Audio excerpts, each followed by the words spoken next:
Hey up! Okay. How's it going? Alright.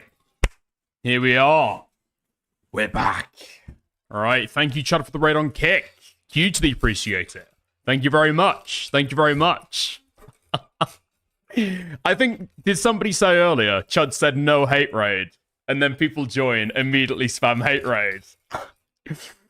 The audio and video are off. They shouldn't be. It's looking like it's transferring fine on my OBS. That might be a you problem. And that message was sent by Noz. It is almost certainly a you problem. Okay, nice. Oh, how's it going? Your mustache is too long as well. This is it trimmed. I don't know if that helps. Oh, how's it going? How's it going? How's it going? Apparently, some people are somewhat confused. All right? Some people are somewhat confused about the community post that I made yesterday and thought that I was retiring and or dead. I wasn't dead. I wasn't retiring. I just legitimately thought, fuck. I've been pretty fucking sporadic with streams this week, actually. I've been starting late. I've not been doing as long as streams as usual. Yeah, it's been pretty bad. It's been pretty fucking bad. So I wanted to let people know that I will actually be streaming properly this week. I think people got the wrong end of the stick. You were quiet quitting all week. I was. Yeah. Yeah, man. I'll tell you what happened yesterday, right? I'll tell you what happened yesterday and why I wrote this. So I realized yesterday that I had fucked up with my calendar. And I didn't realize that it was my friend's birthday and that he'd invited a bunch of us to go out to the park to essentially just day drink and play drinking games together. And so that was basically streaming off for the day. That was basically stream off for the day. So I thought, fuck, okay, this happened a bit too much. So as I was walking home, pretty drunk, I can't lie. This was not even posted that late in the day either. I think, what was it, 7, something like that. So yeah, okay. All right. We'll put a cheeky community post there. Were you fighting with any 17-year-olds? I was not fighting with any 17-year-olds at all. No. Close though. I was okay. So has anybody ever heard of something called Flunky Ball? I think that's the name. Because that's apparently the drinking game that we had, and I had no fucking clue what it was. My girlfriend knew. Apparently they do it in Germany, and then my mate is like a continentoid, and so he like got it from back home as well.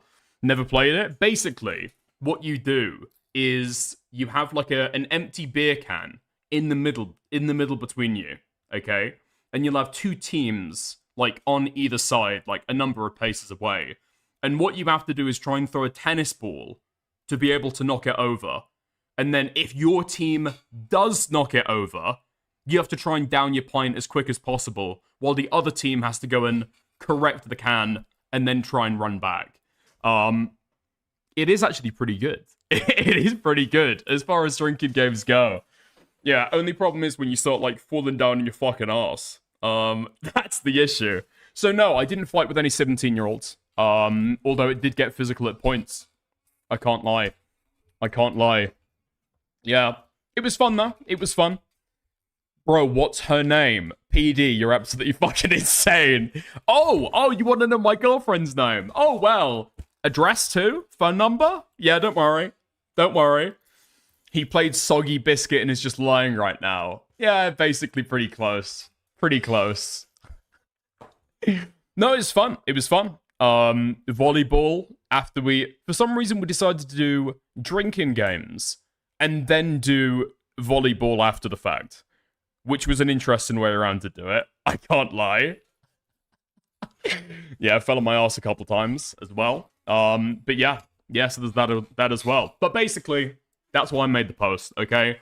I'm not dead. I'm not gone. I'm not quite quitting. Okay, streams are pretty shit yet last week in terms of kind of sporadic, but back on it now. Okay, back on it now. Oh man, Cold Heart's trying to steal your girl.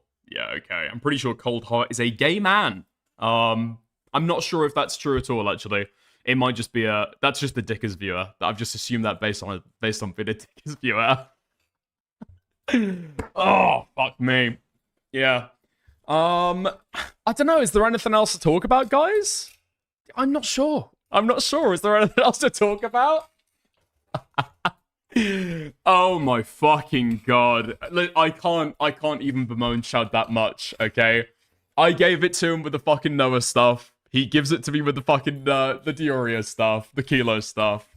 I can't even get that bad. That's the fucking brutal thing of it. I can't get that bad at all.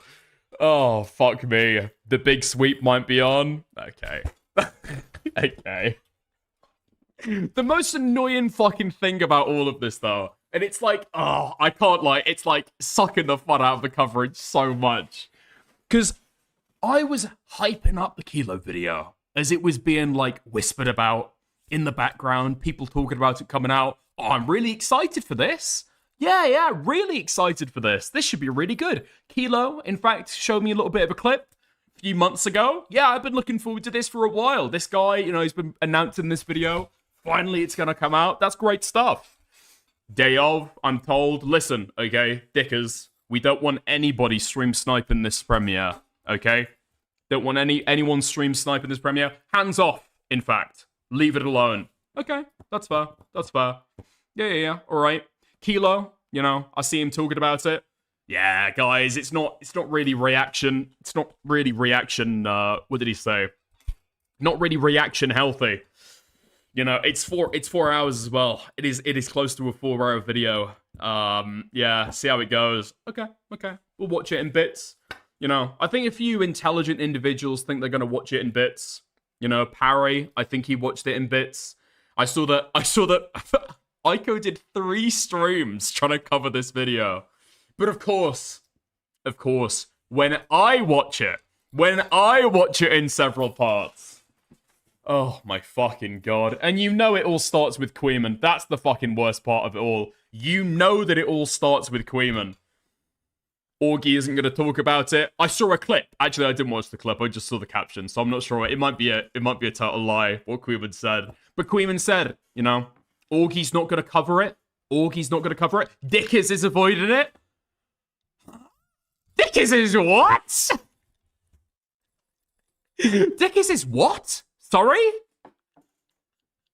Dude, I've been chilling on my stream for the last several days. What, clean your camera? Is it bad?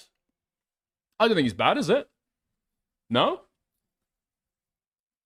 I'm wondering if it might be me. You're saying clean your camera, and I'm wondering if I've got, like, bits on me and stuff. Shilling doesn't equal watching. Well, yeah, I'm talking about several days up until it came out. I have got no time for Indians today. I've got no time for Indians at all. Oh, my fucking god. How's it going, Kathy? I saw you, actually, Mr. Doyle. I saw you, Kathy Doyle, in the Diorio Discord. Hadn't even got to the Nick part yet, but I'd spoken about Nick ahead of time. In there, doing your little fucking games. Oh, I've been a Dickers viewer for a while. What do you mean, don't snitch? You do it on your fucking main account. You're doing it on your main account. Don't snitch. Don't do retarded little fucking games. Fuck you. I'll snitch all I fucking want. Oh, my fucking god. This fucking guy. You know, the worst fucking thing is, I'm streaming, I'm talking about the Ethan stuff, you know. I've got Diorio mods in my chat at the time going, oh, yeah. You know, maybe the snark has a point. Yeah, maybe Ethan's gone too far. Oh, maybe you're right, Dickers. Oh, yeah, I'll have to think about that. Wasn't this the case? Oh, that was proven untrue. Oh, Literally, I'm like Prometheus, giving these people the fire for the first time. Volleyball, I'm ashamed of you. Thank you, Soul, for the 2. I appreciate it. But I'm like Prometheus, giving these people the first spark of civilization, the first time that they've had a level of understanding about the EHD content. And then I've got at the same time Kathy trying to pull the exact opposite direction and trying to turn Diori and watches against me. Bro! We're pulling in opposite directions, Kathy. We are pulling in opposite directions. Oh, fuck me. I am also looking forward. I think I was saying about this earlier. I'm also looking forward to people who don't watch my content, have never seen me talk about Diorio before, okay? Taking a look at what I say in this stream and trying to assess if I'm sweeping. Trying to assess if now my takes have changed.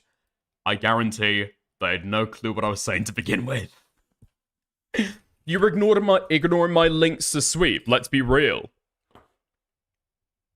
Oh, the shit you were putting in inbox. Oh my fucking god.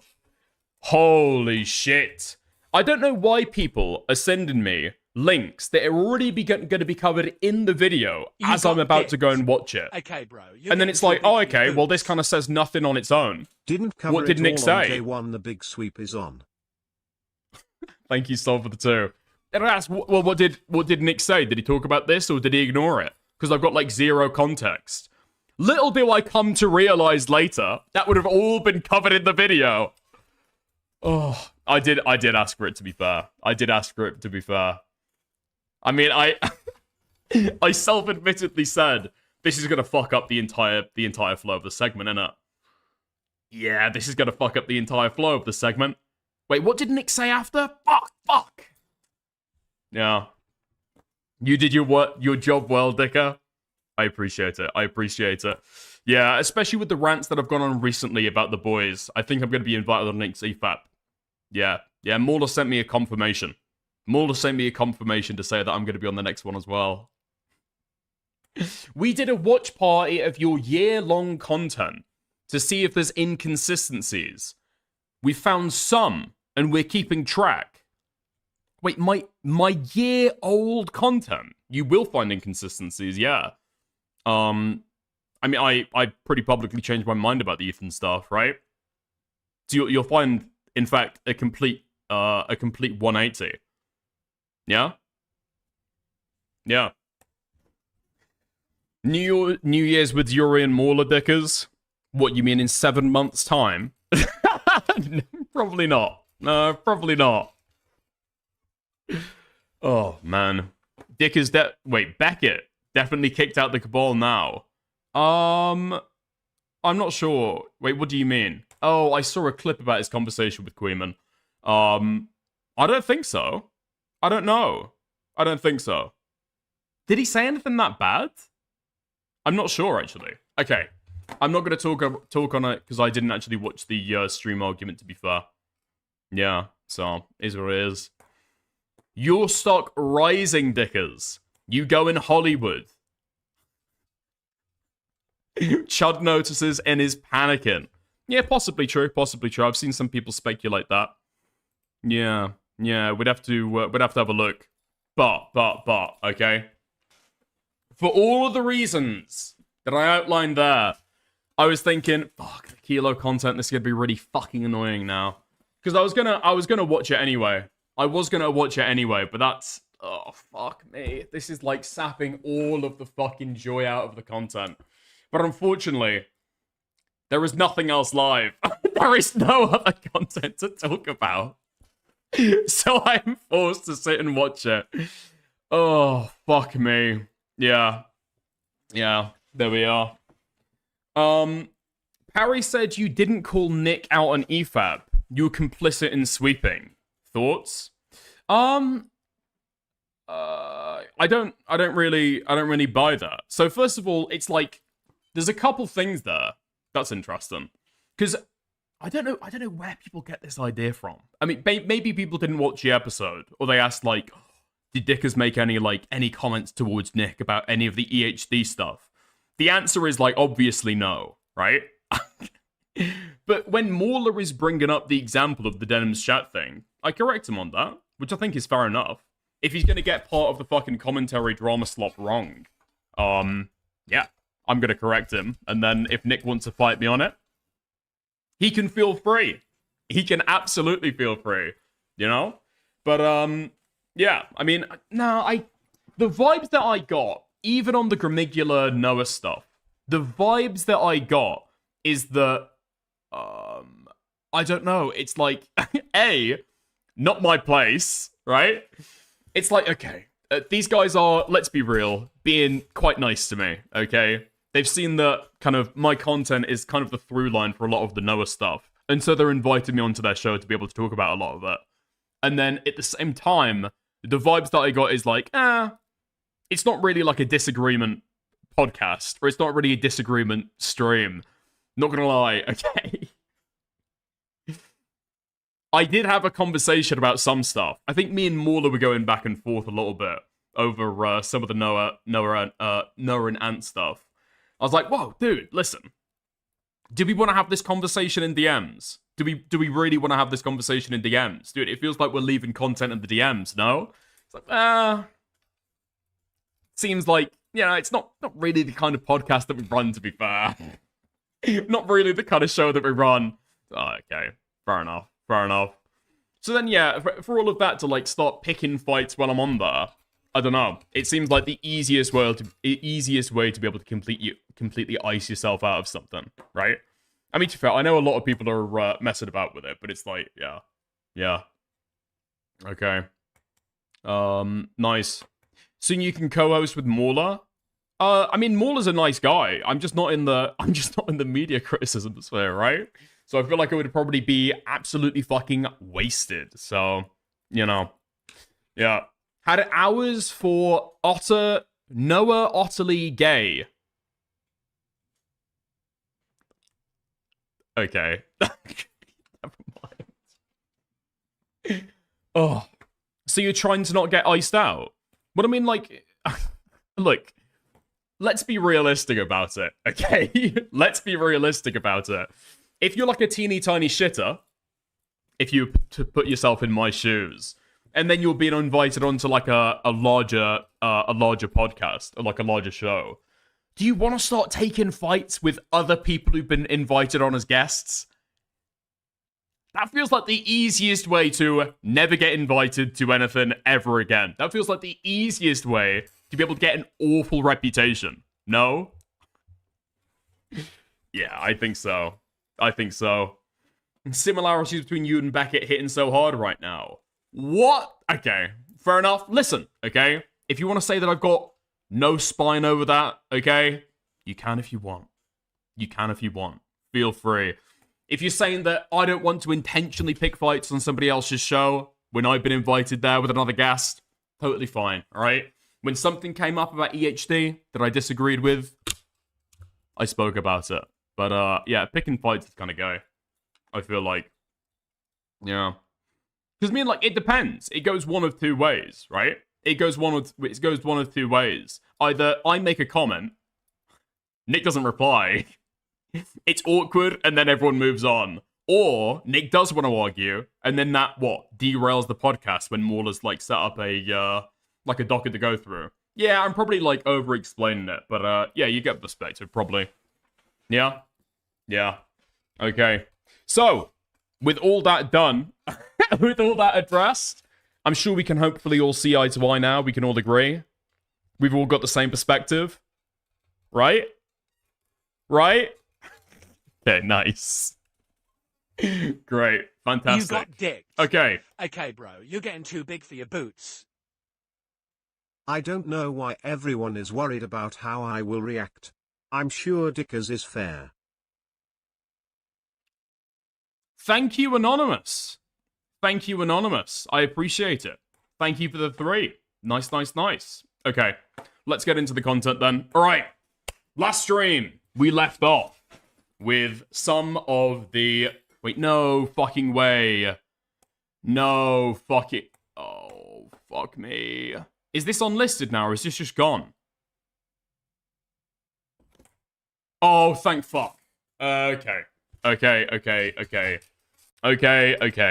Is this unlisted then? Alright. No, it's still there. Fuck me. Alright. Last time that we were streaming, we left off.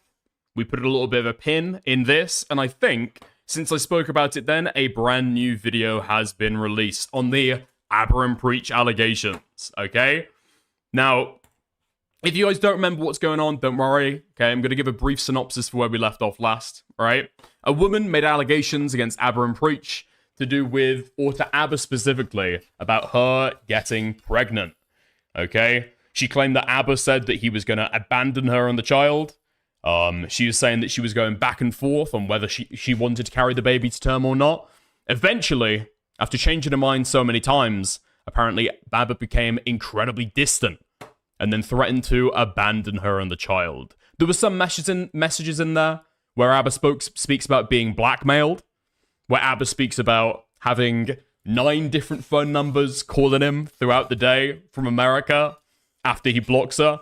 There's a lot of messages in there that don't necessarily get described, all right? Abba responds. We went through part of that, okay? But basically, to catch up to speed, Abba says, actually, what was not discussed is how she got pregnant. He says he was of the belief that he was shooting blanks at the time. He was infertile. He couldn't bang anybody up. Totally impotent. And so he felt as though the child being created was a miracle. He was happy for her to be pregnant. So, slightly different, okay? Apparently she's a totally schizo bitch, and that's the reason why he broke up with her and said that he doesn't want anything to do with her. We will see, okay? Let's go. Let's have a gander.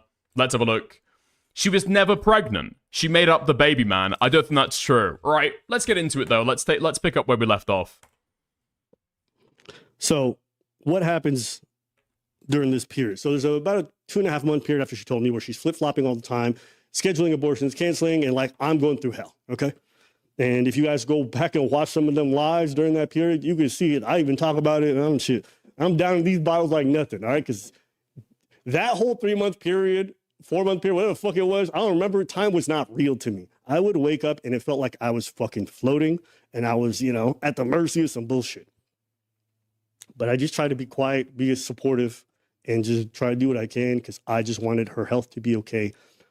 Because she was not handling the pregnancy well. She was having mood swings and wilding. The way she was talking to me during that period was crazy. And at first I wasn't understanding of that, but I did my own research on what hormones and pregnancies do to a woman, and your boy learned some things. So my own red lines weren't very difficult, okay? The 2 things I asked her is like, I don't want any kind of baby mama business. What does that mean? I ain't just trying to get pregnant and see how things go, okay? So when it comes to having children, ideally we do with intentionality. Now, some of you might say, well, probably shouldn't fuck her raw. I'm gonna hold the L. Like I said, Doc told me everything's cool, but it's still my fault. So Abba can hold some L's. You know what? Let me go through all the L's that I wrote down, because I did write these down before I even knew anything was happening, okay? Man, I mean, I said that last time, right? I just couldn't believe at any point during this drama that these guys had never spoken about, okay, if I get pregnant, what happens? Because they've been dating for like 5 months at that point. It was a regular thing, right? It's not that they just gotten together and then she gets pregnant. Okay. I don't know if I can understand not wanting or not feeling as though you need to have that conversation if you think you're infertile. Absolutely fucking crazy to be busting somebody raw and think, it'll be fine. It'll be okay. They did have that conversation. Wait, you saying they had that conversation before she got pregnant? Abba's many L's. Shit. Okay, here we go. I wrote a bunch of down because I take some L's, and your boy's not against admitting to his faults. Abba. Okay, not aware of that so far. We'll go through it. Chose her. That's a big time L. All right, that's on me. Whatever she's doing right now, at the end of the day, I chose her, so that's on me. Abba ignored some red flags. That's a big time L, okay? And I will tell you guys why. Before she got pregnant, I think. I tried to break up with her one time, and she roped me back in, but at the end of the day, I allowed myself to get roped back in. So before any of this crazy shit happened, Abba's going to hold the L because he ignored some big-ass red flags that he saw, but he decided to ignore because he said, we're going to work through it. And I think this is one of those times where I'm like, working through it is not bad. Just don't do it for the wrong person. And Abba needs an L for that. Abba didn't leave when he felt it was time. That's another L. 3 times total, okay? Another L. Abba got her pregnant. I'm also messaging that one to my doc. My doc lied to me, okay? And Wait. Yeah, not blanks. It was low count. He jokes about blanks. Wait, really? Okay. Wait, really? Okay. I thought the way that he portrayed it earlier in the video is as though there was no chance of him having a kid. Did he not exactly use the fucking word miracle? Am I wrong about that? Hold on. Control F. Miracle.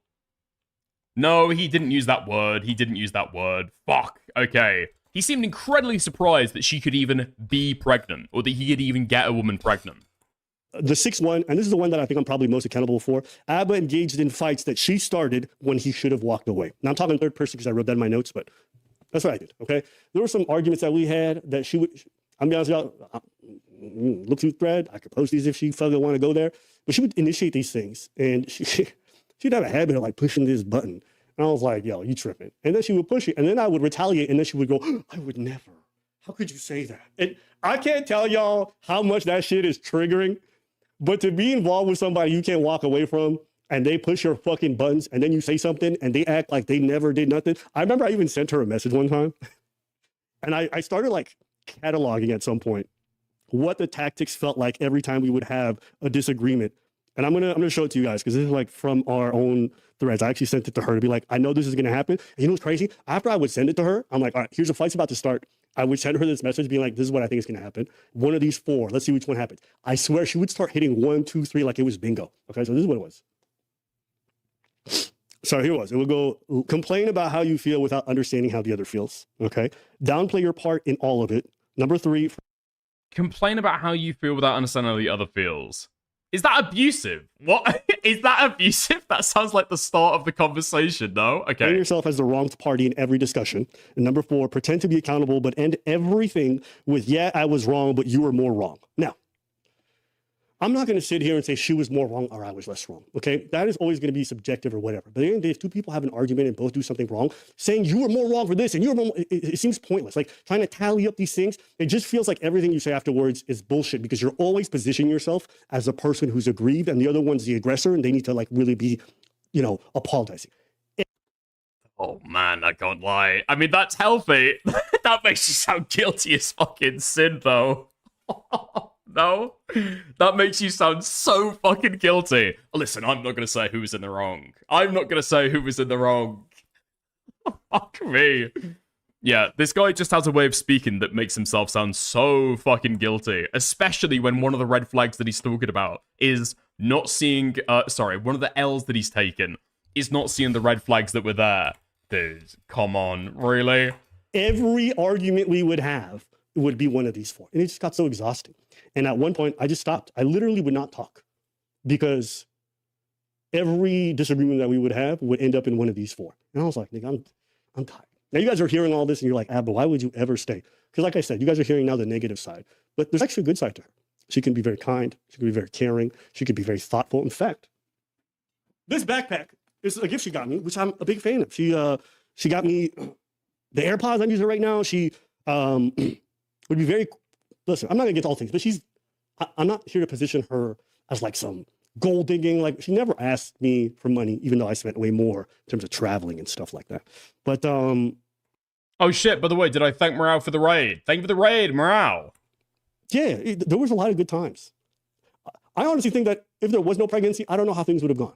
Okay, but unfortunately, it did happen, and it like a pregnancy just accelerates everything. It changes the whole dynamic. It just does. So, you know. To me, more than anything, all this is just sad. It's unnecessary to me. But let's keep going.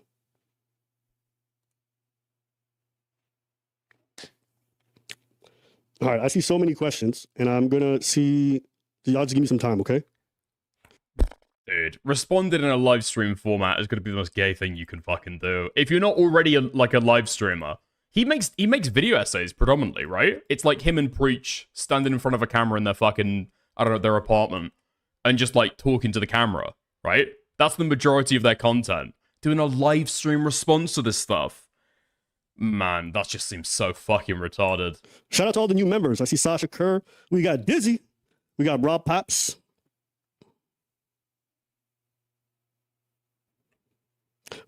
Damn, we got Rob Paps. We got Rob Paps. I might have abandoned the mother of my child, but damn, we got Rob Paps right now.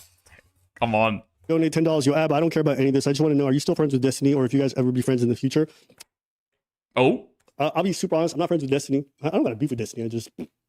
You know, at the end of the day, I just don't care for a lot of the things that like he was generally involved in, you know, and you know, we just had this conversation. We had the conversation on stream and off stream, which is like he likes his life a certain type of way, and if people, I'm not gonna lie. That was like my big angle coming into the drama last time when I first started talking about it. Because that was Abba's whole arc on the Destiny stream, right? He was saying that Destiny's too hedonistic, he's getting involved with all these women, it's like a really bad idea, it's gonna end badly, it's a bad life decision. He's probably ended up fucking up the girls as well. And then he gets a girl pregnant and has a whole drama over it. Oh man. don't like it, to get out. So I got out. That was his words. And at the end of the day, I don't think it's reasonable for me to stay in somebody's life and to expect anything or ask anything. So I don't. So, you know, shout out to Destiny. I'm glad that he's, you know, doing what he does. And in terms of politics, we still pretty much align on many things. Probably not. Wait, really? Their videos now are just snippets of streams? I mean, I understand it, right? Streams do make more money than video essays. That feels very, very gay, though. I mean, okay, thinking about it again. I mean, their videos were just live streams, right? It's just them talking to the camera, maybe cut up a little bit better to be able to like be more funny. Israel, Palestine, but a lot of other stuff. And yeah, it was the honest truth of it. As far as the whole court case thing and whatever, I haven't followed any of it. Don't really give a shit. Don't care about Pixie. Don't care about any of the people involved that he introduced me to. That's it. Huh? Hopefully that answered that question. Nikisha says she wasn't ready. That's okay. Okay. Dude, that is kind of fucking crazy to talk about the Destiny situation and intentionally pivot to, I don't give a fuck about Pixie. Yeah, all those bitches he'd be raping, I don't give a fuck about any of them. Okay. And if I don't, I'm going to screenshot the fuck out of it. Because she said this should be a text. And I'm like, this is not real life. You know what? It'll take me too long to find them.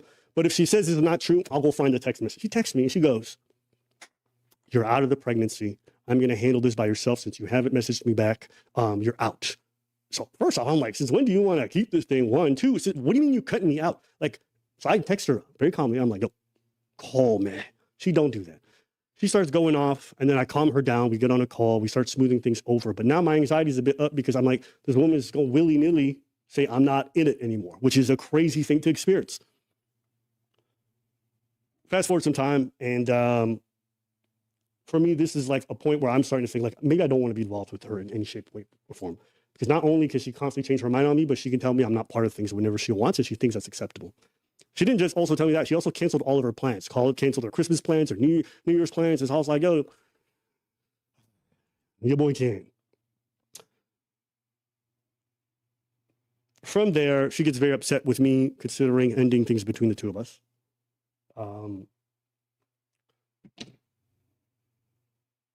And this is something that she would do throughout when I would think about ending things, okay?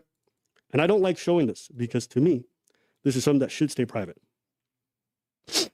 She had told me that she was thinking of harming herself, okay? Now, this is not the first time. This is now the second or third time she's done this. Why are we looking at this, man? Why do we need to know about this? Why is this fucking relevant? Okay.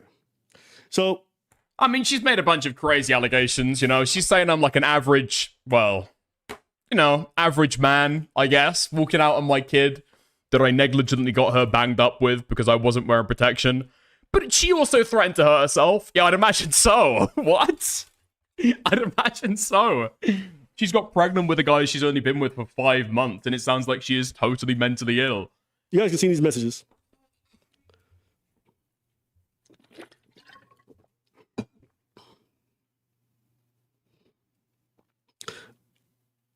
I can't explain to people what it's like to be in this scenario where you think your partner is going to kill themselves and they're pregnant, which is like, but I'm. What is that? Them shooting themselves in the fucking head? What do you mean? No, it's crazy. It's crazy. It's crazy getting a girl pregnant and then you emotionally abuse her. It's like bang, bang, bang, bang, bang, bang. Literally frantically texting her, triple texting, quadruple texting, but I mean, at the end of the day, I'm trying to stop someone from killing themselves. So I'm not going to apologize, okay? You can read the thread. You see?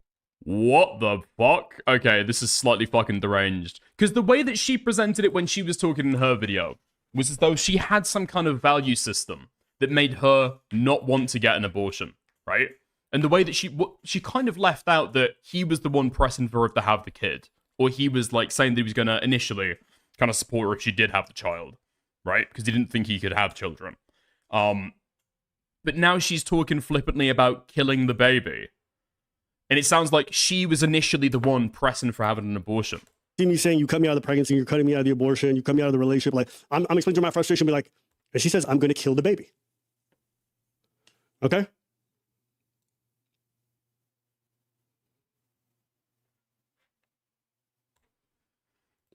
I called the cops. I'm not even going to apologize. And maybe, I don't know if this is crazy. I've never spoken about this portion with anybody, but I called the cops. Not because I wanted her in jail, because I didn't want her to kill herself while no one's around. Mind you, this person lives, where does she live? She lives a 5-hour flight away from me. So I'm on the East Coast, she's on the West Coast. There's no way I can just go to her door myself. So mind you, I'm trying to be supportive from a distance. So here it is. She says she's not home, she's doing all this other shit, and I'm stressing the fuck out. I did call the cops. I needed her to see that I'm being fucking serious. Cops are on the way. I'm giving them the license plate and everything. Like, you know, I'm contacting people in her life I've never spoken to. I know about them because she tells me about them. I'm contacting everyone because I need to make sure she's not going to be successfully killing herself. Okay? She took her sleeping pills. She claimed she was sleeping in her car, whatever it was. I mean, I'm still waiting to hear how this is, like, tangentially connected to the fucking story going on here. I mean, I understand she might have actually wanted to kill herself. It seems like that's the case, and that he was trying to stop her from killing herself. That's the normal reaction? No? What are we supposed to learn here? Okay, so this is something else you're going to learn about me today, which I never thought I'd tell you. But me personally, if I love somebody, like, I will fucking blow through a wall for them, okay? And I don't, if I see my person suffering, I don't know, I see red. It's kind of how I am. So, yeah, I tried. I mean, it's not like your person. I think Parlo came onto my stream and said that he was going to top himself, and I did something similar for him. It's not a sign of high moral character. I don't know what it's responding to. Genuinely, through multiple suicide attempts, I tried to do whatever I can to convince her to not do it. And, yeah, she would use that shit. I personally, now, looking back, I feel like a bit of it was manipulative because it would often happen when I would try to end things. You know, one time, the first time she used her sister, who has an addiction problem. I ended things before the pregnancy, I think. And she hit me up talking about her sister relapse, and me like a fucking dummy. You know, I immediately went to being concerned and caring for her rather than asserting my own boundaries and staying away from her. But I don't know. This is a fault I have. And this is another L for me. So I'll take that. Okay? If I love somebody, I'm trying. And I won't feel bad for that, because if it's for the right person, I don't think that's a bad thing. But obviously, it was not for the right person, so here we are, okay? I mean, the difficulty is, like, the text that she shows, at least from memory, again, because I spoke about this stuff, like, 2 days ago, right? At this point. But I spoke about this stuff 2 days ago, and it seemed like she was painting a narrative which was kind of supported by the text that she was showing, but it was kind of mixed, right? There was clearly other stuff going on there. It became a little bit murky when you started reading, like, okay, where is she pausing in these DMs? There's extra stuff she could be reading, right? The problem is that Abba is saying, don't worry, I'm going to show all the receipts to prove all of this stuff.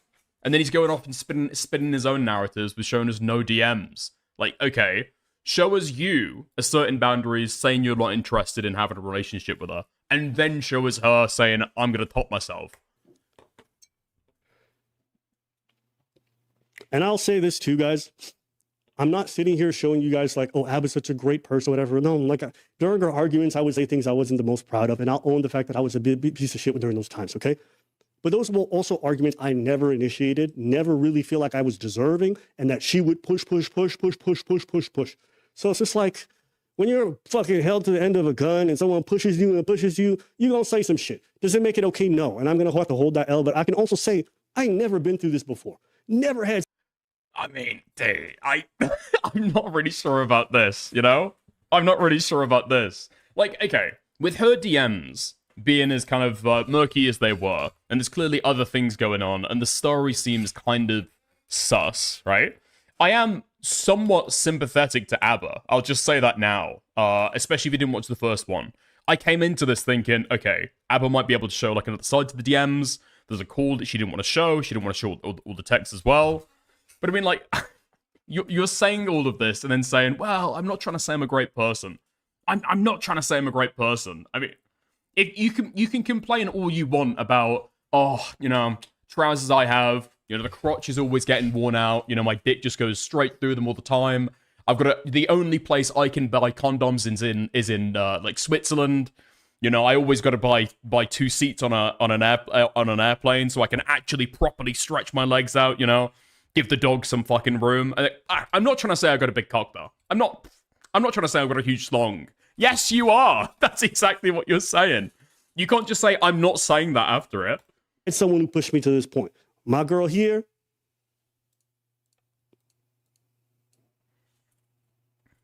You know what I mean? My girl here. Keep watching Dickers, the bitch is nuts. If it was Tyrone 9000 saying that, I would think twice about it. But a black woman? Okay. She pushed me to that point, all right? Oh, this shit tastes so good today. I will say, Koreans, if you're a Korean and you're watching... So defending your character is bad? No, just be upfront about it, right? Be upfront about it. Say, she's saying that I didn't care about her. In fact, I did care about her. When she said she was going to kill herself, but make the argument. Don't try and say after the fact, I'm not trying to paint myself out as a good person. Yeah, you are. This has got to be the pride of your fucking country. This is the most delicious alcoholic beverage. And the reason why I can do this, guys, to you, unfiltered, raw, the way she got it, is I told you guys like this at the beginning. I gave everything. I'm not ashamed. I'm not ashamed at all. I gave everything, bro. And I don't know, you know, afterwards I was kind of broken up about it. And honestly, I probably did some stupid things after the fact that I shouldn't have done while I was in that period. And I still need to recover. You know, it's going to take me some time to get those pieces back. I'm going to make some more tracks. But I really did give everything. And I'll never be ashamed of that. So that's where I'm at with that right now. I'll keep going with this story. But right now, you know what I need? I need to hear some good stuff. There's no... what? Okay, and now we're just listening to music. What are we doing? What are we doing? Why have I got this freeze frame in a video that you're making, supposedly to address the allegations that you were running around with a fucking girl after you got her pregnant?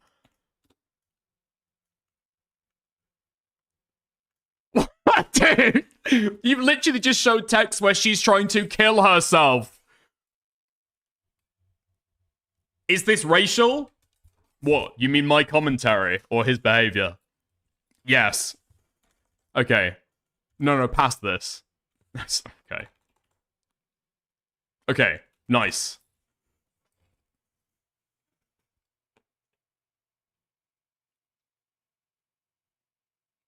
But yes. All right. Oh. Let's keep going. So, fast forward.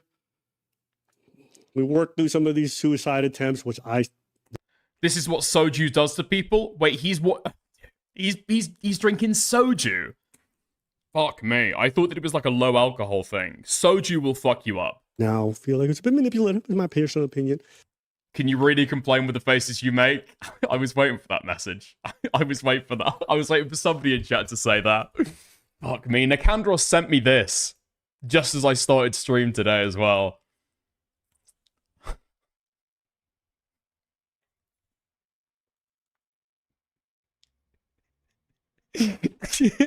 It's why it takes 15 minutes.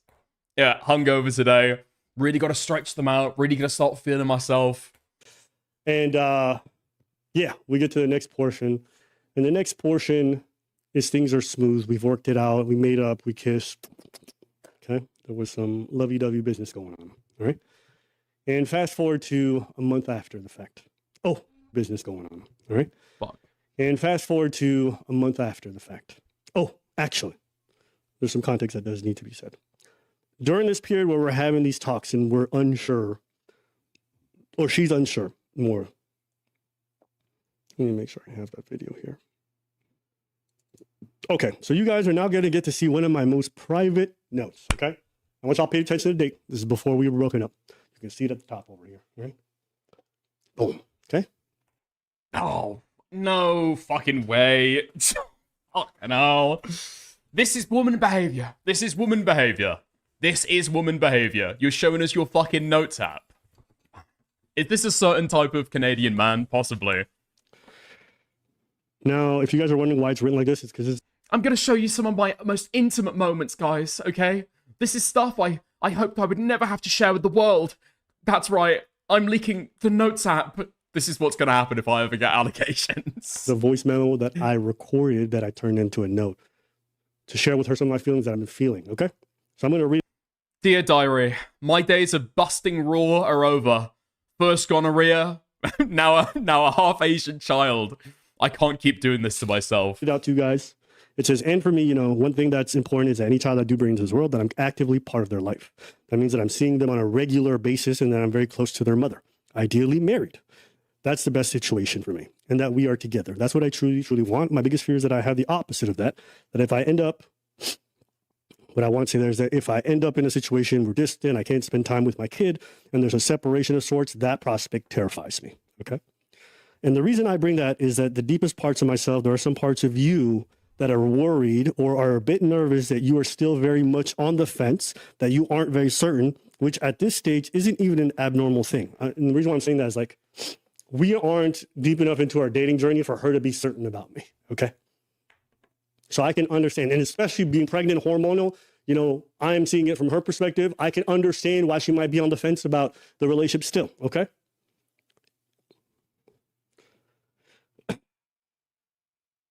Which at this stage isn't even abnormal. But the potential outcome of us bringing this child and then you realizing this only afterwards terrifies the shit out of me.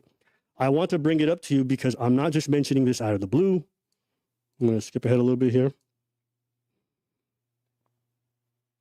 I do feel over the time that we've known each other, you've brought up a lot of problems that you have with me, be it the way I run my personal stuff, the way I talk, my judgment, you know, you stuff relating to my past quite a lot. And yes, you've moved past it.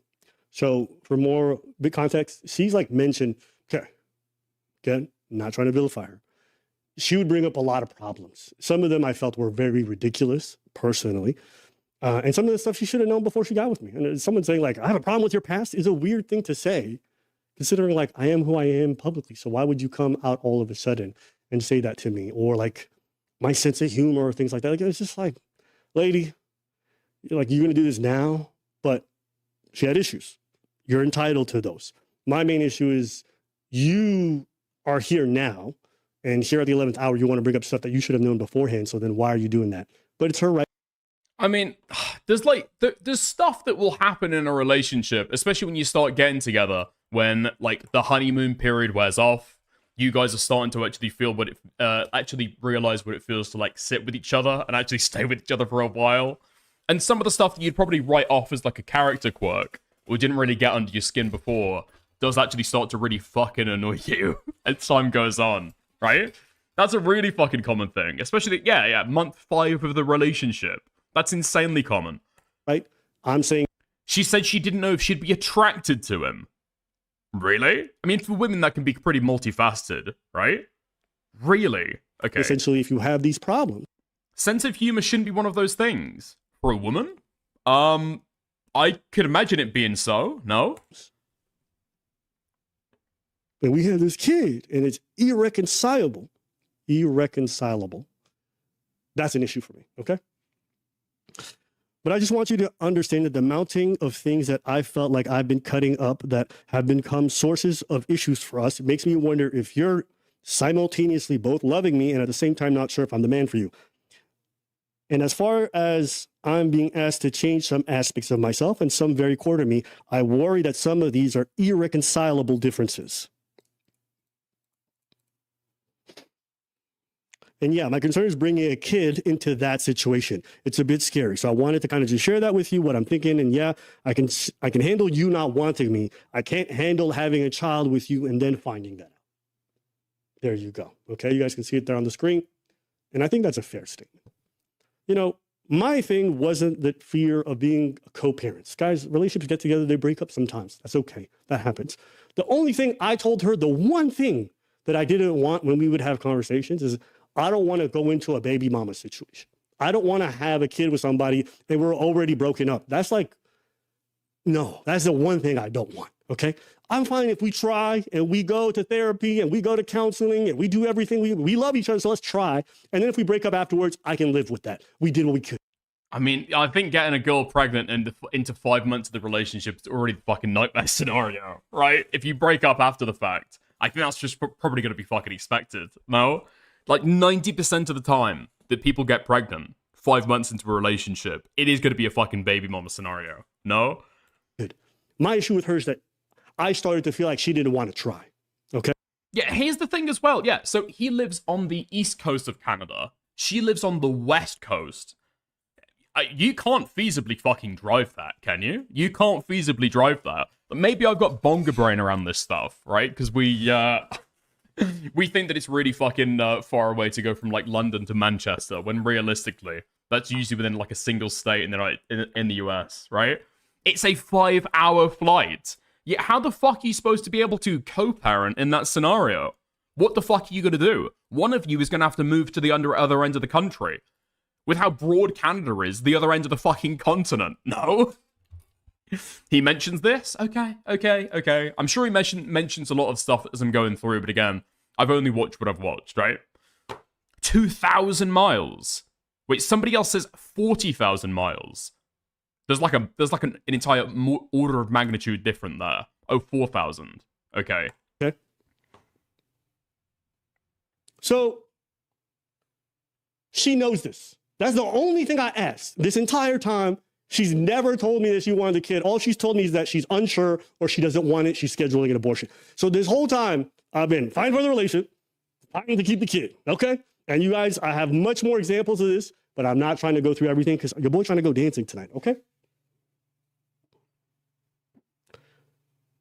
Fast forward, things are going better, okay? You should be able to figure that out. I mean, dude, that's a fucking crazy thing to figure out. No? That is an insane thing to figure out.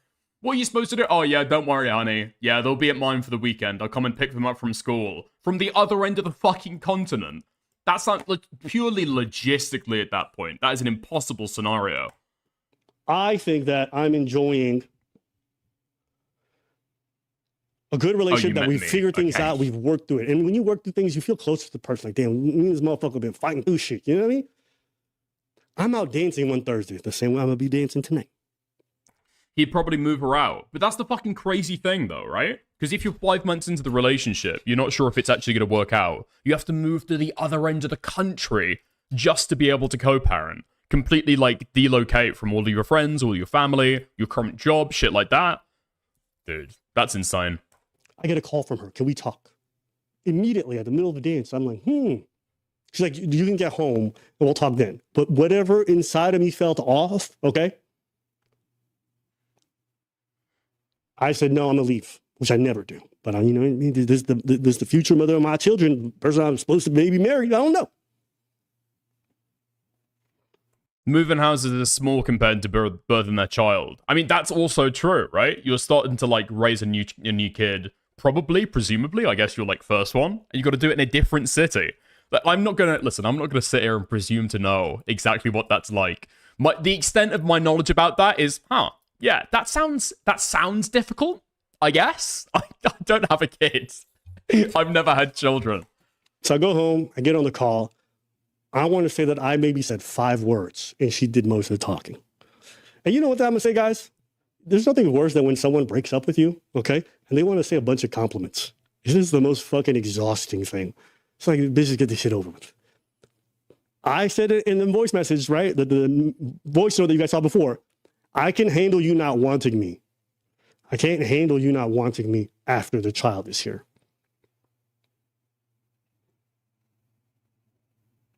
Yeah. So I said, I can handle you not wanting me. I can't handle having a child with you and then finding that out. Cool. Up until now, she never wanted a kid. She tried to have multiple abortions. Okay? Tell me how this lady gets on a call with me and says, I'm ending the relationship and I'm keeping the baby. Oh, shit. Done.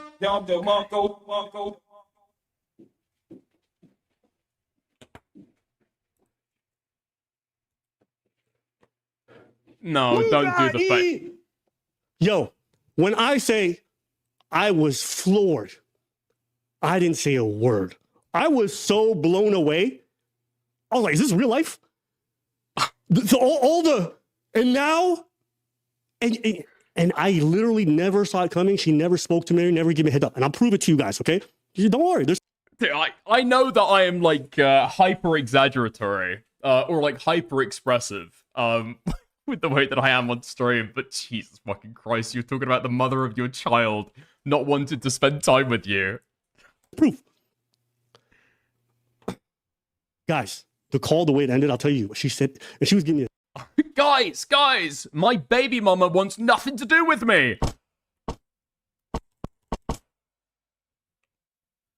Damn, guys, I'm gonna be paying child support for the next 20 years.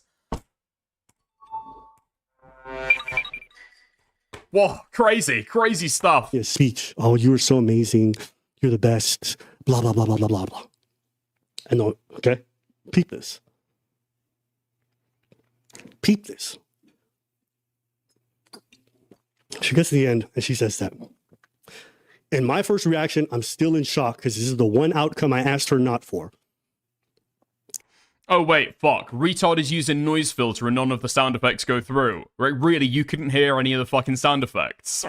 Never mind. Okay, let me turn that off. I think he was playing copyrighted music, so I turned it on.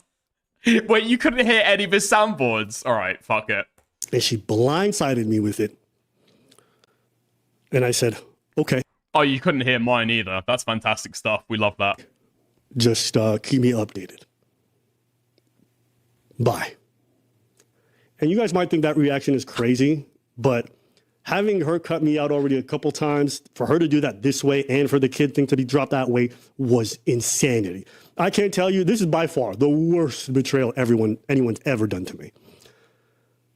And I'll probably process that for a while, to be honest with you. But I was fucked up, not gonna lie.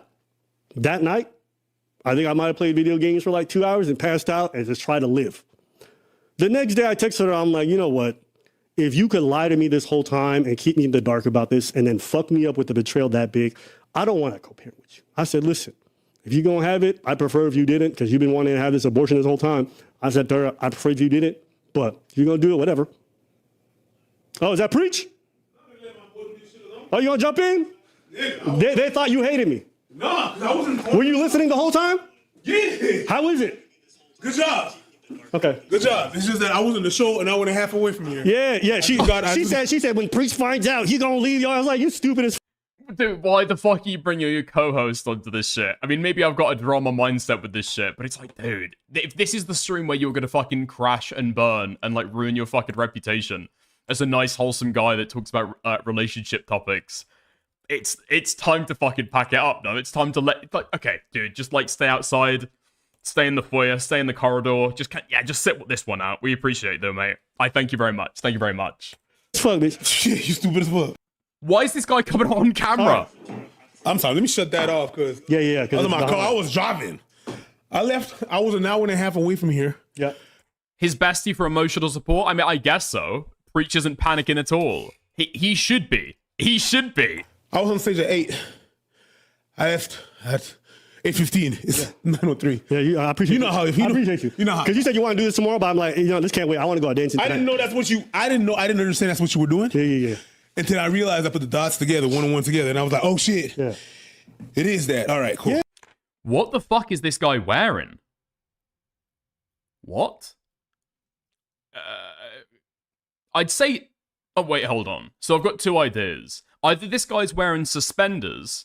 And he's got, like, really wide hips. He's got, like, clown trousers on. And so the suspenders are going, like, all the way to the side. Or it's like a strap. It's like a holster for one of those guns. Yeah, like a shoulder holster. Yeah, I think, possibly? Yeah. Biker satchel. Okay, I guess I probably should have thought about a backpack. Took the whole spot. You moved. Because I was going to do some dancing. I set up a camera. I was going to do some dancing later. We were going to get a little session in. All right. So I'll keep going from where I'm at. So you good? Are you good? Yeah, I'm good. To be honest, I'm actually good. I told them the same thing I told you. I know, bro, but I'm just, yeah. I know. I appreciate you. A couple of the boys hit me up. I said, listen, guys. Ladies, let's I didn't hit you. Yeah, I know it. Just speak your shit. Yeah. So Talk your shit. Dude, no way you're talking about clothes. I'm not wearing fucking straps, am I? I'm not all fucking strapped up.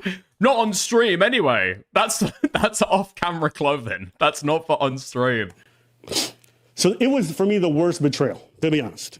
And I'll own up to this. It's not a responsible thing to respond the way that I did. But I hope you guys understand the shock that I had in the moment. And with a few months, I might have changed in my mind. To be honest with you, co-parenting with someone like her, I just can't imagine it. She is the way she handled this whole shit was demonic, okay?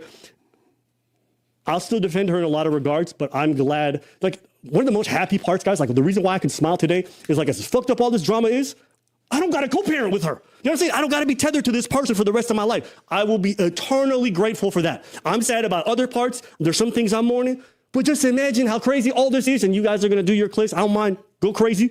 I ain't going to trip, but at the end of the day, I'm okay. What do you want to say? No, I'm just waiting for the juicy part. Okay. The part where I get to call her a witch.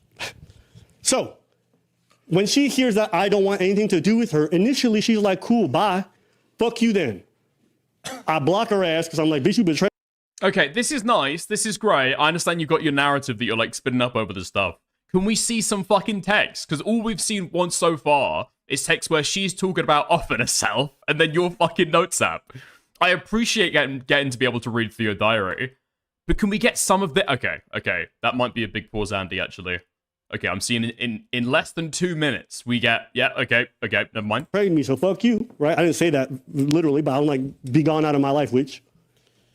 Tell me how I start get bombarded by everyone in her circle with blackmail threats. Why do you think?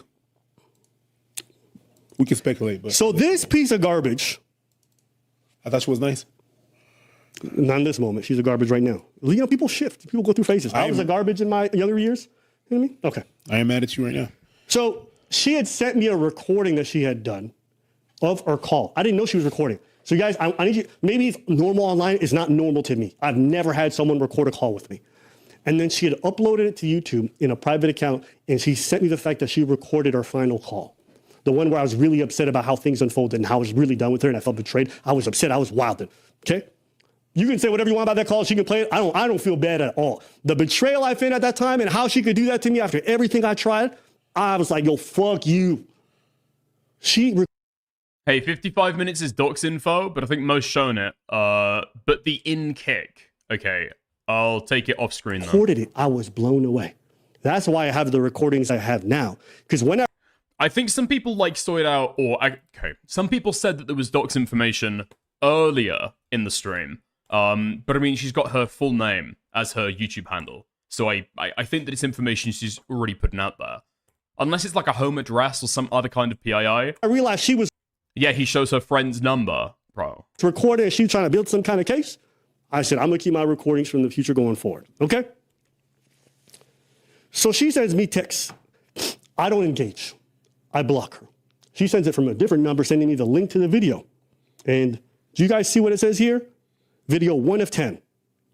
Okay?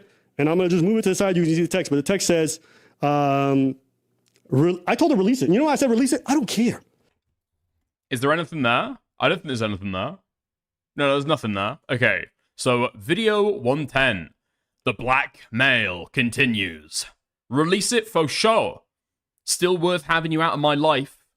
Hands clasped emoji. Text says, I told her release it. You know why I said release it? I don't care. Genuinely. I guess I'll just leave it pixelated for when and if it comes up then. I don't run my life in a way that if it became public, I'm terrified. I told her fucking release it. It's worth having you out of my life. Let's see if I got more of this shit. Because dude, this is not like a typical drama topic that you cover or something that you really think about, right? When is it appropriate to say that for your own benefit, you don't want to co-parent with somebody else? I mean, presuming that he pays child support and gives to the kid, like, monetarily and supports them and everything like that, right? When is it appropriate for you to say that it's actually you don't want to be in the kid's life because you don't want to interact with the mother? I think at some point it possibly does become appropriate, but I can't really think when, right? Then her friend started messaging me. Look what this goober ass posted. Y'all see this? phone number, the phone number, the phone number. I don't care. Fuck them and their fucking phone number. You see this? So What? she's like, yo, I'm gonna contact the ops. I want y'all to think how crazy that is. I want y'all to think about how crazy that is. Someone you trusted, someone you loved, someone you gave everything to, and they had their friends say they were gonna blackmail you by contacting the ops. Now, from her perspective, what she's gonna say is, I felt abandoned. Bitch, you abandoned me first. You gave me the one outcome I didn't ask, and then you cut me out. And then in a 24-hour span, you were asking me to be supportive of you and to be like, okay, so how are we gonna co-parent? That is a crazy thing to do. Now, she's hormonal, she's losing it. I'm gonna be as charitable as I can be and say, it's probably not easy on her end, but this is insane. Why? I don't get why you dox the phone number. I've got to be honest. I think the vibe that I get from this is that he's not thought about the phone number. He's like clipped it, shipped it, put it up there. Preacher said, whoa, the phone number. He's maybe not thought about it, and then he's like, fuck it, actually, fuck it. Because he didn't want to lose face or something like that. Dude, what are you fucking doing? I mean, there's one thing accidentally showing somebody's phone number, but then outline the reasons why they deserve to have their phone number leaked. You're fucking insane, dude. That is like, is that textbook incitement? It's not. It doesn't quite get to incitement, right? But you're giving somebody a reason why they should be or might be annoyed. Yeah, it's her friend. It's not even her. Yeah, even if it was her, that'd be bad enough. But yeah. Okay, so it is an image of Myron Gaines. Myron Gaines' Instagram account, and there's a little message section at the bottom where you can like type in the type box, and they say, "Hey Myron, ... my friend is dating ABBA, and then they screenshot it, send it. Question mark, question mark, question mark. The Fed reacts. Instagram page by Myron Gaines, and then he replies and says, "Feel free." Ain't it? Is it before or after she's contacting me? This is before. Is Myron a real name? I think Myron's a real name, but I don't think that Gaines is a real name. Here's another. I think I don't even know what his surname is. I mean, I'm not being like racist or taking the piss, but I actually can't remember his second name. I think that it's some kind of, it's like an African immigrant name, not somebody who's like African American, but who's actually immigrated from Africa. It's like, it's not easy to be able to remember. Omar? I don't think so. I thought it was more exotic than that, no? Wait, if it's Omar now, I'm gonna sound so fucking racist. Another one here, a different person. And what I said, feel free. She would never, but her friends will. She sent her friends to go after me, okay? Wait. Huh? No, okay. I mean, it's available on a Google search. I'm guessing if that's the case that he's been open about it. Oh no, it's literally on their fucking Wikipedia. Yeah, I'm not even going to try to pronounce it, because that's going to make it sound even worse. And apparently there's a variant of spelling. Okay, that's how you know that it's incomprehensible. Wait. She has just a good support system. She has such a good support, yeah. She never would, but her friends will. And the emojis and the clowns, nah. Yeah, okay. Burn the whole town. Okay, let's keep going. Thank you for the commentary. Okay, so he says, "Feel free." They say, "Huh? She has such a good support system. She never would, but her friends will." Laughing emoji. Receipt emoji. Clown emoji. I'll send these to Libby after saving them. Glad to know she's into blackmail and threats. Libby is the partner. All the more reason. Something away. Blocked. Okay, yeah. Seems like you are being blackmailed. Yeah. She never would, but I mean, it doesn't seem like it's being dictated by her. And from the messages she wrote, did she not say something about, I was talking to my friends, I was explaining to them my side of the situation, and they think that I've been fucked over? Right? This kind of seems like they're doing it of their own accord. But her friends will. It's blackmail, but he tries to paint it and describe it as though it's her doing it. It sounds explicitly like it's not her doing it. Could be a work, but again, it's hard to say. And the emojis and the clowns, nah. Yeah, okay. Burn the whole town. Okay, let's keep going. And to give you guys an idea of how rampant this shit was, it was really weird. I'm not gonna lie. Like, when I say I was shocked, Okay. I don't say that lightly, okay? I think we're good.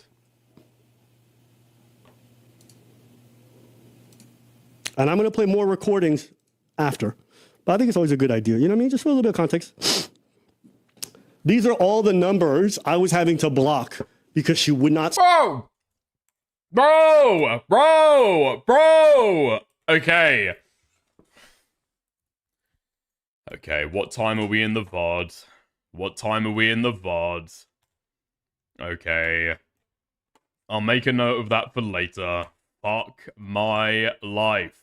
Fuck my life. Okay. Make a note of that. Note to self. Alright. Stop. The harassment was crazy, guys. Okay, y'all see that? Dude, I stopped to drink water for like 2 fucking seconds. I skim ahead. Nah, can't see anything. Fuck this guy. Now, hopefully, okay, abundance of caution, I guess. I'm gonna go back and blur them all out. But hopefully, if these are all American numbers, and they're both in Canada, then it's some kind of like Google number to be able to like redirect it or something like that. Put another up on screen. Okay, this is from after. Well, I'll get to that. Okay, so the numbers, what do they say? Put another up on screen. The numbers, what do they mean? Sounds good. Full stop. Bye, cheater. And then the other one says, sounds good, cheater. And then the other one says, I'll just block this number, you cheating clown. Okay. Awful stuff. Horrible threats being directed here. Okay, this is from after. Well, I'll get to that later. All right. To that after. So when she made that video where she said, he blocked me 100 times, that's what she failed to fucking say. Yeah, I have to block. That's what she failed to say. He blocked me so many times. Yeah, but you contacted on different numbers. Ooh, the witch. To be fair, I did definitely block her more than she blocked me, but at the same time, I was trying to get away from her multiple times. The suicide attempts, my sister's going through stuff, like, yeah, it reeled me back in. What can I say? I'll own my own mistakes because I made them, okay? Caring too much for the wrong person, making too much effort. No! Fuck me. These are the mistakes. Whatever insecurity in me that drives me to feel like I need to take care of people this way, it's not a good thing, especially when directed at the wrong person. I'll own that every time. I don't sit here. My mistakes, let me say, my mistakes. Basically, Mother Teresa, you know? She risked getting leprosy. I risk getting a hoe pregnant and dropping a Google docu on me. Yeah, we all have our foibles. We all have our flaws, our demons. I'm just too good of a person. Your guys and be like, Abba's perfect or whatever. Nigga, no. All right, what happened? Oh, this? Oh, yeah, I'm gonna keep needing it. You know what? Why am I acting like I'm not ready to go out dancing? Yeah, exactly. You already got wet towels, man. I don't got one towel. I got 2. Okay, because we about to salsa. Huh? Oh my fucking god, Nate, dude, Lawmaster. Yeah, is that not the exact defense that Tectone gave? That's exactly what he says after the allegations drop, right? I try and help somebody, they shouldn't be helped. Sad. Okay. No, mi morena, no Filipina. I'm so glad. There'll be no salsa dancing with Filipinas, okay? I'm joking. I love my Filipinos. And one thing I'm grateful for her, she definitely put me on Filipino people, and I'm a big fan. Okay. So, she's doing all this blackmail. I'm not. I ain't tripping, bro. Like, put it out, whatever, just get out of my fucking life. A month goes by. Now I've had some time after she's harassed a bunch of people. She even contacted Preach, and I didn't even know. Okay, is there anything that I need to be censoring for, or is everything good from here on out? Until later. She started contacting, her friends were contacting people around me. Blackmail threats, whatever it could be. A month and some change goes by, maybe. And now things are setting in. I've had time to process the betrayal, how I felt about it. All good? Okay, nice. But I think it's a good time now to play more of the recording. The reason why is that we discussed this around this time. Okay? And I'm going to go pretty early, and you're going to hear quite a lot of the recording. Again, I only started recording after I realized she tried to blackmail me. That's the only time. Okay? Yeah, I don't,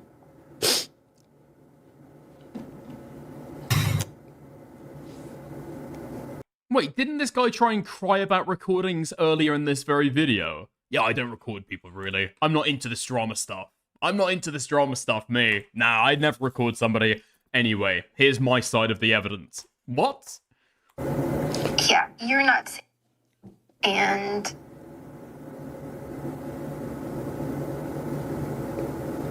that's okay. Thank you for letting me say all that. But yeah, So the context right now, the reason why she's like this is that He said he only did it because she threatened to blackmail him. No, I understand his reasons, right? But just like, again, if you're gonna do this shit, don't pretend like you don't do this shit. You do. We all heard the Discord notification when that call began. You do this shit. she'd called me eventually and she apologized. She apologized because she knew she was tripping. I'm not really an online person. Records calls with somebody, records calls with their partner, calls them on Discord. Yeah, okay. And she admitted that she was mostly at fault, okay? During this apology call that she does, okay? A lot else gets said. But this is her after I'd responded to her apology call, okay? I don't know if it was like through text. I don't remember because a lot of this is hazy. I just remember she had a lengthy apology for everything that she did that was wrong. I think just to... No, that's not fair. What choice does he have? Listen, to be totally clear, I'm not throwing shade on his decision to record this call, okay? I think it's totally fair, especially if you're a content creator and you've got issues in your relationship and their friends are aware of your online presence. 100% fair. Just don't try and pretend like you're not in it, right? It's the way that he's presented himself versus the actions that he's done. Whereas the actions that he's done are totally fine. debrief or to recap, I couldn't have you. I don't want you to for us to separate and you not think that this was really hard on me, and that I didn't love you. Again, I don't think the amount of grief I had gone through this last month would have existed, and still carry that today. I feel like the pregnancy kind of made me not think correctly and do things the right way, and it kind of messed things up weirdly, and I didn't move properly. And the only thing I can say to that is, I didn't know what I was doing, and I was honestly trying my best, and Sorry, you guys can hear me clicking in the background. I'm doing the same pose I did when she broke up with me.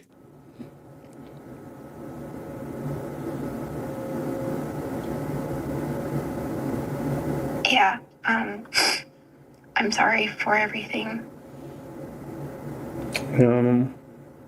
It's okay. Like I said earlier, before we started this call, I don't want you to think that I want to do this to have a chance to litigate the past or prove my point. I really want to just let you be able to say what you want to say and kind of get things off your chest.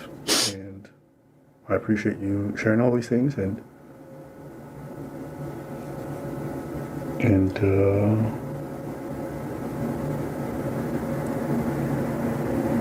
yeah, do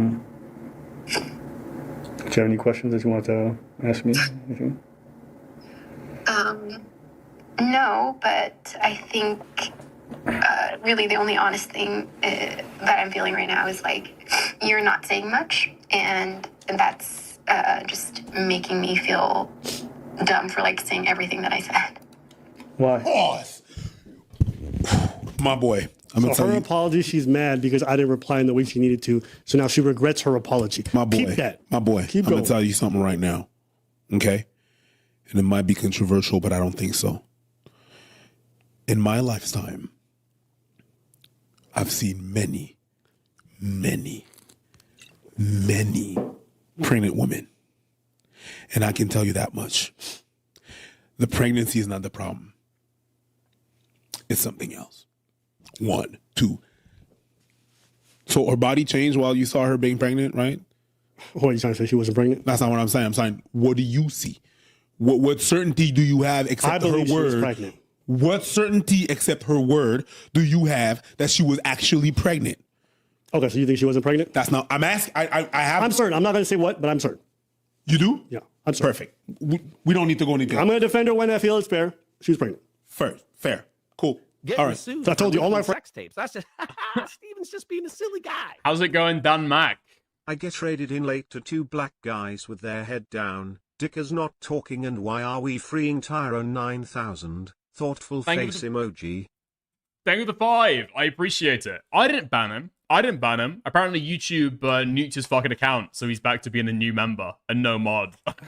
Thank you for the 5. I appreciate it. Friends, all of them were like, this bitch lying. She wasn't pregnant. Also, keep in mind, she never once asked me for money, ever. Like, it's not a gold digger situation or whatever. Gold digger situation. It's a crazy situation. Maybe. I'm just saying, the people run with that narrative, like, it just didn't happen. So I just want to say that. Let's go ahead. Man, why am I defending her? Yo, she a gold digger. Go ahead. What do you want to say? No, it's just that all that I've seen people being wrong, and I've seen people being very, very, very highly hormonal in their pregnancies. That, my friend, is something else. Sure. I mean, let's be fucking real. Again, she's got pregnant with a guy that she's been in a 5-month relationship with, and they live on opposite ends of the fucking country. And it sounds like at the same time she's starting to have doubts about whether she even wants the fucking relationship. It's not just being pregnant having the fucking hormones. That sounds like a fucking insane situation to go through, no? Wait, is she pregnant now? No, let's keep going to start, bro. It doesn't make me feel dumb. It just makes me feel like a little. Obviously, it was fine for me to say that, and thank you for holding space for me to even explain all that. I promise you, that was my reality, and that was all true. But I did kind of like pour my heart out,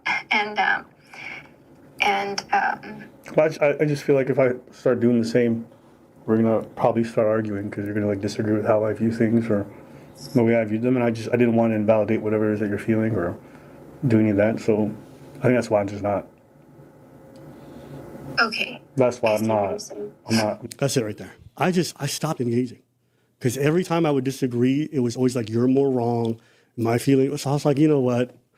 Cool. I just stopped talking. And that's what you're seeing right there, okay? I'm going to move the recording along. I'm going to... I don't think they're different countries, are they? I think somebody said in chat earlier that it's Montreal and Vancouver. now explain to... I'm gonna look really fucking stupid if Vancouver is in the United States. Oh, British Columbia. Okay, nice. her why I pulled away, and you guys are going to hear her reaction, okay? I didn't see any of that coming. You know, I also spent time thinking about it. I mean, as far as the end goes, you know, obviously I didn't see any of that coming, and I kind of just didn't say anything at the time because obviously I was very caught off guard, and on top of that, it was like an outcome I never could have ever imagined. So, you know, with the shock and everything, all I wanted was to just kind of get away. And I understand that from your perspective, you might have felt like you needed me, but honestly, it felt like you like ran a truck through my head, and I didn't want to say anything because I had no control or any say in it. So it's just like I just couldn't be supportive. I couldn't be there for you because I was just I don't know. I knew I did that to you. Yeah, and I'll just say, like, you know, I don't know, my response wasn't great, but, you know, it felt like I got ran over, and then I was, like, asked to be supportive and present by, like, the person who ran me over. And when I just kept wanting to, like, get away, like, I was just bombarded. And so then I just started attacking. And By bombarded, I mean I was harassed by all her friends and threatened with blackmail. I'm not proud of that response, but I don't know what I could have done in that moment when I tried to get away, you know, like, and Listen, Penny Tardway, listen, okay? What might benefit you, alright? Because you've been complaining that I'm not talking about Nicholas Yorio for the entire stream now. An hour and a half, I'm actually impressed. You can go and watch yesterday's stream, because I talk about him on there. You might not realize, okay? You might be excited at what you see. you know, I'm really not someone who spends time being cruel to the people around them or stuff like that. I'm generally very, very, very calm. But I definitely felt like, I don't know, I think I felt like there was not much space for me throughout quite a lot of it. And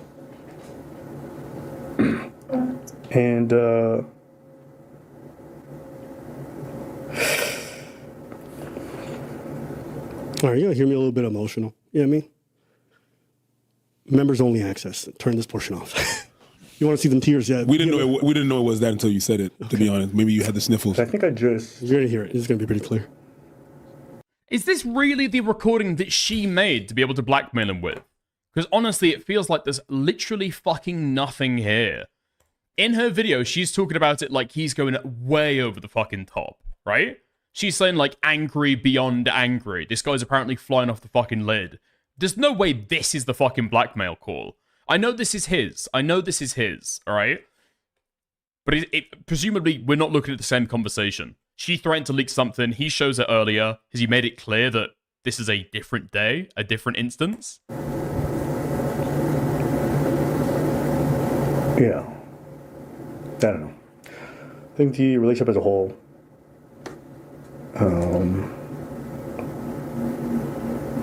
Yeah. Yeah, I knew that it's okay. Like, I know you know, but I just really. and I'm sorry that I kept like trying to reach out. I'm not saying this is right. I was so desperate to figure out, like, well, I knew that at that point we were just like at war and we were just fighting. But like, I just was so desperate to figure out what to do with the pregnancy, and me wanting to keep it, and then I had broken up with you because I wanted to keep it, but then that was like a dumb thing that I did. Again, I froze, and that ended up the way that ended up. I'm not saying it's right. I'm just telling you, like, it was like, I don't know what the heck. My like cognitive ability was just like so impaired by all this pressure, and yeah, and then again, that's why I reached out to Preach, and I was just so desperate to figure it out and do the right thing, and it was like soul crushing. Like, this whole thing didn't like just hit like my heart, like it crushed my spirit, like everything did. Like from the moment, you know, even like me having that phone call with you, and me like not realize, like, and everything happened so quick, and even like a few weeks after, I knew it was my fault, but like I was like, I knew you were going through like your process of like shock in the beginning, but like it was the week I had the abortion, and You got dick. Kimberly had came back. Okay, bro, you're getting too big for your boots. They have better facial expressions, step it up. They're black. They're black and they're American, continentally, right? They can get away with it. Thank you for the 2. Has there been any comments in chat so far over Abba's shirt? No. No. The things that black men can get away with is actually fucking insane. To help me. I think this was 2 weeks after talking to you, after our last talk. And yeah, it was actually. It was 2 weeks after. I was still trying. Okay, so what we've got so far is she's talking about the fact that she wanted to keep it, and so she felt as though she had to break up with him in order to keep the child. I don't really get that rationalization at all, because I think she said elsewhere that she was worried if she kept the kid, that would ruin their relationship, and so she'd be incentivized to have an abortion because that would keep their relationship intact. Right? This is I don't even know if she's sure about how she's feeling in this phone call. I'll be honest. Trying to figure out if I wanted the baby. I had gone through like a weird shock. She was so shocked. Her first reaction was to run to Fresh and Fit. Anyone else, like, to be honest with you guys, that's like, to me, so insane. I've never had a problem with someone so severe that I'm like, I'm going to blackmail you, or I'm going to contact your biggest enemy and tell them a secret I think is going to destroy you. Like, that's so goddamn corny. And to someone you love, like, you know, you guys hear me here. I don't talk about her like she's the devil. She definitely did some fucked up shit. But I still very much, there's some love in me because we went through something difficult. Genuinely. I'm still mourning the abortion, everything that happened with it. It's a tough thing for me. Be honest with you. I'm going to have to figure that out, and that's my own experience. But there's just certain things that she did, and she just doesn't recognize the gravity of it or what kind of betrayal it is. Go ahead. Just in the way that you contacted me, you were off. Off. Why contact me? I felt like she wanted to use me. That's what it felt like. It was weird. It's like, I don't know what I don't know what you're trying to do here, but it's hella weird. Yep. The making the rounds to contact the others. It's not you contacted one person, bitch. You made the rounds to con. I mean, I haven't even got a clear-eyed like motivation of why she would do that. Because I would presume, at least the way that I think that he wants to paint it, is if she is going around to his friends to be able to kind of popularize or publicize the information, maybe in the hope that it leaks, maybe to like tip her hand and show that she's willing to tell other people about it, maybe to cause him some kind of social pressure so he does what she wants. But I'm not even sure what the fuck she wants him to do in this situation. Inbox, is there extra information? Contact everybody. Some dumb people fell in the trap. Fit, fresh. Oh, there's also a Vancouver. Oh, there's also a Vancouver in the United States. Oh, okay, never mind then. Stevie, you contacted Oh, it's on the same side of the continental United States as well. Okay. everybody. That is not. I didn't know what to do. I think one of the last things that you told me in that text that you sent me was, I think I know how I'm going to proceed. That's what you chose to do? Peep it though. Someone said, yo, Abba, stay away from these snow bunnies. She a rice bunny. It's different, okay? I promise. Fully rice made, all the way from the Philippines. Highly approved. Give everyone a shout out. Nah, man. You don't have no bad words for her? She's a witch. You know what it is, bro? Full blood. I made peace with it. Even this whole thing, like the reason why I'm like this, the feelings I feel is more so in regards to the pregnancy and everything involved with that. That's tough on me, to be honest with you. That's the part that gets to me. But her, like, I've moved on. Truly, like, actually in my heart. And I hope she finds happiness. She's got issues and she got to go figure that out. And I hope she gets better. But Yeah, that's great. I'm glad for you. That sounds amazing, okay? I'm glad that you're on your spiritual journey. You found emotional stability. That's not what we're here to fucking talk about, right? The allegation is not that you've not moved on yet. The allegation is that you ran out on this woman. I don't feel any type of way. The reason why I don't have any words of anger for her, to be honest with you, is because I'm over it. And you know what the thing is? I'm sorry. I'm going to say one thing. I'm sorry. Because I do know some witches. And that's not what you are. Yeah. Because all the witches that I got in my life, they're actually pretty good. Of course, the Haitian man knows witches. You a succubus. You suck the life out of people. That's what you do. I used to call her a vampire. I used to call her that. Cousins. Yeah. That's what you do. That's what it is. And then you pull this. See, looking so dead on the video, your face not moving. Oh no, you a succubus. You look. Dude, Preach is the worst part of Abba and Preach videos every time. I just wish we could get through without preaching it this one time, man. Look dead outside and inside, my girl. Yeah. You a succubus. I have no love for you. None. Guys, None.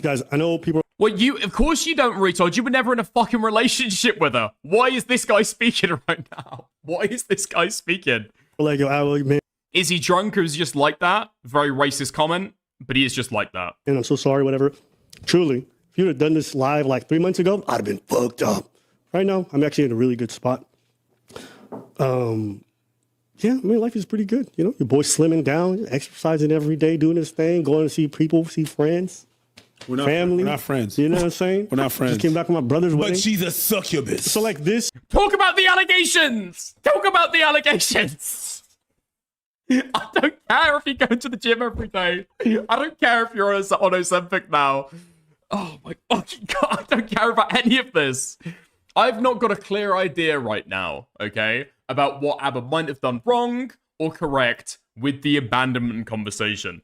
Show us the fucking log. Show us something. Yeah, she's going around you to, like, publicize it to your friends. Yeah, her friends are threatening to go live with it and go public to Myron Gaines. Just talk about the fucking relationship. Just show us some fucking logs. This is not fresh for me, okay? No, it's not. It's not fresh. All right. It's stupid, which is technically the same thing. And we got some Penny, it's not the time. good music out of it. And we're going to get some more. Don't worry, bro. Got some other tracks coming down the pipe, all right? So us separating and going through this is going to release. Think about it. I made that music video. Wait, which one am I talking about right now? Because I heard the Fresh and Fit boys are here.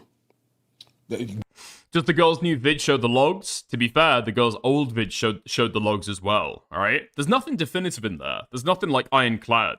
But this guy is talking around the subject like crazy. Listen up, yeah, do your thing because they're going to go. They're going live at midnight, so they need to gather some things.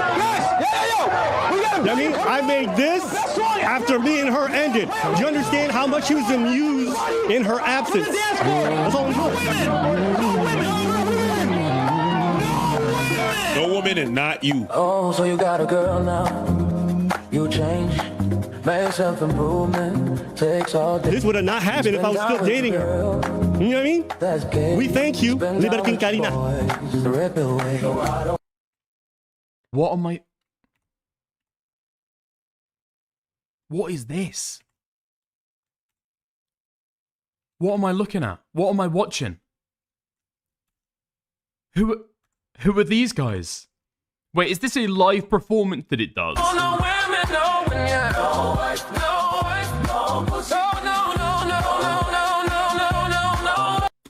This video's not meant for us. I mean, I do feel like that. Okay, often when I watch an Aberrant Preach video, I feel like I'm getting like a little bit of an insight into another culture, into another world. It's like watching a Louis Theroux documentary. You know what I mean? Done, right? And again, I never wanted this to be public. I think it's all very, unnecessary, but she want to go there. We have to go there just to clear some of the air. And again, there's more, but I hopefully don't have to go through it. Someone said Preach looks miniature. I am. I'm 5'2". To this day, I'm not entirely sure what it is that I was feeling, but I couldn't even be angry enough to say anything. That's called dancing. These people with rhythm. I understand why you'd be confused. Soap and Clay, there were guys there with fucking with lightsabers and little leather shorts. We're talking pretty ass N-words, as they would say. I just accepted it. Oh, you hear me tearing up a little bit, boys? Okay, right. Finally, back to this fucking call. And then everything that followed afterwards was like The blackmail. I was just getting kicked in every direction. I couldn't talk about it to anybody. Not because I was afraid or reputation. All right, so you guys can kind of hear it. You know what I mean? Spend the whole time there. I'd rather hear you cry for this than losing the monetization of us trying to. Oh yeah, say we do things. I'd rather I don't mind. saving kids was good, but Listen, it's real. saving you guys was better. It's real. It's a difficult thing to experience. So for me, I don't mind. I'm not ashamed of that at all. All right, move on. I regret that. I regret the way I handled it. I knew to know that, like, you're saying, like, you knew what I was going, like, I explained, like, the debilitating decision making, like, I was doing every day. I was going back and forth every day. I was just trying to figure out what to do, and I regret the way I handled it. And I feel like the first few weeks, I was like thinking about you first. I feel like I was like in a triangle of like, okay, if I don't have the baby, then things can continue going on with Abba. But if I have the baby, then it's just like all this pressure with someone, I understand that's what you thought in your head, but like, I think the frustrating part for me is I literally flew down to be there for you for the abortion. I don't know how things were going to go afterwards, but like, I would have supported you regardless. But I mean, I'm giving a big furrowed brow, a big confused face, because I'm trying to understand exactly what she's saying and piecing it together. But that's completely understandable, right? The idea that you'd be afraid of actually having the child, because that's a really weird dynamic between the two of you. And then, yeah, I guess you're having a kid, which is going to ruin the relationship. And it's almost certain that it's going to be raised probably with you primarily, right? You're not going to have support from the dad, because the relationship is probably going to be over at that fucking point.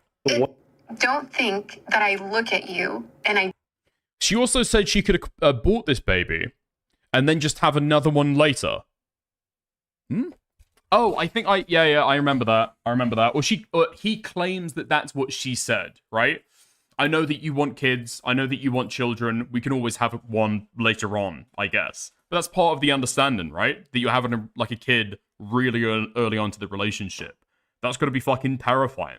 don't care about how you feel. Like, you don't think, at the time, I'm like seeing you and I do love you, and I'm like looking at you, and I'm like, this guy's devastated.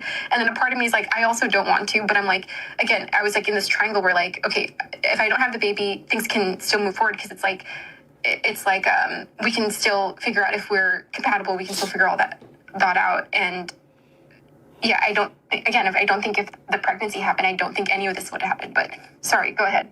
Go ahead. I don't know. I think I always told you the outcome I would have preferred. But I told you I would support you regardless, and I'd be there for you. And I think I try to show up both emotionally and physically by being there in person. I think I went out of my way to try to make that clear to you. And I also didn't lie to you. I didn't tell you I'm going to be fine, everything's going to be great. I told you, like, it's going to be tough on us. It's going to be tough on you, it's going to be tough on me. I don't know how I'm going to change afterwards. I can only tell you that I'm dreading it. And I think that's a reasonable and, like, mature response to the whole situation. You know, I don't need anyone to coddle me or anything like that. Like, I know these things are going to be difficult. And who knows, maybe it does break us. Who knows? But I would never force you into parenthood before you're ready. And I always told you that. She didn't want to. Always. And I understand you may have not felt that way, but I think you don't know from my perspective. Like, I really tried to convey to you what I wanted while letting you know that I would have your back to the best of my abilities, whatever you choose. And I understand you might have felt differently. I'm just saying what I said and what I tried to do in terms of actions. Okay? Right? Because you didn't want me there for the abortion. Remember? I had to convince you. Yeah. Yeah. So I wanted to be there for it. And I told you it's my responsibility. It was not to convince you. When I got there at the hotel, I was not trying to talk to you about it. Wait, I don't fucking get that at all. You want to be there for the abortion. You fly over to be there for the abortion. That sounds weird as fuck, no? I don't understand that impulse at all. I understand wanting to support her and, like, offering that and being, like, super clear, if you want me to be there, I'll be there 100%. But you're the one advocating for yourself to be there. And I know you were trying to say sweet things to me to tell me, like, we'll have more kids in the future. I was like, you don't have to say this stuff. It doesn't make me feel... I just want to say that's such a weird thing to hear for somebody when they're telling you they want to have an abortion. They're like, oh, by the way, I'm going to give you more kids after we get rid of this one. It is such a bizarre thing. And I know she was just in her own way trying to confirm me, but I'm not going to lie. When she said that shit pissed me the fuck off, but I didn't say nothing. Good, and it's okay. Whenever that's a moment where you would use it. Yo, shut the fuck. Yeah. When you say, oh yeah, you say it to me all the time. Yeah. I'm going to be there. We've got a big day tomorrow. Let's just get through it. And, like, that's me telling you I don't like what's happening, but I'm here because I care about you. You understand? So, I think what's tough for me is, like,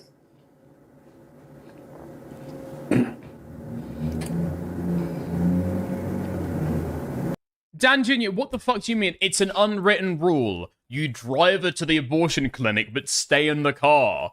I've never heard of that being a rule ever. I've never heard of that being a rule ever. In fact, aren't you gay? You're always talking about how you're gay. How do you know the unwritten rules of abortions? I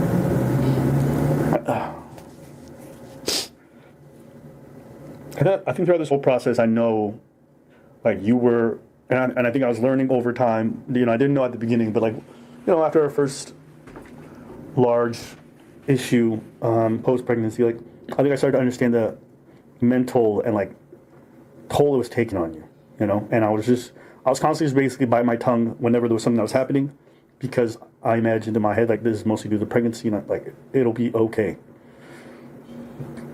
So that's why I'm saying I'm smoothing over all the problems that she was starting, because in my head, I'm like, most of this is due to the hormones and the pregnancy, not actually our issues, which wasn't entirely accurate, but I was trying to be diplomatic. But it was like,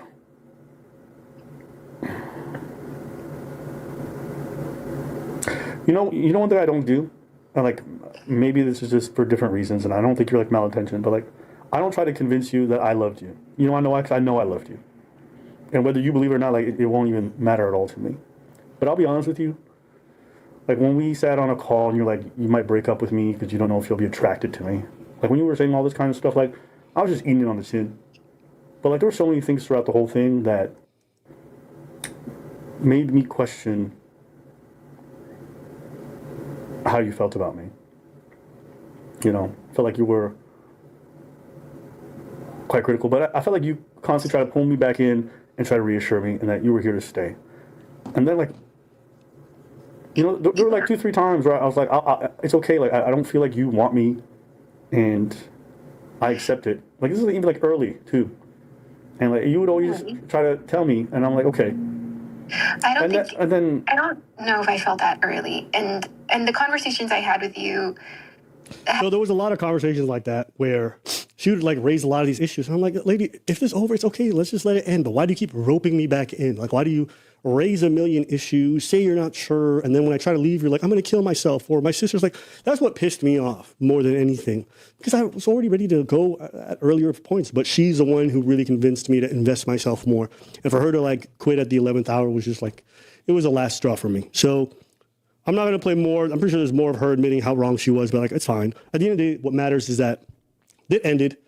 She wanted us to reconcile and wanted us to work things out numerous times.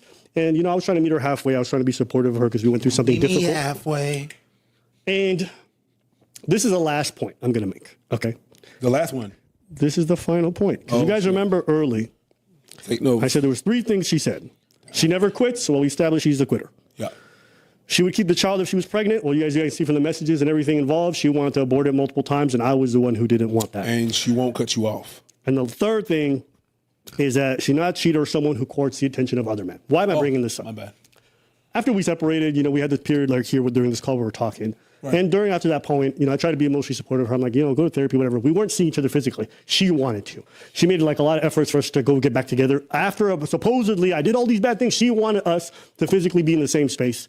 And I kept being hesitant about it. I would be she moves the way I do when I don't really like my boyfriend. She just didn't want to be single. Dick isn't even paying attention. I'm paying attention, okay? The problem is that Abba has said earlier in the stream that he's going to show all of the receipts to be able to prove this stuff. And a lot of what I'm getting so far is just him claiming shit. Like, yes, but you know, my spirit is telling me something's off about this. Okay, no. And eventually, I came to the answer that no, I don't want that, and I'll show you guys just an idea. And we ended things on good terms, in my opinion. Apparently not, bro. I know. But look at this message, okay? Because you guys are going to see, like, I send a message that says, "Hey, I know you haven't pressured me at all. I appreciate your concern. I've thought about seeing you many times, thought about us together, but in the end, I can't bring myself to do it. Know how much I love you. I lost myself in our relationship, and I realize I have a hard time being myself with you. I don't want to go back there. I know you don't want me there. Still, I want to support you from afar." I wrote that last song wrong. She definitely wanted me there, but it doesn't matter. "I will always support you from afar. I learned so much from our relationship, and I know how good your heart is." Okay? I talk about her the exact same way. You know, here she is. "Happy birthday in advance. I'll be thinking about you on the day." She sent me this like months in advance before my birthday. "I'm sorry for coming off inconsiderate or insulting or insensitive on the call. You're right. I was. My heart's been debilitating heavy. It was selfish of me, but it's not fair for me to ask you anything. It was selfish of me, and I'm sorry for being insensitive on so many ways. I'm glad you haven't been feeling what I've been feeling. I'm praying, blah, blah, blah." She mentions how difficult this whole process is for her. But aside from the romance, it is the person I met and the Abba I met. And the person, in the end, the human in you who I am grieving. I don't just let go of people easy. My heart easy. I'm sorry for absolutely everything from the bottom of my heart. I'll be thinking about you and your happiness, and that's not going away anytime soon. It's hurt a lot because I know it was in alignment and not the love. Thank you for everything. I know you gave me everything. I'm sorry for everything. I'll be okay. Don't worry about me. I love you. Don't have to text me anymore. I said, "Hey, I saw your message. I thought of everything. I appreciate you." And I said, "I'll be reading for you from afar." Okay. Now, good message, right? While we were talking during this, Wait, hold on. When is this guy's fucking birthday? Alright, let's get a timeline on this. Abba. Was it Abba? I forget this guy's second name. I think it's like something, like, it's something GigaChad, but I completely forgot what it is. Is it Abba Atlas? Abba Atlas. Date of birth. The Vaganda. Okay. It's April 30th. So, wait, no fucking way. What? A week ago? There's no way that's fucking right. There is no way that's correct. Okay, going off it tentatively, as though it was actually April 30th. That is a crazy message to send when the week after you'd be dropping fucking allegations against him publicly. This period, and she was really trying to set up meetings, which I think she tried to set up like 2 or 3, and I kept saying no every time, and I canceled on all 3. She told me something that was very interesting. You guys remember how she presented herself as first? Christian woman, very demure, very chill. You said demure. You know, you see her Instagram, like, you know, very chill. So, like, this is the person, she would never court the attention of other men. If another man approaches her, blah, blah, blah, all this other stuff. She was, like, overcompensating, and she was very territorial and jealous. And to give you guys some context, If you guys go to my Instagram, I follow like 43 people, okay? Most of them dancers or artists or my family members. But not me. Not him, yeah. Fine. You're not an artist, a family member, or, So, Or a friend. so You know how the reason why I'm fucking contextualizing it is really important this part, okay? Because you're going to start seeing my reaction why. Can we get the fucking gay romance out of the allegations, please? Jesus Christ. I've never seen somebody tag team somebody else in to be able to help them with shit. Usually it's a fucking dog. Usually somebody's got a pet. A dog, a hamster, a guinea pig, a cat, something. Abba's got Preach. Great stuff. When you believe someone, you believe them for who they present themselves. This girl, one time she got mad at me because I was following this like random dancing lady who does like a lot of tutorials and stuff in regards to bachata. I like Why are we talking about this now? Okay. this stuff. I like watching people. I'm a very We've got about 20 minutes left of this. We'll see if there's a stream outro, and then we're going to go to her pot 2, where she responds to stuff. someone who practices dance technically. You like bachata? No, but her footsteps, she did Dominican bachata. Yeah, never mind. She did Dominican. No, Dominican bachata so is the shit. footwork was fire. I'm a Haitian man giving props to the Dominican for the bachata. I gotta give him. Peep it. Yeah. Peep it. Yeah. Yeah. I like watching. I don't post comments. I don't like posts. I'm not somebody who's on Instagram Thursdays. To me, that's retarded. I just don't do it. She'd gone through my follow list and had an issue because I was following like 1 or 2 dancers, and I appreciated the fact that they were very gifted, but these actually very talented dancers. Okay. So she raises the issue to me, and she's like, "I just don't think it's a good look. I just don't think it's appropriate." Blah blah blah blah blah. And me, I'm like, I've never had someone bring this up to me in my past, but I was like, I'm not arguing with you. You know, you're pregnant, whatever. This is a problem. I just unfollowed them. Didn't care. Didn't argue. Why am I laughing? The whole time this lady had a Facebook, Instagram, but she was like following hundreds of dudes. Okay.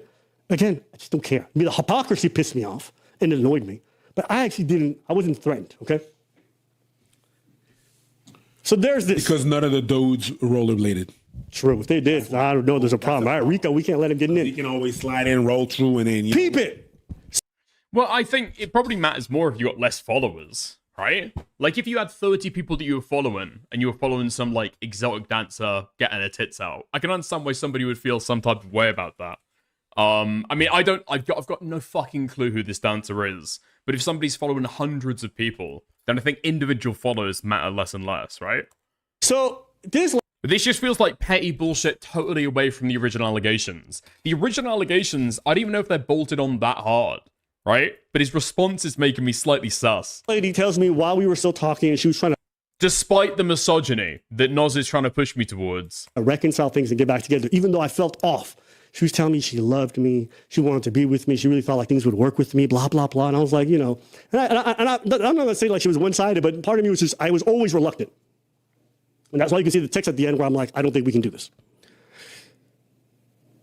She tells me that she has a product she's doing and it's getting popular. She's like, has this Instagram where she's showcasing her skills or whatever. I'm like, well, what kind of stuff you posted on there? And this is where she lies. She's like, oh, you know, it's mostly like archery stuff. It's like, it's not like the thirst trap kind. I was like, cool. It's not. So tell me, after we stopped talking, Tell me why. I see this shit come across my feed. But What? no, go ahead. No, these posts that she was making were during the time that she was trying to get us back and she said we were supposed to make it work. All right. Beep it. Let me see here.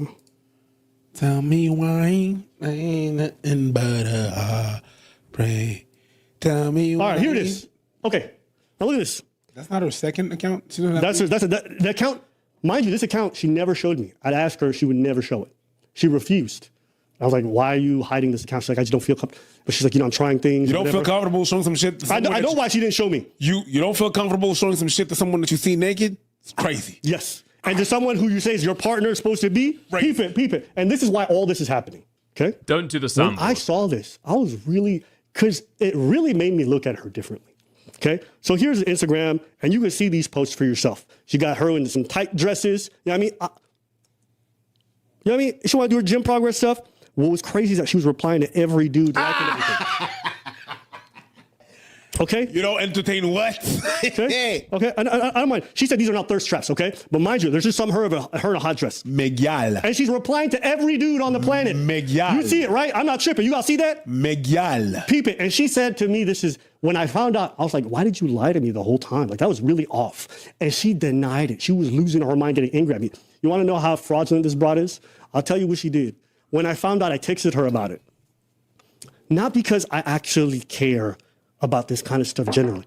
It's just that she presented herself as something, and she was doing the opposite and hiding and pretending. So when I texted her about it, you know what I did before I texted her? I screen recorded, okay? When I told her about it, and then she got on a call later, you know what this girl did? She archived some of the posts. She archived. Then when I questioned her about it, she never answered. She would dodge the question. You did this to me, you did. But I'm like, why did you archive the post if you felt like you did nothing shameful? You'll see. I wish I clicked on some of the other pictures. I probably did another video. If you guys look here. This is literally a nothing burger. This is literally a nothing burger. There's no way that you prepared with this live stream, and these are the things you're bringing I wish I up. would have done. You can see this one right here, right in the middle, right there, where she got the tight dress on, and she makes sure her ass is nice and showing. It's not an ass, it's boobies. Boobies for sure, but she turned. She does a lot of stuff. Look, I've never managed my partner's Instagram in my whole life. Mostly because if this would have been her Instagram off the top, I would not have dated her, personally. I don't go to change people. She hid this shit. Who hides an Instagram like this while they're trying to court somebody or try to be, no. I'm gonna tell you that much. If my girl would have posted shit like that, I wouldn't give a fuck. Fair. But I would have a problem with you lying about it. If you post shit like that, That's crazy. That's crazy. Okay, let's skip on 2 minutes and see if they're still talking about her getting her tits out on Instagram. Your boy free. you're giving fuel to all the people that think you are the norm, my That's girl. it. By the end of the day, you're really it's just one crazy out of many. That's it. But you're just one crazy girl out of many normal girls, right? The problem was not the hormones, because the baby's not there no more, right? You still decide to do this shit now. Yeah. So that had nothing to do with the hormones. You crazy. Yep. Succubus. That's it. And you go through friends, families, and foes. You are crazy. You're a crazy one. That's it. Hey, I heard you really dodged one. Ooh, if you took her home, it'd be a mess, son. Tell me how you do. So, everyone like, oh, Abba, how you like? I'm not stressing. I know you guys are terminally online like, oh, you must be. I don't give a fuck. I live my life in a way where I try to put my best foot forward. I make mistakes. I fuck up. I do. And I'll always own that. And I said Okay, do we get any more screenshots or anything through this? Noz? Is there anything more in this live stream to go over, or is it just preach being preached? to be honest, because one, she crazy as fuck. But secondly, it was because she lived so fucking far. If she was in my city, I would have figured something out. But she lives very far away. I'm not going to fly 9 hours to see my kid like twice a year. Like, that's not reasonable to me.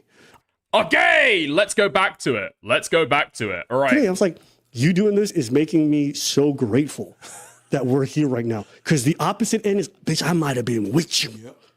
I get to have a chance to be happy. Where did she reply? Oh, she tried to pretend like she wasn't bothered. She's like, all right, well, I'll do my other video. I'm like, do whatever you Do got. your videos. You look stupid. I'm not stressing. Genuinely. Okay. I got the recordings. I recorded it. As soon as I realized this girl was recording, I said, oh my God, I'm actually going to record a call with someone. I've never done that. And I said, shit, we going to start. That's that Michael Jackson shit. That's it. You want to get me started. That's it. You want to get But started. like this whole idea, like Abba don't want kids. Like, guys, I could tell you, I'm not necessarily someone who has like baby fever or desperately wants kids. If a situation arises, I'm going to take responsibility regardless, whether it's paying child support, whether it's co-parenting, whatever. I didn't want to co-parent with her specifically, to be honest, because one, she crazy as fuck. But secondly, it was because she lived so fucking far. If she was in my city, I would have figured something out.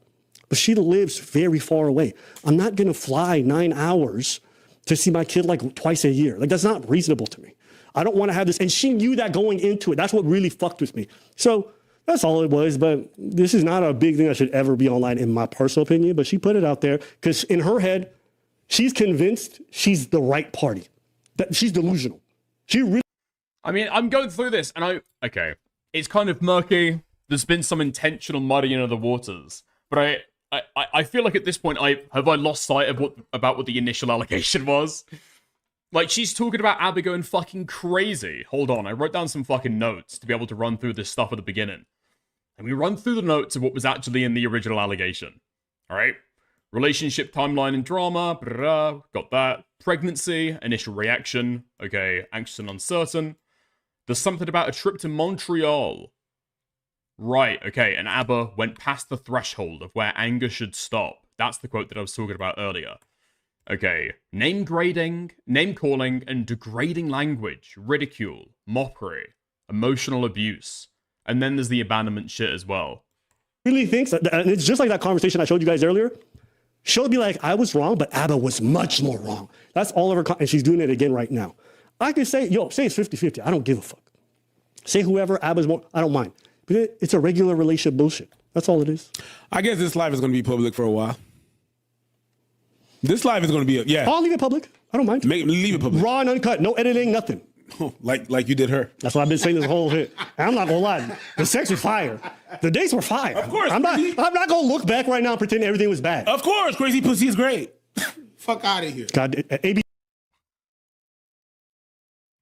DGGL. All right. Nice. Let's go back then. Let's go back to her channel. Because in response to this live stream, she decided that she was going to publish a video. And it's not just a live stream reaction.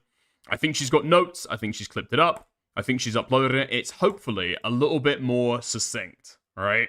Now, I don't know anything about it. It says that I've gone through the runtime. That's only to make sure that it's not just a live stream reaction, which I don't think it is.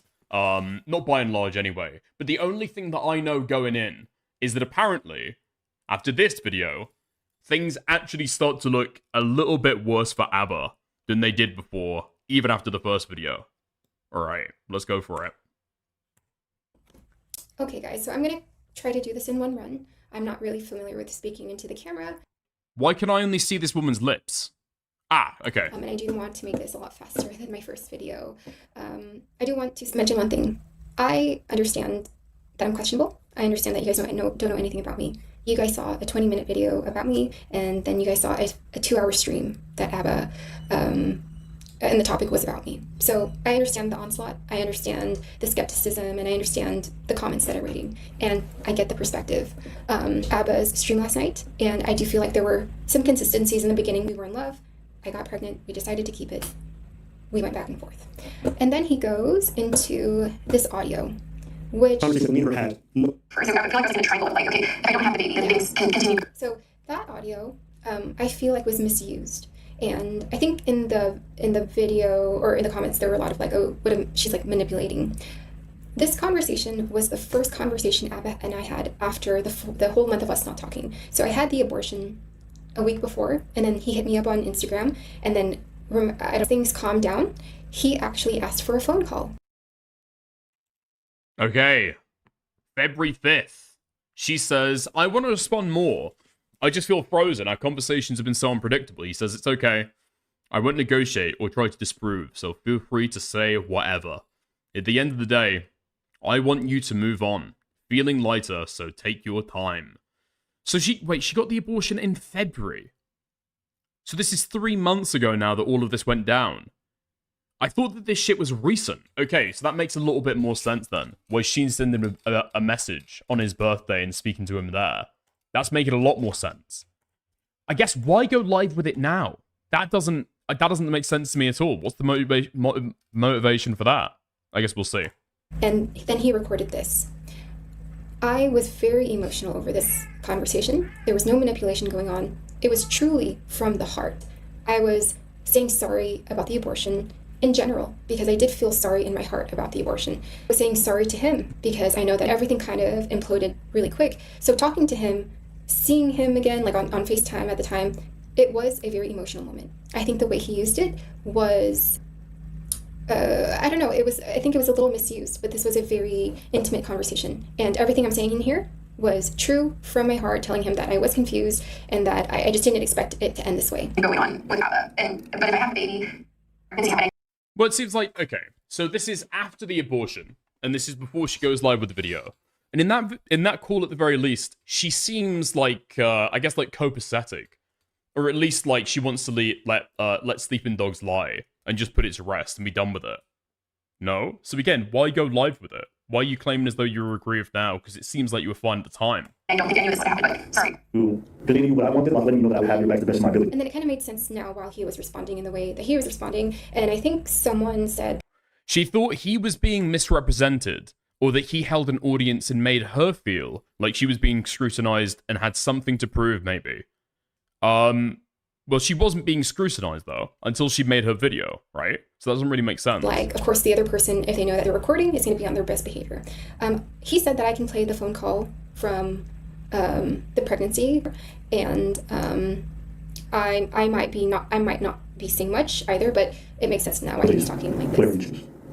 I'm saying what I felt differently. I'm saying what happens to have to deal with somebody changing their mind. Now I can't stress it to you guys enough how fucking debilitating and mentally losers to be on to have a way. I was playing it like I'm loud. The way she was talking during that video was crazy. And at first I wasn't understanding that, but I did my research on like hormones and things to do with a woman, and your boy learns some things. So my own red lines weren't very difficult, okay? There's two things I asked first, like, I don't want any kind of baby mom business. What does that mean? Yeah, but to be involved with somebody you can't walk away from, and they push your fucking buttons, and then you say something, and they act like they never did nothing. I remember I even sent her a message one time. Okay, I do want to say something about this. And I do feel like the things he's saying can definitely be true. But the things I'm going to show you that he said, I don't think people can really push people to say those things. And this is about pregnancy. for me, this is like a point where I'm starting to think, maybe I don't want to be law when I'm thinking about ending things. Okay, why don't you think it's acceptable? She didn't just tell me that she was So I'll get to the pregnancy right now. First of all, like, what do you want to keep? I'll get to the pregnancy This is fucking unwatchable. and why I decided to go back and forth and why I decided to break up in a second. But now he... They want to. So what do you mean cut me out? Like, so I text her very calmly. I'm like, call me. For me, this is like a point where I'm starting to think, maybe I don't want to be law with her in any shape or form. Because not only is she constantly reminding me, but she can tell me I'm part of things. There's no fucking way this was getting shipped around as though this was like a huge, crazy fucking nuke grabber, surely. There's no fucking way, right? There is absolutely no fucking way!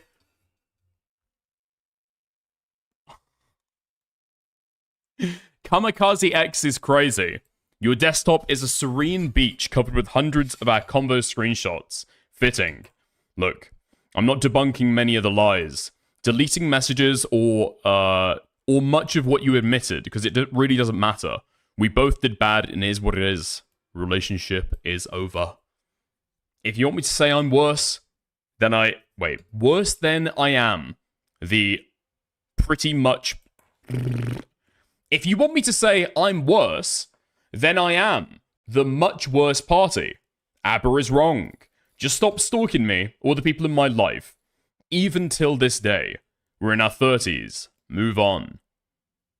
Okay? I'm guessing is this just going to be a bunch of ABBA fans?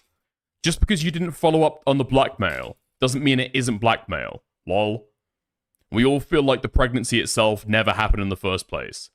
He was recording me, and he didn't tell me. Woman who recorded ABBA, and did not tell him. Okay. Nice. Unfortunately, he might have actually raped this woman. It's totally possible. But I will never know. Because this video is impossible. Impossible to fucking watch.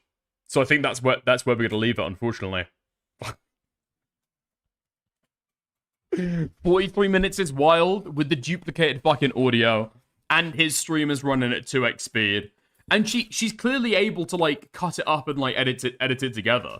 Just like record this shit again. If somebody could get a message through to Libby, alright? Let them know Dickers will only watch this video when she does a better job. Okay. I'll just say that I'm undecided but leaning towards ABBA, although his response is sus. Because this is totally fucking unwatchable. Who else would duplicate audio? Alright, fuck you. Fuck you. Alright. It's time. Oh, Penny. Oh, Penny. You think so? Unfortunately not. Take a look at the title. That's the order we're going in, okay? Destiny has been speaking a lot of shit about the commentary community at large, particularly, somehow, morale. Let's have a gander. Let's have a look. I see that some parts of this are somewhat interesting. Well, fuck it. Okay, I asked Morale for a timestamp, and we'll see. Just whenever he pulls up the Black Cat tweet, it's live. So I didn't get a timestamp, I just found the spot. Alright, fuck me. Let's go then. Jesus Christ. Gen chat off, awaiting more juice. Okay, so I saw this tweet. I think that some Destinoids have been complaining that J-Stalk has been speaking about Kilo's video an awful lot in his general chat, and they'd been accusing J-Stalk of artificially juicing snark propaganda against Ethan Klein. Very evil. Very, very evil. Very shady stuff to do, all publicly in the general chat of your Discord. Juice, good luck. Damn.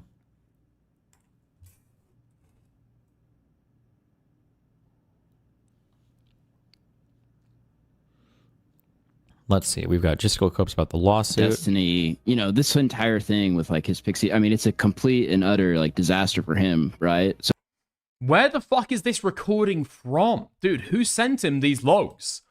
You've got Shamu being recorded in a Discord VC and been sent to Destiny. it makes sense when he's going to argue some of the points that he has or whatever to try to like get that out there. But if you're someone that's like watching him or following him or whatever, and then you have to argue it, I mean, to the smallest amount of scrutiny, like that kind of the conspiracy, like, you know, stuff about the farms and all this other shit. I mean, it kind of falls apart pretty quickly, I'd say. You know what? Actually, I will agree with this. Listen, I love all of you, and I cherish each and every one of you so much, but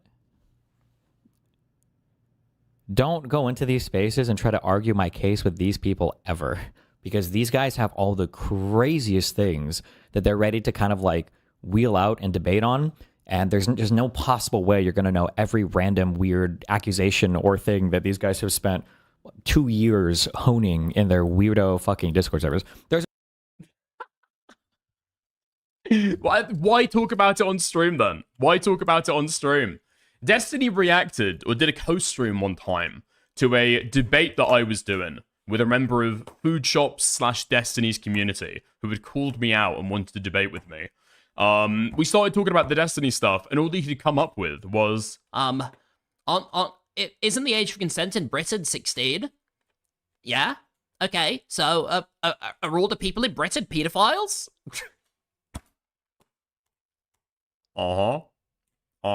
That's amazing stuff. That's amazing stuff. As much as Destiny says that people have had 2 years to be able to hone this stuff, as if it needs honing that particularly, I would say it's a relatively basic story. It's not insanely fucking convoluted, despite the way that Destiny tries to make it seem, right? I think it's relatively straightforward. Destiny has also had 2 years to be able to hone this stuff, and he's not been able to give a very good narrative to be able to respond to it. Especially because all of the DMs, or all of the important information, are already right there in Beckett and President Sunday's video. All of the DMs where he's talking to Pixie and saying, yeah, I betrayed you. I betrayed you big time. I betrayed you crazy style. Yeah, sorry about that. There's a reason why Jessica won't talk to me, or why a lot of these people will avoid talking to me about it, is because they know that, obviously, I know my fucking life and I know what's happened. But sometimes I see people who will try to go into these spaces, and they end up having to concede almost everything because they just don't know the facts about like the weird accusations they're gonna make. Like it's just not worth it, you know? All this other shit, I mean, it kind of falls apart pretty quickly. The smallest amount of scrutiny, like that. I think I understand why Destiny is doing this on his own stream now. Because usually he'd be able to rely on all of his, all of his orbiter to be able to do this stuff for him, right? I think usually he'd be able to take a look at Food Shops and trust her to be able to deal with some of these narratives. But now Food Shops is getting slowly but surely pushed out of the DGG orbit as she embarrasses herself, tries to speak to Soypill, debate him on whether or not he should be speaking to Gisticle, and then sniffing pens the entire time to give her a little extra juice of energy while she's having a debate with him. Yeah, I understand why he's doing this on his stream now. That kind of the conspiracy, like, you know, stuff about the farms and all this other shit. I mean, it kind of falls. Like he says the conspiracy stuff about the farms, but like I've shown you in court filings where their expert witness literally copy pasted. He lifted verbatim an argument from Kiwi Farms, a bad one too, that an expert who works in tech would know is a bad argument. But I don't think he's an expert. I think I've heard about this industry. I don't know how true this is. I would hope it's not true.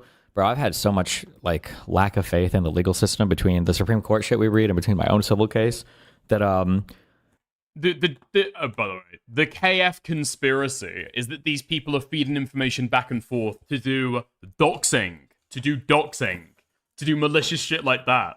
And the thing that he can prove is that JStalk read his Kiwi Farms page and took, I don't know, maybe a retarded tech argument from there. It's not really the conspiracy we're talking about, is it?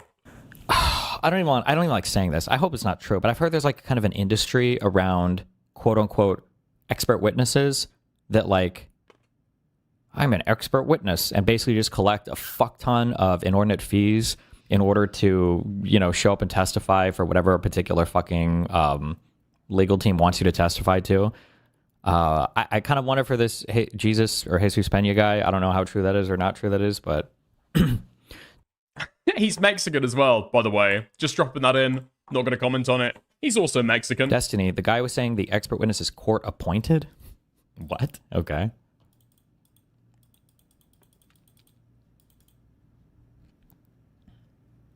One question. Are you ever allowed? I don't think I would ever do this because I just don't know enough about the process and procedure, but just in case you think I'm planning on doing this. But would you ever be allowed to swap places with your attorneys at points in your trial or in the whole course of your case? Like if an actual plaintiff or an actual defendant wanted to question somebody, would they be allowed to say like, hey, I want to ask questions and do that? Or would you have to like dismiss your legal team or do something like that? This is the same. There's no way. This is bait. There's no way. This is fucking bait.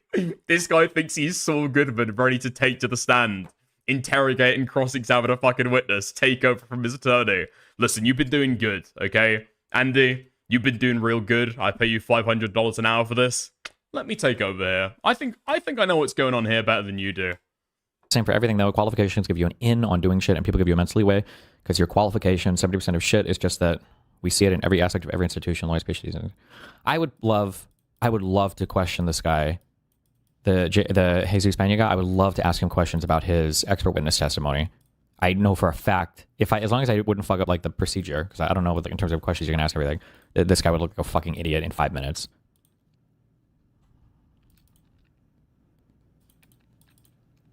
It's just so annoying that.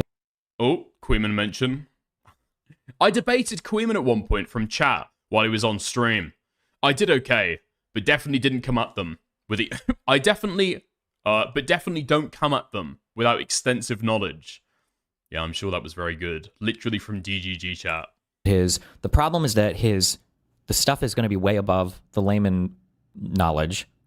And by layman, I mean true layman. Not layman like I play computer games 12 hours a day and I know the ins and outs of like, you know, the average Windows operating system and everything else. But like a layman, it is, and like a person whose only interaction with the computer is maybe sending an email and maybe clicking on a browser. But the claims that guy makes are just so, one of the most annoying things that he's trying to make. Okay, I don't care about this expert witness shit. Start screeching about morale. I mean, it was always going to be tough, basically, that they've... Here, this is my issue, and I'm going to lean into this really hard in the manifesto, okay? My issue is that if you think that I've done really wrong and really horrible and really bad shit, remember when I used to complain about the Trump, all the Trump election cases, how when they were in front of the media, they would say one thing, but when they were in court, their tune would become significantly more reserved. Is if you want to make all these crazy accusations of me, and then you want to back it up by taking me to court, well, one, the thing you're taking me to court for seems to be pulled back a bit from the initial accusation, and then every single thing you bring up in court is either you've brought up an inappropriate law, you've lied about your evidence, you've deleted and hid a whole bunch of shit. Well, fuck you. You don't get to say, it's not fair to say, well, you know, what he actually did was really bad, but, you know, the court case is going to be tough. Bullshit. Fuck you. The court case shouldn't be tough. If there were 15 women whose shit that I'd all sent fucking Pixie stuff to, and if there were all these people saying that my sister got a video from him from Pixie 2 months ago, and blah, blah, blah, if all that shit was true that she put in the complaint, unless she fucking lied, unless she lied about every single fucking thing she put in the initial complaint, then fuck you. You don't get to say, well, the lawsuit might be tough, but we know he's a bad person. No, fuck you. You sued me. You wanted to go to court to show the whole world how fucking horrible and bad I am. If you trip and fall over every fucking part of it, then that's on you. Fuck you. We've got like witness test. What is that? Is that I don't even know if Tectone has brought that one. Has he? I don't think Tectone's brought that one yet. I don't even know what. Like for the initial thing that people are complaining about, right? The violation of Pixie. That's already gone past the statutory damages. Sorry, the statute of limitations, right? That's the fucking issue. The initial sharing with Rose, that stuff's all gone now, and so they've got to rely on something else. Has he shared the exact same shit? I can't say that I know the specifics of the case, but obviously there's legal technicalities there that won't account for the actual like moral ground truth of what people are talking about. It's like, okay. Did you consider hiring your own expert witness? For like 4 seconds. Now, but the problem is like the guy's claims, I'm confident that I can write out, and I did. I wrote out a whole brief on like, these are the claims he's making. This is what they mean. This is what he says they mean. This is what they don't actually mean.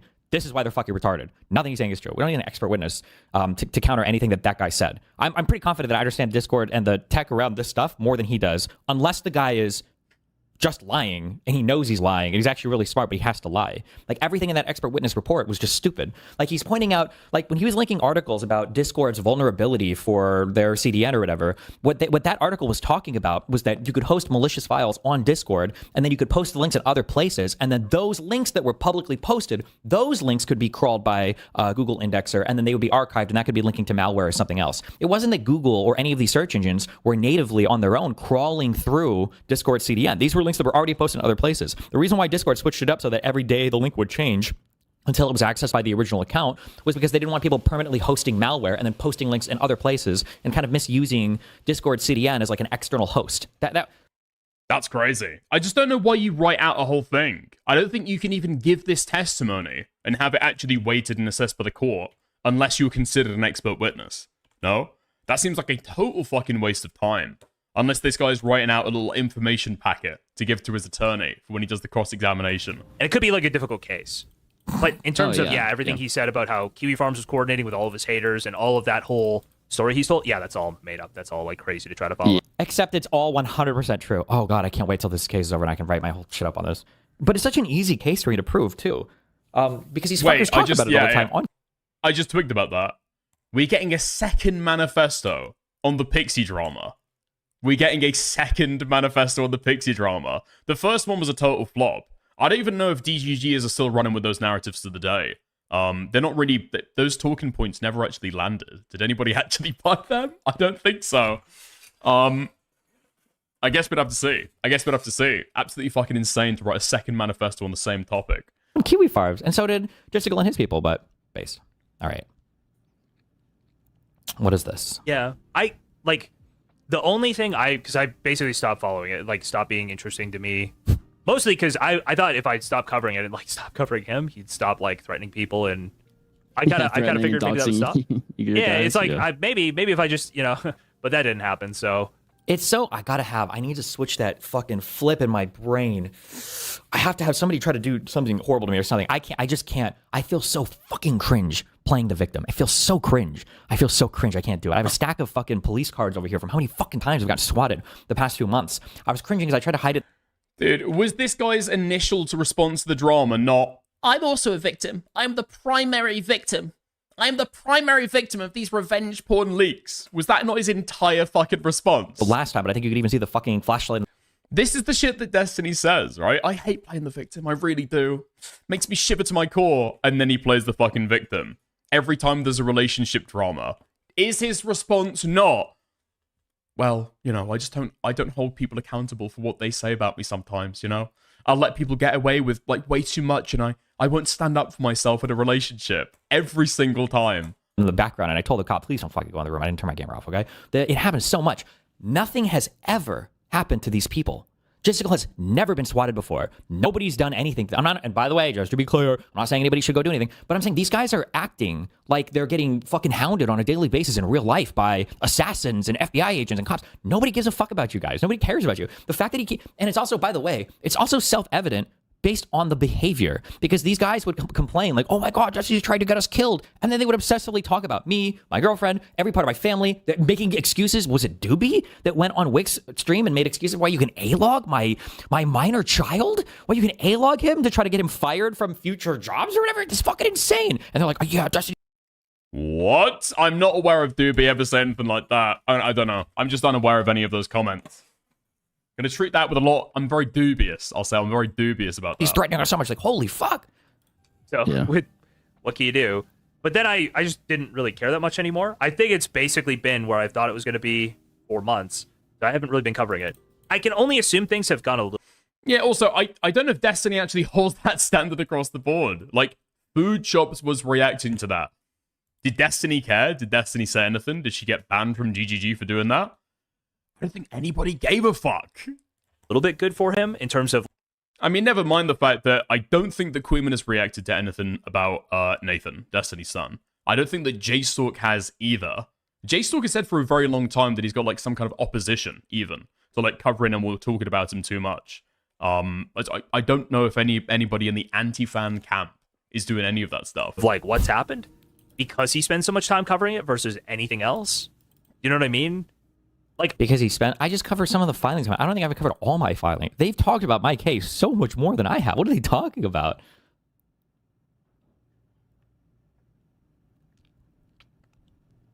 I'll talk to the LUS guy if he wants. There's a guy on my Discord that messages me that's his like connection or friend, but I don't remember the name, so I can't look it up on my Discord. But if he finds a way to message me, he can message me. That makes me think, but it could be that honestly, he's in a weird enough spot. He's in like a desperate enough place that I do think there's a chance it's like not going that well. Certainly, it's never gone as well as he said. Like he was like, oh, it's going to be dismissed in 2 weeks, then dismissed in a month, then like. Everybody likes to keep bringing up this like, oh, he said it was 2 weeks. Oh, he said it was 2 weeks. Oh, he said it was 2 weeks. Yeah, because I thought the judge would be. I love every judge. Every judge in the world, I love them all. Let me make that clear, especially my judges. Okay, but okay, I thought that the rulings were a bit quicker. Okay, I didn't know that you could file things and motions and not have them ruled on for 5 or 6 months. I didn't know that was the case. Okay. And this is the guy that wants to be tapped in by his lawyer to be able to argue his case instead of his actual legal counsel. I didn't realize that rulings took time. I thought they like let you know. I thought they did like a vibe check on the hearings. I thought that each case you had like an assigned judge to it, and that's all they did. I thought I didn't realize that they were so overstretched. Okay. Technically, my opinion isn't really like on TV. Yeah, it's like Law and Order, where the judge gets each opposing counsel into the fucking chambers and goes like, okay, let's sort this out here, now. Speak to me for like 5 seconds and I'll give you my ruling. 100%. Let's go. They changed from the beginning. I feel like it should be dismissed almost immediately. But the plaintiff, I didn't expect the plaintiff at the twilight hour to fully fucking fabricate a witness and to make a lie up to survive the preliminary injunction hearing, because they did that with Abby. Like I said, people can accuse me of lying, whatever the fuck, I don't care. Fuck it. If we go to trial, I guess we'll go to trial. I have never sent Abby anything related to Pixie ever. I just haven't. I know. Wait, what do you mean go to trial? Go to trial? Wait, I thought you were still waiting on a dismissal. It was just taking a long time. What? It's almost like you said this was going to be over in 2 weeks because you thought that it was baseless, and then it turns out that it's not baseless and it's going to trial. I haven't. I checked through all her fucking DMs on every fucking platform. I checked through everything. I've never sent her anything. And Penny, I'm letting you know now, okay? I'm being totally upfront with you. I'm letting you know now. You'll be waiting for another 2.5 hours, all right? Because even if I started watching the Kilo video that you're waiting for right now, I'm only an hour and a half into it, right? So you'll be waiting throughout the runtime of the fucking Kilo video. They brought that. Pull up a chair. Get some fucking popcorn. Take a nap. I don't know. If you want to, listen, send me a DM, send me your personal telephone number, and I will give you a ring, personally, when I get to the Nicholas Furia section of the Kilo video. Okay? That girl on the night before our preliminary injunction hearing in order to save their case so they wouldn't run the risk of getting dropped right there. Oh, by the way, memes, I'll never have the answer to this. Dude, that is, oh, fuck me, man. That is prime Chud Logic chatter behavior as well. Fuck your DMs, I'm not some rape beat. By the way, so all I can do is be schizo and speculate. I said that they provided us a slightly more Isn't that like a hyper-specific, like, porn term? Isn't that like a hyper-specific, I don't know, like, fetish term? Is that common? I mean, I understand, right? It's become a lot more popular in the last couple of years to say, I'm raped, you're raped, they're raped, who's raped? Rape me. That sounds very fucking specific. Redacted, or a slightly less redacted version of that Abby DM like 2 weeks ago. I know the person she was communicating with now, who she was sending those messages. What porn am I watching? Not rape meat porn. I'll tell you that for a fact. I'm saying, who the fuck says rape meat? That's just two. Spoiler alert. It was one of Justicle's mods. So I wonder how that wound up finding. You've got to end up in like the dark fucking avenue, back alley, rape dungeon of Pornhub to be able to find people to be described as a rape meat, no? Me, N-word, problem? Listen, Whatever floats your boat, mate. Whatever floats your boat. Heading its way to Joanne. Kind of weird. Pretty crazy. Now, again, I'm not going to find any of these messages because these motherfuckers are actually deleting shit and actually hiding stuff from me, so I'll never know. But my guess is that that guy probably sent it to Jessica. Jessica probably passed it along to either Pixie or Joanne, and then they probably went to Abby and then bullied her into joining this by who knows what. I don't know. Okay, so this is just like Destiny's version of the think before you sweep theory. Nice. Yeah, it's a jury trial. Technically, anything can happen. I mean, yeah, what? OJ won his trial. What do you mean? Like, yeah, what? Anyway, it's just his progression over time. It's been strange to me to see. What is this? Anyway, crazy stuff. I think at this. Again, I mean, I don't want to delve into your porn topics. I don't want to delve into your porn topics anymore. You wear kids' clothes. Critiquing me doesn't bang. I wear adults clothing. I don't know why. If you're looking at me, okay, and you're thinking that I'm wearing children's clothes, a wire has gone wrong, you're having a seizure, there's something mismanaged in your brain. Children's clothes. This point, like even if like who's he talking to right now? Shamu. And M. Rao or whatever. Fuck, I have so much trouble keeping track of these people. The Morale guy, I think, is an insane anti-fan. It's hard. Ooh. The MRAW guy. The MRAW guy. Let's go. A lot of these people became like, I think, Ethan anti-fans, so I can't. Sometimes I say a person is anti-fan of mine, but they might not actually be an anti-fan of mine. I think they might just be an Ethan anti-fan, so they like tweet with each other, but I'm not 100% sure. But I think MRAW tweeted a ton of crazy shit to me. About me, I think. Destiny and Ethan anti-fans do roll together. That is kind of true. A lot of the Ethan snarking, especially, halfway through, early on, was connecting Ethan to Destiny, right? The Dan Saltman connection. Ethan getting all of his sources for his hit pieces from r/Destiny. Like, for some reason, tomorrow, it comes out that Pixie was just, like, 100% lying, and she's, like, a malicious bitch or whatever. Like, just nonsensical evidence came out against. Isn't Emerald the Doomer Media guy from way back when? I think he took the Doomer Media account on X. Wait, is he actually Doomer Media? Dude, Doomer Media should fucking sue Morale for taking his handle. It's actually done awful fucking reputational damage to that guy's online career. I mean, sure, okay. He was, he would lend money and he would not pay it back. He'd promised to do editing work for people to be able to pay that shit back, I think, right? That was the Doom Media drama. But did he do the things Morale does? I'm not sure. There's got to be some kind of, like, vicarious, defamation case you can bring. No? Dude, I'm too deep into the fucking Destiny drama. I'm thinking about other cases other people can bring. The guy who made the Vosh as a terrorist video? I think he just took the Doomer Media, or he, like, changed his name to Doomer Media on Discord, I believe. Hold on. They're about to do the meme. They're about to say even if Pixie was lying about every single thing, we still know that Destiny's 100% an evil person and everything else was true. Reason tomorrow, it comes out that Pixie was just like 100% lying and she's like a malicious bitch or whatever. Like, just nonsensical evidence came out against Pixie that was like proven to be true. Like, at this point, even, it's just like, sure, you're innocent of the sex crimes, but like the weird harassment campaigns you've done on people, the doxing shit, the lies that you've told about other creators. It's like, at this point, like, you're kind of, for a lot of people, I feel like, even if you win this case, it's like, people have kind of seen who you are and don't really fuck with you. It's so fucking crazy, dude. It's so crazy. What's wrong? What's wrong about that? That's completely fucking correct. Also, almost certainly pre-watched, but that's almost certainly correct. I don't think it's just to be because of clear, sex still shit. guilty of like many other. Sir, hundreds if, like, of other the sex crimes disappeared, hundreds. Everything else, he would still. Like, Destiny has done damage to himself in his spiral after the Pixie allegations that was just never done to him originally, right? The insane fucking rants that he'd go on about conservatives needed to be afraid when they go to events. People can moral frag as much as they fucking want about Hassan Piker and his violent comments. That is probably as bad as anything that Hassan has ever fucking said. Especially after the murder of Charlie Kirk. A fucking deranged thing to say. That got him fucking demonetized on YouTube, right? That got him around on a conservative media, like, ecosystem. This guy got talked about on Fox News after that shit. No? Yeah, like, the stuff that Destiny's done in his spiral after the allegations has probably hurt him just as bad or possibly more than the initial allegations did. Is what I meant. Sorry, I probably worded that No, terribly. Yeah.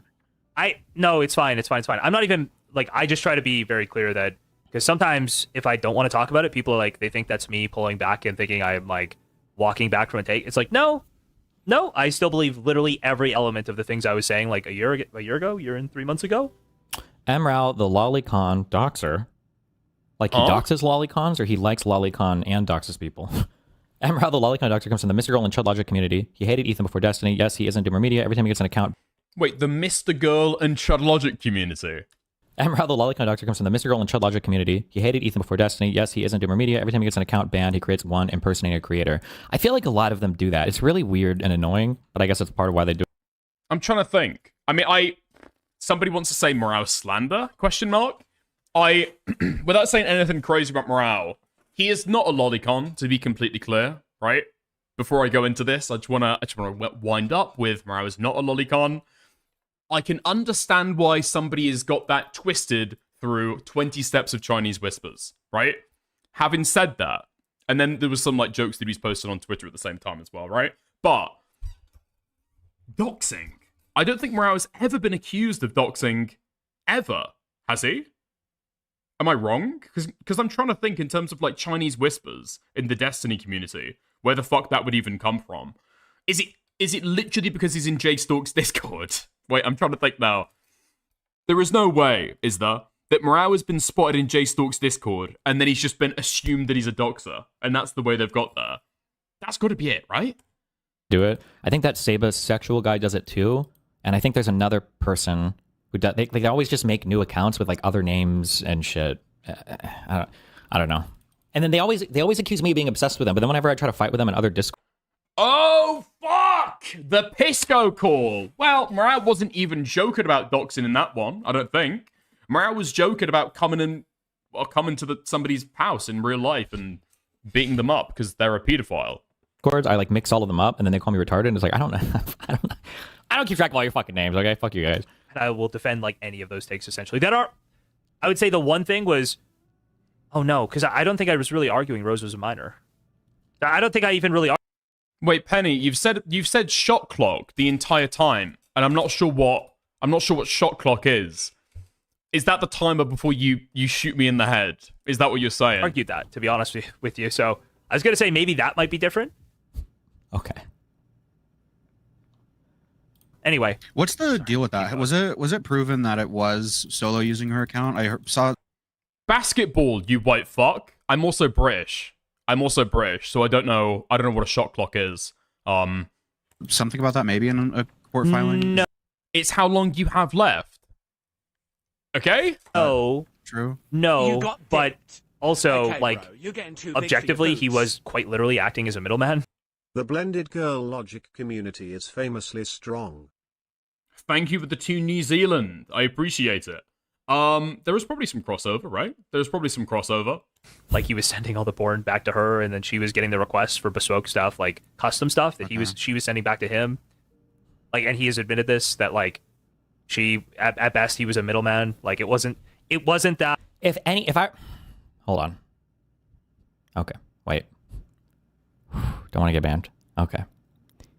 I would say that easily the most disgusting part about this whole thing, that again, nobody gives a fuck about, is the fact that they are so fucking horny to throw me under the bus as a pedophile or whatever the fuck else, that they will make the craziest fucking excuses or stories up about anything. And I don't know where they're at for this, but like when the Rose stuff came out and it didn't go the way that they wanted it to, the accusation that they started making was that me and Rose were communicating behind the scenes and that we were secretly collaborating in order to fix up her story to save us both because we had some fucking pedo adult relationship that we wanted to preserve, and we were just like covering our own asses or whatever.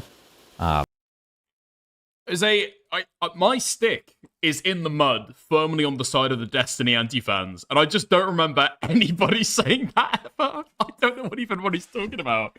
Has he seen like a single Discord user say that shit one time and is then running with it? I haven't said that. I don't think Queeman said that. I don't think J-Stalk said that. I think there's some idea that Rose's testimony is kind of sus, and it seems pretty fucking out there, such as Solo being the person who was talking with Destiny the entire time, which seems absolutely fucking crazy, given that given the fact that Destiny was having calls with this person, and he said that he knew them really, really well. That seems kind of fucking insane, right?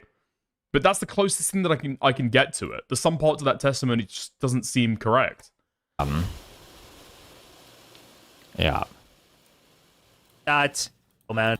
At best, he was a middleman. Like it was. And then keep in mind, remember, the only reason why she ended up being deposed was because that sapiosexual guy, Justicles Community, was spam harassing emails to the girl and then her entire family, while the whole Discord server, people like Wicked Supreme included, cheered it on, saying that he was doing a good service. It wasn't that. Yeah. She said it was. Yes, she said it was Solo in the deposition.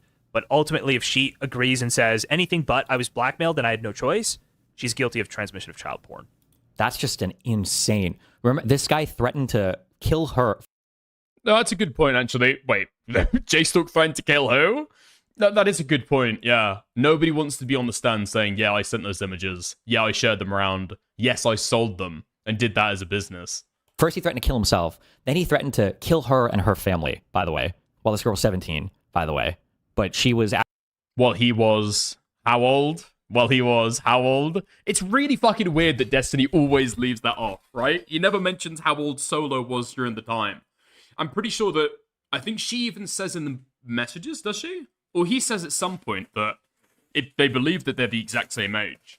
So the idea that it's like, he's like some 25-year-old guy or 30-year-old guy, like pedophile nonce, who's like forcing her to do all of this stuff. It's just not founded, right? I think he was a minor at the exact same time. Actually, an insidious top secret prostitute who's guilty, okay. And so, yeah, like, what a spot to be in. That's some crazy realistically, shit. I do think there's a good chance that she would understand that and not be willing to go there and argue. Wait, so does he still believe that she's just lying about everything? But ultimately, if she agrees and says anything but I was blackmailed and I had no choice, she's guilty of transmission of child porn. And so, yeah, like, what a spot to be in. That's some crazy realistically, shit. I do think there's a good chance that she would understand that and not be willing to go there and argue. Like, my story has been the exact same from the day this fucking case dropped. Pixie has lied about almost every fucking part of her fucking... Wait, what? His story's been the exact same. Hold on, I've got to grab a screenshot. Life. To every single person that she fucking knows, okay? And then, even when they manage to... It's the same screenshot that I bring up every time that Destiny talks about his case. Harass and harangue this girl into giving a deposition. They don't like what she says, so now they accuse her of fucking lying. Bruh, okay? I don't believe so either in Jade. Like, obviously, she was involved, like, heavily. That's just crazy. That can't be right. No, I'm saying if she doesn't say she was blackmailed and she had, like, no choice and that she wasn't on there, they would punish the child? Yes. Oh, sick. Okay. Now, tell me if Destiny's changed at all. 2024. November. Destiny. Shouldn't be no. I'm so sorry. There is literally zero excuse. I've had phone conversations and stuff with this person, and they were fairly close to me. I mean, it's a lie. They've known each other for, like, a week at that point, I think. If you take a look at when she created her Twitter, and then when they started sexting, it was like a week between those dates. That person was fairly close to me. It's worthless to say at this point, but I'm super sorry. There's literally no excuse. I won't say or confirm anything about them. If there's any particular action or thing I can do, just let me. Is Destiny still saying to this day that there is literally no excuse? I think there's been a little bit of wiggle room there, no? Just a little bit of a shift, possibly. Just a little change in the positions. Yes, if she was knowingly do it, if it was anything but him blackmailing her and, like, forcing her to do this stuff, yes. If you're a child selling child porn to people, you are guilty of, like, selling transmitting child porn. Also, they have this meme that they constantly... I've never bought or paid for anything related to the Solo guy or Rose. This has never been true. I know they try to make this claim. And my understanding from the deposition is Rose didn't get paid anything for any of the weird shit that he was selling either. He owned and controlled all of those accounts. One of the most blackpilling things about, like, Israel, Palestine, and politics and everything else, you look at how Ryan Grimm and all these people are playing footsies with fucking Marjorie Taylor Greene, the Jewish space laser lady. And it's like, how can there really be absolutely no political values anywhere? Like, you guys really have no principles at all. It's whoever's on your team is okay. I never thought in my entire life that I would see a whole community of people go to bat for fucking child sex traffickers because they are so fucking horny to try to pedo jacket me or whatever. That's just... What the fuck is he talking about? What the fuck is he talking about? Has anything come out at all about this guy being a fucking child sex trafficker?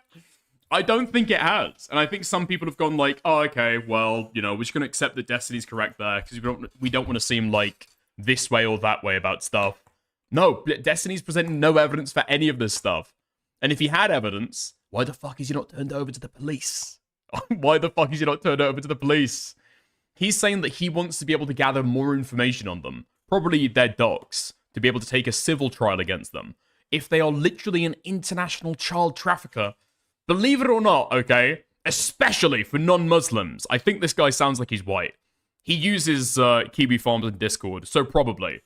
We have laws against child trafficking. If you want to report that to fucking, I don't know, Europol, or whatever the fuck, or the British police, you can, and they will take it from there.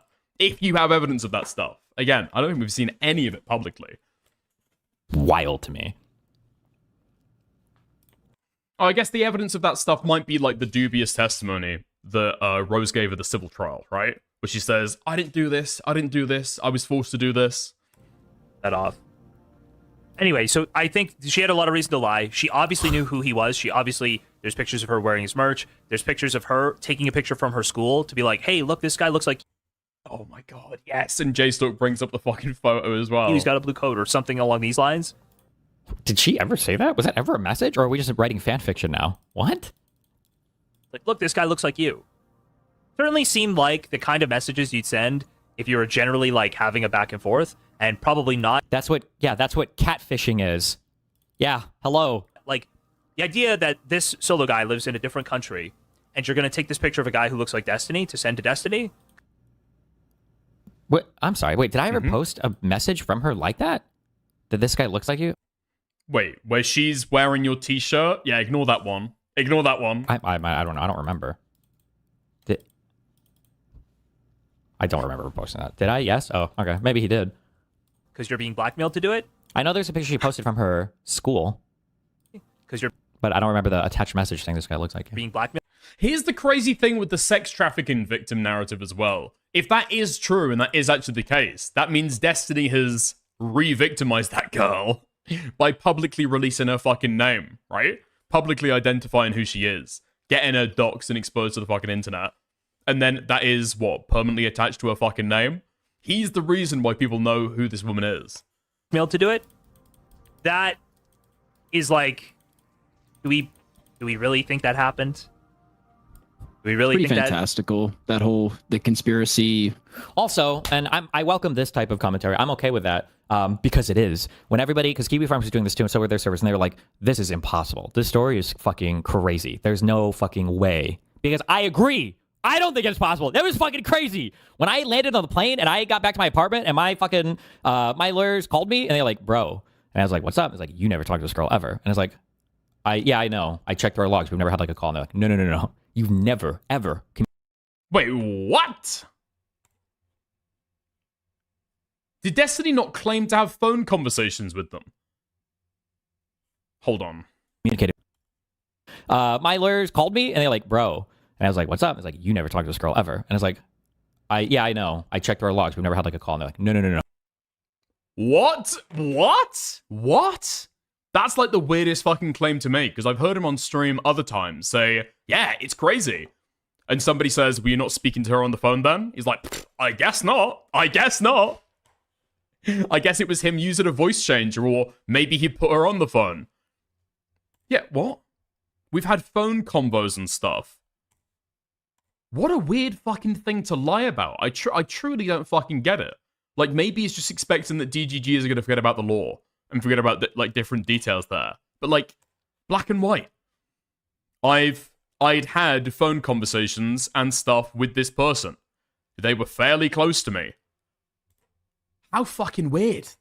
No, you've never, ever communicated with this person. She's never messaged you ever in your entire life. There's no possible way you guys are misunderstanding something. He gay out, the gay out from the beginning, all that stuff is pretty fantastical. That's what you're talking about, right? I could see them both having access. Or I could see, man, I really can't see. What? Hold on, what? That having a back and forth, and probably not like the idea that this solo guy lives in a different country, and you're gonna take this picture of a guy who looks like Destiny to send to Destiny because you're being blackmailed to do it. That is like, do we really think that happened? Do we really Pretty think fantastical. That whole the conspiracy, the gay out from the beginning, all that stuff is pretty fantastical. That's what you're talking about, right? I could. You know what else is funny that these guys just never fucking dig into? The solo guy, by the way, was a Queeman fan. That's where he spent all of his time in his Discord server, was in Queeman server, typing a ton. He had messages. Dude, it's fucking insane. I mean, it's just not true. That's the fucking brutal thing. He did have logs in Queeman's Discord, leading up until when he leaked it on Kiwi Farms. Yeah. Like, I've got it in the fucking timeline. When does he join Queeman's server? You can literally plot it in the timeline of when the leaks start coming out. Okay, here we are, got right? dicked. So Okay, you've got... bro, you're getting too big for your boots. How's it going? The actual call was, dude, you were screwed. Thank you. Thank you very much for the €2. Okay. Yeah, here we are. 2024, 6th of October. This is when Solo joins Destiny's, Queeman's Discord community. Right? 6th of October, 2024. And then what happens after that? The next thing that we see happen is logs of JStalk messaging Destiny to warn him about some of these leaks that are getting posted. Because at that time, shit gets started, funneling out to the Kiwi Farms. It's like literally at the very fucking same time. I don't know if this is the case. I think it might be around the same time that he was reaching out to President Sunday as well, right? So it's just not true. It's just not true. This guy is at the same time looking at who Destiny's ops are. President Sunday goes to him. Queeman goes to him. He was a Queeman fan. Doesn't seem particularly likely. What's he there for? The British politics? Nobody's there for the British politics. Okay. Nice. Alright. I think that's about it. I mean, I am looking forward to Destiny's second manifesto. I can't lie. That might be an interesting little bit of content to go through. Just like it's the Destiny stuff is like I say, it's like not that difficult to be able to go through. Go and watch the Beckett video. Go and watch the President Sunday video. You're done. You're done. You know the fucking story. You understand how it's fucking going. Yeah? I don't know. Maybe Destiny can spin something. I think at this point, especially given like how far out we are from the actual situation that went on, people are probably going to buy it, right? But because they'll buy anything that Destiny says. Because at this point, all of the regular people who think that Destiny's done something wrong have already left the fucking community. Maybe some people have like come back into the orbit, like Hutch. There are Hutchian individuals, to be sure, absolutely, right? But how many people are actually doing that? I don't think very many. There's a reason this guy's bought his streams, right? Yeah. I don't know. But yeah, the people left in Destiny's community will just like buy anything that he fucking says. It's even more cultures than it was before. But there we are. We talking about background connections. Fitting. Okay. It's the moment that you've all been looking for. How's it going, Dan Saltman? Do you want to hop on and talk about the Destiny stuff? Up to you. We were just watching the stream. Interesting time to hop in. Interesting time to hop in. If you want to have a conversation about it, we can. It's up to you. He's typing. He's typing. Carry on. No, I'm a listener. Okay, fair enough. If there's any disagreements you have, let me know, okay? Moving on from one Dan-related topic, the Destiny stream, onto a second Dan-related topic. Ethan Klein got his fingers in a lot of pies over the last year. I 100% agree with everything you said. Okay, pop that on stream. Somebody take a screenshot. And then just clip my coverage and then have that on the entire time. Nice. How's it going, mate? You're right. Okay, fab. Let's go over the Ethan Klein stuff then. Alright, let's load up the Kilo video. Let's get going. Fuck, Dan. Fuck! Okay, just a listener. Just a listener. It'd be interesting if you want to have a chat about the Kilo stuff as well. That could be fun. Okay. I'll ask you this. Originally, when you were talking to Ethan about the copyright stuff, okay, it seems pretty clear that you were the one who came up with the big brain idea to be able to lodge it with the Library of Congress. Was the original target for that Hassan? And then other people got swept up into it as like a secondary effect? Or was the idea always to go after Hassan's orbit?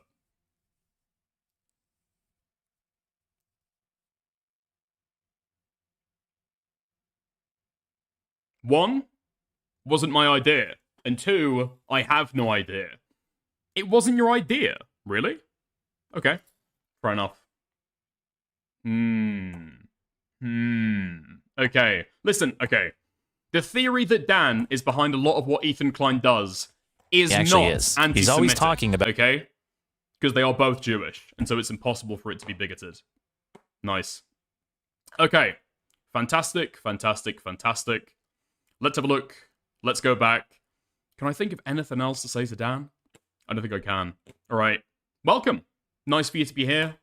Glad to see you. All right. Let's go into it. This is where we left off last time, okay? We spoke about the history of dishonesty of Ethan Klein. We spoke about Ethan the victim, the Snarkifesto, CPS, CPS, CPS, and I'll sue you, I'll take all your money. Let's get in to the awards show, ladies and gentlemen. Here we are. The biggest sweepers, the biggest defenders. Let's get into it. Cameron F305. Get Cameron F305. Hey there, folks. I'm your local content cop. I make sure everyone's content is up to par. Cameron F305 is the owner of an up-and-coming commentary YouTube channel. He's 20... Yo! You're getting too big for your boots. Thank you, Dan Saltman, for the membership.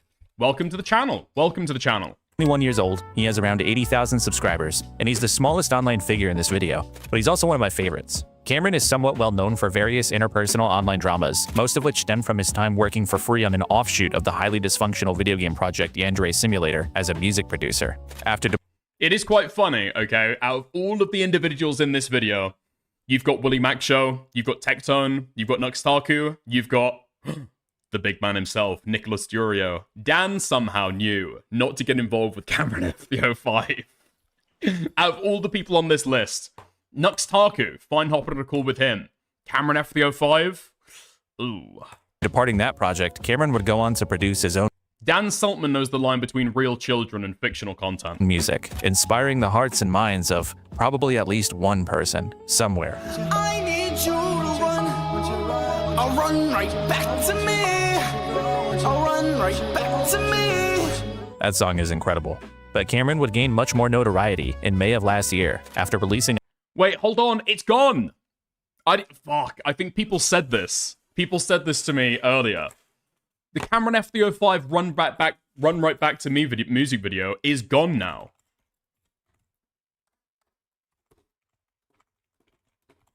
You can't find it.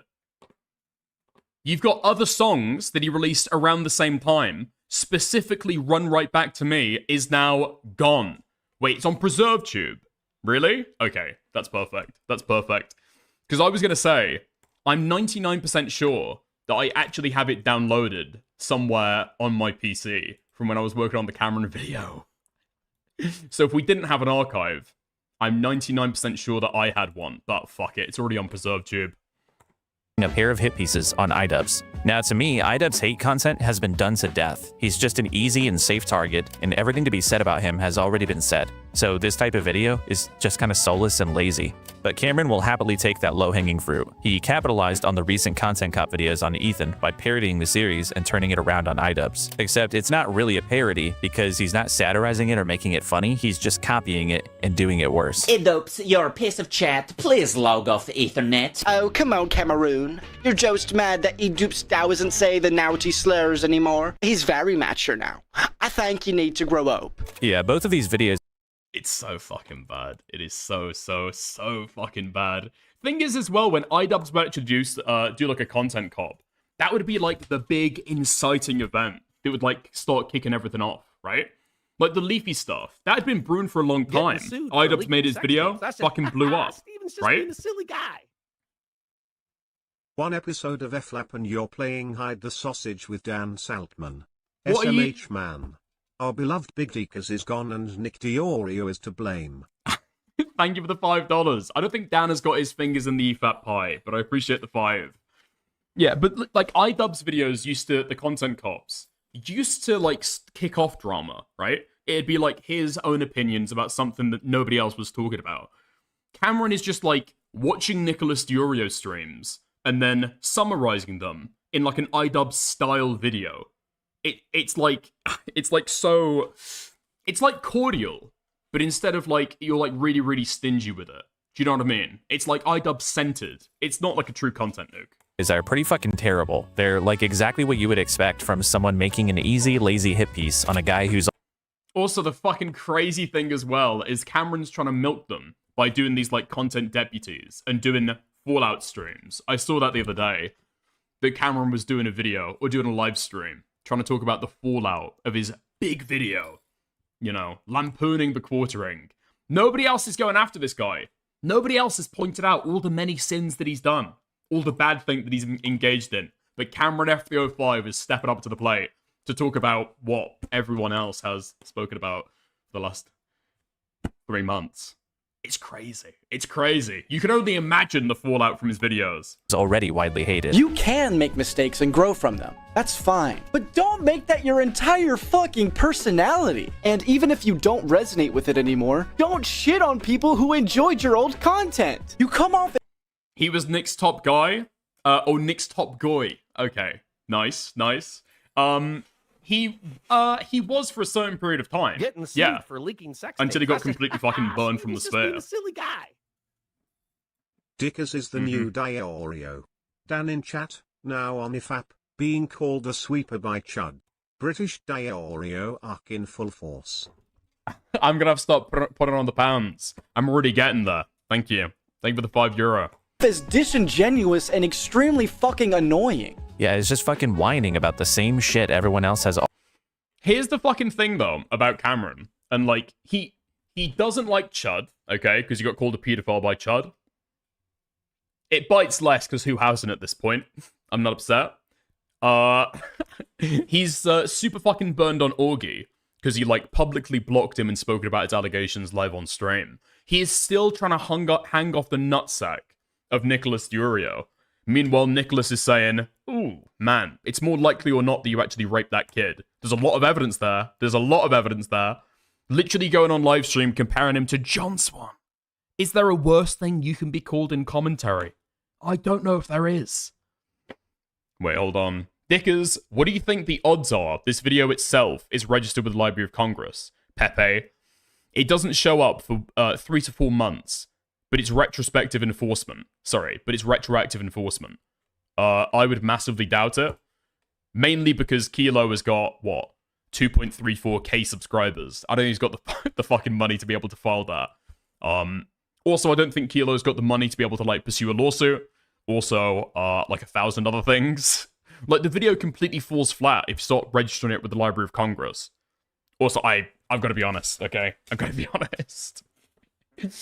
4 fucking hours? Who's watching this shit? Does anybody think that Nicky D is watching this on his live stream? No. Does anybody think that Destiny or Ethan are reacting to this on their live streams? No. The only people that I've seen speak about it so far are Hassan, Denims, Mike from PA. I saw that Mike from PA was saying that he's going to start registering his live streams with the Library of Congress to be able to fuck people over. As soon as you do that, you totally lose the fucking argument. No? You're like totally in the morally grey area where, oh, your general group is doing it? Oh, my general group can do it as well. Wait, it's $50? Wait, so is it in... Okay. So that's the fee that you pay for the application. Do you not have to be like a lawyer to be able to do it?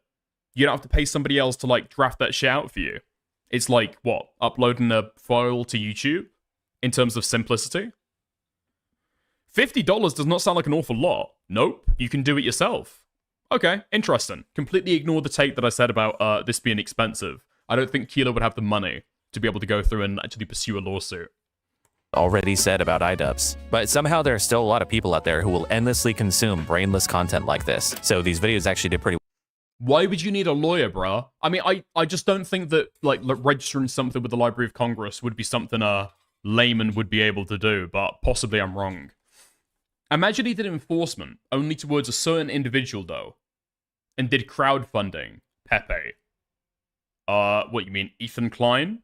I think even if you do it against Ethan Klein, I think that it's still unjustified, right? I mean, just because somebody rapes somebody else doesn't mean you can rape them.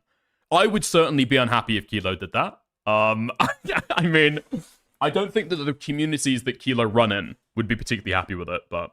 Well, Cameron earned over 1 million views on the first one, and several 100,000 more on the follow-up. The success of these two videos helped Cameron work his way onto H3's radar, and he received a shout-out from the big man himself. This dude put in so much more effort than Ian. Holy fuck. Anyway, check it out. It's really good. Good watch there. It isn't. From here, Cameron would start to very shamefully act like an Ethan Klein cheerleader and desperately try to get his attention and approval. Fucking Ethan is going demon mode right now, and I love it. I love petty Ethan, dude. I love petty Ethan. This is great. Ethan, Dia, if you're watching this, can you shoot me an Instagram DM? I mean, I guess I can ask him after, but... Will Smith is one of the most famous cocks.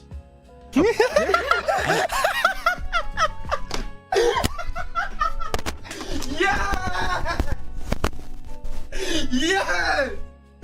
Ethan! Ethan! Ethan! Ethan! Ethan! Get after him! Let's go! Let's go! Let's go!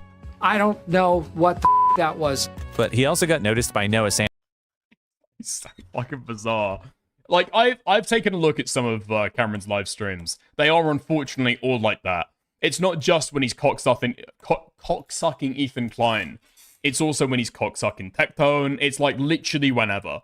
Somebody makes the most unfunny fucking joke, and he loses his fucking mind. Samson, a large pro-Palestinian creator, who made this comment while talking to iDubbbz about the hit pieces. I don't know if you saw the guy who made the content cop about you. This is how it feels to watch a Dickers live stream. Oh yeah, you always like throwing your headset on the ground. You're always cackling really hard, walking around. Let's go! Let's go! Dickers called somebody a black! Let's go! Right after the H3 content cop was outed as a that came pedophile. across my feed. Was outed as a Pulling faces into the camera. Listen, we are not going to draw that equivalence between me and Cameron F305. child rapist. Cameron very strongly objected to Noah's comments, claiming that it's a baseless accusation, and he started desperately trying to further latch on. Noah's a retard, by the way. Fuck Noah Sampson. Yeah, Noah Sampson is a retard. Like, okay. So there's like a fine line to be able to walk with this stuff, right? I disagree with the thesis statement of Noah Sampson's video. I think there's possibly something to say there, but I don't know. Fuck, I'm just trying to remember. Because I watched it offline. And if I'm watching a video offline, I'm usually playing Minecraft or something on the other monitor. I don't know. It didn't convince me at the time. I'll say that. And so I don't know how well argued it was. But I think as soon as you go with a really sensationalistic title like that, you are always going to lose the vast majority of your audience. Especially because you just fall into the left-wing kind of woke scold, you know, they hate commentary type of figure. You look like a D'Angelo Wallace. And that's the way that you're going to come across to literally every person in the commentary audience, you know? Onto Ethan Klein by threatening to join in on Ethan's existing defamation lawsuit. However, I don't think that it was defamatory, because I think it's pretty clearly a statement of opinion. That's his thesis statement that he hopes to prove throughout his video. It's very clearly his opinion. Against Noah. But the problem for Cameron here is that it isn't really outright defamatory for Noah to have referred to him as a child rapist. We're not going to dive too deeply into the story today, but the general gist of it is that Cameron is accused of meeting up with a 16-year-old girl when he was 19 and having a series of strange and inappropriate interactions with her. On one occasion, she claims Cameron demanded that she kiss him before he would let her out of his car, and on another, he allegedly picked her up to try to forcibly perform oral sex on her. He got handsy, told him to stop multiple times, told him I wasn't interested in oral, gave him a bunch of reasons why I didn't want to. He didn't listen. He tried to forcibly put me on him, so I kicked him, and he was like, whoa, there's no need for that. that was a whole thing. Now, it would obviously be impossible to definitively prove one way or another if Cameron is guilty of what he's accused of, but I will say, the story of his accuser has remained consistent and is supported by evidence she's provided, such as location data. But I think the strongest evidence there is against Cameron is that when responding to allegations against him, he has repeatedly chosen to lie, numerous times. If you want to get a more... Yes, and it's not, you don't even need to point to the lies. That's the fucking crazy thing with the Cameron raping that 16-year-old girl. You don't even have to point to the lies. He himself has admitted that he's changed his story several times. Yes, we did have sex. No, we didn't have sex. Yeah, okay, we did. No, we didn't. Yeah, okay, we did. And it constantly fucking changes. All the details change. And the blackmail. Oh, the blackmail. He tried to blame his change in story on the idea that the 16-year-old girl had crazy information she was dangling over his head. He could never find a text log of it. He could never find an audio recording of any of the stuff. Apparently, she told him to delete a bunch of audio recordings, but he still had a bunch of audio recordings left over. Crazy fucking shit. But she was not the one. Sorry, yeah. She was not the one in the driving seat in that interaction with some kind of like blackmail scheme. He was the one in the fucking driving seat. For her cooperation in those videos or in those calls that he was recording, he was like giving her... For the cooperation of a 16-year-old girl in audio calls that he was recording to be able to try and exonerate himself and go after Yandere Dev, he was buying her DLC for Sims 4. He was literally buying her gifts on Steam for her participation in those calls because he thought as though they exonerated him. They didn't at all, but yeah, slimy as fuck. Detailed look at the allegations against Cameron, as well as his overall pattern of dishonesty. Oh, sweetheart. Oh, sweetheart. I didn't rape you, did I, sweetheart? I didn't rape you at all, did I? Here, have a teddy bear. Have a lollipop. In responding to them, check out this video by Morale that's linked in the description. This video doesn't cover absolutely everything, but it does give a pretty solid overview of Cameron's pattern of lying. Some examples of the behaviors that Morale outlines include faking Discord logs, changing his stories over time, and on one occasion he seems to have even manipulated a police report to damage the credibility of another one of his accusers. While I'll keep the individual's name censored, you can... Sims 4 DLC are expensive as well. He was splashing cash. Like, take this with a pinch of salt, alright? But I'm pretty sure we went through and tallied up a lot of the DLC to try and take a look at how much it would cost. I think it came to something like $200, I think is how much he spent to be able to kind of like tease this girl along, to be able to keep on participating in these calls. All right, let's head back. Discord logs, changing his stories over time, and on one occasion he seems to have even manipulated a police report to damage the credibility of another one of his accusers. While I'll keep the individual's name censored, you can see he is labeled as a black male born in 1987. I'm not sure if this is Cameron's roommate or another tenant of the apartment complex or someone completely unrelated, but it's not about Krexa, and Cameron knows this. To summarize, Cameron lied about what the report says, he lied about how he got it, and he lied about who redacted it. And he did this all Oh yeah, this is over the first girl that made allegations against him. Dude, this is the craziest fucking thing. You want to have allegation, or you want to have like an online career in commentary. You want to popularize yourself on the internet. Meanwhile, you've got two girls who've made allegations against you. One who is a fully grown adult, and the other one who was 16 years old when it happened. Dude, Yandere Dev. Never even once. To make someone accusing him of abuse look mentally unstable. There's a very awesome interview with Aiden Underground where Cameron is being asked to produce an original, unedited audio recording of a call between him and his accuser, and he spends like 30 minutes coming up with the most insane reasons to not have to show it. Because you took like 20 minutes to find that. Can you just go to your file explorer, hit home, so it shows recent? Can you just do that? No. Why not? Because I'm not showing you all the fucking, like, there's shit I'm working on that I don't want to leak. There you go. Can you scroll down by one file? No. Just one file. Okay, one more. No, now you're just being retarded. There's no way the super secret information conveniently is the I'm not leaking I'm not leaking my next video. The first 4 files you show me are all related to what we've just been shown. So I want you to go to the 5th file, and it's very convenient that, like, the 5th file is going to be some, like, top secret information that you can't show in your most recent. I just would rather not. This is just very like. Unfortunate Aiden W. The real W in the Cameron situation is him saying that it was completely unedited, and then you go into the background, take a look at is it the EXIF file, something like that, and then you realize that he's been editing it before he then sends it over. He's cut stuff out. Suspicious, man. It is very suspicious. How in the fucking God's name is me not wanting to show you the fucking Premiere file for my next video suspicious? You don't have to. You just rename it and then you could screenshot. It takes like 2 seconds. Watch, I'll do it now. Time it.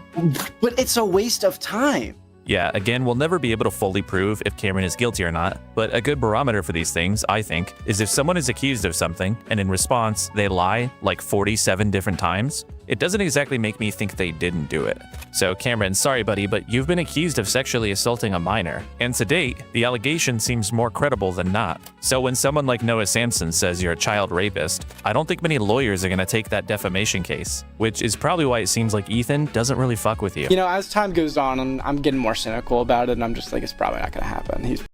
Yeah, Cameron's the one who's distancing, you know? He was super confident to begin with. He was super confident to begin with that Ethan Klein was going to sign on to it. I completely fucking forgot about this. No, I didn't. No, I didn't. No, I didn't, actually. I didn't forget about this at all. Ethan saying publicly that he would sign on to his defamation lawsuit against Noah Samsen. Cameron F305 was getting involved. Mutahar was getting involved. Turkey Tom was getting involved. It was the commentary Avengers all coming together to try and sue Noah Samsen into the fucking dirt. And then Cameron got fucking dropped. Cameron got fucking dropped. Even when Ethan Klein actually publishes his lawsuit just a few months ago, Cameron's name is nowhere to be fucking seen. He's not even brought up as some of the background evidence that Noah Samsen is like a defamatory prick who lies about everyone, right? Mutahar's brought up, Turkey Tom's brought up, Loner Box is brought up. Cameron's nowhere to be seen. Probably not gonna add me onto it. It just might not fit the case that Ethan and Muta have. You know what I mean?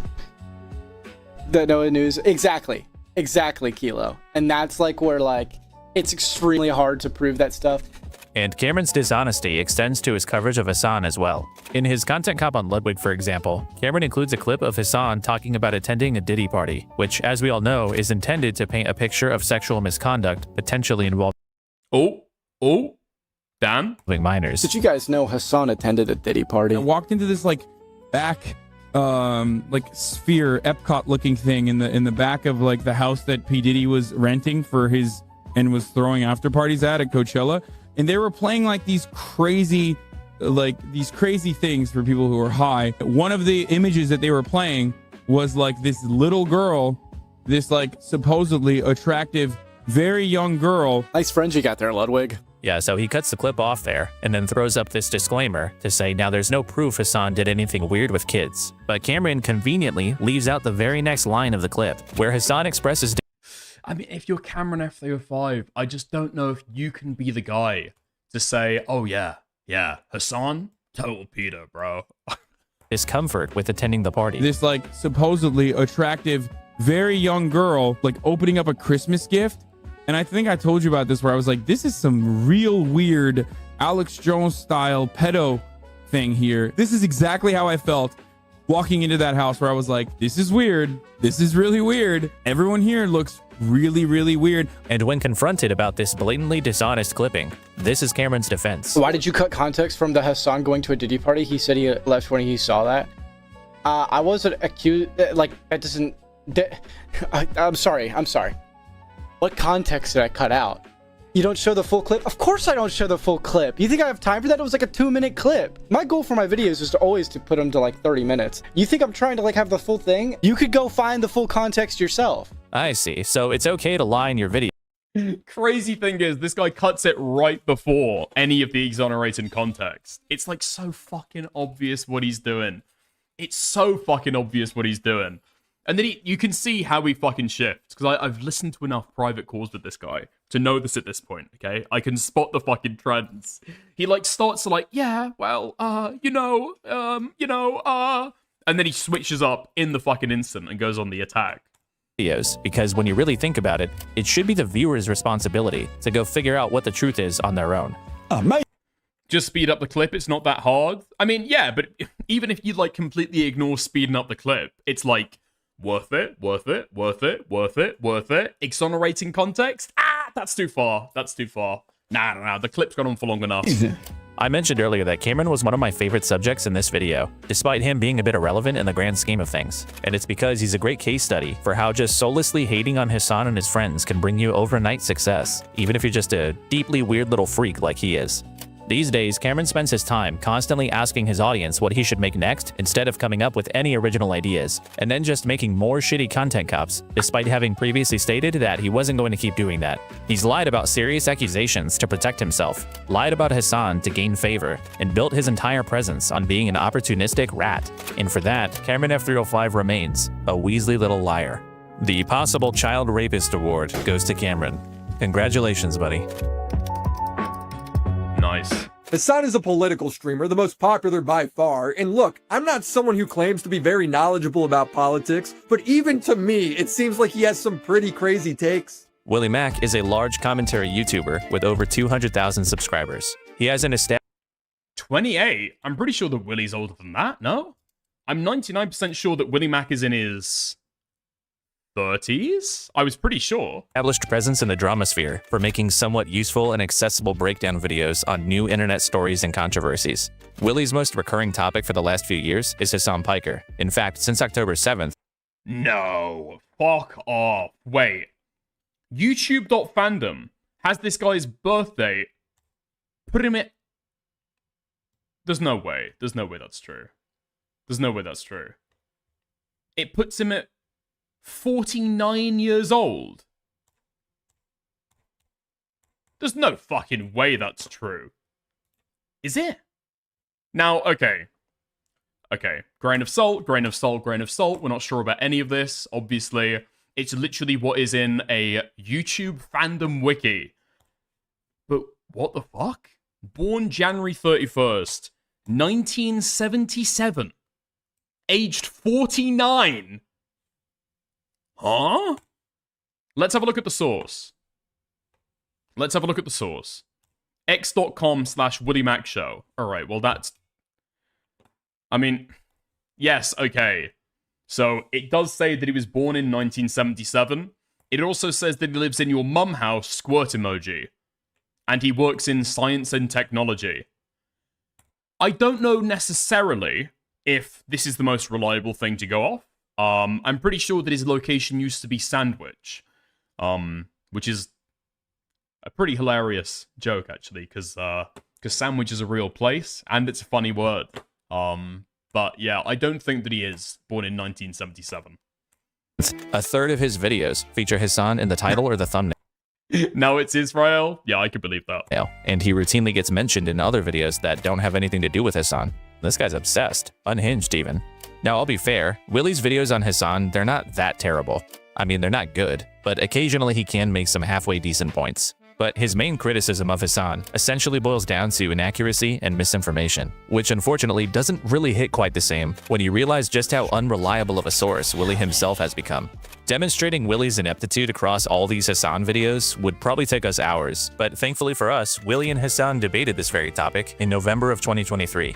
Now, for some reason, a lot of people consider Willie to have dominated this debate, but I watched the whole thing again recently, and honestly, he comes across like there's something wrong with him. Willie spends the first, 10 minutes of this debate whining that Hassan didn't watch his video on him, as if that somehow makes Hassan unprepared for the conversation that is about himself. You want to debate about a video you didn't even watch? Give me the fucking takes, and we'll talk about it. You're going into a topic you don't know anything about. It's like, yeah, why don't you just make the criticism? I shouldn't have to research or prepare for a criticism that is about me. Motherfucker, I'm me. Brother, just give me... I don't know. I think if you're bringing somebody on for a debate about, the contents of their video and a hit piece they've made on you, you probably want, an idea of the things that they've said before. That seems... I don't know, does it seem disrespectful? It's just kind of it slows down the conversation. I can understand being annoyed at that. Give me what you want to say. Give me what you want to say. The video's about me, isn't it? Yeah, so sure, fucking talk to me about what the fucking points of the video are, and let's discuss it. The fuck do you mean? My main criticism. Why would I have to research a video about myself? Willie uses this bizarre moment to say that Hassan is unprepared for the conversation, which he claims... I won't lie, I thought Willie won this back in the day, and I haven't revisited it since. I mean, Hassan is just not very good at debates. And so I think it depends which side you're going at this at, right? If you dislike Hassan, you might think that Willie did surprisingly well and won. If you like Hassan and agree with his points, then yeah, you're gonna come out thinking that Hassan won. It's like, dude, the debate is actually fucking awful, but I can't remember any like specifics about it to actually go through. Proves one of his points. So let's hear. I know, but what that your kind of like gripes that kind are. of links up to like my big criticism with you is that you don't actually put in the bare minimum effort. Ah, okay. Nice. We've got Willie Mack Show talking about his age. Holy fuck. This guy is 37 years old. Jesus. I just realized everyone thinks I'm young. I'm actually 31 years old, and that was in February of 2020. Jesus. I mean, Chud is still doing drama slop, and he's almost 50, so you can't really say much, can you? To research anything before you jump to conclusions. But even if this unpreparedness point was somehow not totally stupid and was actually fair, it gets immediately undermined by the fact that Willie isn't prepared either, because he has to pause the conversation right after this to go back and watch his own video to remind himself of the argument that he presumably is here to challenge Hassan with. What is the lie that I told about Ukraine? It's not a lie. It's just you made more claims. You made more basis. Like what? Claims. What is the claim? I gotta Just go come pull on. it up in the video because you didn't. You didn't prepare for your watch own anything. fucking. You just completely like you blew Dude, this whole it's your thing up, video. so I- It's your video about me. These should be so simple for you to be like, this is where you lied. All right, you got to give me a minute. This Are is you trying to research. link You me your haven't video? done I'm this not gonna watch your before. video. Just say it with your mouth, with your words. Go ahead. I have to watch my video to see what my receipt is because this is a year old. Right? I didn't know I didn't know where You this don't whole even know your conversation own was video. going. You don't know the contents of your own fucking video. The confusing thing is, like, even if Hassan had watched Willie's video, Willie still had to go back and fetch his old arguments. Like, he wasn't prepared for the conversation either way. But that Yeah, I mean, that's pretty bad. I can't lie, that's pretty bad. Maybe if you're in a debate scenario, you're on a big stream, you want to be able to prepare for it. You want to go back and make sure that, like, everything is fucking bolted on, you know? You don't want to go in there half-cocked. Yeah, you probably want to prepare beforehand, though. Especially if you're going to complain that Hassan is not prepared. What, you want him to bring up your arguments and try and argue with you? And you haven't even watched the video back to be able to get back, okay, nice. Let's, like, swim in this shit for a second. Let's really absorb what's going on. Yeah, okay. debate was kind of a microcosm of the big problem with. Wasn't the debate spontaneous? Two retards fighting is what I see now. Yeah. Yeah, I basically see the same thing. I don't know the setup to the debate, whether it was spontaneous or not. I don't know what triggered it. That might be important, I guess. Willie's attacks on Hassan, almost all of what he says about him can easily be attributed to himself. Remember that his main criticism is that Hassan often gets things wrong. My goal is to parse through information and misinformation. You are the misinformation. You get everything wrong. What, you're allowed to lie, slander people, and make up your own misinformation? Your brand is division and misinformation for the sake of propaganda. Willie, conversely, routinely prides himself on his research and accuracy. I was the only one that reached out to everyone in. Dickers, what did you say about the debate? I was not streaming at the time, so I didn't create content around it. Involved in this story. Me respecting what creators want on and off the record allows me to talk to all sides of the situation, builds trust with the creator, and also allows me to get follow-up statements for when the drama develops. The most time-consuming part for me making a video is researching the topic, because finding trustworthy news sources is hard. Everyone's reporting with some sort of agenda today. It's really interesting to hear Willie seemingly present himself as being above having an agenda. It's entirely possible that Willie's research for his I don't know if that's a fair clipping, because what it sounds like is that Willie is about to segue into a sponsored segment. No? Let me listen to that again. Hard for me making a video is researching the topic, because finding trustworthy news sources is hard. Everyone. That sounds like a ground news sponsorship to me. Now, did he write that himself? Did he get the lines written for him? Right? I don't think that criticism hits quite as hard. Reporting with some sort of agenda today. It's really interesting to hear Willie seemingly present himself as being above having an agenda. It's entirely possible that Willie's research for his Hassan videos in large part consists of just reading subreddits that notoriously have a massive agenda against Hassan. He claimed that streaming was more soul-sucking and draining on his social battery than a normal job. I sympathize that every line of work is going to have its days where it's hard, but comparing streaming in any way to a real job is so out of touch. Another thing I find funny is Hassan will make it a point to mock Destiny for doing research. He did all that reading to scour talking points and still got owned. If you're angry about police brutality, you can watch him laugh at a cop getting shot. Are you okay? No, you shot me! Oh, God! Are you...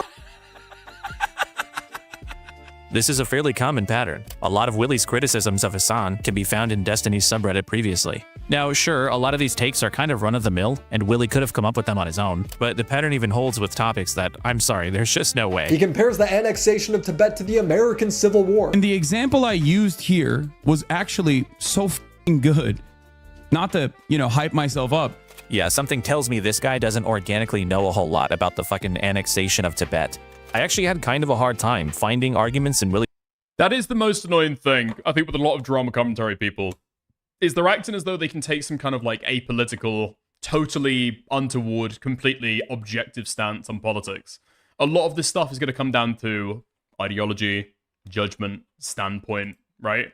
You need to, and here's the worst fucking thing, and I've said this before, you need to actually know the politics to be able to realize when you're stepping on political ground versus stepping on non-political, pretty well-established ground, right? But you need to know the politics going on to be able to decide, or determine which is which. Willy's videos that I couldn't also find in Destiny's. You really can't? I think you possibly could. So you could literally go through some, political streamer's thing, and you're not even looking at the big picture, right? Israel-Palestine, not looking at that shit at all, but looking at how they describe certain news segments. Was that incorrect? Was that correct? Now, you need to know that subject really, really well to be able to understand all the nuances of what people were saying around at the time. I think Hasan talking about Hamas rapes, for example, is probably the most important thing of this, right? But, yeah.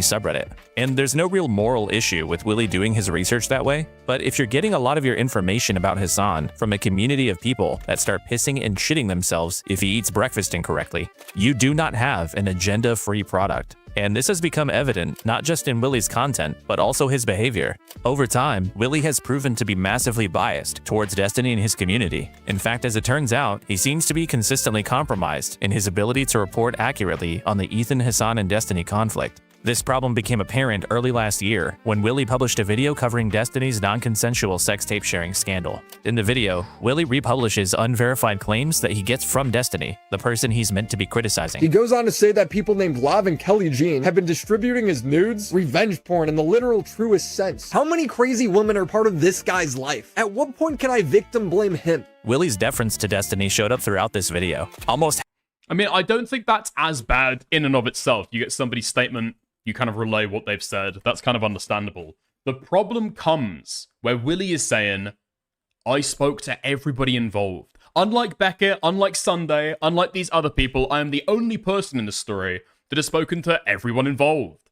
But people clearly are integral to this situation. So integral, in fact, that Destiny is bringing them up, and they never get a DM? They never get a message? Really? I thought you were speaking to everyone involved, dude. Half of the runtime was a critique of other people, like the ones who broke the story. And at the end, he couldn't help but bring up Vaush and yes, Hasan as part of a weird, look how bad all these other people are type of segment. This is probably the worst clip of the entire fucking video. Completely fucking poisons it. So is Destiny's career over because of this? Well, if Tim Pool can frame himself as a patriot while secretly taking Russian money, Vaush can say Lolly makes you a pedo while having a folder full of Lolly, Hasan can frame himself as more credible than the media while reporting every story wrong, then why wouldn't Destiny recover from this? Let's be honest, the real punishment is Hasan will bring this up every chance he gets. He also continues to glaze Destiny at the end of the video. Destiny and I were not friends. However, I have a lot of respect for him. He's the only major creator in the political space that I have covered that actually looks stuff up, reads first-hand information, and directly engages with his critics. And remember, all this glazing... What would people say about this shit? What would people say about this shit if this was Think Before You Sweep talking about Tectone? Let's just bring it to a neutral example where everyone agrees Tectone is like a rapist, right? If Think Before You Sweep was talking about how good Tectone's gotcha gameplay was at the end of his video, everybody would see it for exactly what it was, right? You go through, you do the criticism, and then you kind of ease off the gas. You break and think, this guy's not so bad, right? And whataboutism is taking place in a video that's supposed to be a confrontation about Destiny's crimes. But despite Willy's constant bragging about his superior journalism, I was the only one that reached out to everyone involved in this story. He included almost no information from the one person who actually accused Destiny of anything criminal. Another one of Willie's common attacks on Hassan is that he deflects from criticism. Hassan loves to push the narrative to his audience that all criticism made towards him is invalid. But listen to how Willie responds when he's confronted about his mistakes in his coverage of Destiny. I think you didn't include the parts where Cherry is saying that he is harassing her publicly. And all right, link me her tweet right now. That's the big thing with all the information. I don't know if there's like an archival tweet for this, but there were tweets about it, right? Wait, you can't look at more than one tweet. Like you can't do the bare minimum. Look at more than one tweet, Willie. Yeah, I think I just didn't want to go down this fucking rabbit hole. I'm just sticking to the main story here. You know, if I go think that's a part of the main story? Yeah, there's a time where I need to cut off the. It's fucking insane as well. What makes it even worse is that you don't have the time to be able to go down quote-unquote rabbit holes. The criminal allegation made against Destiny, by the way. But you do have time to dedicate to the last third of the video talking about Beckett of Crabs and President Sunday. If we're talking about time management, maybe there's some places that we could actually cut some corners, you know? Instead of talking about, love them, okay? Largely irrelevant political and commentary streamers, all right? They broke the story. They're the fucking authors, or I guess like the YouTube journalists who actually brought it about. And the reason I say YouTube journalists is I get the exact same vibe from Willie Mack focusing on Beckett and President Sunday as I do when people cover chorus drama and they want to speak about Taylor Lorenz to the end of the fucking earth. Like, it's just not that fucking irrelevant. Talk about the fucking substance, right? The video. I can't research shit forever. So why would you regurgitate his false narratives? I literally just read his statement. I didn't say if they were true or not. I don't know if they're true or not. You could have messaged me, then multiple people even could have clarified. Is the video about Kelly Jean? No, it's not about fucking Kelly Jean. You just asked for misinformation example. I gave you one, you bitch. Well, you're like nitpicking me, and I just have to draw a line at some point where it's like this criticism I don't think is valid. So Willie's perfectly fine to puff out his chest about his integrity and accuracy and research. But the second he's challenged about his process failing him, he immediately retreats to things like, all I did was read off the misinformation, or, well, I can't do research forever. Things that I'm sure he would definitely let Hassan get away with. So it wasn't a thoughtful commentary, it's him having an emotional outburst instead of engaging with why Dan is wrong, and then avoiding accountability when he gets criticized. He does this with everybody when the conversation gets slightly complex. But Willie's total lopsidedness when it comes to talking about Destiny came to a head when he had his personal information doxed by Bad Empanada. Destiny quote-tweeted someone talking about the dox to publicly condemn Bad Empanada, which prompted some people to point out Destiny's glaring hypocrisy. Come on now, some people, bro. I mean, I understand the fucking Cameron stuff. You didn't have to say my name, okay? Jelly got an interview on my stream, but that's fine. You mentioned Aiden's name for some reason, but not mine? Oh, that's all right, that's all right. Some people. Okay. More Decker's erasure. No, I understand. As he is a proud open doxer himself. When JStock retweeted one of these criticisms, it completely broke Willie Mack's brain. He immediately started attacking JStock for spreading his dox, conveniently glossing over the fact that Destiny was the one who originally retweeted it and to like 60 times more eyeballs. But when people pointed out how nonsensical this was, Willie doubled down, claiming that he wasn't mad at Destiny because Destiny was defending him. But JStock and Dickers, these guys weren't not defending. Okay, I take it back. Apologies. Willie. In a way, they were actually Okay. A little bit of a pause, Andy. Just a little bit of a pause, Andy. kind of criticizing doxing in general. After some more back and forth, eventually Willie just responded with, "Alright everyone, post my docs cause Destiny has you all mind raped." Huh. Willie persisted with this absolutely incoherent take by releasing a video on the topic a couple weeks later. At this point, my docs is already spread, the toothpaste is out of the bottle. What bothered me most— Okay, bro, you're getting too big for your boots. Guna, time is linear. Did you watch the Oreo part or are you sweeping? It is coming up. It's still to come, okay? Most in this moment was the narrative that I deserve it. Nobody said that. They're like, why aren't you mad at Destiny? He quote tweeted your docs too. Why aren't you mad at Destiny himself? Destiny is defending my already viral docs that's already in the hands of all the people who hate me. We're acting like context and scale don't matter. I don't even know how to answer. I was told you skipped it. A lot of people are saying this. Yeah, a lot of people are saying this. Analyze this. Destiny tweeting about Willie's docs is the largest in scale it would ever go, and the context of other people talking about it had nothing to do with doxing Willie. If it was already viral and everyone knew about it, I don't think my tweet even has the docs on screen, does it? No. No, I don't think it does. Because Destiny blocks me, and I just make this tweet. SlopTuber Willie Mac Show has been revealed to be a target of an Israeli honeypot scheme. And it's not even on the right fucking screen for him claiming that it's a dox. Dude, yeah, I've already forgotten the fucking coverage of this stuff. How long ago was this shit, man? While talking about it had nothing to do with doxing Willie. If it was already viral and everyone knew about it, then what the fuck is he complaining about? I mean it when I say this video was one of the most egregiously horrible pieces of content I've ever seen. It makes no sense, it's filled with misunderstandings of basic social concepts, and it contains completely unsubstantiated claims. In the video, he completely falsely attempts to implicate Queeman as somehow being responsible for the origin of his dox. The truth is, you quote tweeted a post that showed it, if I remember. Yeah, problem is that it's actually really difficult to be able to go back and have a look at that stuff, because after Willie Mac complained about it, I went back as soon as there was rumblings that Willie Mac was upset about it, by the way. Willie never contacted me. I think somebody literally told me, Willie's upset with you quote tweeting this. It's like, oh, okay, cool. Abundance of caution, I'll go and delete my tweet. Doesn't fucking matter, because Willie Mac still says that it's reposting his fucking docs. So it doesn't matter. It doesn't matter at all. And I deleted it, and so I can't go back and verify stuff like that. I think from what I see there, it doesn't look like I'm quote retweeting it. I'm literally just including a screenshot. I think you quote tweeted the throwaway clip. Oh, I think I did. I think you're right now. Yeah. But it's like, it's impossible to be able to make sure what I actually quote tweeted, because I deleted it out of an abundance of caution, I guess. In like total good faith to be able to resolve the situation. Not because I thought I necessarily did anything wrong at that point, because I didn't know if I did. But just because I thought somebody was concerned about their docs information. Bad Empanada did not originate my docs. He maliciously spread it everywhere, but my docs originated on a niche forum by this guy's unhinged viewers. And yes, this completely made-up narrative that Willie uncritically accepts came from, you guessed it, Destiny. Guarantee Destiny told Willie Mac that a Queeman fan doxed him, and he believed it uncritically. I might have said that. Let's see what I said exactly. So I sent him a message on July 21st. I said, no clue how active you are in these communities, how much of all this stuff. You have all of Kiwi Farms amplifying / attacking you as well and stuff like this. The Queeman / Shistical crowd all work together with them inside Discords and stuff. Be careful, matey. Willie actually has no reason at all to believe his docs originated with Queeman or JStox communities. His docs has been known since years before either of them. No fucking way! Oh my god. This has been circulating behind the scenes for a little bit. And I guess nobody has found it like an apt opportunity to be able to pull the trigger, I guess. But yeah, this shit has been public for years. Obviously, I'm not gonna give the link to any of this shit, right? But this was up on Tommy's channel and is up to this day.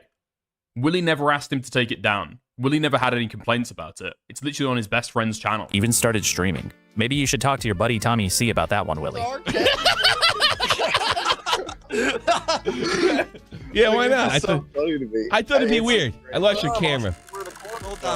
Willie's actually shown a propensity for pushing false stories about his enemies. He recently suggested on Twitter that Hassan was some kind of degenerate furry because years ago, he had commented on someone's DeviantArt profile who had favorited some furry-related images. The only problem is those images weren't favorited on that account until 10 years after Hassan's comments. Even the account that Willie was replying to deleted their original tweet, but Willie will just leave his up, and he'll ignore all the people telling him that he's wrong. But he will reply to and agree with people implying that his son rapes his dog. Once you see enough things like this, it gets pretty hard to... Oh, I understand, right? In the context of furry porn. Right, I understand that. Implying that his son rapes his dog. Once you see enough things like this, it gets pretty hard to keep giving Willie Mac the benefit of the doubt. I used to just think he was a little dishonestly biased against Hassan and in favor of Destiny and Ethan. But his constant moronic behavior eventually made me realize that the problem isn't just a bias. We're talking about a fundamental lack of critical thought. Case in point, remember the comparison between Hassan and a literal Nazi in Ethan's filings for the copyright lawsuits? Denim sort of jokingly posed with this page to promote her OnlyFans. Obviously her way of kind of making fun of the ridiculousness of the complaints, while also trying to raise money for her defense.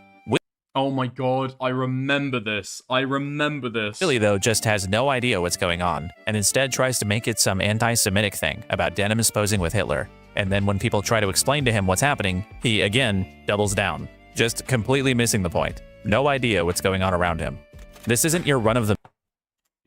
out of all of the pages from the lawsuit, out of all of the pages of the lawsuit, she poses with Hitler. She sure got him, lol. Just completely missing the point.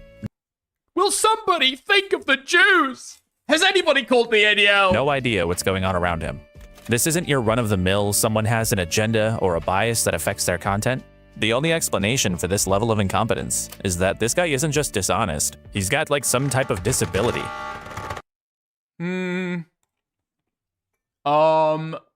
Dishonest. I don't think that Willie's dishonest. I don't think that Willie is dishonest. I think that, okay, if you want to go for the dishonest thing, I think that Willie is not knowingly telling a lie when he says, I reached out to everyone involved, right? Because he thinks, what he means, I think, is, I reached out to everyone important that's involved. And he's kind of puffing his chest out about how much research he's done, right? And he thinks that he's spoken to enough people. All of the important people I've spoken to. I think that he's just horrendously biased. I think that is actually the true issue. With the Queeman stuff, I think that, again, he's got certain people that he trusts. He's got certain people that he hates. And that guides his every decision, right? Or, well, every decision. That guides a lot of the coverage here, right? He's so retarded he believes this. Fucking goldfish brain. Basically, that's my idea with Willie. But I don't think that he's telling an out-and-out lie. So, for example, with the Queeman doxing stuff, right? And the Dickers doxing stuff, thank you. I was alleged to be a doxer as well. I want that on my reputation. With that stuff, Willie will reiterate that claim, even in Twitter, right? I think it was just a few months ago. I think somebody left I left a reply as he was spurging and arguing about it. And do you guys remember that? He tried to provide, like, more evidence, and, like, nothing was even shown from it. There's literally no extra proof that he provided to be able to, like, move the needle at all. The person that he showed, I don't think he even mentioned Queeman. So that speaks to me as somebody so retarded that they must believe what they're talking about. Or they must believe what they're saying. You wouldn't do that if you were dishonest and you were actively trying to, like, create a narrative with your audience. So, yeah. I think a lot of that, I don't think he's being actively dishonest in his content. About the claims that he's making. How he presents himself, I'd say that's excessive. Possibly to the point of dishonesty, but I wouldn't quite get there. Willie Max built a lot of his credibility on criticizing people like Hasan for misinformation, poor journalism, and irresponsibility. Meanwhile, he'll reflexively spread false narratives about other creators, kind of serious ones like revenge porn and doxing, without verifying them. But when it's people he likes that are accused of serious things, he'll functionally run cover for them. But he has to do things that way, because that's been his brand for a long time now. He is the blue-collar commentary YouTuber that catches normal people up on how awesome Ethan and Destiny are and how terrible Hasan is. And he's too gullible to question what people tell him, too stupid to understand when he's being lied to, and too compromised to think for himself. Willie's friend Nicholas Diorio put it best. Willie's not like internet people, and he's not terminally online. He's just like some fucking guy who makes commentary videos. You see, Willie's just your everyday working man. He's just the most simple, dull, unexceptional guy you could think of. He's like the most normal guy ever, which is kind of the problem. Willie Max Show gets the literal most normal guy ever award.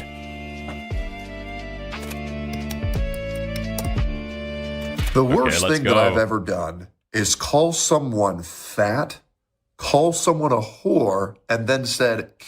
Truth from Nick from once? Yeah, but I don't like how that's employed, right? I don't like how that was employed. So it was employed as a defense of the Destiny video to be like, essentially, what do you expect from this guy? We all know he's retarded, right? Without engaging with any of the criticism. And then I think later on that also got wheeled out when he wasn't talking about the docs and stuff, right? So he kind of gassed Willie up. He's defended him. He said that the community has treated Willie very, very, what did he say? Very, very unfairly. I'm not quoting his words exactly, but to the effect of, right? And then when Willie comes out with this crazy fucking doxing allegation, you don't say anything? Dude, you don't say anything? Really? You're like one of the closest people associated with this guy, constantly like, boosting up his fucking videos. I feel like you've at least got to say, I don't think it's proven, okay? Even if you don't want to shit talk Willie. Even if you don't want to burn Willie. Because I know that was Nick's concern at the time. He didn't want to shoot another one of his friends in the back of the skull or something. Just like, I don't know, put a tweet out. Put a tweet out. Quote tweet something, maybe say, yeah, I'm not on board with the Willie doxing allegation. Boom, that's all you've done. That's all you need to do, right? Move on. Kill yourself to a chatter. And I am one of the most punished people on the internet. And you have people on the internet calling for the death of people online and falsely calling people rapists. John Robert Robertson, also known as Tectone, is a popular 32-year-old gaming streamer with well over 1 million subscribers. He became popular through streaming the gacha game category, which is another way of saying that he teaches young people how to become addicted to gambling. It always makes me giggle that Tectone's real name is John Robert Robertson. Like, his dad is so fucking retarded. He's got like a metal plate in his brain from his years in the military. And now he just can't think. He's got about 5 words. He's got about 5 names rattling around in his head. And unfortunately, 3 of those are girls' names. Sorry, John. Please, just one more. One more orange. I'll do one more. Okay, I'll do one more. Oh, booyah! Yes! After building a following, Tectone gradually transitioned into other genres, like Souls-like games. But present day, a lot of his content focus seems to be on, effectively, farming parasocial attachment from his audience. I love my chat. I love my community. I love ya. Yo, chat, real quick, in y'all's opinion, Tectone recently stepped away from streaming, and for a while now he's been almost exclusively posting rant videos and trauma dumps. For Tectone, these videos are the place where he gets to write the narrative about himself. He wants to position himself, in the eyes of his audience, as the good guy of the internet, who stands up to all the evil people and liars online. And that's why so many people are preying on my downfall, because so many motherfuckers are going to try to reemerge from their grave when they think that I'll leave, but I'm never going to fucking leave. And that's why people push this bullshit so much, because I've ruined the careers of so many fucking horrible people. So now they're going at me because I had to fucking end motherfuckers who were fucking bad eggs. He also very much wants to be seen as wise and relatable, and he'll try to offer wisdom and life advice that probably goes really hard if you're like 14. A relationship is work. A marriage is work. Now, eventually, there might come a time where you say, it ain't worth the work. If the soil is barren, you will not be able to grow a crop. Really, he'll just post anything that he thinks makes him look good or... It's just insane that this guy is still getting fucking gassed up online. Like, there are still people there who are hungry to watch this guy's content. Hold on, what did Snaky Leaf put in the fucking Discord earlier? Snaky Leaf. Hold on. Yeah, he's got a screen recording of his fucking chat. So, let me just grab this for you real quick. Okay? Yeah. Nice. So this is Tectone today, UK time, 5:30 p.m. Okay? Here's his viewership. So, 2 hours and 15 minutes into the stream, he's got less than 1,000 viewers. We've already warmed up. We should be hitting, like, good average viewership right now, okay? And then, 2 hours later, somehow, this guy is hitting 4,000. His viewership numbers. I don't know how he does it. I don't know if clips are going fucking viral. Maybe Rumble has got crazy fucking discoverability. I'm not sure. But somehow, 2 hours later, this guy's viewership bumps up 4-fold. I don't know why so many people are interested in this content. I don't know why so many people want to hear this guy pretend to be a philosopher all day. Yeah, I know it's botted, okay? Sympathetic. In fact, he's recently... Snaky Leaf also posted how slow his chat is. Okay, yes he did. Hold on. Let me pull that shit up because it's fucking worth it. Is this it? Okay, nice. Yeah, I saw that Tectone apparently is also turned off. He's also turned off replay on his streams. From what I'm aware, okay, specifically so Snaky Leaf can't clip him up and put it on YouTube. It's so fucking good. Okay, so this is apparently a time lapse of an hour of Tectone's chat. Right? Yeah, an hour of Tectone's chat while he's getting 4,000 viewers.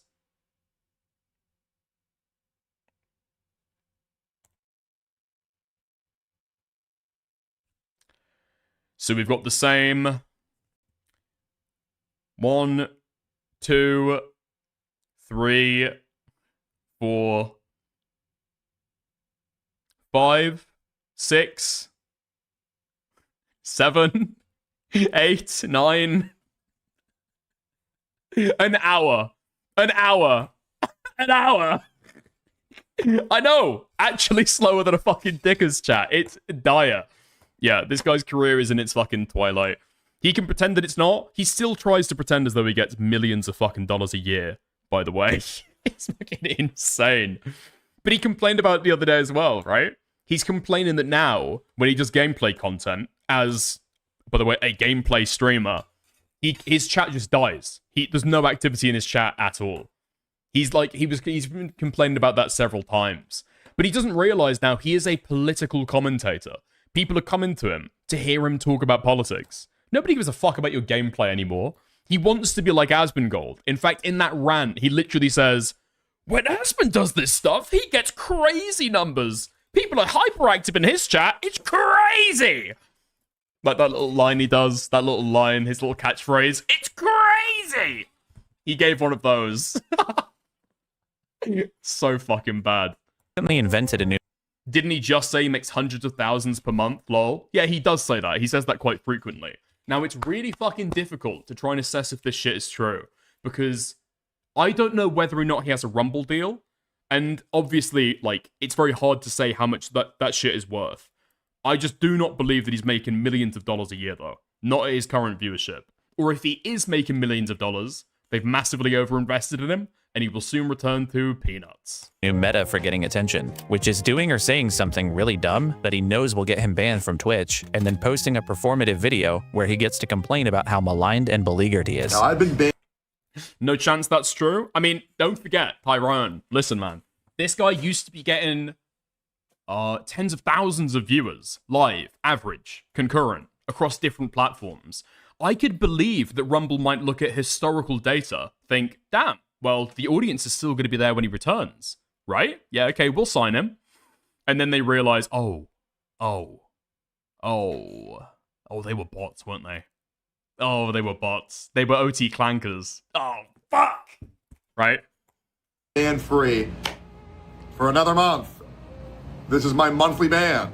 He got banned 6 times last year alone, each time following it up with one of these videos. To get even more attention, he also started a slight political shift in his content recently. Rumble has that kind of backing. Rumble's publicly traded. I think Rumble cuts insane fucking deals with different content creators. Why do you think the quartering went over there? Where he's been slowly easing into a very weird... Rumble does do contracts like that. Yeah.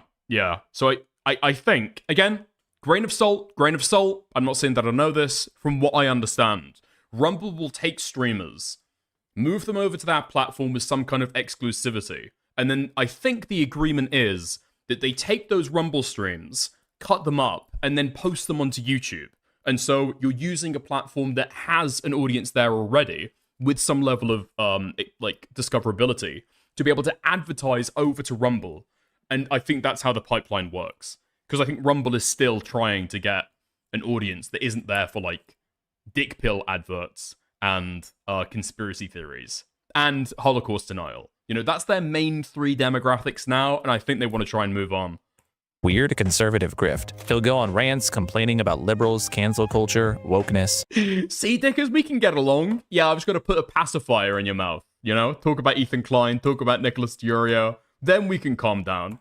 It's like a reverse fucking gremlin. And basically anything that would appeal to very low IQ, politically uninformed people. COVID era was very much ruled by woke libtards. It is driven by this cancel culture mob. These fucking... Didn't one of the head Rumble guys just come out and say they don't do contracts like that, though? In reference to the quartering? Really? If that is like a big statement that's been made, feel free to ship it over, okay? I'm not aware of that. That's interesting. It's not that important necessarily for a lot of drama, but it's kind of interesting to know for a lot of stuff. Leftist liberals. I've lost a lot of friends for merely saying it is okay to be white. If white people are so bad, why the fuck do all y'all want to live in white neighborhoods? Notice the I'm spitting right now hands. But Tektone's overall dull and performative personality has carried over to his attempts at doing political content, where he makes very strange connections between political topics and himself. Like after the assassination of Charlie Kirk, when he sort of lumped himself in with people who are being targeted. From the Irda Zarutsky footage to the Charlie Kirk footage. I'm deeply unsettled. However, I'm very grateful that I am still alive. What are we doing? It's crazy that in the fucking thing you can't even get her name right. Like, she's Ukrainian and he gives her a fucking Swedish last name, no? I thought, isn't her name Arania Zarutska? Not Zarutsky. Maybe I'm wrong and I'm a fucking racist. Possibly. Hold on. I want to double check that. Arania Zarutska. I'm right. I'm right. Yes. Irna Zarutska. Where we are sympathizing with fucking murderers. Guys. Slava Ukraini, okay? I have been banned for nearly 2 months total over the past 4 months for calling people names. Yet there are people out there calling for the deaths of other people, political figures, and attempting to radicalize and weaponize their audience to hurt people and kill them. It's pretty obvious he's talking about Hassan Piker there, who lives pretty rent-free in Tectone's head. By the way, is this Tectone guy okay? Anytime Hassan experiences even the slightest controversy, you will find Tectone somewhere nearby complaining about how Hassan gets special treatment. In May, he threatened to leave Twitch permanently if Hassan wasn't appropriately punished. Tectone also invoked his father's military service to let us all know how passionate he is about this subject. Hassan covered this tweet on stream, saying this: "My father, my brothers, and our soldiers did not bleed, sacrifice, and die for this bullshit to be allowed and promoted on Twitch." Now, there's much wrong with this. Turns out, this is who he was talking about, Tectone. Apparently, this is his dad. This photo you see is of Colonel Michael Robertson. He was convicted of 14 accounts of sexual assault. He only served 90 days in jail and paid a $30,000 fine. As it turns out, Tectone's father, who's known in some circles as Iron Mike, is one of the most prolific sex offenders in US military history. He was the central example in a congressional campaign called Stop Military Rape back in 2011. Hassan drawing attention to this led to a public meltdown by Tectone, where he claimed that he had no idea about his father's history, and he took the opportunity to try to paint Hassan as the bad guy. It's kind of hard. It is fucking insane, though, to have that. Because that's how it'll get reported. He's one of the most notorious sex offenders in American military history. It's like, you know, when you had, like, early on the New Frontier, you had American servicemen going into, like, Indian camps and, like, raping all the women there. Nah, not as bad as any of those guys. Nope, nope, nope. Hard to think of your family as a monster, I suppose. Dude, Iron Mike made a trail of tears all on his own. Due to this all being resurfaced by Hassan, I suppose I will no longer be interacting with my father in any way, shape, or form on my stream or my content. Yeah, somehow it's Hassan's fault that you can't interact with your sex offender father on stream anymore. Apparently, it's all good to you. When Tectone cries is like the best kind of fucking content. It's the best kind of content that he makes. When he cried when Rich Campbell got his allegations. He cried when his dad got his allegations. It's so fucking good every time. Use your family members to try to argue for deplatforming someone, but if they point out that that family member is a piece of shit, then they're the asshole.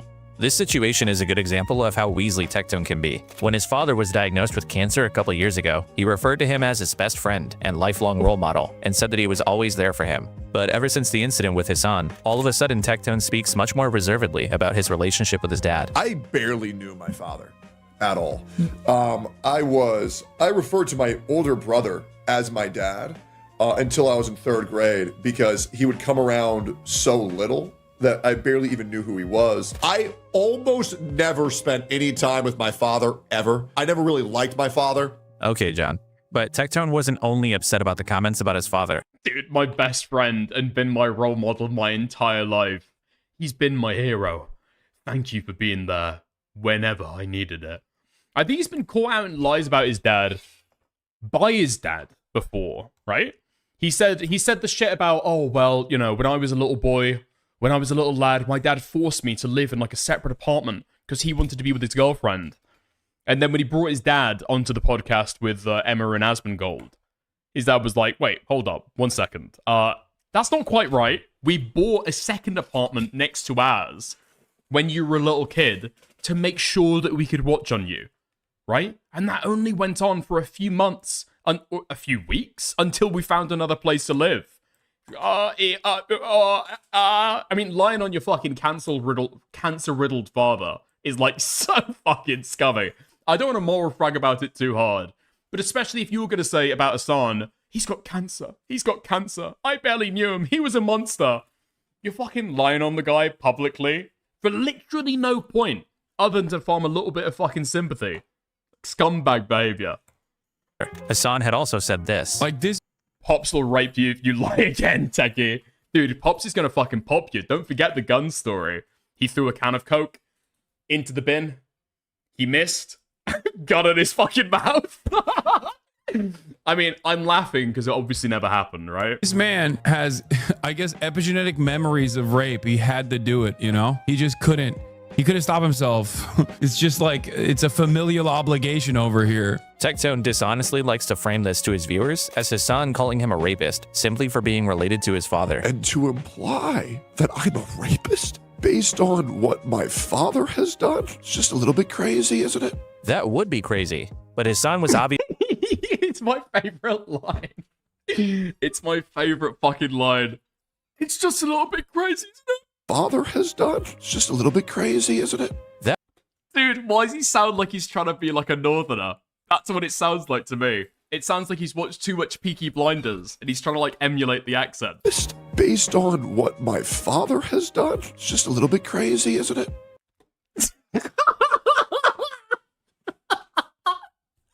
Like, this guy should be wearing a fucking tweed hat or some shit.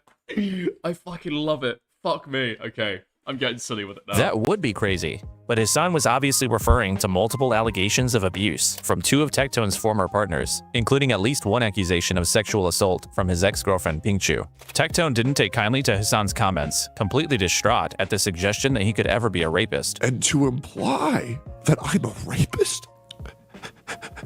After I myself have been raped twice? You want to imply that I'm a rapist after I myself have been raped twice? It's a little bit crazy, isn't it? The incident with Hassan, as well as an existing feud with some of his orbiters, led to Tectone attempting to latch on to Ethan Klein's war against them. Iron.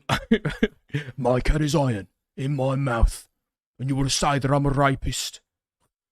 You little bit crazy, isn't it? And he started alluding. I lost it at the end. It's hard to do it when you're fucking whispering. To potential defamation. And trying to stifle a giggle. Lawsuits against Denims and Caseytron for referring to him as a rapist. Hey, Caseytron, I will be getting in contact with Ethan Klein's lawyer on Friday.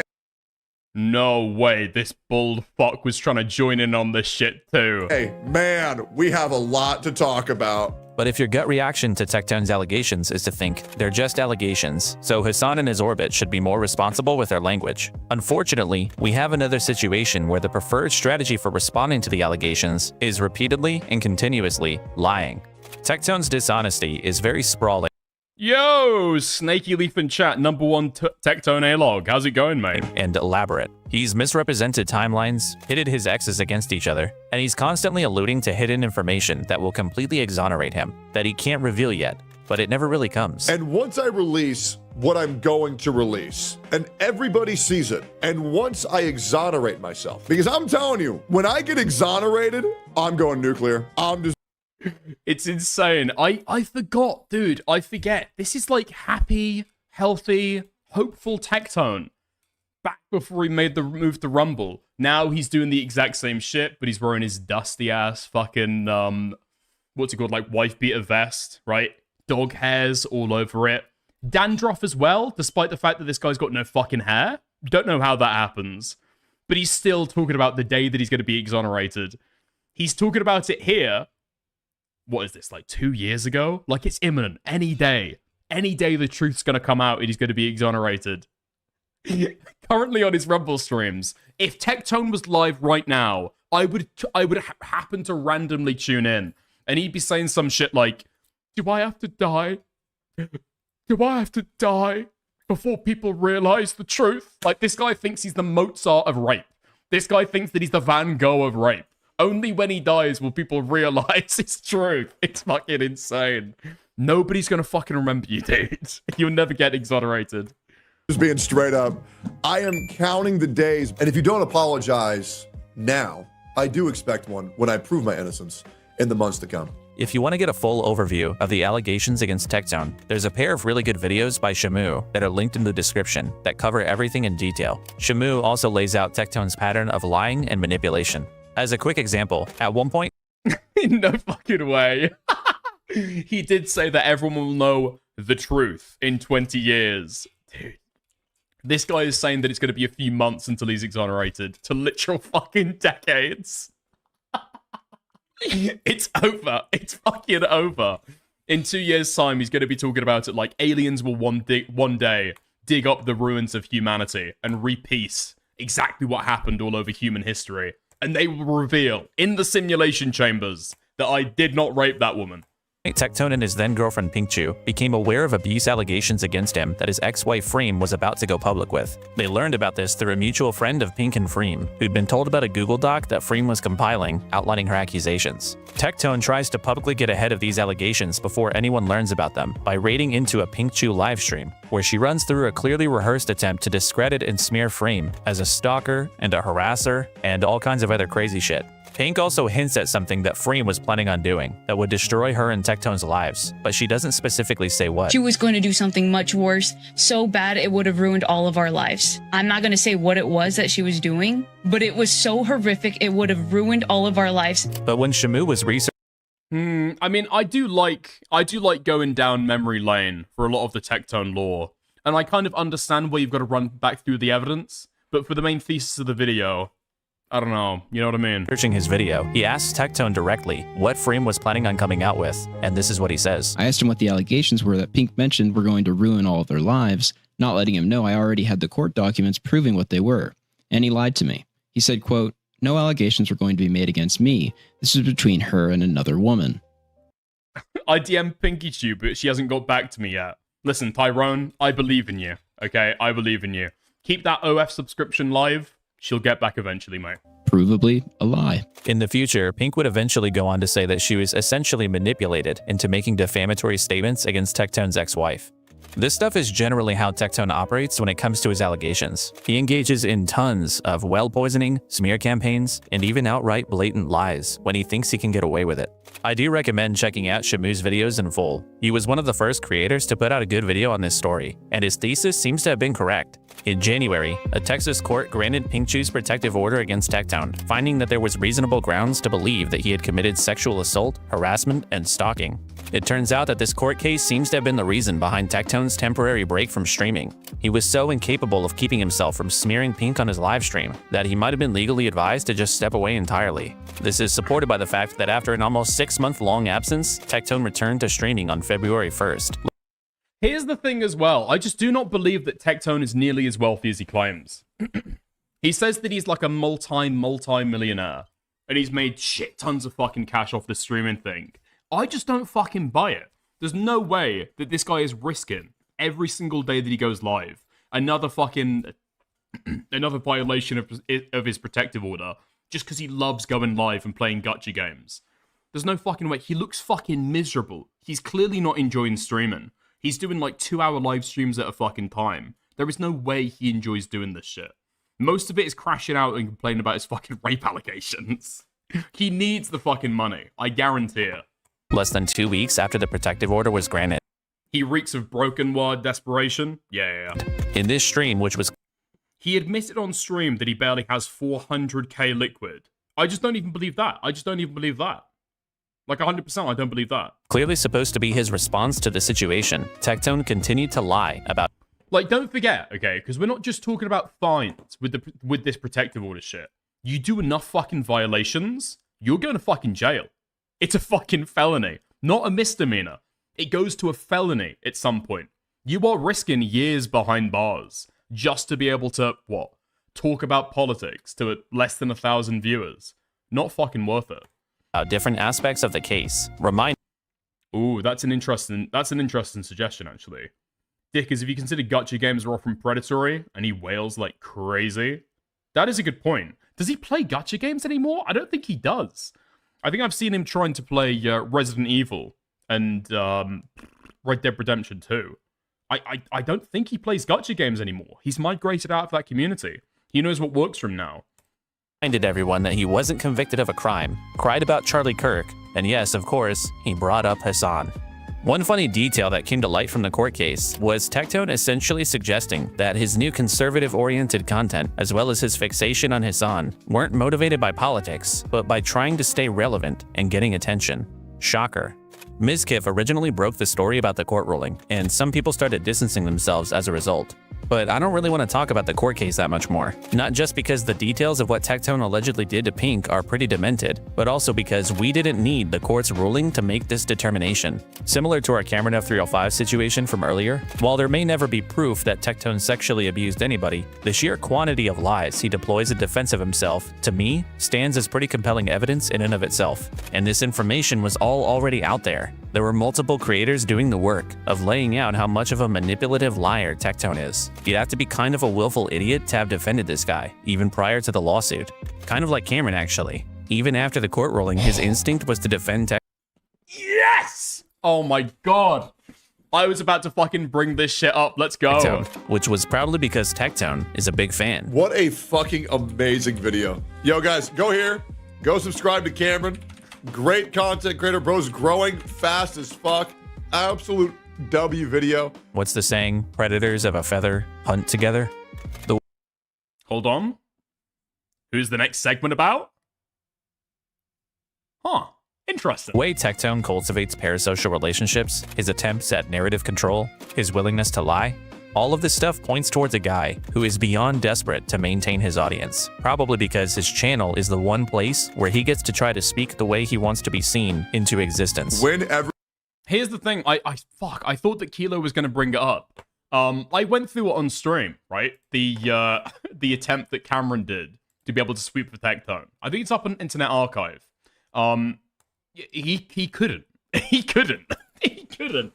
Like, several times in the stream, as he's going for the defenses, he clearly doesn't know the fucking law.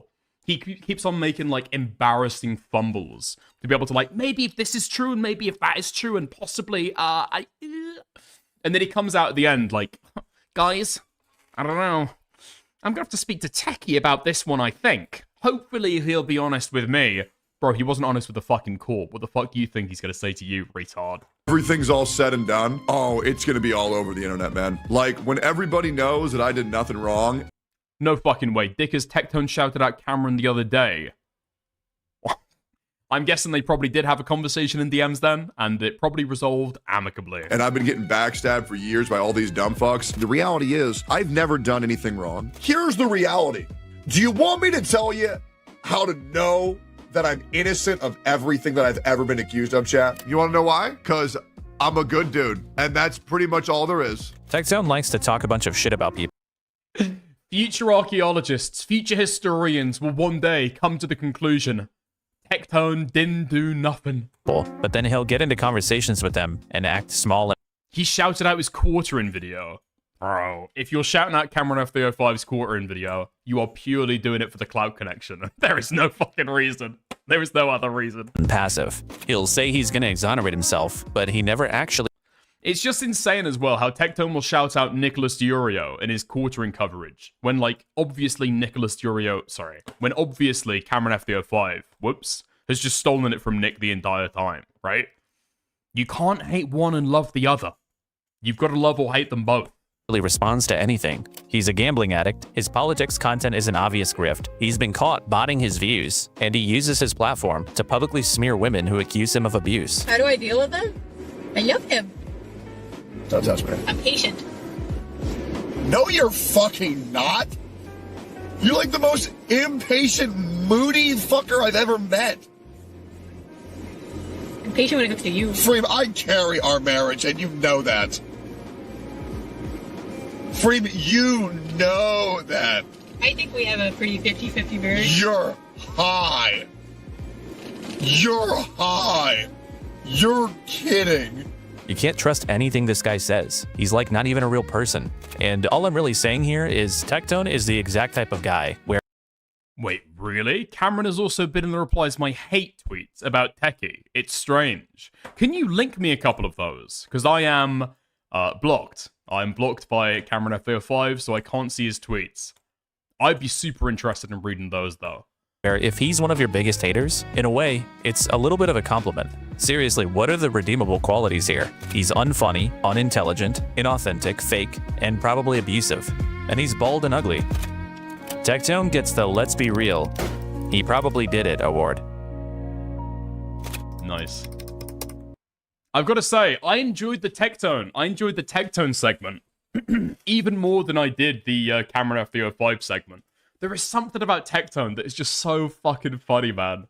The way that he talks. I love Tectone A-Login. I think I was watching some Tectone content the other day, right? I think somebody like came in. I'm guessing like an EFAP viewer. Is like, this isn't drama. This isn't drama. It's like, no, this is just A-Login, okay?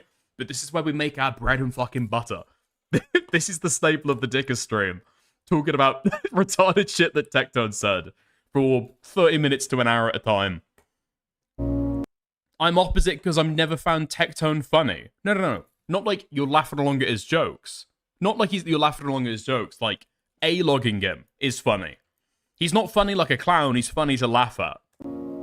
I think that our children, okay, as a collective, our children are being exposed to shit that they should not be exposed to. And yes, that includes the weird sex shit that's pushed in schools, and it is also the unimaginable amount of random degenerate, furry, gore, porn, vor shit that you see in Roblox. And in my opinion, kids should not be exposed to shit like this. This fucking thing is Nux Taku. Nux is a 30-year-old variety streamer with over 2 million subscribers on YouTube. He's most well known for his anime-related content, his time hosting Some Terrible Podcast with Mudahar, and making weird shit like this. I'm the Chad type, Barry Poggers mad type, Monka S mad lad type, epic clapping rat type, Twitch is hentai. Nux's early career mostly consisted of satirical videos about popular anime series like Naruto. There's something about Nux that, in my opinion, just makes him, like, unfunny to A-Log. Like, because I'm comparing him now. Is everybody going to be held to the exact same standard as Tectone? Possibly. There's something about Nux that's just grating. You know what I mean? But I'm looking forward to this. Naruto and One Punch Man, before eventually incorporating video essays, analysis, and reviews of a wide range of anime franchises. In 2021, he debuted his animated virtual avatar, officially PewDiePie voice skinwalking, I fucking hate that as well. He's been doing that shit with Trump as well recently. Super fucking irritating. Becoming what's known as a VTuber. I promised you guys that I would do this a while ago, and the time has finally come. I have a VTuber avatar now, and it's time to take over the internet. And from here on out, I'm gonna try to limit the number of clips that I use from Nux because, as you can tell, his voice is extremely fucking annoying. Oh my god, actually, I completely changed my opinion on this segment. Enormous fucking W, okay? Kilo has just redeemed the fucking video.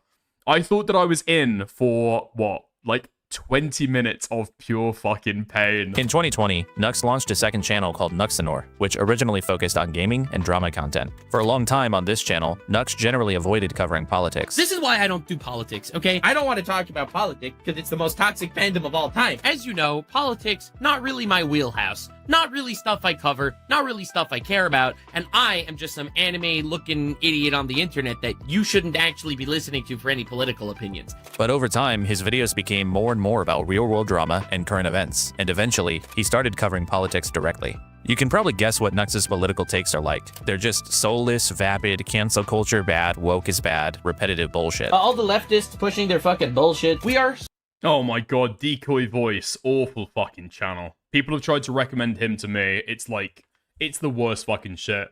It's like fake voice, retarded, AI-generated opinions. There's never anything insightful to be able to be garnered from it. So done with the entire cancel culture bullshit. And the TikTok liberals with the nose ring piercings, holy, they are not taking it well. Because wokeness is a cancer as well. Woke is dead is not enough. We don't just need the culture shifting away from woke. We need to destroy it. They want your children raped, and they want your children castrated. This is the party of evil. It seems like what happened with Nux is also what happened with Tectone. Their foray into political content was inspired by Asmongold. It's just interesting that somebody like Nux Taku would be so against the infant or childhood genital mutilation of children. It's just a weird one to me. And I imagine these two just like the idea of feeling like they have something meaningful to say about something other than cartoons. But the problem with this is that Asmongold is barely more sentient than either of these guys. Oh! And obviously, when someone who doesn't cover politics watches an idiot for a year or two and then suddenly starts taking hard political stances, you're going to wind up with some pretty terrible analysis. Real quick example. In 2022, the US Department of Justice started an investigation into Donald Trump's plot to overturn the results of the 2020 election. Jack Smith was appointed to the case by the US Attorney General, but in November of 2024, Donald Trump had just won the presidential election, and as a result, Jack Smith dropped the criminal case against him because of the DOJ's policy that they cannot indict a sitting US president. Nux watches Asmongold's reaction to this story, and the level of engagement you get from either of them is incredible. We've got some breaking news. Special counsel Jack Smith is seeking to dismiss the Trump election interference case in Washington, D.C.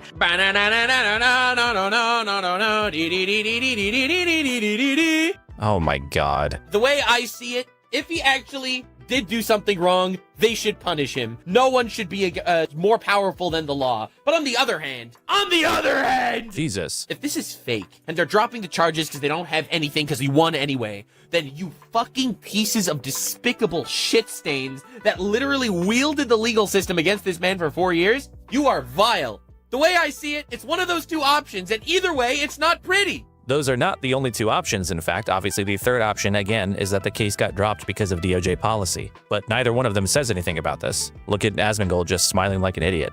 But it gets worse. This was expected. We've been actual lizard people reporting for a few weeks now that this would happen since the DOJ cannot prosecute a sitting president. Today, this news brings Wait, the anchor just told you guys what the third option was. She literally just said why. No, nothing? No comment? We just have no comment on that. Oh my god. Oh my god is right. It's just fucking insane when you're watching Fox News and you somehow manage to be even more biased than Fox. And this stupidity just continues. After almost 2 years of this Jack Smith saga, things seem to be ending for him. Insane. Again, insane. Completely, absolutely bonkers. 2 years of using the legal system like a weapon against this man to just give up right now. Did anyone foresee that Asmongold would become the foremost political streamer? No. I don't think so. Like, people in the gaming sphere have always spoken about, like, culture issues, right? Go back to Gamergate, shit like that. They've always participated in the culture war. The idea that they would go and participate in day-to-day, like, presidential, congressional politics, super fucking weird. Super fucking weird. If you wanted to do that, you would usually have to pivot out and join the right-wing politics community. But then they've been able to build a right-wing politics community within whatever the fuck this is. Either you thought that he did wrongdoing, in which case you should continue prosecuting him, or you literally are evil scumbags. Or the DOJ cannot prosecute a sitting president. You fucking idiot. This is what happens when you compound unintelligence. Asmongold is too dumb to understand what's going on, and Nux is learning everything from Asmongold, so there's just so little brain power involved in the end product. It's like a game of politics telephone, but you're playing with these special needs kids. I'm not cherry picking, by the way. A ton of Nux's coverage is like this. He just often has no idea what's going on. But aside from his general incompetence with covering politics, Nux has also inherited a fixation on Hasan from his buddies Asmongold and Tectone. He's one of the loudest sloptubers, constantly calling for Hasan to be banned from Twitch. But his favorite attacks on Hasan are also some of the most dishonest ones.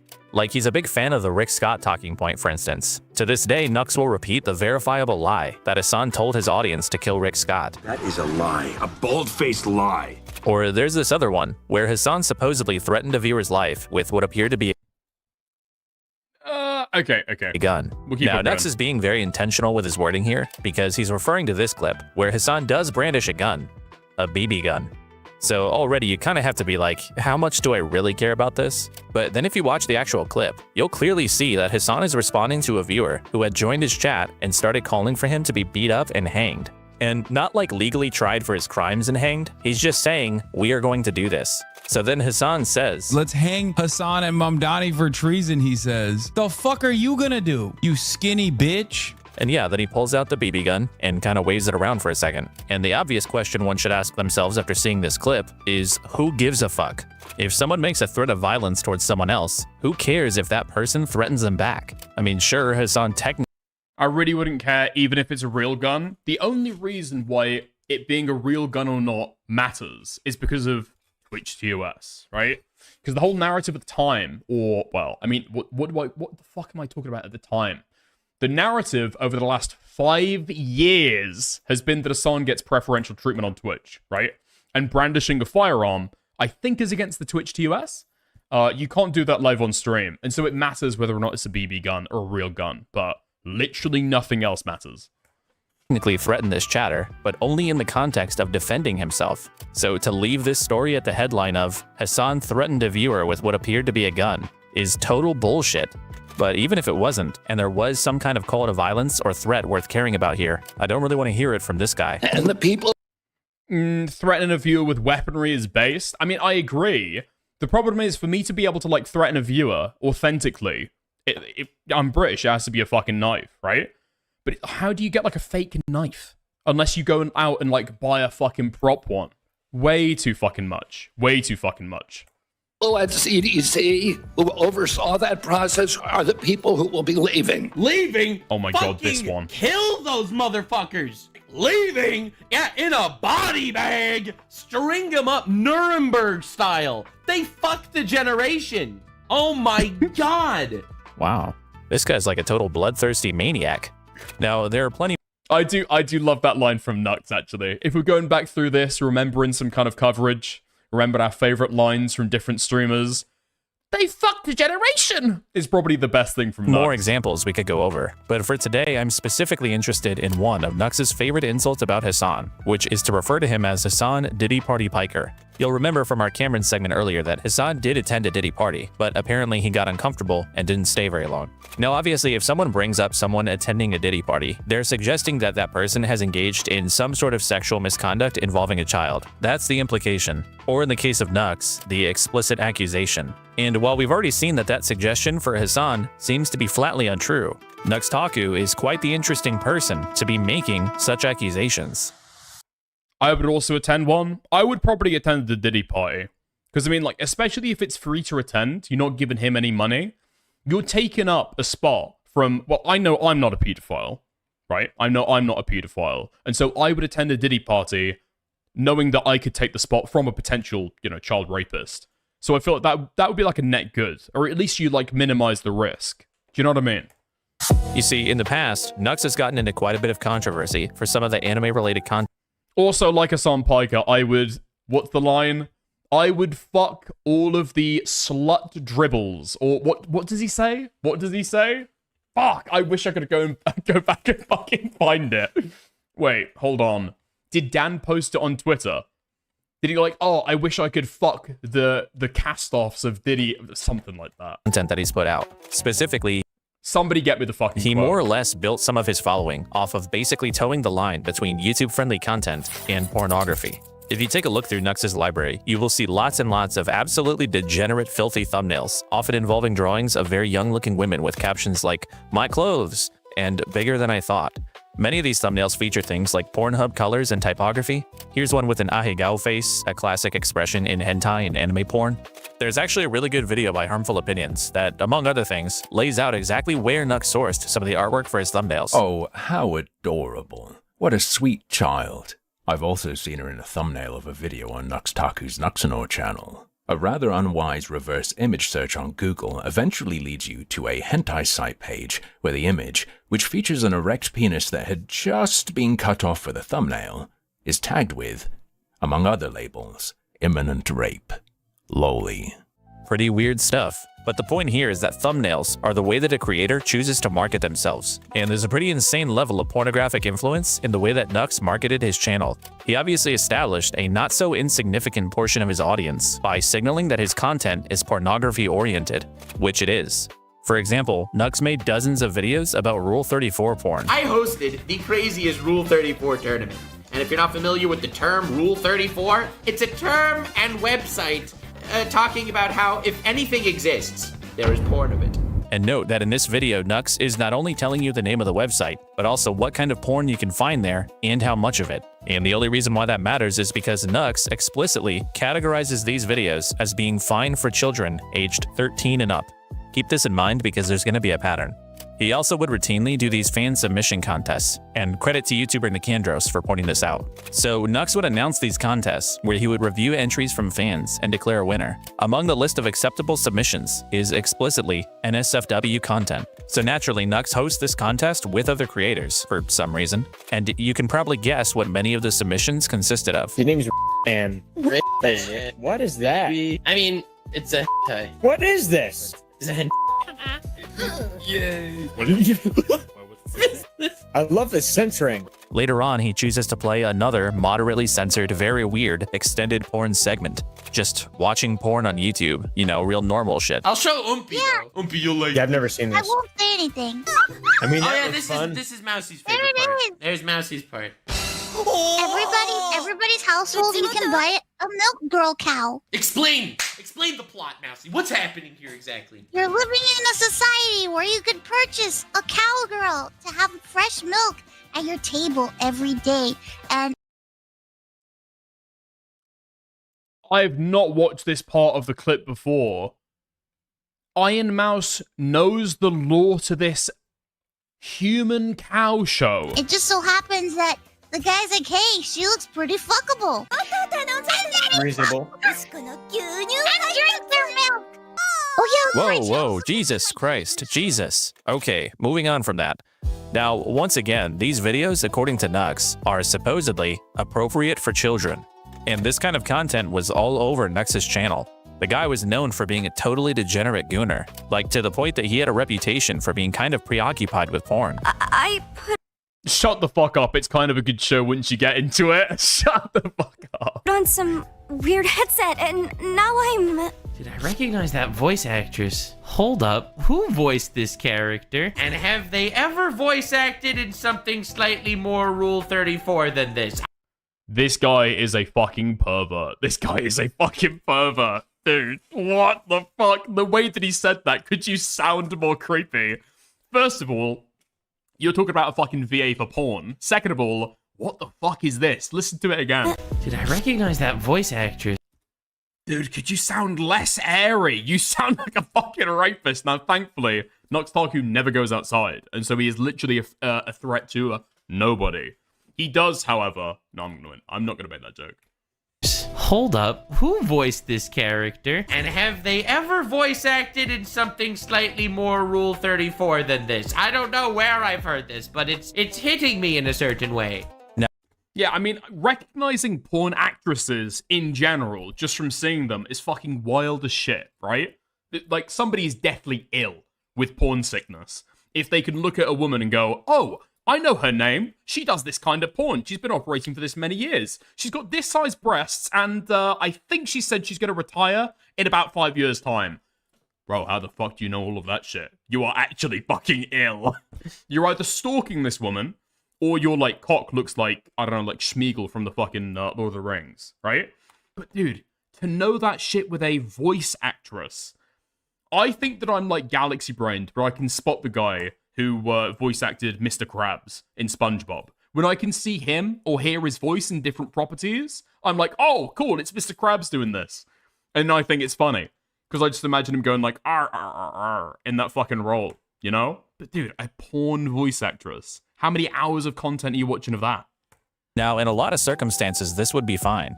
But for one, Nux's right-wing traditionalist grift is just transparently nonsense. And two, the real issue becomes clear when you consider who exactly Nux's target audience is. Take, for instance, the fan submission contest that we just watched. Sandwiched between two porn submissions was an entry that came from what was obviously a child.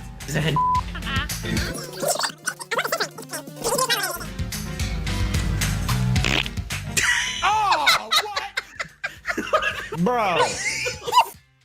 I don't even know what that was. That was some kid just sent you a video of them shitting and then shooting a dog with a Nerf gun. Beautiful. Oh no, it's all that time. I'm gonna be honest, man. When you did this, did you not think people would send you all this shit? Yeah, but I didn't expect like a People were gonna whole one. send you. Oh. What the So Nux is publicly announcing fan submission contests where he expressly requests NSFW entries. He doesn't age restrict any of it, and then when children participate, he doesn't remove them. He publishes them, right alongside pornography. And this one child was not an outlier. Nicandros, in his video on Mutahar, discovered that, as it turns out, old Nux Taku Army boy. I'm not gonna even try that. I'm not gonna even try that. I'm completely deaf to voice actors. Anything but Patrick Warburton. I have no clue. I've got no clue who that is. Hold on. Okay. Hank from Detroit Become Human. Listen to this guy, okay? And just have in your mind that this is the voice actor for Patrick Star from SpongeBob.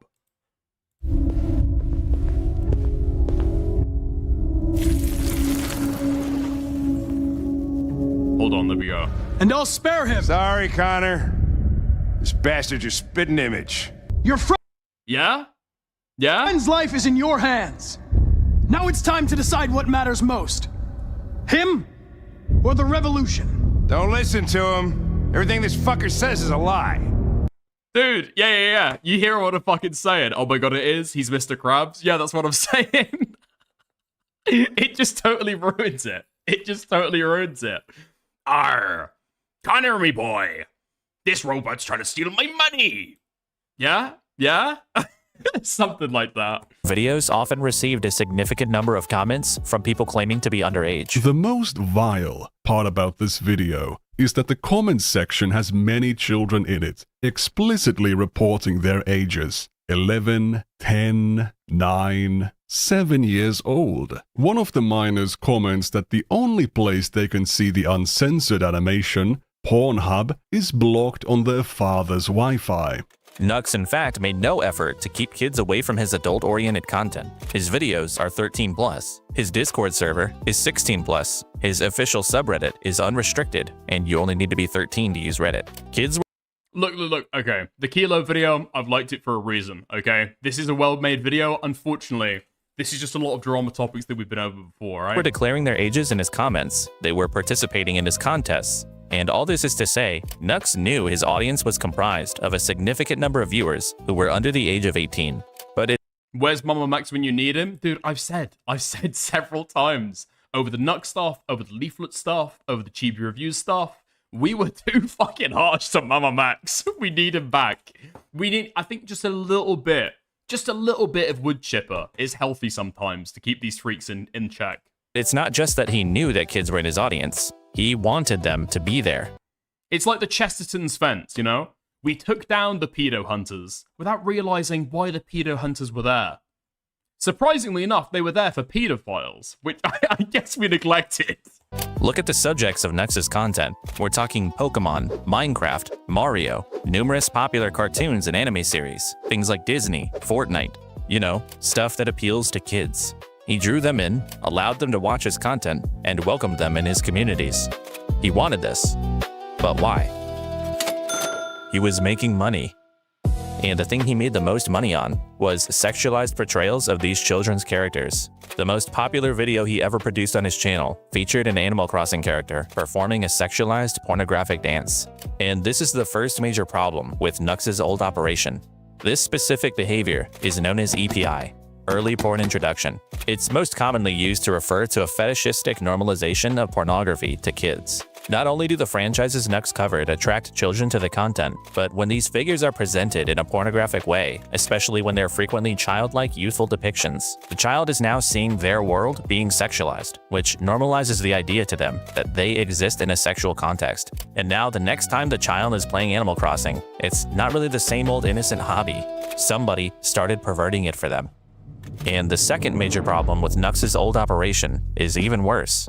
As I mentioned earlier about the Rule 34 segments, a lot of Nux's videos made it somewhat easy for children to happen upon uncensored pornography themselves. Whether it was naming the websites directly, using thumbnails that lead straight to porn sites with a reverse image search, or simply showing the titles of explicit works that kids could easily— What the fuck is this? This is the title of one of these. Death Rape. This is just sick. This is just sick. This is just sick. What the fuck? Full color, uncensored, elf, thigh-high boots. Guro Snuff. Easily search for. Nux's content made it trivially easy for children to find the real thing. But making pornography accessible wasn't just a part of his videos. In fact, the culture of Nux's community was one of common collaboration on locating the sources of the explicit content that Nux covered on his channel, like his official. Look, I feel like, ultimately, how do I feel about it? I think that if you're an adult, and you want to, like, if that's your thing, possibly, I would say you might have a pornography addiction that's, like, led you there to, like, more and more extreme forms of porn. I'm not saying that I've even got evidence of this, just intuitively. That's what I think. I'd say check yourself for some kind of maybe sexual disorder, overconsumption of pornography, something like that, if that's what you're looking out for. But if maybe that's just what you're into, okay? And you don't have a porn addiction, maybe it's a totally healthy relationship you have with sex and sexuality, and that's what you're into, feel free. But, like, sharing that shit with kids, like, what the fuck are you doing? What the fuck are you doing? Subreddit, where helping each other find the original uncensored materials was commonplace and seemingly never moderated. And again, you only have to. Nah, lesbians ain't hitting tonight. Time for. Dude, lesbians aren't hitting this and more. Time for death Be rate. 13 to be in this community. And as discovered by Nicandros, the 16 and over Discord server also for a time had an easily accessible NSFW channel. And this sourcing and sharing pornography type of behavior in Nux's community wasn't just permitted or ignored. In some cases, it was even encouraged by Nux himself. So this guy was essentially targeting and accepting children as a demographic into his audience, while simultaneously desensitizing them to pornography through his content, and then overseeing and even facilitating the sourcing and sharing of the explicit materials he covered within his communities. Now, of course, kids can't always look up stuff on their own, and maybe you're thinking parents should have control over what their children have access to. But usually, those parents don't have to worry about YouTubers who cover youth pop culture introducing pornography into the equation. Those two. And this is the guy concerned about modern hedonism, by the way. The fact he was saying earlier, porn needs to be banned from schools. Our society is porn sick, it's been infected, when he has been one of the main people on the platform of YouTube, at the very least, who's been pushing this shit forward. Those videos got millions of views. Two pathways aren't supposed to intersect. But in case you aren't quite convinced of Nux's transgressions here, there's still one more thing. I'm gonna heavily summarize here, but if you want the full story, go watch this video by Nicandros that's linked in the description. And huge credit to Nicandros for doing the research that allowed a lot of the stuff we covered today to become known in the first place. Nicandros' video does a deep dive into Nux's community, where he explains some events that took place in the Nuxtaku Patreon-only Discord server. The short version is that this server had no age restrictions, and shortly after it opened, a 14-year-old child joined, publicly stating their age. They would soon request an NSFW channel, which Nux granted. The user was also promptly engaged by adult members of the server, who wasted no time in grooming them. They would send them pornography, gore, violent imagery, even encourage them to drop out of school and self-harm. And this all happened right under Nuxtaku's nose. Many of the interactions were in the public general channels. Nux had even interacted with the child in voice chat on multiple occasions. There were no rules to prevent this from happening. Nobody got moderated or banned from the server. Nux did nothing and put a child in harm's way. Given the full scope of his behavior, the only two options here are that Nux wanted this kind of thing to happen in his community, or that he simply didn't care as long as he was making money. I'm not sure which is worse, but in either case, it would not be wholly inaccurate to describe the totality of Nux's behavior online as him participating in and facilitating acts of grooming. But guys, don't forget about Hassan. Isn't Hassan bad? Remember the guy that went to a Diddy party? Hassan Bad is actually Nux's go-to strategy for responding to controversy. In fact, when responding to Nicandros' highly damning video, Nux did not take any accountability. He didn't acknowledge any wrongdoing or recklessness. He did this. Everyone did these videos, all right? PewDiePie, biggest YouTuber on the platform at the time, was making Boku no Pico reaction, an animation of adults raping little boys. And it became a huge meme, and a lot of massive YouTube channels ended up reacting to it and talking about it. It's a really disgusting thing. But unfortunately, it was really common. Now, I find it ironic that people like Hassan, all right? Hassan is gonna show up, and he's gonna call me a pedophile, and call Tectone a rapist, and call everyone everything. Now, Hassan calling me a pedophile for things It's just insane how this guy tries to blow it up and say that, oh, these people say I'm a pedophile. These people say I'm a pedophile. Yeah, but that's not the main point. That's not the main point at all. We might say that as a side tangent, as a side point. That's not the main criticism. Oh yeah, also, during this response, it's nested within a Hassan Bad video, and he self-admittedly has not even watched the Nicandros video to even see what's in there. I guess he's taken a look at the chapter headings and seen, quote, why do people call Nuxtaku a pedophile? And then just assumed, bang, okay, he's calling me a pedo. That's what I'll respond to. It's like more than that. Apparently he had people like feeding him lines about what was going on at the time. Just, dude, it's actually fucking insane. And then the people who tried to sweep this up as well. Like, what are you even doing? Done. All right? Like, this dude went on. Like, to be clear, if people want to do this shit, you can't moral frag or even speak up the next time an Ava Chris Tyson happens. You can't speak up or criticize the next time another child predator's caught on YouTube. Because you saw one of your friends facilitating, okay, not doing, but facilitating these interactions, and you fucking sweat for it. On podcasts where they promote this kind of thing. All right? People on this podcast are pro-lolly directly. Pro-lolly. Openly pro-lolly. I, however, have really not. And then this guy actually spent 5 minutes going through the Hassan Bad greatest hits. And then he buried this response to the Nicandros video deep in a Hassan segment on his second channel. Very shameful. This is like the worst stuff of the Hassan coverage as well, and the Hassan hysteria that we fucking got into, is the fact that Tectone can wrap his response. He can like sugarcoat it with Hassan Bad, and presumably he does it because it goes down easier, right? Nuxtaku, exact same thing. Sugarcoats it in Hassan Bad, and it goes down easier. Like, I don't know if I've ever seen this shit before online. I actually cannot think of another instance of this happening, where at large creators receive allegations, have controversies, and they wrap that all around complaining about another content creator? Are you fucking high? I've never seen that shit before. When you had Colleen Ballinger whipping out a fucking ukulele, she wasn't talking about Logan Paul. It's just insane. It's just insane. It is truly fucking mind-boggling that A, creators try it and think that it's not fucking shameful, and then B, that audiences light that shit up. I don't know why this shit works.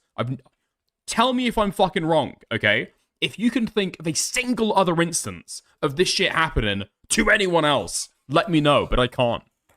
Funnily enough, Hassan actually might partially be the reason why Nux's podcast with Mutahar fell apart. A little over a year ago, Hassan was reacting to a YouTube drama Reddit post talking about how Nux had shown his co-host some lolly pornography. Resurface video of Oompaville, some ordinary gamers and Nuxtaku watching lolly porn together on a Discord call. Mutahar was very clearly bothered by the criticism he was getting for associating with Nux, and the extra exposure might have contributed to him posting a video distancing himself from Nux only a few days after Hassan's coverage. This is pretty surface level research, but before Mutahar canceled their podcast together, Hassan had been mentioned on Nux's second channel only 95 times in 4 years. But since then, he's been mentioned almost 500 times. So in just over a year, Nux has increased his coverage of Hassan by almost 400%, ever since Hassan's coverage might have pressured Mutahar into ending their podcast. That might not mean anything, but I thought it was interesting. Nux has also since teased a lawsuit against Hassan for calling him a pedophile. You call me a pedophile. That's slander, Mr. Hassan. In case we're calculating. I am looking into lawsuits. Don't worry. It's gonna be fun. But Hassan responded by saying this. He wants to sue me for slander for calling him a pedophile, only to discover that a slander case would open him up to discovery. And I feel like his hard drives would be so criminal that he might actually go and face criminal repercussions in the aftermath of said situation, you know? And ever since then, Nux has gotten pretty silent about any potential lawsuit. What was that thing Nux said earlier about wanting to protect kids? Our children are being exposed to shit that they should not be exposed to. The unimaginable amount of random degenerate furry, gore, porn, vor shit. I'm telling you, you have no idea how much weird garbage is there. And in my opinion, kids should not be exposed to shit like this. Nuxtaku gets the Great with Kids award. He's all good with them.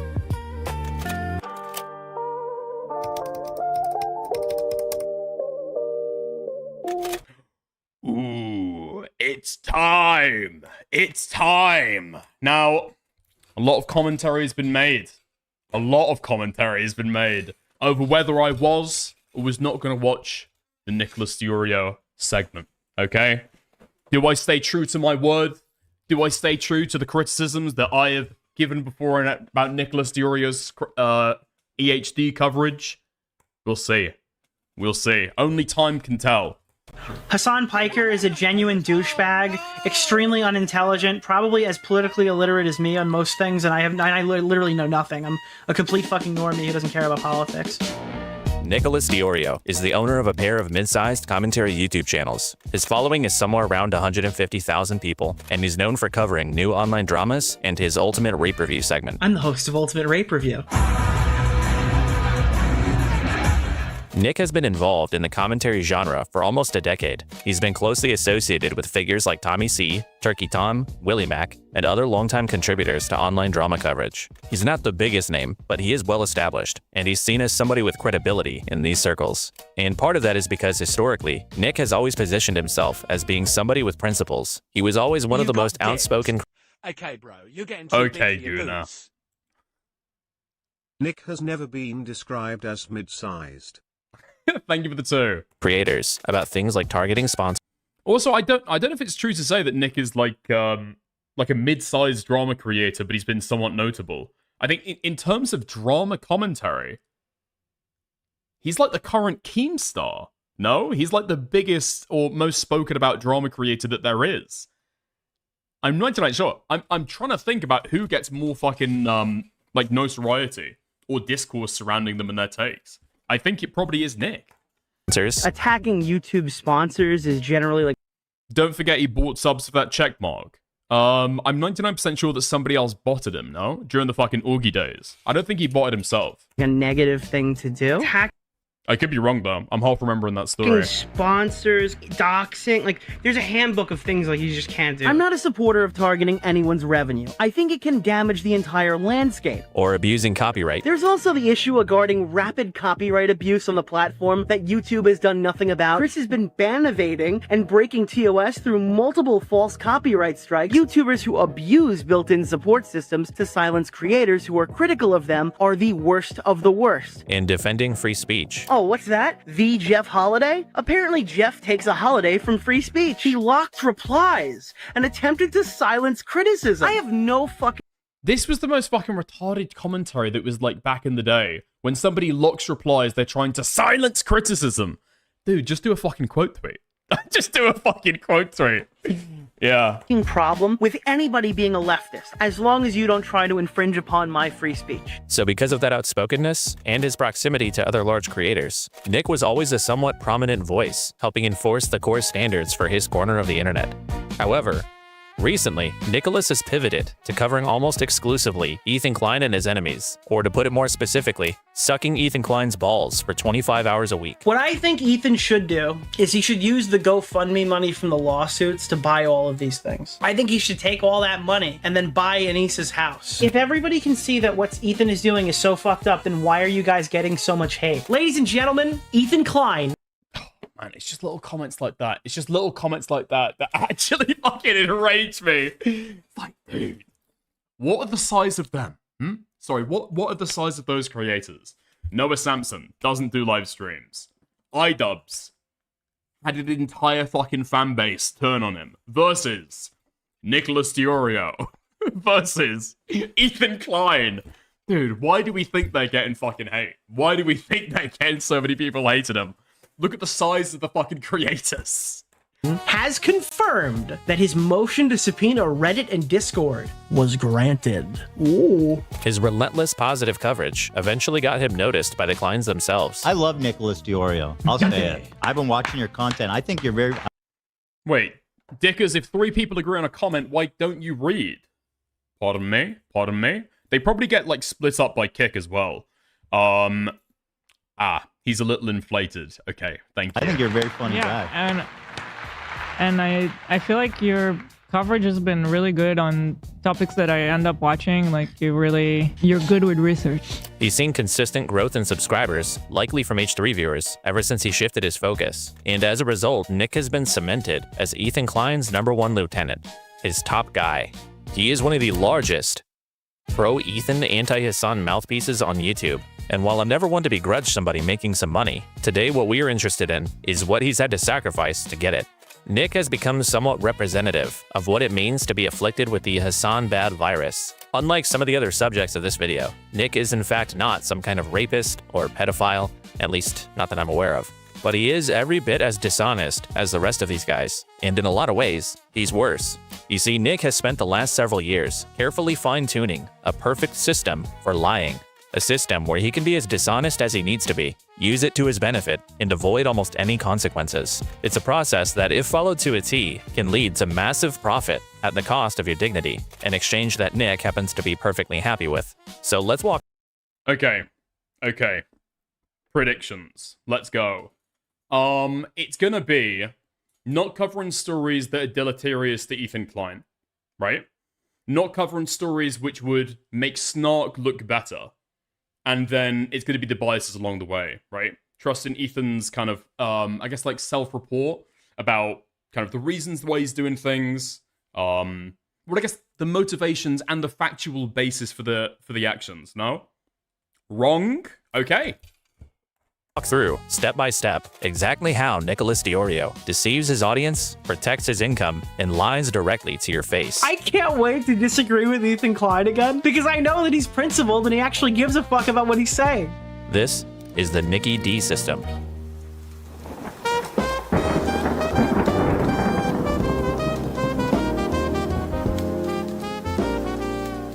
A story breaks. It's a story that on its face doesn't look very good for Ethan Klein. Ethan is accused of falsely copyright striking numerous clips on the H3 Snark subreddit. At best, Ethan is striking clips that he doesn't have great reason to, and at worst, he's trying to flood the subreddit with copyright notices to try to trigger an automatic ban. Nicholas Diorio has been covering all things Ethan Klein and even Snark for months, so he definitely sees things like this when they pop up, and we do know that he is specifically aware of this story. I mean, he has copyright struck a literal subreddit. I wouldn't put it past him at all. What the fuck, dude? But Nick also knows that this story is a problem, because if he covers it honestly, it might involve criticizing Ethan. And if he criticizes Ethan, he could be risking his new association with H3. So Nick considers his options and decides that the best course of action is step 1. Neglect. Simply neglect to cover stories that are unfavorable to Ethan. Wait, sorry, who told me incorrect earlier? Okay. Klein. If you don't talk about it, you don't have to take a position on it. And if you don't take a position on it, nobody can hold you accountable for having the wrong one.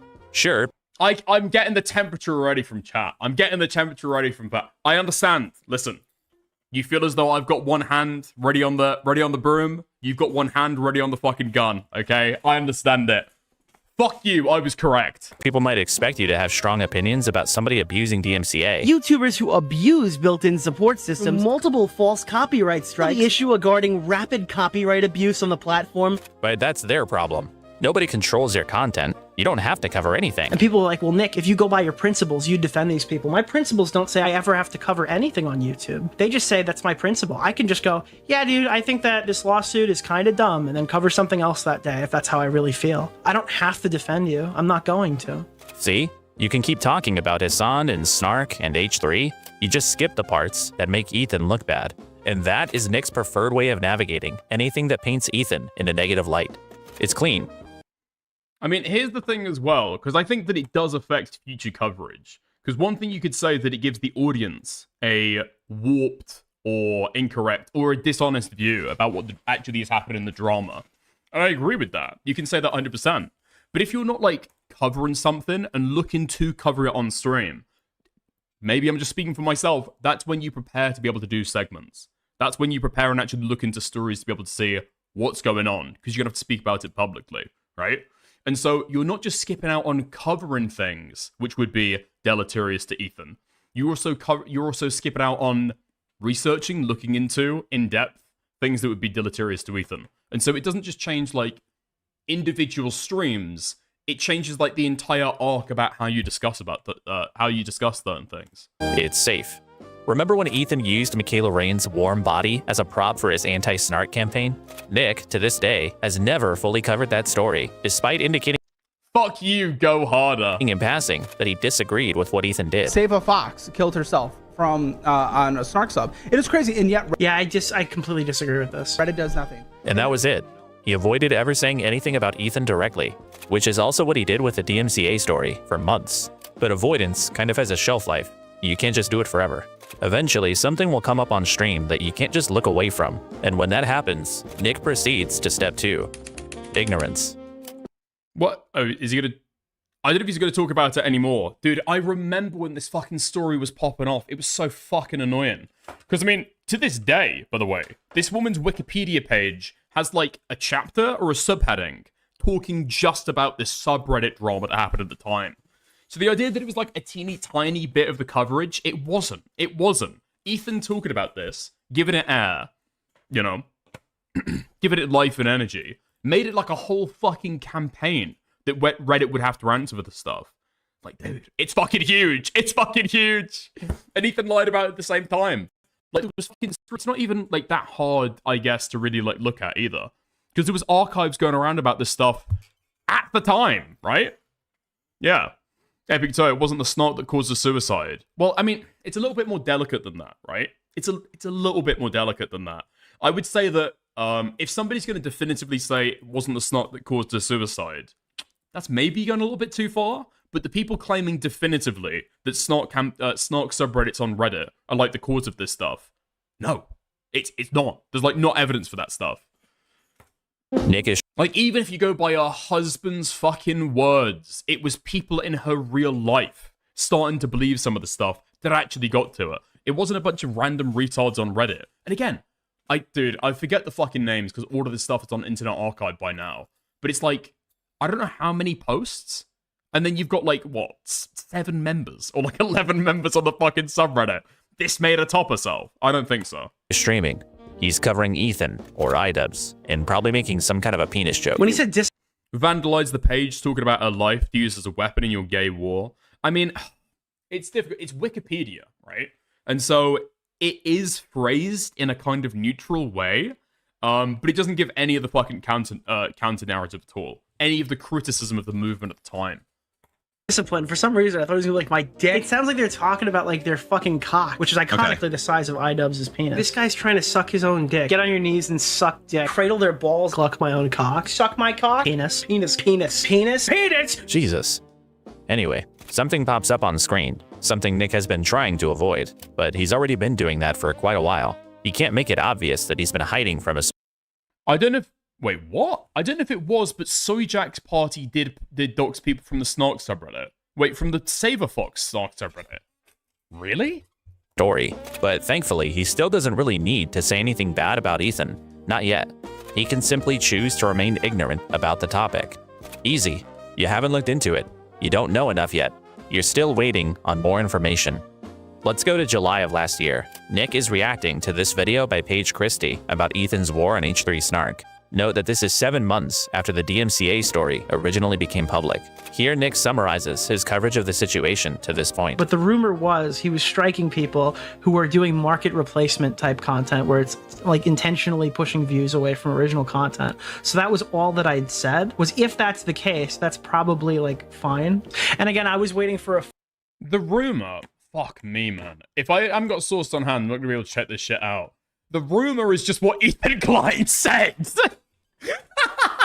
I mean, the rumor is that Tectone is like totally innocent. The rumor is that Tectone didn't rape anybody. Who have I heard it from? I don't know. Formal video to break this down, or I was waiting for Ethan to announce a lawsuit. We mentioned this like fucking multiple times. I was waiting to see what would actually get taken down. Okay, but the problem here is that this was a breakdown video. The breakdown video is on screen right now. The documentation from Ethan's own attorneys is publicly available in that video, along with some examples of what was getting struck. But does Nick take the few minutes he... Wait, hold on. ...is on screen right now. The documentation from Ethan's own attorneys is publicly available in that video, along with some examples of what was getting struck. But does Nick take the few minutes he would need to learn about that information? No. In fact, he never even reacted to this video. He only pulled up this small snippet while covering a completely different topic. and Nick made sure the whole time to performatively remind his viewers how little he wanted to watch Paige's video. I hope they all find employment soon. Paige Christie. You escaped being a segment a couple of months ago, Paige Christie. Did you make a Snark defense video that we never actually got around to watch? This one. Incline. I got 2 seconds. You can tell I got 2 seconds into it. It's pretty unsurprising to me that Paige escaped becoming a segment on Nick's channel. You see, in situations like this, Nick isn't actually waiting on more information. He's waiting for the story to go away. Sometimes he'll be scrolling around on stream, and Nick might accidentally stumble upon some of that information that he's supposedly waiting on. Okay. Wait, because this is the story that I got linked yesterday. So the clip didn't have this. That she's got this stuff. What was actually hit by DMCA, right? While covering a In fact, does Nick take the publicly available in that video, along with some examples of what was getting struck? But does Nick take... Yeah. In situations like this, Nick isn't actually waiting on more information. He's waiting for the story to go away. Sometimes he'll be scrolling around on stream, and Nick might accidentally stumble upon some of that information that he's supposedly waiting on. Okay. Do this or get sued. Your only option to avoid litigation. You provide our office with all correspondence you had with the... Yeah, but there was proof at the time is what getting struck on Reddit. That's not true. So, at least not so far as I'm aware, okay? So what happened at the time is that Diorio is just like believing what Ethan Klein is saying when he is saying, like he said earlier, the rumor, that he's just taken down either people saying, watch this instead of giving Ethan Klein the view, or it's members only content, right? That wasn't the case, at least so far as I'm aware. I don't think that was the case. But Diorio is just believing the self-reported fact about it. The Snark Reddit post had a lot of information they showed the DMCA, I'm told. At the DMCA notice. Maybe I need to just you wait. It goes into it. Okay.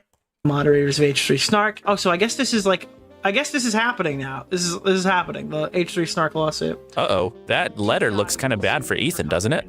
How will Nick respond? Keep in mind that federal court filings are public. Anyone performing a simple Google search on you, let alone a background check, will discover this information.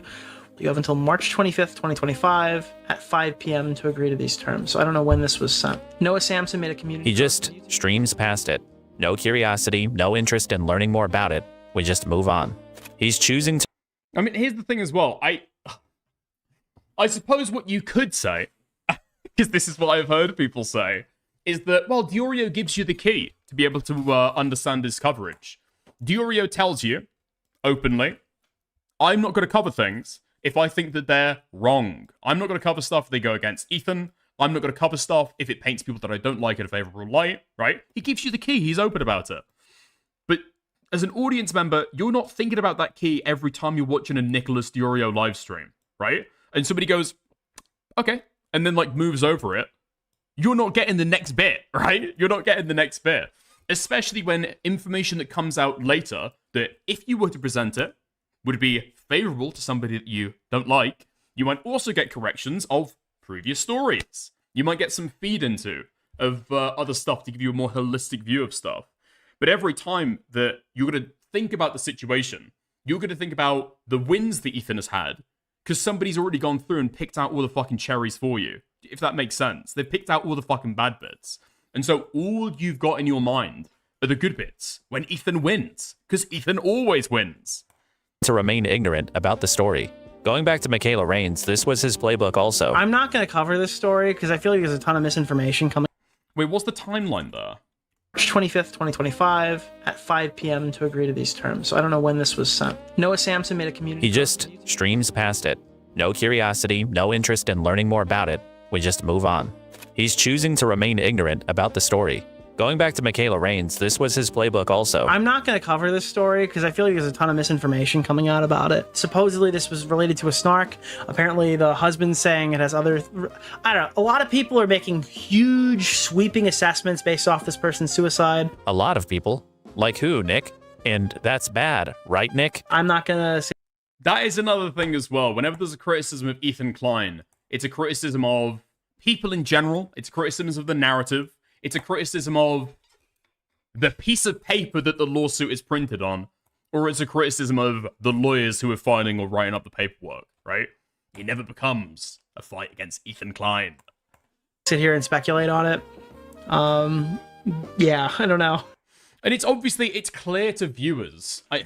So it's clear to an informed viewer what's going on there and exactly who Nick's talking about. But again, if you're thinking about the average person watching Nick's streams, you're not getting that fucking information. Realistically, I'm not going to delve super deep into an unrelated story to try to do investigate on how she died.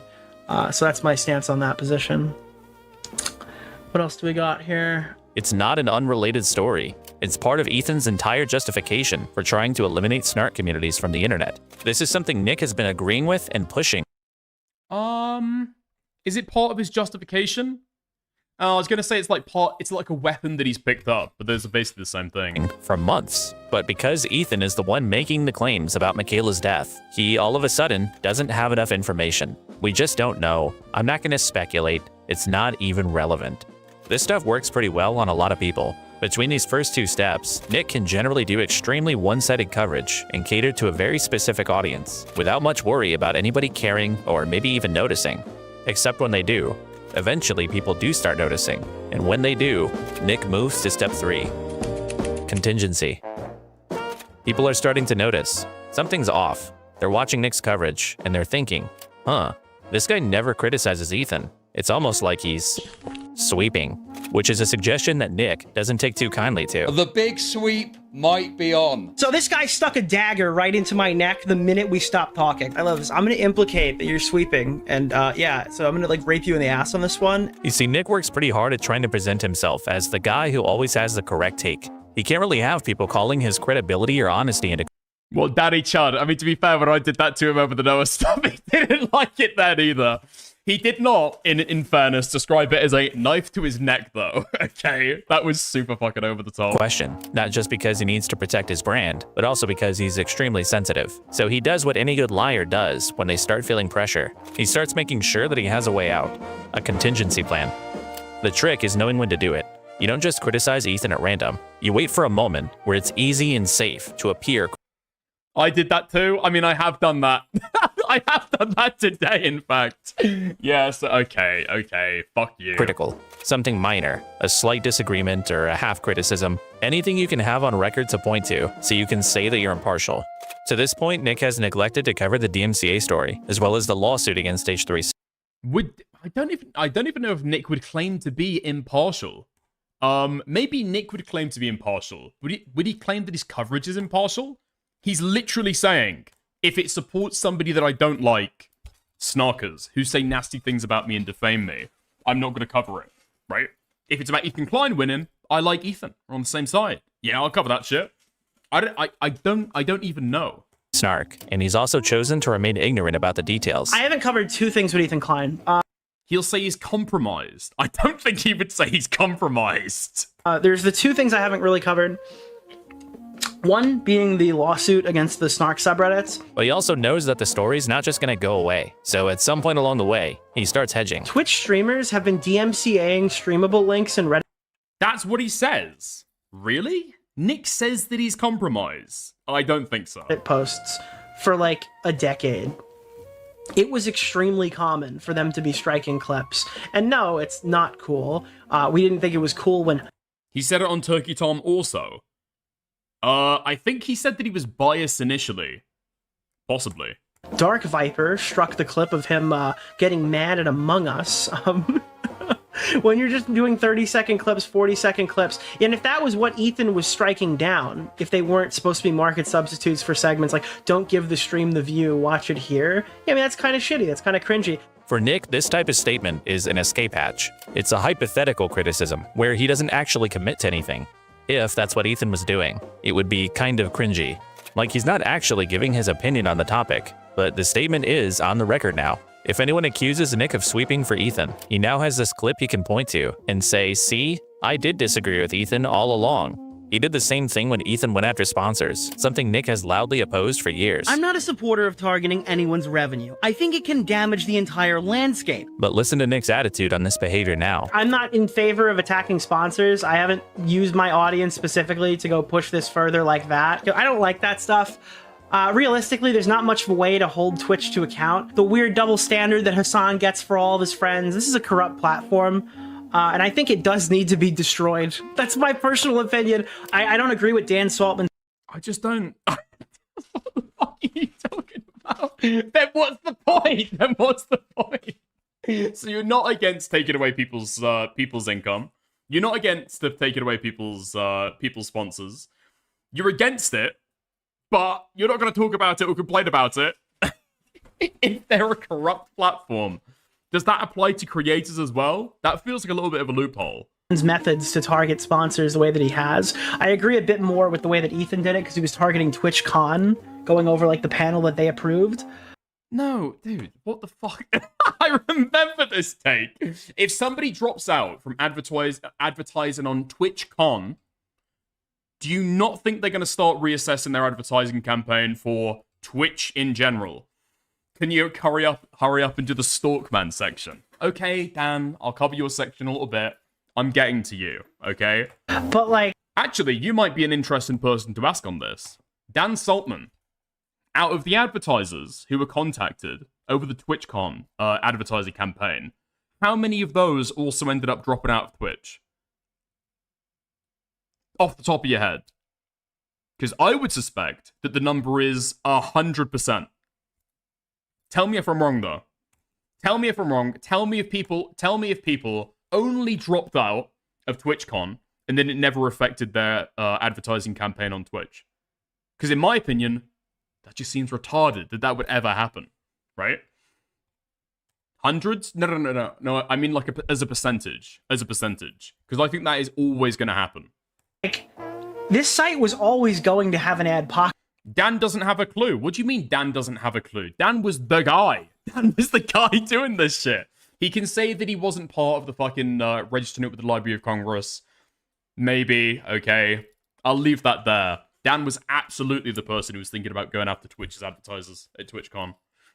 I don't know if the people who stopped doing TwitchCon stopped doing normal ads. Hard to track. I thought you would have been tracking on both sides. Okay, fair enough. Apocalypse. This was happening either way.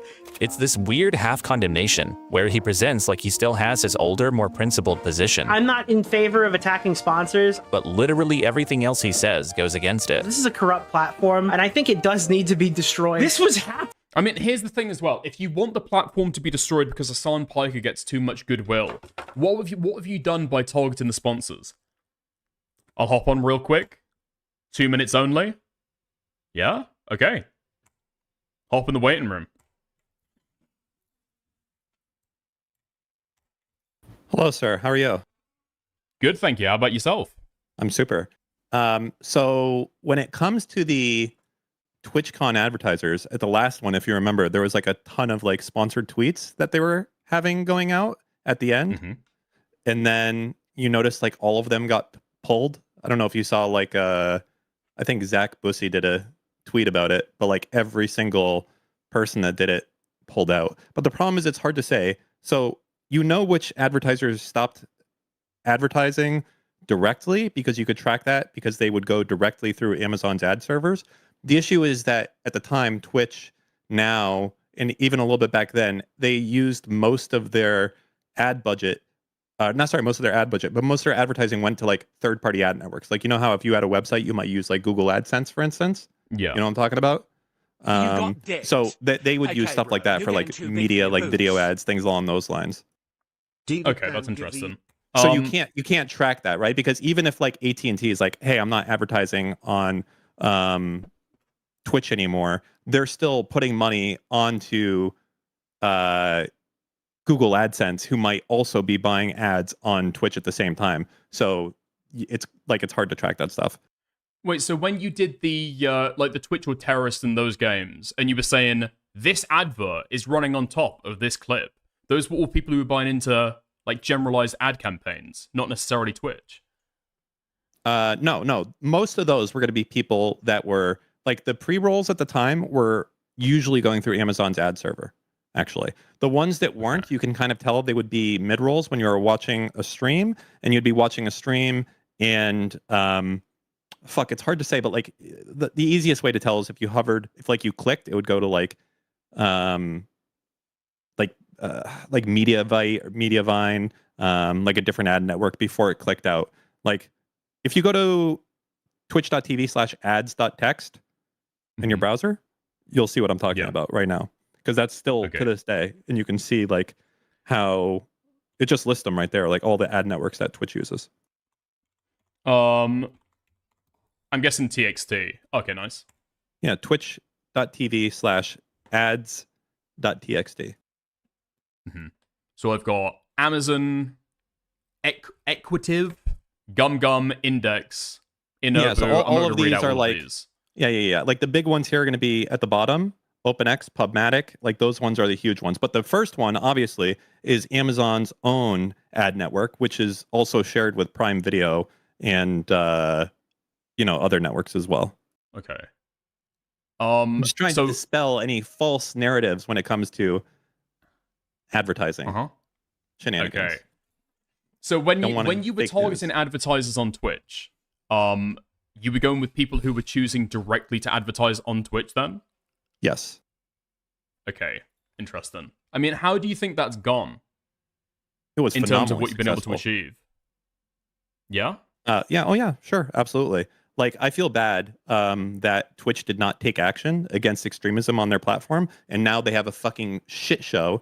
The biggest extremists on the right and the left are on their platform because they're too nervous to fucking do anything about it, and they are too afraid to show any bias at all. So now they have fucking, the worst of the worst people on both sides, and they do fucking nothing. And they deserve it. If they had just fucking taken a little bit of action 2 fucking years ago and treated things normally, nothing would have fucking happened. But instead, they wanted to fucking literally drive the fucking country, or not the country, drive the company into the fucking ground instead of taking any action against anyone.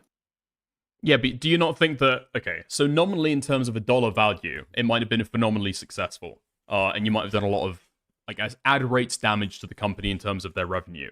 Do you not think that it hurts being able to have... The ultimate goal, I think, should have been, and I don't think it was accomplished, unfortunately, but the ultimate goal was to have Twitch stop. So Twitch was always like the site for normies, if that makes sense, right? Like Twitch was, you would get banned if you called someone a simp on Twitch. Do you understand what I mean by that when I say that? Like it's a very it's safe got a space big site. community focus, highly moderated, yeah. Right. And I felt that when you have that type of vibe on a website where you get banned if you call someone a simp, but then on the homepage is a dude who's saying that, there's just 2 random Jews talking about something, American Jews talking about something on the news, and Hassan's calling them inbred. And it's like, this is fucking crazy to me. Because I remember another guy who got banned for calling someone inbred. And now you see how far it's fucking gone. Do we know that was why you got banned? Yeah, they linked the video. Yes. In the ban message. 100% know that. Maybe need to look into that a little bit more. But you don't need to look into it. I mean, you can look into it if you want to, but I'm not lying to you. But the actual clip of why Destiny was permanently banned was in his ban message, and his ban message was leaked by a Twitch employee to someone, and that got posted there. And it's like, do not unban without contacting this person. And then there's a clip of it, and the clip is of him, I think, saying like, these fucking trans people inbred are going to get me banned if I keep engaging with them or whatever. And that's why he got permanently banned forever. Yeah, it's literally in the thing. Yeah. All right. Well, do you not think that, I guess I could fight you on whether or not you think that Hassan is actually being anti-Semitic in a targeted way when he's calling people inbred, or whether he's just using it as a generalized insult. But to reel it back to the original argument that we were talking about, you're saying that it actually hasn't had the effect that you wanted, i.e. Hassan being banned. Do you not think that it's actually made the problem like massively worse? That's first off, that's not what the goal was. That's a goal that I think like would be like this the shrimple way of looking at it would be saying get Hassan banned. If Hassan got banned, someone else would come out and take his place instantly. That's not the issue. The issue is that you have someone that was peddling just complete anti-Semitic shit, nonstop, 24/7, anti-American, pro-terrorism shit, and it was completely off the rails without any modicum of scrutiny or normal terms of service enforcement across the board, where this type of crazy behavior was allowed, this extremist behavior was allowed, but only from Hasan.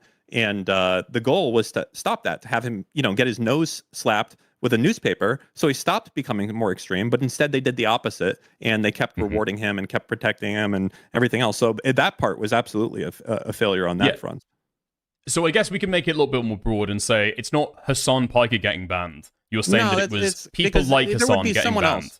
It wouldn't also, like, Hasan getting banned, it would not have much of an effect. Like, Hasan got banned and he had a fuck ton of traffic on YouTube, for instance, right? So that's not even the issue. The issue is that it was just complete insane anti-Semitism all over the website, and the moderation team was just so aggressively pro-lefty that they would let all of it fly with no pushback at all. Okay, but that aside, that's not really the issue that I'm getting to, because I'm talking about what actually happened. So I think that it has actually made the problem, even if you were trying to seek out a solution to this problem, it's actually made it worse. It's not just failed. It's failed. I disagree with you. Like, horrifically. I completely. So it made with the way that moderation. Hold on. Just so I can, because you made several points in a row. Yep. So politics right now on Twitch is in its own ad category. If you're thinking about having somebody better who'd be able to come up and rival Hasan, you've now iced that out. Hasan has got enough people sending him subs and stuff that he's able to be floated forever. He will never go into the negative streaming on Twitch. It will always be worth his while. However, for other political content creators trying to come up on Twitch, that is now 10 times harder. So you've eliminated the competition, and you've essentially given Hasan a monopoly on a certain amount of that space. The current people who are big on Twitch are going to stay the current people who are big on Twitch, in politics specifically. And the effect of your campaign has been to solidify it there, freeze it there. I would say that, man, there's no way anyone could have known that Dan Clancy would just hog ride Hasan this fucking hard. So I'll give you that one on that front. But I will say that I will push back on the idea that that things haven't been successful. I think, like, people would say, "Oh, the tide is turning." No, tide's turned. It's fucking GG. Like, Hasan has bipartisan bills getting passed that are going to fly with everyone calling him anti-Semitic. Him and Candace Owens. You have, that's a slightly different thing than what we're talking about, right? We're talking about the ad campaigns on Twitch, and now you're talking about the general media campaign that you've done, right? Well, on that part, yeah. What about it? Like, I mean, which part? Well, I'm just saying that's like a different. I'm just saying that's like a different thread, or that's like a different point. We're talking specifically about going to Twitch and disrupting their advertisement. You kind of agree that a nominal value of $1 amount, there might have been damage there, but actually to the core root of the issue that you want to address, it's got worse. Instead of taking any action against extremism, Twitch chose to just turn off ads for all of this behavior to try and weather the storm, is what they did. But you also have people like, I think Caroline Kwan will still do politics, but just not apply the CCL at this point in time. So, which I think should get her demonetized, no, for a period of time. That's the way that the moderation should work, ideally. It should, but does it? No, it doesn't. So you can check this on your own. The next time she's streaming, go take a look and see if that CCL is on, because it'll say in the corner, and you'll notice it doesn't. Okay, are you talking about people who will frequently, or rather occasionally, talk about politics, and then should really get dinged, but they don't? Or is this people who stream politics every day, and they say they're like just chatting, or they're in like the Rust like category? Oh, that I couldn't give you like the full list of everyone that's on that. I don't have that data in front of me. I was just giving you a simple example. I don't have like a folder of them. Yeah, that's fair enough. I feel like when I give to you that like the end result was a total failure with the ad campaign, and then you say, I disagree with that. It's crazy that Dan Clancy, I mean, nominal dollar value, like, accepted, it was like a total failure. But like, could you come back and give me the, oh, well, I guess Dan Clancy loves terrorism. I mean, that is spin, to be fair, right? Well, first off, I would highly disagree with you on the idea that it was a nominative amount of money. We're talking about hundreds of millions of dollars that were pulled. Mm-hmm. That's not nominative. I mean, I understand that Twitch makes billions a year, but still, significant amount of spend went and was lost as a result, as a company that's just protecting this stuff. Yeah. I mean, with the way that Twitch as a business works, their revenue is like, sure, it keeps them afloat and it keeps Amazon happy, but aren't they like directly kind of thought of as, well, Twitch I was going to say an advertising source. Yep. Twitch doesn't make money. So Twitch uses a product called Amazon IBS. Amazon IBS is given to Twitch at a significant discounted price, but even with that, it burns through money. The cost of the bandwidth, the cost of the resources, the cost of basically all the functions of keeping the website going far exceed the revenue that comes in. Because remember, even if they are doing ads, they have to pay out money to the content creators, and they only get a portion of that. It's not like they get to keep 100% of that advertising revenue that's coming in there, right? So even in that, I 100% agree. So yeah, they've never been profitable. The original plan, because I talked with these guys, I talked with the Justin TV guys before they were Twitch, and then I talked with them as they were Twitch as well. The whole plan behind this was that this was supposed to be an easy on-road for allowing the 16 to 25 age group to get introduced to Amazon Prime. That was the whole point behind the acquisition of this. I love you. You've just made my point for me, right? So that's what I was going to say. The business appeal of Twitch, and the only thing that something's going to actually change on Twitch isn't with the actual like dollar value that's harmed, right? Because that's the point that I was trying to make. It's an asset to Amazon for like other reasons. It's advertising, the technology they offer. So the advertising dollars that you're taking away from them isn't the actual thing that is going to make the change, right? No, that's incorrect. At the end of the day, there's a gross value of total income that goes from Twitch to Amazon, okay? Now, there's a cost of running Twitch, right? The hardware cost, even at discounted rates, there's Amazon costs of everything. There's a cost of running Twitch, and then there's the revenue that Twitch makes. And then there's the amount of money that Twitch makes for Amazon by getting new Amazon Prime subscribers. But I hate to tell you this, everything is going the other direction. They pay out more in Amazon Prime than they do in new subscriptions that are coming in. The cost of running the site is very high. The cost of maintaining the staff to keep the site is very high. And they're the only site that is losing traction every year, after year, after year. 5 years in a row, they've gone down. That's after the COVID boom, right? Every other site has gone up. Every year, except for Twitch. Okay, that's interesting. How do you track that? Like Rumble live streams, you can YouTube look at live streams. Stream charts will do it. There's also so Zach Bussey has a thing where he will put out basically like a full thing at the end of the year, all this type of stuff. They'll do all that. Okay, fair enough. Yeah. All right, listen, homie. The basic. Sorry. Okay. Anything else? I got to run, but if anything else, fair play. I was just gonna say real quick, in terms of like the dollar value, the reason why I call that nominal is like the advertising revenue isn't hitting them where they hurt, because Amazon is going to be there. I was just going to say it's all at the end of the day, right? Amazon gets rid of fucking people if they take too long on a piss break, right? So I was just going to say that like they look at it at the end, like how much do we make on new Amazon Primes? How much do we make on advertising? How much do we make on costs, etc. And at the end of the day, that's a number. And if that number is going down, that's not good. It doesn't matter if it's like, oh, that's just ads. Who gives a shit? They care as a whole of the business, that entire thing. But and it seems like with what was done, so long as they didn't advertise on political streams, the advertisers were presumably happy to come back. Correct.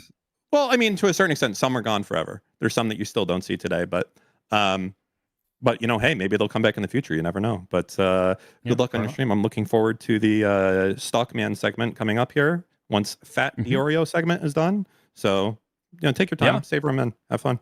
No, I appreciate having an honest conversation. So cheers. Yeah, bye. Bye.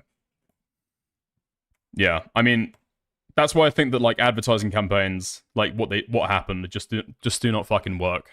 So like all of the support around this stuff is totally fucking retarded. Ethan gassing this shit up, other people in the fucking sphere gassing this shit up as if it's going to do fucking anything. It's not. To the goals that you fucking want, it's working the exact fucking opposite way. And I respect Dan, okay, for having the conversation, if nothing else. But at the end of the day, if you want to reframe that as well, Dan Clancy's just choosing to do the evil decision. I would be highly suspect if this decision has not been made with the conversation with Amazon execs as well. The idea that it's just Dan Clancy who decided to do this stuff, No. No. It is not going to be down to one man and his evil love of Islamophobic violence or Islamist violence. That's just not going to be how it works. But, yeah. Okay. There we are. From the man himself. The man who tried to take down Twitch. Let me call in. Wait, Kathy, dude, I'm fucking doing... Okay.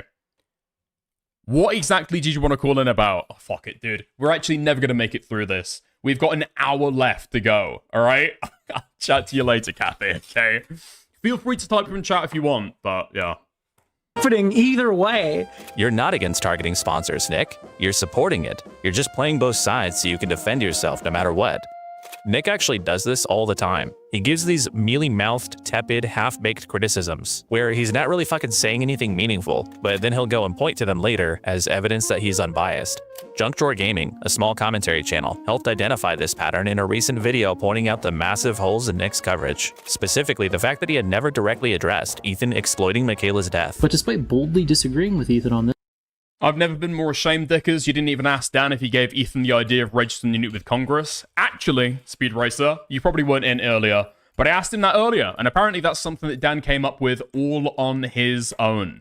Apparently, but I asked him earlier. Over 6 months later, Nick still has never addressed Ethan weaponizing this woman's death to bolster his campaign to remove his detractor base from the internet. And Nick's response, predictably, was to claim that he had in fact already criticized Ethan for this. Did I say Nick? I meant Ethan. But he can't possibly be referring to this. I'm not going to cover this story because I feel like there's a ton of misinformation coming out about it. Or this. Yeah, I completely disagree with this. So this supposed criticism must be this. If we're going to make a critique towards Ethan, the one that sticks in the back of my mind, I think we covered it briefly. No, you didn't. There was a clip that came out. What was it? Someone killed themselves on Reddit or something? Okay, already. Why does it seem like he's just pretending to not remember the details of the story? And they were blaming like a snark subreddit that did it. No, not they. Ethan. Ethan was the main person pushing this talking point. But then a couple hours later, once people did research, it realistically didn't have anything to do with, or it didn't play a large role in what happened to that person. Like the snark community was extremely small. And then it kind of got pushed into like, this is the danger of snark communities or whatever. It got pushed. It got pushed. You mean Ethan pushed it? Ethan exploited a woman's death for his own personal benefit. But Nick will never say those words. He'll instead say things like this. I think like maybe waiting to kind of see how things turn out before jumping on that would benefit everybody. So Nick's key criticism of Ethan was actually just him giving general advice on how it would be good for everybody to do more patient research, and he avoids saying that Ethan did anything wrong. And now he's waiting. And here's the thing as well. Thoughts, Dickers, you want my thoughts? I mean, again, you can say that Ethan or Diorio gives the key to be able to interpret his streams. He's not going to say anything that goes against Ethan Klein or supports the snarkers, that bolsters the right for snark subreddits to be there or exist. You can say that it's giving you a key, but still, in Diorio's audience's minds, there is a warped perception of reality. I'm actually surprised that got to Diorio, that he learned about that stuff. Because like I said earlier, right? If you're not covering something to actually go on and if you're not researching something to cover it on stream, you're probably not going to be looking into it that hard. So the fact that he even kind of like wafted over, waving it around as proof that he's not a complete hack. You can say that. Maybe it's a Britishism, okay? But when I say you can say that, I mean it doesn't make sense, right? And he's just hoping nobody goes back and checks. But by this point, the criticism is starting to mount. People aren't just asking about Ethan, they're asking about Nick. And that's a different kind of problem, because you can't exactly sweep criticism of yourself under the rug. You can either address it, or you can kill it. Nick is starting to feel some heat. People are asking questions, such as why the guy who built his career on things like standing up against copyright abuse is suddenly silent when Ethan Klein does it. And every criticism of Ethan that goes unanswered is a criticism of Nick for not answering it. And he's aware of that. So when Nick runs cover for Ethan, he's running cover for himself too. People are talking about him, and Nick's go-to way of dealing with it is to do absolutely anything he can to simply disrupt the conversation, change the subject and make it about something else, reframe the attacks and make them sound completely different. Anything he can do to just kill the criticism. His favorite tactic is, instead of actually responding to things, he'll just try to flip them around on the person making the point. Why did none of these people speak up against... I don't even understand. None of these people spoke up against Bad Empanada when he struck my Twitter 3 times? Are you serious? That's so crazy, guys. It's almost like they're team sports. The criticism is about Ethan, Nick. Nobody was asking if everyone else is being consistent. What do you think about what Ethan is doing? But yeah, I mean, you can't have a no bad tactics, only bad targets, principle, blah, blah, blah, blah, blah. If you're not going to apply principles to people that you don't think have principles. Because at that point, you are team sports, right? You might be playing on a different pitch, you might be playing a different sport, but you're doing the fucking team sports. Nick still uses this move, literally all the time. And if that was what Ethan was striking down, if they weren't supposed to be market substitutes for segments like, don't give the stream the view, watch it here, yeah, I mean, that's kind of shitty, that's kind of cringy. But none of these people operate in, like, the same world, I guess. Bad Empanada striking a clip of a video that I own most of the content of, that's fine, because Nick DiOrio is bad. But Ethan Klein doing it is horrible, because Ethan Klein is trying to censor people. By the way, I'm gonna need every single person who has the take on stream that going after sponsors is bad. I'm gonna need their takes audited. I wanna know what they said 5 years ago about Keemstar. I wanna know what they said about Pokimane. I need their take on all these situations to know if they're just sweeping. But the rumor was he was striking people who were doing market replacement type content. So that was all that I'd said, was if that's the case, that's probably like fine. No, he's not. I mean, here's the thing. It can be fine. It can be fine to say these things during coverage if they're paired with the appropriate disavowal, right? So I'm trying to think of an example. I don't know. Like, I'm fine engaging with Dan in a conversation, I guess. No, it doesn't really work. Yeah, I mean, you can do the hypocrisy thing if it's paired with the actual take at the same time. I'd say that would be fair also, but that's not what he's doing. I have a question. So what is Paige Christie's current position on the Denims, Frogan, and Casey Tron lawsuits? Are we going to maintain this position? I'm just curious, because I feel like mine's fairly consistent. Are we going to maintain this position that that would be fair also? I'm just wondering. Clearly, instead of actually engaging with what's being said and potentially saying anything bad about Ethan, Nick would rather just aimlessly hypocrisy hunt. Anything to What the fuck? to avoid being honest. Another one of Nick's favorite maneuvers. Okay, we need to decide, okay? We need to decide. YouTube chat is saying no sweeping, and then Kick chat is saying sweeping.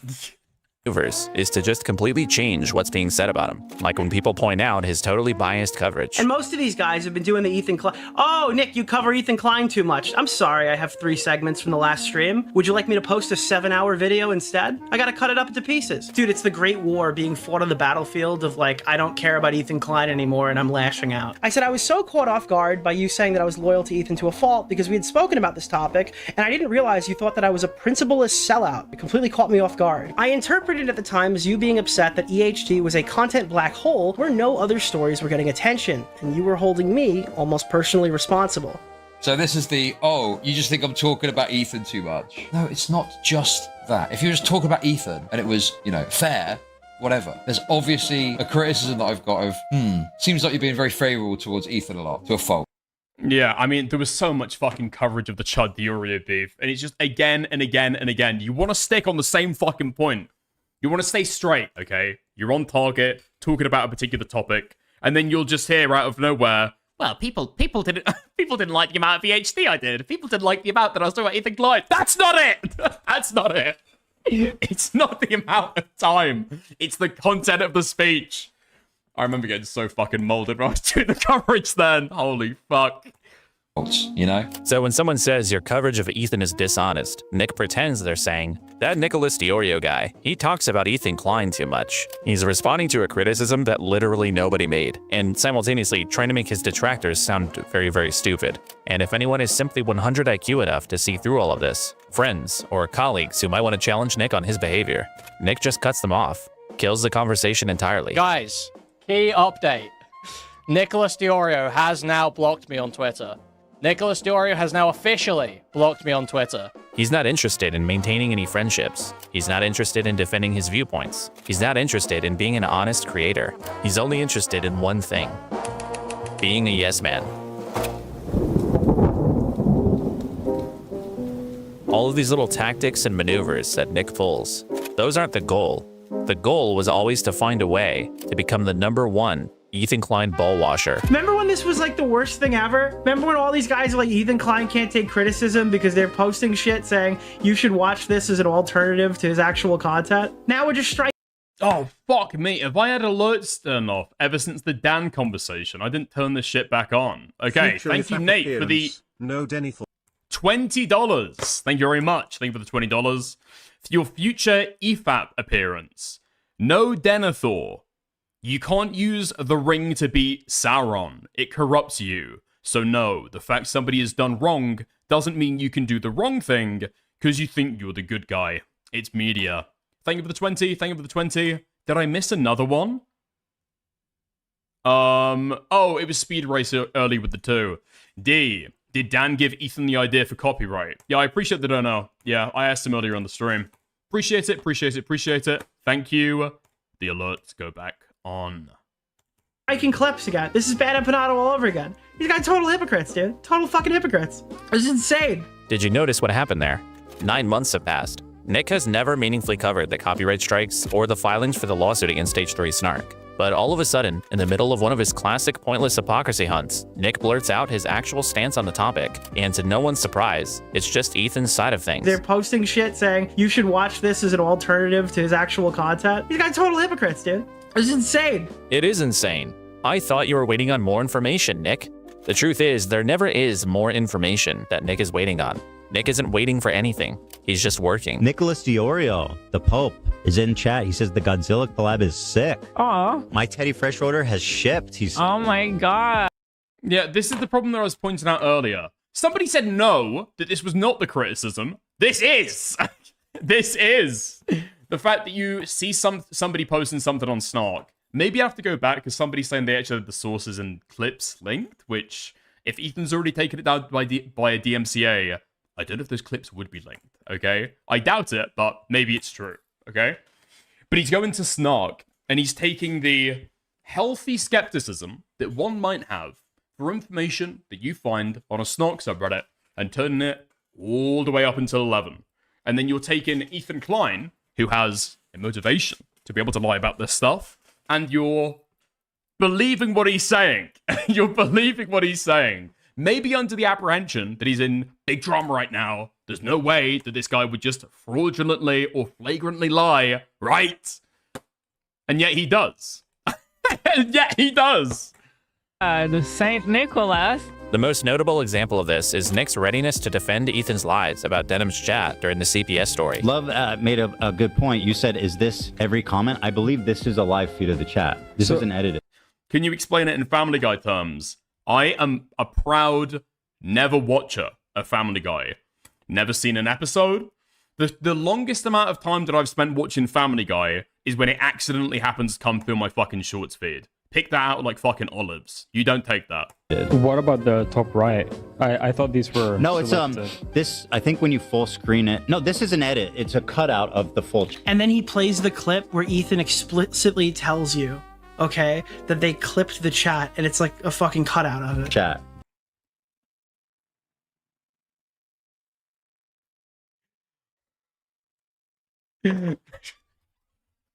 Now I know where Mauler got this from! Now I know where Mauler got this fucking idea from!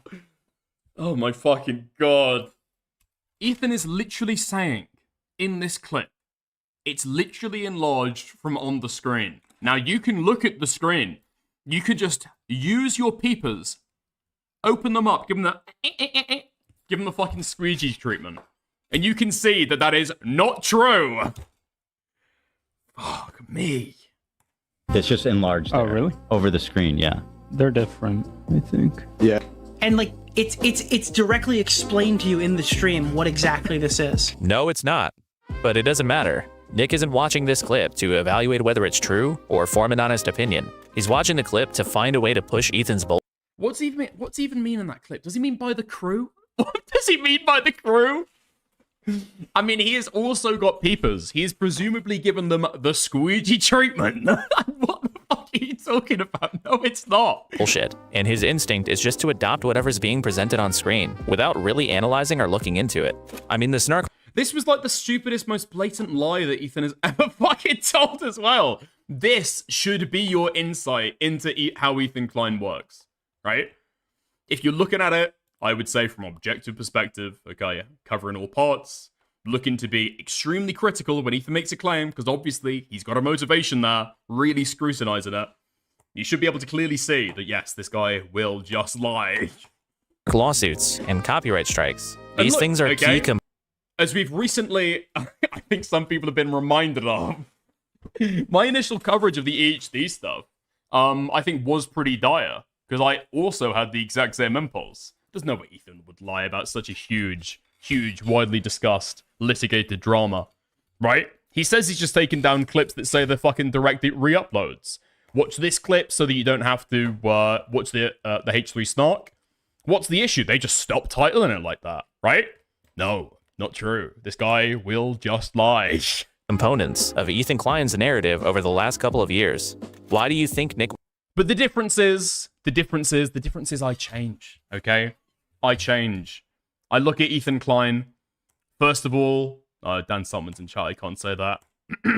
I changed my mind. Was waiting so long to cover them. So Ethan Klein, so if he goes on like an anti-Semite doxing spree, I mean, that's got to look so bad for everyone that promotes the fuck out of him. Nick DiOrio, this is looking pretty bad, bro. What How's the fuck? he gonna sweep this one up? How is Fatty gonna sweep for... You got to do something about this tonight, man. I haven't covered two things with Ethan Klein, but I'll just give you kind of my rundown with them, because I intend to cover them, but I'm trying to space this shit out, because it was just so much back-to-back. Right, yes, of course. One being the lawsuit against the Snark subreddits. I do have a tweet about it. I feel like I'm going to end up on the side of being opposed at this point from what I've seen so far. Principally opposed to what he's doing, but I think there are ways that he can win me. I need to see exactly what he's doing. I haven't watched his video about it. I intend to do it all at once. I think he says 2 weeks now until the lawsuit drops. So we will be taking a look at that. Nick didn't say that because he was open to criticizing Ethan. He said it because his friend Augie reminded him that old commentary audiences were still watching, and Nick doesn't want those people to know that he was never... I don't know if that's true. I don't think that's true. I don't think it's the audience thing. I think it's creators around Nick. When they like speak in his ear, or they'll say something public on stream, or they'll like DM about something like this, he will change his take. But I don't think it's being reminded that commentary audiences are watching. Like with Aiden, when he walked back the Asan take about Ela Klein being a valid military target or something like that. I don't think it's the audience. I think it's fellow creators. actually the guy he pretends to be. Because if he ever actually looked at Ethan or Hassan honestly, by his own principles, the foundation of his entire channel. False. I don't know. I can think of examples. Where a creator has said something, and then Nick changes his perspective. I don't know. It's going to be a lot more diffuse, the effects on the audience. I'm trying to think about the times that Nick has had a public tone shift on a point like this. I think it's when fellow creators that are like in his orbit or friendly with him say something. That's when it shifts. He would have to side against Ethan, but that's not an option. So instead, Nick just doesn't look.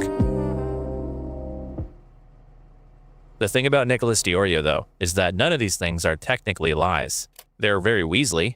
He's very slimy and intellectually dishonest, but he's not exactly lying.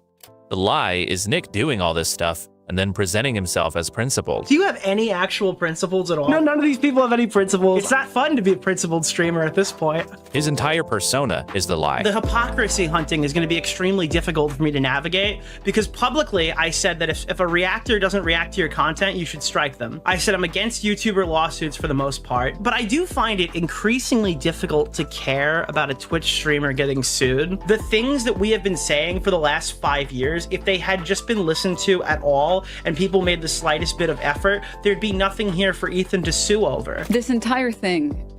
That doesn't even work in the example of Denims. The thing you can point to is that Denims labeled it as a watch party. That is the thing. And as much as you might quibble about Twitch streamers just like watching whole episodes of TV shows on stream, right? Which is a little bit of a fucking meme, let's be honest, because it happened a shit fucking ton. As much as you want to quibble about that, that might actually bring commentary change, okay? Not gonna happen with YouTube videos. And then even apart from that, Denims didn't do anything that is worthy of the same criticism. Like, I don't know, people get so caught up on this thing that she said at the very end of the fucking watch through. If you guys, she gets a donor or a chat message where it's like, thank you for watching this. I could watch it through you instead of watching it through that evil Ethan Klein. And she says, well, yeah, thank you. And if you've enjoyed watching it through us, there was a Prime, there was a brrr. It's like, what's that really fucking proving? It doesn't fucking prove anything. Materially, what does that change? And if it was a DMCA, that would be one thing, okay? That would be bad, but that'd be one thing. But especially when you're taking this shit into fucking lawsuit territory. I mean, again, just think. How it starts, you know, well, Casey Tron did like a bad reaction. Casey Tron was like smoking weed and shit.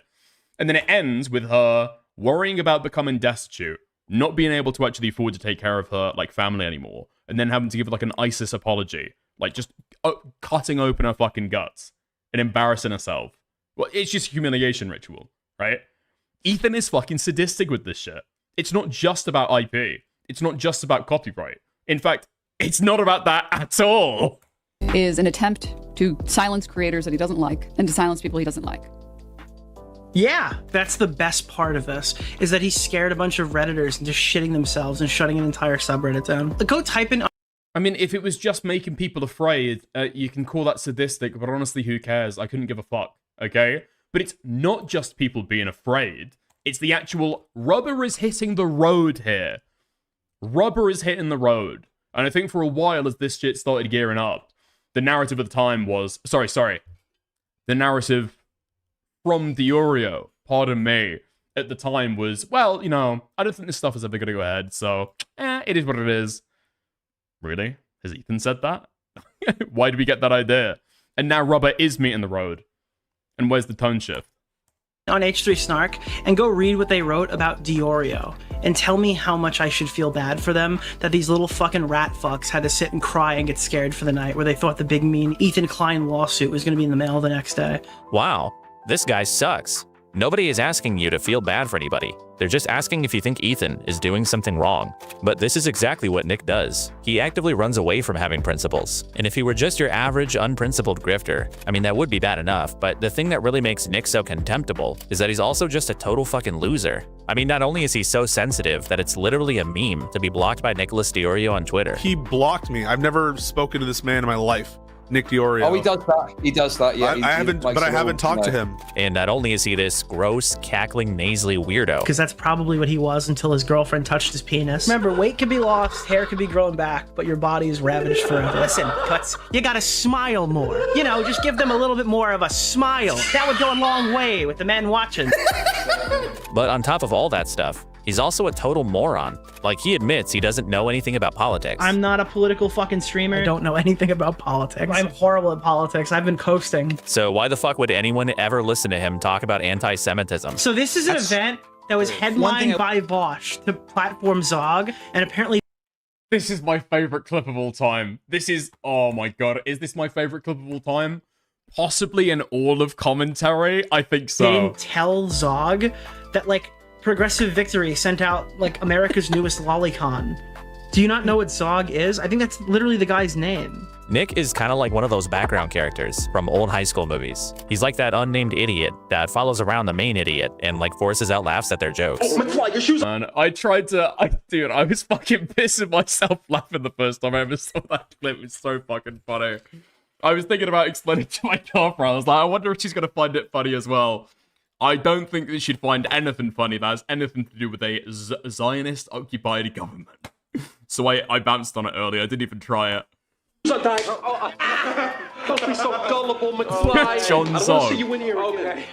Like, this is really all who Nick is. He's literally this guy. Yet somehow, this very stupid, wheezing, uncharismatic, dishonest blob of a guy made more money in donations last year than fucking Candace Owens. And he did that by, at some point, realizing that you can turn Ethan Good Hassan Bad into a full-time job.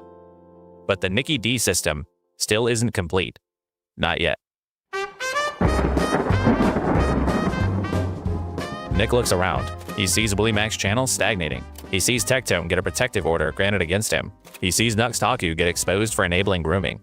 He's looking down at which side of the aisle he's standing on, and he's panicking. So he starts worrying that he's possibly hitched his very large wagon to the wrong horse face. Nick's words, by the way, not mine. And he starts laying the foundation for the final step in his system, the step that ties the whole thing together, and the one that will allow him to repeat. Hey, yo. Did Nick agree with the critique that even if the quartering didn't strike videos, he created the strike war? Cause if he did, what does Ethan's lawsuit do? Tommy C did, and you said he says Diorio's thoughts. Thoughts Dickens. Huh? I don't know if Nicholas Diorio said that, and I'm not aware of Tommy C saying that, but thank you very much. No, I've said it has like cascading effects. I don't know if Diorio has said that about the quartering, but I've said it like time and time again with the Ethan lawsuits. It has cascading effects. I mean, here's the rough thing, okay? Because with all of this stuff, you're not going to be able to bolt it on and like prove it down the fucking line. But like, you cannot convince me that the spreading effect of lawsuits around copyright being normalized in YouTube has nothing to do with Ethan Klein. It co-occurs. It's like the lawsuits that Ethan Klein filed are antecedent to the rest. Like, take a look at, like Moist Critical. Getting those lawsuits through his fucking letterbox over some news coverage that he fucking reacted to. Apparently, big lawsuits or big law firms are starting to look at the YouTube game right now and see it as a big fucking payday. You've got all these people possibly watching each other's content, maybe violating copyright law, if you take it down to the fucking letter, right? Big fucking payday. What was the reticence before? Well, no creator wants to be known as the guy doing the suing. Ethan did it. It's like the fucking Homelander moment. He fucking lasers a bunch of people, shoots out a fucking bunch of copyright lawsuits, and everyone starts fucking cheering. Fucking insane. The whole process again. Distance. He sees the writing on the wall, and in classic Nick fashion, he starts planning. Man, dude, I've been watching way too much fucking boys content recently. Yeah, I actually have. I don't know if YouTube is like built in to the rest of your browser history, and so maybe it's picking up on the fucking Amazon Prime watch list. But yeah, I've been getting recommended way too much. His exit. I hate this. I hate Hassan Piker, and It's because he won his first lawsuit. He didn't win his first lawsuit, and here's the fucking thing, okay? Especially when you're dealing with YouTubers. You don't even need to win your fucking lawsuit, because people will settle, right?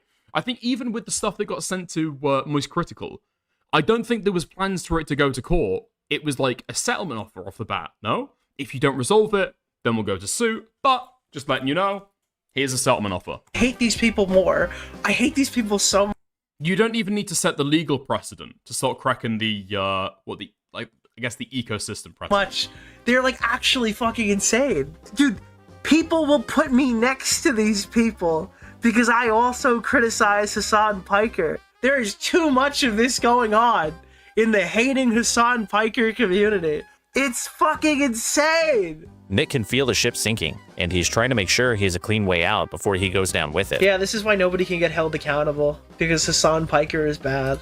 Yeah, that is why no one gets held accountable, Nick. That's what my video is about. I'm glad we agree on at least one thing, but you don't get to be the one that points it out. I'm starting to get blackpilled a little bit. I get why people hate EHD stuff. It has given so many people a voice who are just like subhuman wretches. I am awake and I can see these people. I hate them too. Oh my god, who does this guy think he's fooling? These people, as if he's not one of them. You are like them, Nick. Not because you're a rapist or a pedophile or anything like that, but because you're a liar. And you have massively profited off of doing the exact same thing that they are. This is the dumbest hill for Ethan to die on? Snark clip chimping bullshit? I'm sorry, who let in the Hassan Piker fan? He got hit on the Zionist policy, and I don't know how I feel about this. On one hand, I find it hilarious. On the other hand, I find it hilarious. It's Zionist, but with Zionist, it has 3 parentheses around either side. Everyone just fucking hates Jews now, it's insane. Oh no, they blacklisted the guy who supports terrorists. That's horrible. It's almost like Twitch has finally done something on their platform to moderate this abhorrent behavior. Like the levels of... Wait, don't tell me that's the fucking ad stuff. Don't tell me that's the ad stuff. Really? Psychological warfare that we've reached for quote unquote not liking Hassan Piker. Yeah, dude, we gotta take. Was it? Is that the blacklisting? Oh, no. That's going to be the events, I think. Did Hassan get banned from TwitchCon? Actually, I can't fucking remember what that was about. These kids away. A bunch of people use veiled anti-Semitism to attack Jews, specifically people he's friends with, and in some cases I would argue him. I don't agree with going after sponsors, but I kind of am. Her sponsor is Hassan Piker. Okay, so by going after Hassan Piker, I'm specifically targeting her income. Hassan Piker supports terrorists. I don't really understand what is the deceptive edit here. It's like maybe you shouldn't make yourself an extremely easy target while No, fucking wait. No, fucking wait. Not this fucking shit again. This is like the worst point. This is the most obvious lie of all EHD. I understand what is the deceptive edit here. It's like maybe you shouldn't make yourself an extremely easy target while you're attacking this person's family. This is Now I don't know if Diorio signal boosted this, okay? But when the fucking Snark lawsuits came through, I forget exactly what legal case it was. You had a bunch of messages or Reddit comments or Twitch chats or something like that from Ethan's like live chat that got posted in literally a fucking zigzag pattern to differentiate that they're like different chat messages at different times. And then somehow you've got people like Guam saying that, this is deceptive. This is deceptive. They're trying to make it look as though, no, that's what your guy did. It's like so obvious if you were taking a look at it. The only thing that would make you think that they're trying to portray it as like a fluid flow of messages is just the fact that they're in a sequential order, but they're obviously disjointed. Why are they disjointed? Well, is not even the first congressman that Hassan has jokingly told his audience to kill. And now when he starts feeling public perception shifting ever so slightly away from him, he does what he's always done, and he starts trying to quietly pitter-patter away. Okay, maybe not so quietly. This is what he did with Boblax. He did it with Destiny to an extent. He'll coast off of popular sentiment for as long as he can, and only when things get too hot will he then turn his back and pretend like he was principled the whole time. And when people say that you're sweeping or you're doing this, I've literally taken about 7 of my friends and former associates out back and put a bullet in the back of their head, so I really don't care. I've literally executed half this fucking space, so... And one day Nick will do this to Ethan too. The public pressure will get to be too much, he'll find a new audience to leech from, and he'll drop H3 and pretend he had a good reason for it. And when that happens, Ethan will realize that he was actually right about Nick several years ago. Yeah, this is what I mean. Yeah. You argue with people on the internet, and you get charged up, and you gotta realize that you're probably talking to someone that looks like this. And what I mean by that is a pimply-faced kid who, you know, he's a know-nothing. Like, if I met this kid in real life, I would literally you wouldn't think twice about it. Couldn't have said it better myself. But until then, Nick is gonna do what he always does. He'll take his earnings, and then he'll try to scurry away from the consequences of what he had to do to get them. Kind of like a rodent. A very, very large rodent. Wesley, what about the ROUSs? Rodents of unusual size? I don't think they exist. Nicholas Diorio gets the Rodent of Unusual Size Award.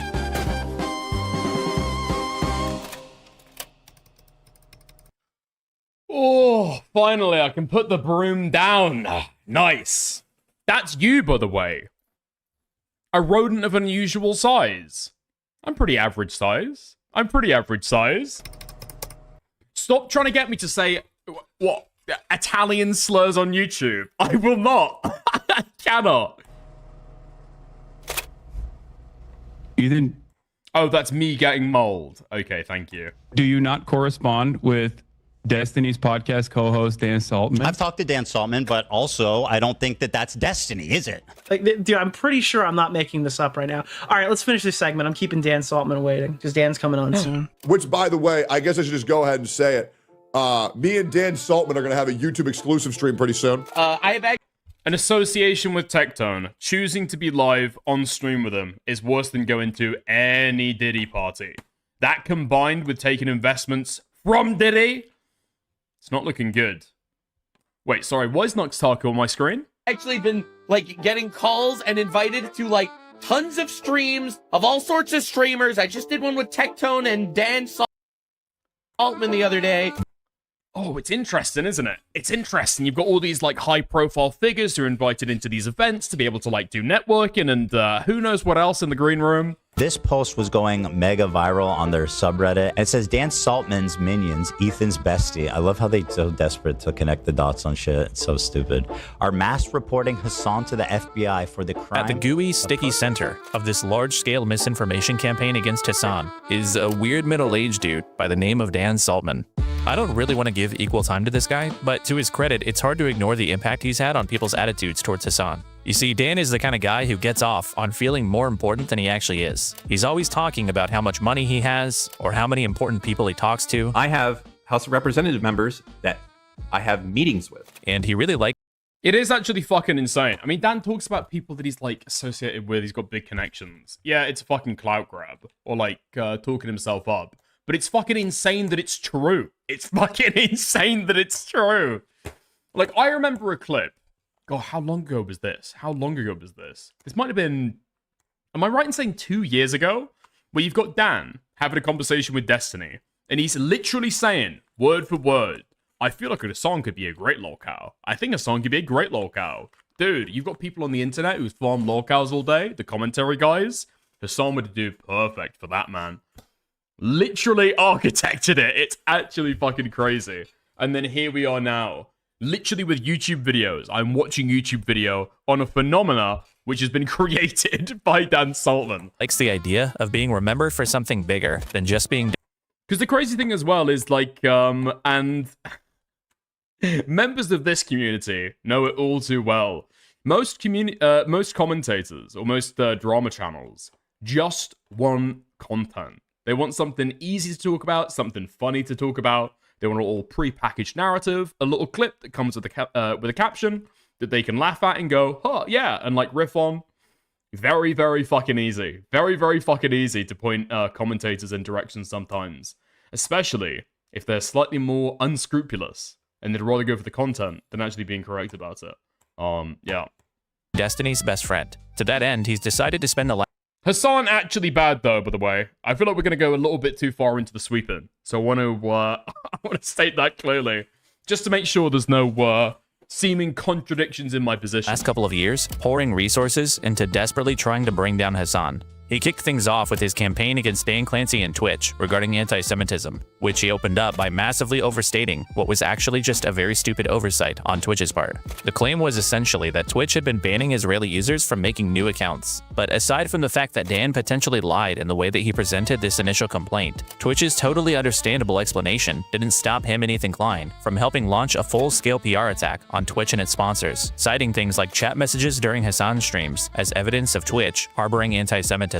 Another notable example they used was this panel during TwitchCon 2024, where a group of Arabic streamers ranked other creators according to their level of affinity for Arab culture or something. Now, it would be totally fair to criticize the people who hosted this panel for it being stupid and not funny, but Dan and Ethan Klein managed to convince a bunch of people that this tier list was actually racist against Jews. I mean, it's kind of just Arab good, Jew bad.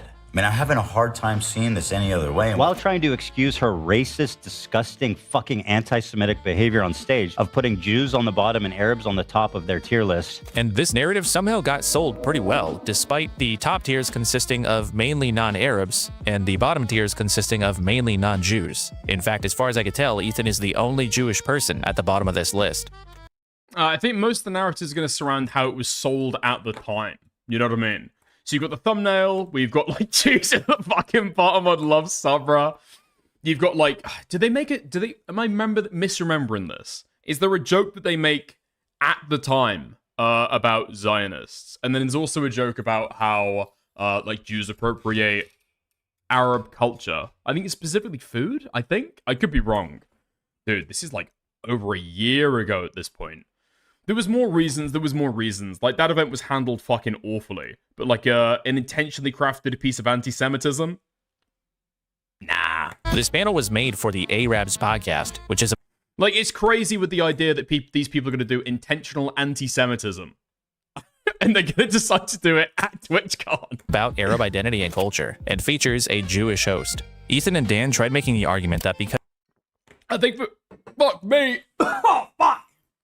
I think for people at the time, there was like a sense of catharsis about, well, these people would do it to others. These people would do it to others, you know? You got people with certain definitions of racism that are like so fucking expansive, but as soon as they talk about Israelis, right? And so there's a sense that these people weren't living up to their own standards that they'd use to like call other people bigots and stuff like that.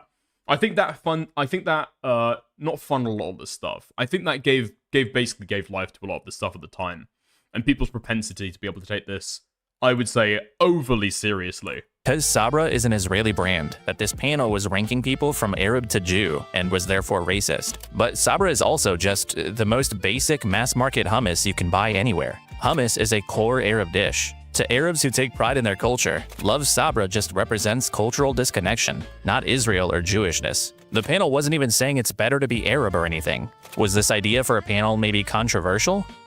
No, not really. I have a hard time getting on board with being genuinely upset about this, but the nonsensical outrage about it worked, particularly for liars. Twitch.tv allowed them to do an Arab to Jew tier list. Twitch needs to take responsibility that they had a fucking racial tier list. The tier list goes from Arab to Jew, and they use like hummus as a stand-in for Jew. The noise that Ethan and Dan generated about this panel led to the ADL stepping in and pressuring Twitch to take action, and Frogan and a few others that participated got 30-day bans as a result, which was kind of ridiculous. But this is essentially what most of Dan and Ethan's war against Twitch consisted of. Misunderstandings, bad examples, or even outright lies, like using a completely fake, doctored screenshot of an anti-Semitic meme on Twitch's front page. Or if you go to Dan's website and you take a look at the examples of anti-Semitic chat messages from Hassan's community, it's actually laughable. In fact, I challenge anyone. Wait, was that Diorio? No fucking way. I remember there being a clip at the time where somebody thought that Habibi was like the N-word for Arab people. I didn't realize that was Nick. Oh my god. Okay. That goes right up there. Nah, not quite up there. Okay, fuck it. I'm putting it second place to the Zog clip. 100%. Watching this video to go comb through Dan's website and try to find Habibi means my love, literally. Yeah, there's also a Persian one that sounds fucking awful. Is it like Azizam? Something like that. One genuinely racist comment. I legitimately couldn't do it. I'm sure you could probably find I don't know why one got popular and the other didn't. real examples of creators or chatters being anti-Semitic on Twitch, just like many other forms of hate. But if this were a real, actual systemic issue at Twitch, why would these guys need to lie about it? But with the help of the ADL, their campaign actually worked, and Twitch experienced a notable decline in overall ad revenue, which did adversely. Fuck, we've already kind of spoiled this segment by talking about it with Dan earlier. But yeah, basically, to outline for people who just tuned in possibly, the Twitch ad campaign was a total fucking disaster. And it, in fact, did the exact opposite of what they wanted to do a lot of the time. Because when you start doing... I don't want to say tortious interference, because that's like a legal term, and that gets spicy. And very, very particular, right? The particular definitions there. But as soon as you start fucking with somebody else's sponsors, you just do not know. You don't know what the fucking backlash or the outsized effect is going to be. Here's a good example. When you're fucking with somebody's sponsors, it's very, very similar, Dan might like this, to the Houthi pirates, okay? You might think that it's initially just a way to be able to target a particular country in particular. It's going to affect all countries around it, and there are going to be second and third order effects that you're just not going to expect. And what's even worse, it might have all of these downsides to innocent third parties, and it might do actually fucking nothing. That's the worst eventuality. And that is exactly what happened in both cases. Impact some streamers who don't even have anything to do with politics. And despite how fake... I think Hassan Piker has lost moderation on Twitch, and Israel, one port bankrupted. That's all that fucking happened. This whole anti-Semitism thing was, Dan even went so far as making threatening comments towards the families of Dan Clancy. Innocent people on both sides lose. You just don't achieve what you want to fucking do. And other Twitch employees. They don't sleep good at night knowing that I'm downloading every Facebook comment that you've made, Dan. And I've basically downloaded every comment you made everywhere. All of your travel journeys, the stuff with your kids, literally everything. Downloading it all and use it all against them. The quote Dude, okay, I was fucking tuned out that second. That is an insane fucking clip. From you was something like you have to go after the people they care about. So I have a list of all the employees in trust and safety, and half of them hide. No profiles, no nothing. I hope I don't have to go to this direction. Sometimes there are people and you can't get to them, no matter what level of insane targeting you do to them. No matter how autistic you are with the websites that you set up and everything else, they just don't care. Then you have to start going to the people that they care about. And do what? I mean, that's always a question with a clip that you hear like this. And do what? What's the second step there? You find them, you identify them, great, okay, nice, done. What are we doing after that? What are we doing after that? Because you got no clue what exact decisions these people are making in the fucking room. You've got no, I doubt you would have a great idea of what decisions are being made by these particular people and what's just handed to them from up top. And it's essentially, it's their job to be able to actually delegate it, work out all the fucking fine print, how everything fucking works. But you don't fucking know any of that shit. So you're just targeting random people, making them feel under threat for what purpose? To get Hasan banned? And then they start caring. Yeah, you got to be a little bit unhinged to go against a $50 billion company as one person. Sending a nicely worded email to a support ticket is not going to usually have the effect you need. And again, like, it's like, you can do this shit, I guess, if you've got an ends justify the means ethos. But what happens when the ends don't fucking happen? Like in this instance. All that you've done is downloaded a bunch of kiddie photos from people on holiday, and then, well, I guess, realistically tormented a bunch of, like, employees of Twitch, and then done nothing at the other end. Done actually nothing. So what's the fucking point? Okay, not actually nothing. Effectively, your main goals have been, unmet. We'll say that, okay? In fact, your main goals have been completely undercut. Those vaguely threatening comments, the multiple websites, collating people's personal information, that stuff all led to his account being banned from Twitch for harassment, obviously, which he then tried to spin into Twitch wanting to silence him. Okay, man. But with him failing to cause Dan Clancy to lose his job, and losing multiple bets in the process, Dan Saltman dropped the act and turned his focus to what this was really all about, which was Hasan Piker. Dan is so maniacally obsessed with Hasan that he winds up becoming involved in almost every single front in the war against him. If you're Hasan, I don't even understand the fucking the timeline of this shit. I feel it's like a big part of the Hasan bad stuff. I was thinking about this earlier. They just actually never fucking got resolved, right? Because you've got Dan currently, a couple of years ago, saying Hasan's going to be a great locale. People in commentary should talk about him, right? And now here we are. What the fuck happened between Dan and Hasan to be able to create this environment? Because I don't know if people know. These guys used to be fucking friends. These guys did they used to play D&D together? Like, so for example, right? In the clip where Hasan's talking about making the streets run red with the blood of landlords, he's doing that in a clip where he's talking to Dan Saltman. That's the guy on the other end of the phone, and he's a landlord laughing along. My blood's going to be running red on the streets. What happened? You can say destiny. I don't think that explains the full fucking picture. Because going from being friends to then, well, Hasan drifts away and is what it is, then going to, like, gearing up this narrative, going and meeting Congress people about it.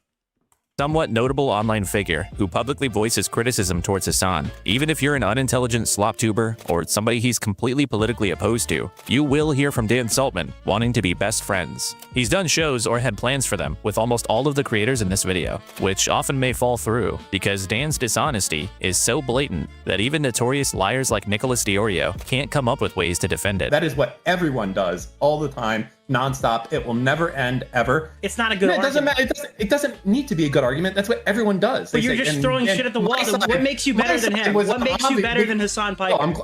I'm glad you asked, because my side is honorable, and it was obviously taken out of context. Their side meant it, and they still haven't changed. Oh, so it's just sides cock. This is the issue. Completely. I don't even think Dan believes that either. It's obviously taken out of context when you're on your side. There are people pushing this as though that is the context. And Dan knows that. It's not obvious. Because you've got most of your commentators pushing out these clips with absolutely no fucking pushback. That's the big issue, though. That's why Like, unironically, that's why we can't do a show. Dan is actually impressively the most prolific liar in this whole video. Not just because of how often he lies, but also because he just openly admits that he lies. This is the game. Like, you can't change it as much as you may want to change it. I might want this to be, you know, we have an objective debate and we look at it and, you know, everyone comes away and it's like, okay, well, that would be the world I want to go to, but that's not the world that we're in. We're in a world of all that matters is the end result of the general public having an optics on something. I said that Hassan Piker visited a brothel that was later raided for suspected sex trafficking. Actually, Hassan wasn't there. Yeah, that matters. Yes, that matters. And misleading. That matters. Okay? Yes, you are misleading. Yes, Dan. Yes, Dan. That is the game, 100%. Do you not think that that's what people do on Twitter all day, every day? Yeah, but you're the guy on Twitter. That's the game. You but can't I'm be not upset playing by the that. game. I'm trying to get the truth. I'm sorry. Like, I'm not here to play your game. It's not my game. That is. Even to your own ends, this completely undercuts them.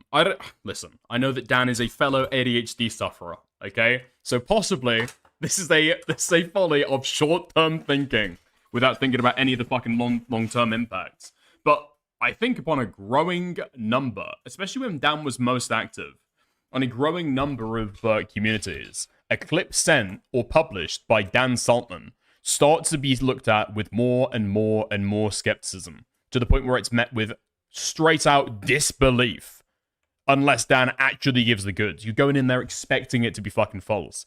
And I'm not talking about like small commentary communities either. I'm talking about the Oreos community, which, as we said earlier, he is the fucking drama live streaming guy. Nobody gets more viewership than him, right? So in the long term, being honest actually helps. Or at the very least, good faith. Because especially if you want to appeal to like a wide number of people, I presume this is why Dan doesn't ship around these clips anymore. Because just nobody's interested. Or a certain number of people are, but it's like the most disgusting scum in the fucking list, right? The game. I think that you might be having a very commentary brain to take care of versus...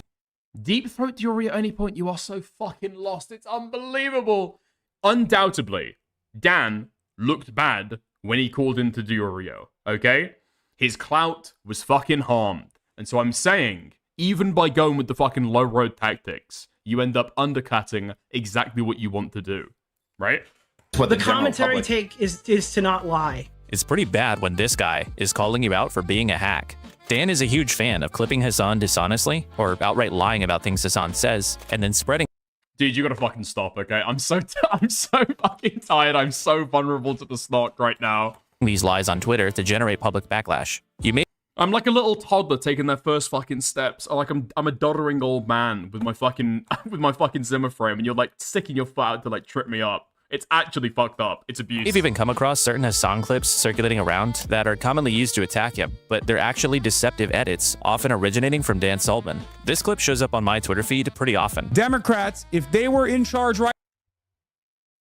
Oh, that's not the example. Okay. Bro, here is the high-quality edit of Hassan wishing for Riela's death, by the way. No, it's not. Listen, this is the high-quality one. I just found this somewhere. This is the high-quality one. It's not cut up. No, it's not missing context. No. From Dan Saltman. This clip shows up on my Twitter feed pretty often. Democrats, if they were in charge right now, would be doing 100% the exact same thing. 1-to-1.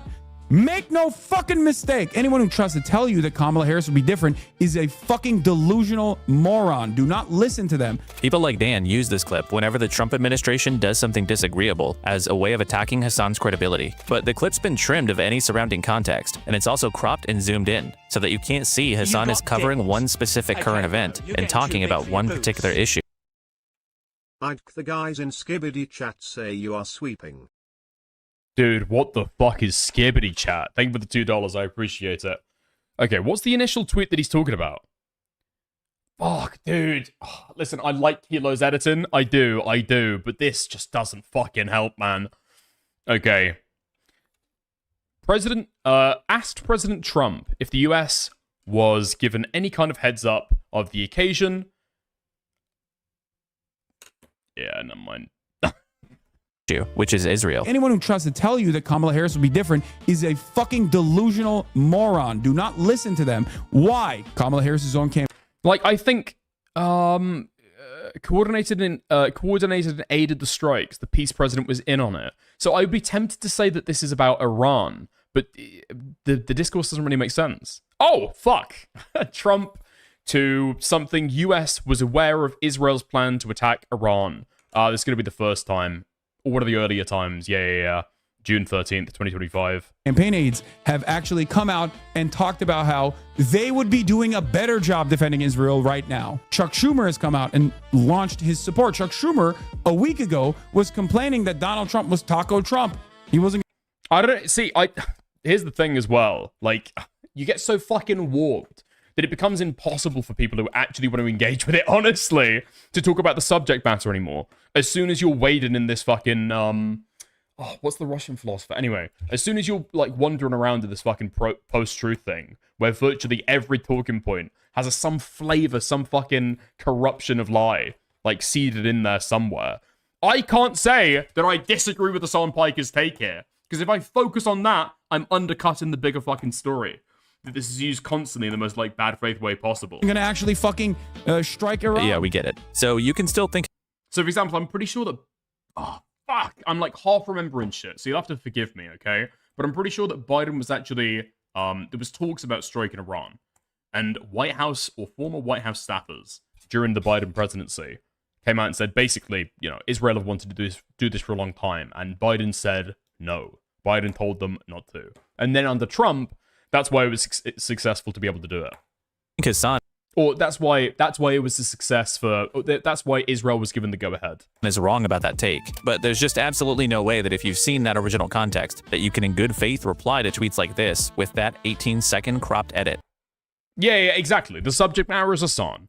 Not Iran, not Israel, not America, which is insane. Yeah, 100%. You're, like, totally distracted into the fucking, like, the warped sphere of talking about politics through political influences. Like, you force that framing onto everybody else. That should be the domain of the most retarded, brain-dead, drooling fucking commentary channel. Or just, like, a chatter, right? A fan of these creators. Unfortunately, it's the waters that you force everybody else to wade in. This is just a blatant lie, and it seems like Dan is its originator. There are probably dozens more examples of him doing this, but I don't really need to show any more, because again, Dan just openly tells us that this is what he's doing. See, this is... Wait, no fucking way. Aww. Yeah, of course Dan runs around with the fucking Diddy Piker line. I don't need to show any more, because again, Dan just That's not the point. No, the point is that Dan's being dishonest, and I'm making a larger point off that. openly tells us that this is what he's doing. See, this is what you guys don't get. You don't play the game. Unless I'm missing the point, in which feel free to lay it out. You don't play it strong enough. He has no issues clip chipping me, okay? He's fine doing it. Oh, okay, never mind. Why the fuck would I not do it in return? So yeah, Dan's kind of insane track record might cause some issues for some of his potential partnerships. But a little bit unsurprisingly, the one person who can tolerate maintaining a steady business relationship with Dan Saltman is Ethan Klein. Yeah, Dan's company Redact for a long time was the lone sole sponsor for the H3 podcast. Code H3H3 for 15% off. Redact.dev, baby. So it just... It's a dream partnership. It just makes sense. They're part of the team now, part of the gang, so... And to be honest, I kind of get the feeling that their partnership is a little closer than either of them like to let on. They both sort of downplay the extent of their relationship, like we saw earlier. Do you not correspond with Destiny's podcast co-host Dan Saltman? I've talked to Dan Saltman, but... As Ethan Klein said, I've talked to him every once in a while. It says Dan Saltman's minions, Ethan's bestie. I love how they're so desperate to connect the dots on shit. It's so stupid. Is it stupid, Ethan?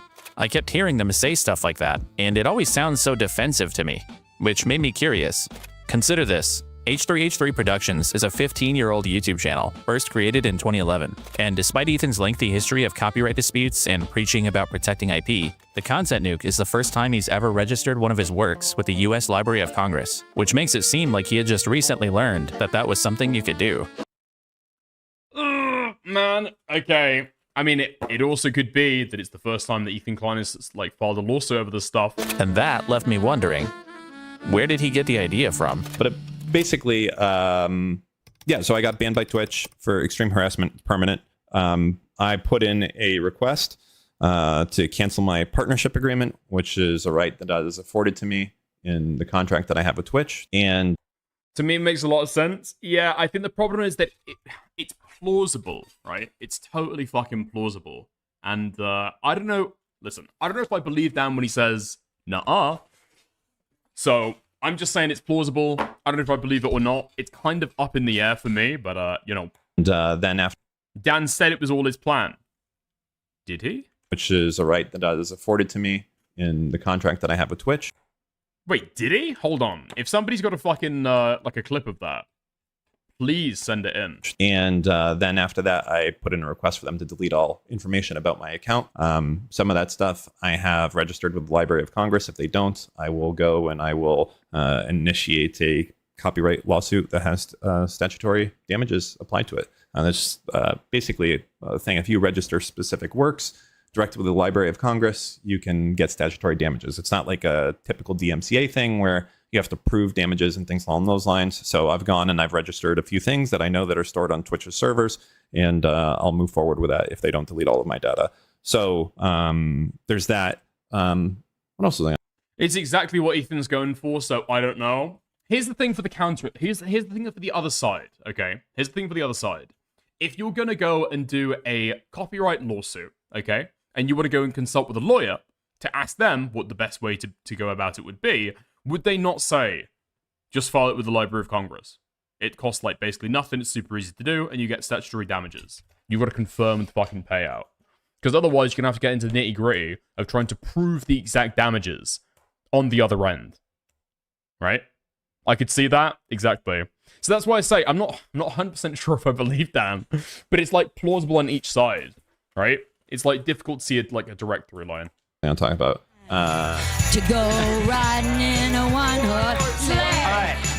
What I would be interested, if you take a look at copyright lawsuits that happen over digital content online, I wonder how many of them lodge them with the Library of Congress. Because unless they're, like, directly behind a paywall, or it's like a pay-per-view thing, man, that's kind of difficult to see, you know?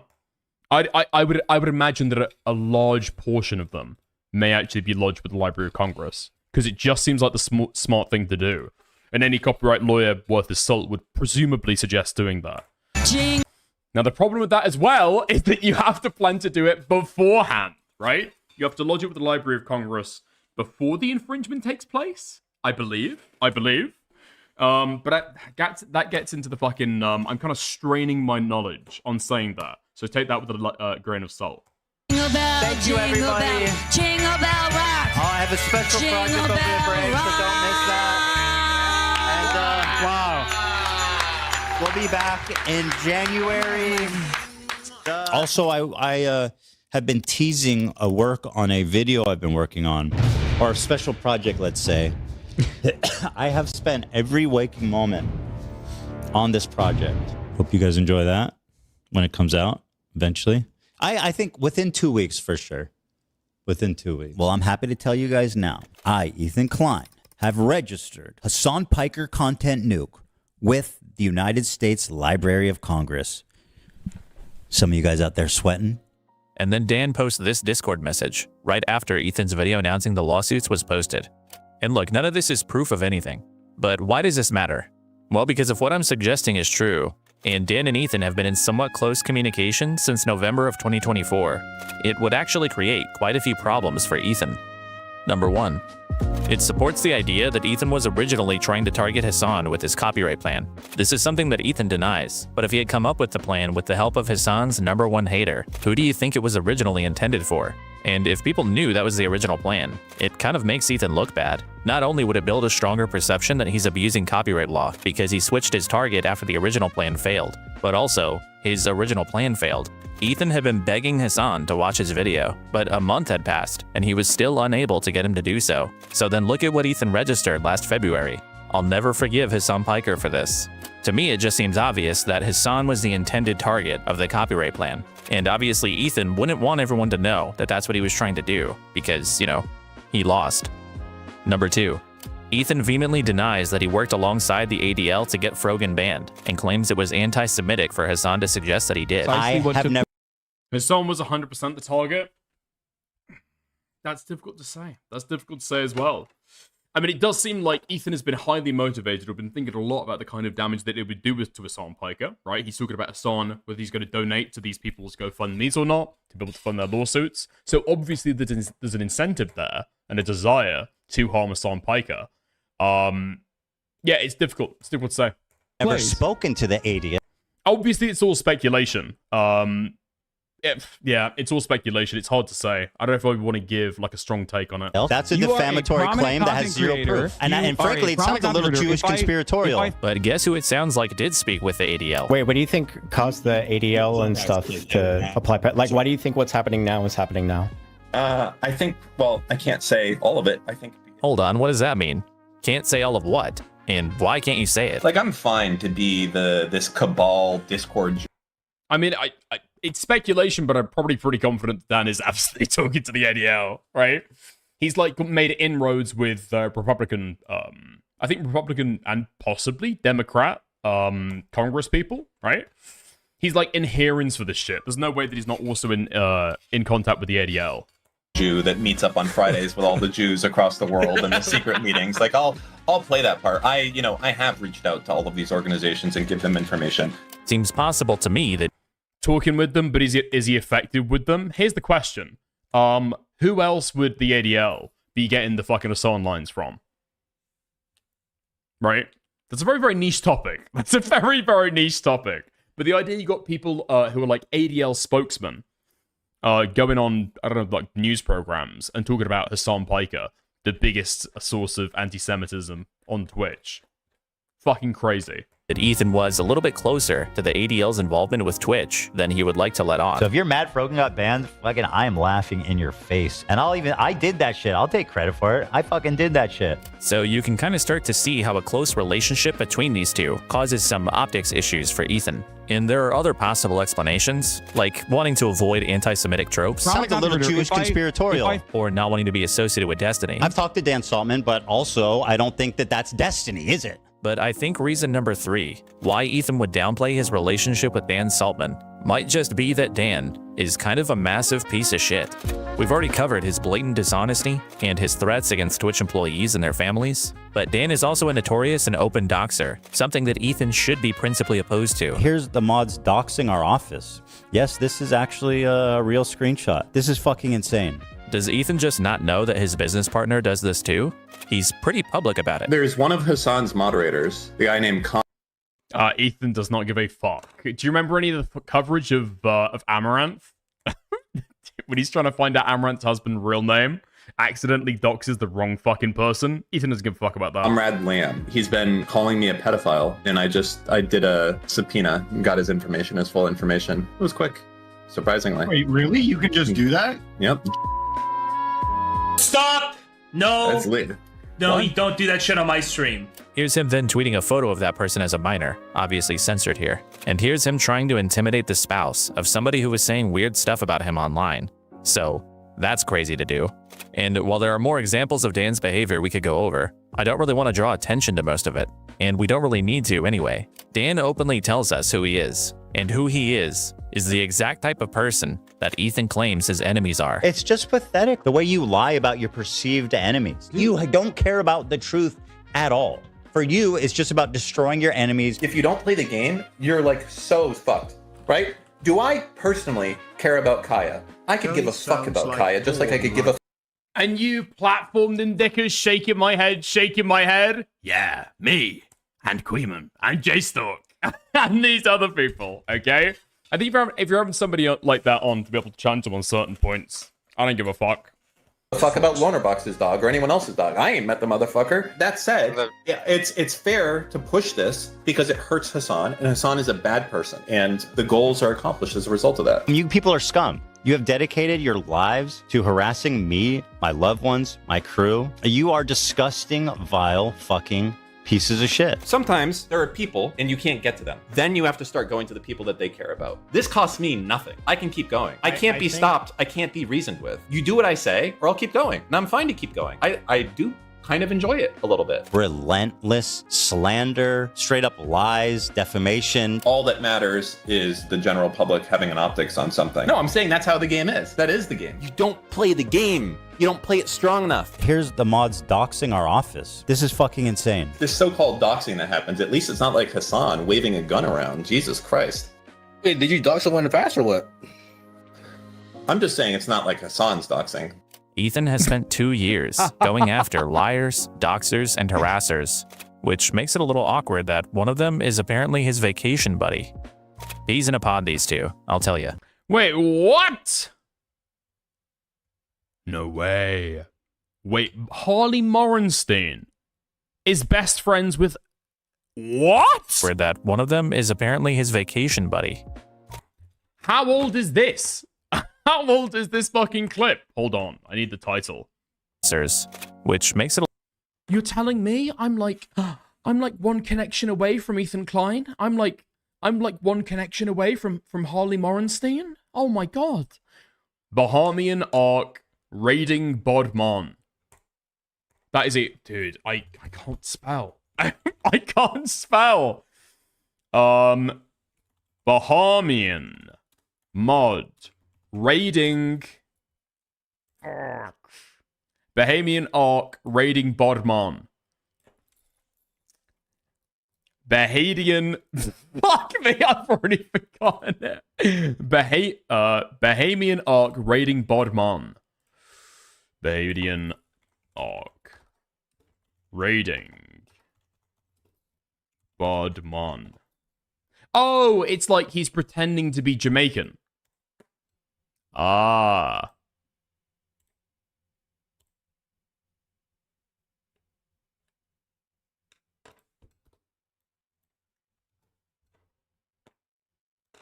Harley Morenstein. Really? I can't find it.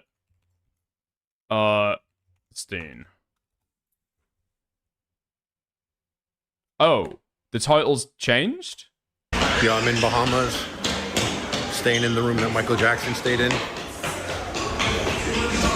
And, oh, the title's changed since Like then. it? More of a chicken and steak guy, but it's all right. You know, I can deal with it for sure. 4 months ago. Dude, I had no fucking clue about this. Jesus. A little awkward that one of them is apparently his vacation buddy. Peas in a pod, these two, I'll tell you. I don't want to spend any more time on Dan because I think he gets off on this shit, so Dan Saltman doesn't get an award. So to me, it's quite obvious that these people have zero standards. None of this was ever about harassment or defamation or doxing, because the Kleins don't actually think those things are bad. They just don't like that it's happening to them. Ethan doesn't care. He thinks you're stupid. He thinks he can make up justifications and explanations for his behavior that people will buy. And they do. All of these guys have been pushing a completely dishonest agenda, each for their own reasons. For some of them, it's clout. For others, it might just be stupidity. And for some, they just want you to be looking at somebody other than them. But they've all willfully pushed these lies, and in the process, they've eroded any standards we used to have for political and commentary creators. Things like doxing, abusing copyright, and harassing smaller figures into silence shouldn't be permissible, but your favorite streamer has convinced you that they are. Because remember,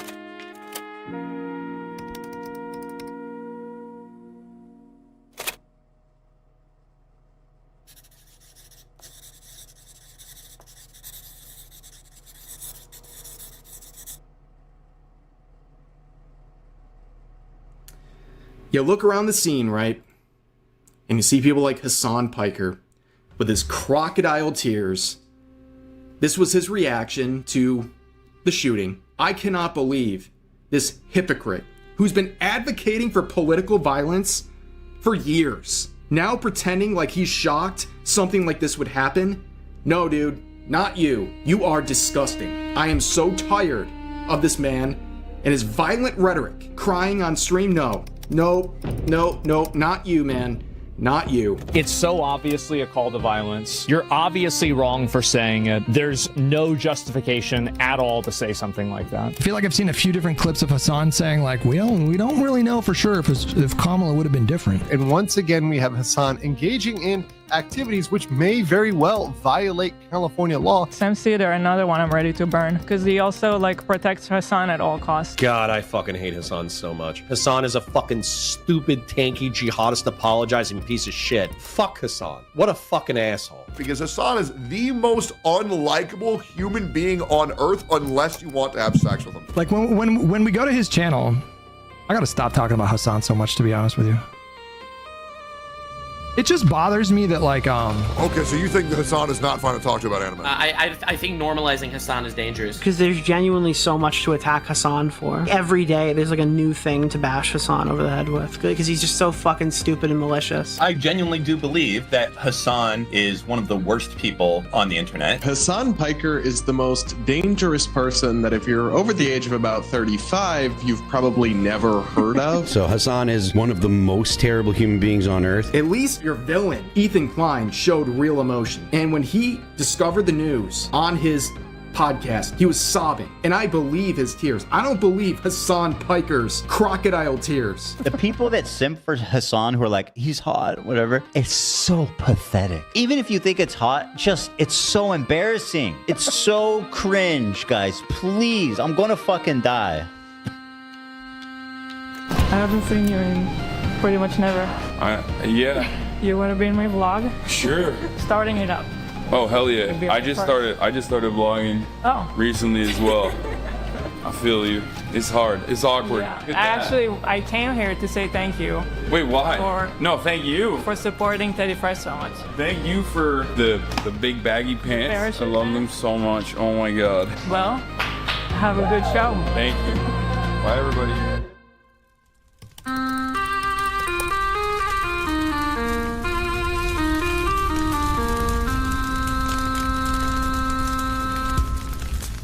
On YouTube for the past few years, there's a big industry that's exploded in popularity, and it's based on a simple concept. Hassan bad, Hassan Piker is bad, and he's dumb, and bad and a terrorist, probably. We can call this the Hassanabi Dunk Video Industrial Complex. It's common for YouTubers during low view months to join in on the fun and make these types of videos, taking short clips from Hassan's thousands of hours of live streaming to misrepresent what he's saying, usually parroting the exact same talking points they're getting from the same YouTubers in the same community. They're watching each other's videos and making each other's videos. It's kind of like a perpetual cycle of dumb guy slop. It's interesting to see YouTubers that typically cover TikTok drama and gaming content randomly giving their opinions on genocide and geopolitics, but that's the result of such an ecosystem. It's not about the politics.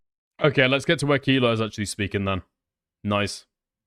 Almost exclusively antagonism towards people who, above all else, morally object to the genocide in Gaza. It sort of has the function of supporting genocide, because as Noah puts it, The arguments they're attacking him for are anti-genocide arguments. So these creators, they're positioning themselves in opposition to him and his arguments, de facto positioning themselves on the pro-genocide side. Anti-genocide is pro-genocide. which isn't really that unreasonable. And when you think about it that way, it further illustrates that the widespread Zionist perception of Ethan is really just a product of his own behavior. Let's bring in a... I don't know. I think as posing a question, I understand that it does kind of unfurl and kind of lead you down a thought process that asks some very critical questions, all right? I don't know if I agree with the opinion, though, right? That's the basic stance that I take on it. Asking the question, it unfurls and leads you to more critical insights or thoughts. But no, the statement in and of itself, I disagree with. Iraqi terrorist group to your neighborhood, and you just go out and be slaughtered, and your mom be slaughtered, and your kids be slaughtered, and you burned alive. And again, I'm saying that I support Palestine. I don't know how more I can express that, But Noah also lays out the thing that we've been demonstrating for the last 3 hours, that there is a massive and corrosive financial incentive to make content that paints Hassan Piker in the worst possible light. And it's gotten worse since he made that video. Guys like More Pegasus, Sensitive Society, and WestJet have virtually perfected the craft. And it's not... I mean, it's just like every single fucking video they put out. It's like so fucking bad.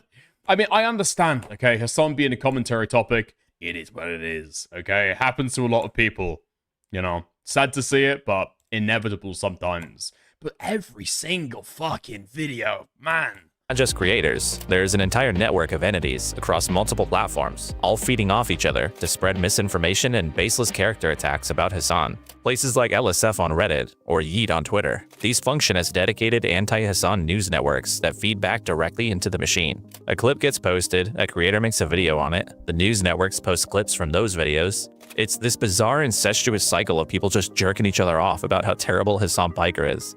It's funny for how much Ethan... that's like a drama cycle. Okay. I don't know. It's not like unique. You peep in skiddy chat.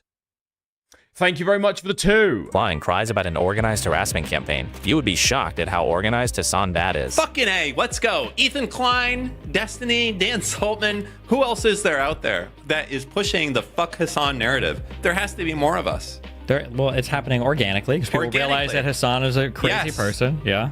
He is a bad guy. I am so happy that I could be part of this movement to destroy this fucking terrorist motherfucker. So this goes beyond a genre. It's like an entire ecosystem.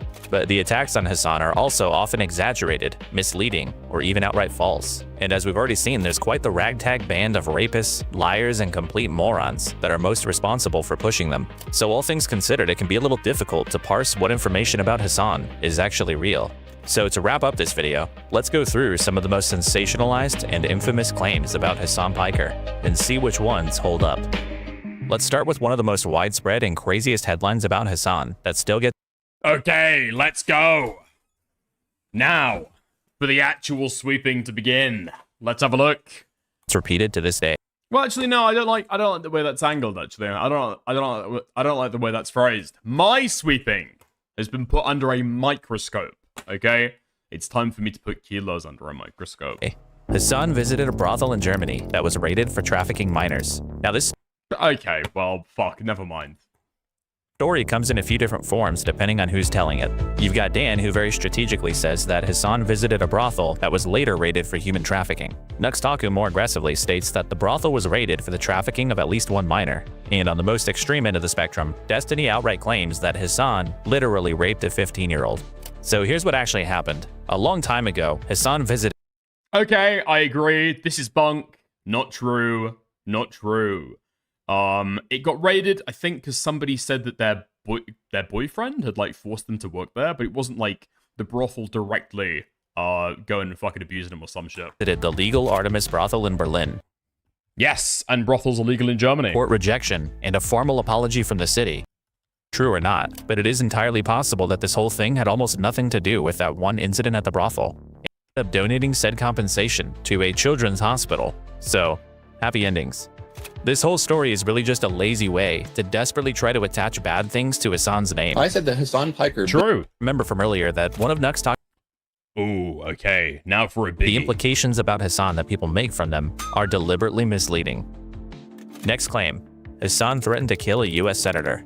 You may remember from earlier that one of Nuxtaku's tweets actually alleges that Hassan has threatened to kill 2 US senators. So no, this isn't about Rick Scott, this is about Tom Cotton, senator from Arkansas, who in 2024 posted a tweet encouraging people stuck behind pro-Palestinian protesters to take matters into your own hands. He then went on Fox News and suggested that in Arkansas, protesters would be thrown off of bridges. If something like this happened in Arkansas on a bridge there, let's just say I think there'd be a lot of very wet criminals that have been tossed overboard, not by law enforcement, but by the people whose road they're blocking. Hassan, in response, quote tweeted Cotton with a diagram of the homemade shotgun used in the assassination of former Japanese Prime Minister Shinzo Abe. So, yeah, I mean, you can say that it's funny, that you find it funny, but I don't know if you can really defend this one. Yeah. So is this a threat? Technically, yes, in the same way that Hassan technically threatened that chatter that was calling for his hanging. But to be clear, an elected official was calling for violence against the American public, and I'm supposed to object to somebody using a meme to threaten him back? I mean, you can say that you think it's fine that you're, like, threatening a senator, but, yeah. Look, maybe this is just me, but if our elected leaders start threatening us with violence, frankly, I'd kind of hope that someone would threaten them back. So you can say Hassan's response here was irresponsible or stupid if you want, but to say Hassan threatened to kill a US senator while ignoring that it was a response to a call to violence is, at best, seriously misleading. Next, Hassan said that Elliot Klein... I mean, it's not threatening the public with violence. I mean, that's like an incorrect way to be able to phrase it, right? It's like Destiny saying, if right-wing militias want to mow down dipshit protesters, at this point they have my fucking blessing. And then somebody starts, like, atting Destiny with the schematics of an assassination tool. It's like, okay, well, he's saying that it's fine with him if somebody else goes and do something. Maybe you can even say that he's, like, advocating for it or, well, giving it his blessing. But the idea that, like, oh, well, the threat then becomes okay. It's like, well, our threat's bad or our threat's good? Was a valid military target. Kilo says it was irresponsible. I agree. Yeah, okay. This one got picked up everywhere. Ethan and Neela started claiming that Hassan was calling for violence against her. Yeah, this was so fucking retarded. I can't believe people picked this shit up. Settlers or the Israeli military experiences in the West Bank is literally legal. It is legal. Thank God Dan posted a high quality cut of this one. Otherwise, I don't know what we would have done that week for drama. Would have been so sad. Would have been so sad to go around without the kill Ela Klein narrative. To be fair, we wouldn't have got the what was it? Support for Ela Klein is critical right now. We wouldn't have got that tweet. International law as it relates to resistance against military forces in illegally occupied territory. But for context, many people often dismiss Ela's role in the IDF as being just that of a secretary, despite her at one point volunteering to participate in a highly questionable night raid into Ramallah. You told me once you went on like a mission with them to like a terrorist city. Yeah, they took me with them one night, even though they weren't supposed to. I just wanted to see what it's like. So Hassan was quite obviously not saying that somebody should attack Ela Klein. He said that people engaged in military operations in illegally occupied territory are, under international law, valid targets, like Ela would have been while she was doing that. So whether Hassan is correct or not, the way the Kleins presented his statements here, and the way many people subsequently reported on them, is completely wrong. All right, next. Hassan called babies valid targets. So this one stems from the final episode of The Leftovers on October 12th of 2023, where Hassan and Ethan are discussing comments made by another creator who argued that all Israelis are occupiers, not civilians. Here's the clip that got circulated around. Palestinians have the legal ground to violently seize back their own homes from these settlers. This is a reality, and that is precisely the reason why they have to exist under endless occupation in the West Bank. You know what? And that's why I say, if it was settlers, that would be a lot more understandable. Yeah. But let's not obfuscate, okay? I understand what you're saying, but this dude just called babies militants. No, I understand. And there are baby settlers as well. But there are baby settlers as well. There are babies in the settlements. And I believe this is in the context of, I think they're talking about all Israelis. No? I think they're talking about all Israelis. That was the context of what was being spoken about there.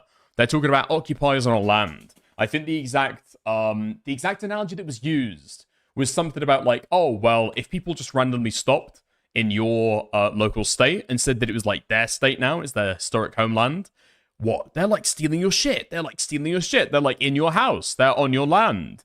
It's a direct, I think the implication is that there would be that all Israelis would fall under that. A truncated clip got picked up everywhere. Stitch and Adam, for instance, cut a video titled, Hassan claims babies are the same as soldiers. As a result, to this day, many believe that Hassan was implying that babies are valid military targets. But the clip conveniently leaves out what happened just minutes earlier. Hassan and Ethan are discussing JT Chapman's statements about there not being any civilians in Israel proper, as he considers it yes, okay, Israel proper. Occupied territory. If Germany invaded the United States and they said, you know what, Cincinnati, Ohio is our ancestral home, and you know everyone knows that's blatantly false, but they take your home, they murder your grandma, they bulldoze like your neighbor's house. Are those people civilians there? No, they're occupiers, and those are criminals. That is, there are no civilians there. Hassan and Ethan both go on to disagree with these statements. I do not agree with that because I don't think that is a reasonable solution. Do you think what he said is evil? I think it is, one, unproductive, and two,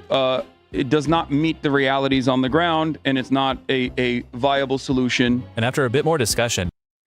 No, so it's not... No. Hassan is disagreeing with it on pragmatic bases. Ethan is asking for a moral disagreement, and Hassan won't give one. That's what's happening there. They disagree with it, but they disagree with it in distinct ways. Well, I think it is... Let's listen to it again. Hassan and Ethan both go on to disagree with these statements. I do not agree with that because I don't think that is a reasonable solution. Do you think what he said is evil? Like, we can't point out Diorio obfuscating and then say that this is like totally okay, and they both disagree with it, right? If we're gonna start addressing things with like a little bit of a careful examination, let's address things with a careful examination, right? I think it is, one, unproductive, and two, it does not meet the realities on the ground, and it's not a viable solution. And after a bit more discussion, Ethan... Now, I think I've heard people say, in defense of Hassan, that the reason why he does this is because he doesn't want to shit talk people on his own side. He thinks that's unproductive to do, to like fight with your own side over the stuff. Now, that can be a defense, but Hasan says what Hasan says, right? And asks Hasan directly about babies being combatants, which Hasan, in no unclear terms, rejects. So calling, just to be clear, calling babies. No, of course not. Settlers. Of course. And they're not even living. They're not. Okay, yeah, good. they're Okay, babies. You can't say this in 2023. I agree. Thank you for agreeing. So Hasan using the term baby settlers was just him clarifying what someone else was saying. And as for valid targets, this is another example of Hasan getting clipped dishonestly when he explicitly said the opposite of what people are claiming he said. I'm not going to quibble about the ranking, but yeah, I disagree with a couple points. This one is also a lie. Moving on. Hasan would put capitalists in re-education camps. This one also comes from the leftovers, where Hasan and Ethan are having a hypothetical conversation about what implementing socialism would look like, specifically how you handle people that don't want it. What do you do if they're like, nah, fuck that, we're doing capitalism? Hasan's position is pretty straightforward. He doesn't think this would ever happen in an ideal society, obviously because it's ideal. So to him, it's kind of an inherently weird question. If everything is given to you, if every single thing is given to you, if all of your problems are solved, then there is no need for conflict of that regard. But he goes on to say that re-education could be a potential solution specifically for those that commit violent terrorism in the name of capitalism. The solution to that would always be education. Yeah, but this is the problem. So Ethan asks him about people participating in capitalism, and then Hasan pivots and reframes the question as somebody talking about, or somebody committing an act of terrorism. That wasn't the question, right? Ethan is asking about a capitalist, somebody who engages in capitalism, hires employees, takes loans to be able to start a business themselves, where they're the sole proprietor, or they have sole ownership of the business. It's not distributed equally amongst the people who work there. And then Hasan shifts that and starts talking about terrorists. Re-education? Re-education, certainly, yeah. Funnily enough, Ethan is the one that keeps introducing camps into this conversation, and Hasan has to keep saying no to it. I know that that's like a Let's trigger put them in word. camps. No, not like that. Well, China does that. Are you talking about like resident schools? Are you talking about the Xinjiang? Yeah, 100%. They do. They do it. They did it in Xinjiang, which I think good, right? No, I don't agree with that. Yeah, I don't think it was good. This is something I have openly criticized as well. So what would be good about a socialist re-education camp for capitalists? I don't think it'd be camps. I mean, it depends on crime, right? Are people committing crimes at the behest of this? So Hasan well, yeah, but it'd be a crime to do capitalism. Like, this is what I fucking mean. He like shifts it to talk about terrorism, and then he shifts it again and talks about people doing crimes. The capitalism would be the crime. The capitalism would be the crime there. So what exactly is he talking about? He's like pivoting and trying to shift it around to be able to kind of like, be honest, that weasel out the fucking question. And he ends up saying, or at least giving the impression, because it's so vague what he's saying, that he would say, yeah, capitalists would logically commit crimes by engaging in capitalism. They would be part of the re-education. Explicitly rejects camps, rejects the Chinese model, and is literally just describing criminal rehabilitation. For some reason, people just restate Hasan's words. Yeah, but what crimes? What crimes? What crimes? What crimes? And frequently cite him as wanting to put any and all capitalists in re-education camps. But that's literally not what he said. I mean, to be fair, sometimes people will frame this, and I will say it's bullshit for people to say that people who are ideologically capitalist, that those people go in the camps. That's not what Marxist Leninists are talking about, or that's not what even anarchists are talking about. This one is also bullshit. The next claim is basically just. I would say the re-education camps portion of it is going to be misleading, but something about Hasan encouraging violence. This one's a bit nebulous because Dick, is this the goose meme? Is capitalism a crime? Is capitalism a crime? I mean, that's exactly it, right? It's not really any. I'm going to count this as another instance of sweeping. Specific incident. It's more of a general vibe that people have that he just kind of broadly encourages violence. Videos of Hasan's violent rhetoric. He is the one encouraging violence on a regular basis. It's so obviously a call to violence. I am so tired of this man and his violent rhetoric. And look, Hasan. If it's about Charlie Kirk, hardcore disagree. I'll wait to see what Killer says. Absolutely uses incendiary language. He said things like this. You need to be fucking showing your opponent's guts on there, okay? You need to be gutting them. You need to be shanking these motherfuckers and... Yeah, he's obviously talking rhetorically in that example. But if you take a look at the landlord example, I mean, he does. Is it like condemnatory as in like encouraging violence? No. Letting their intestines just ride on stage. What the fuck is this shit, man? Slice them and fucking I feel like this is the weakest clip you could have brought up, though. dice them. What the fuck is this? Which I'm sorry, but that's just funny. But it's also just metaphorical. He's talking about political debates. He's saying Democrats need to be more aggressive and cutthroat in debates.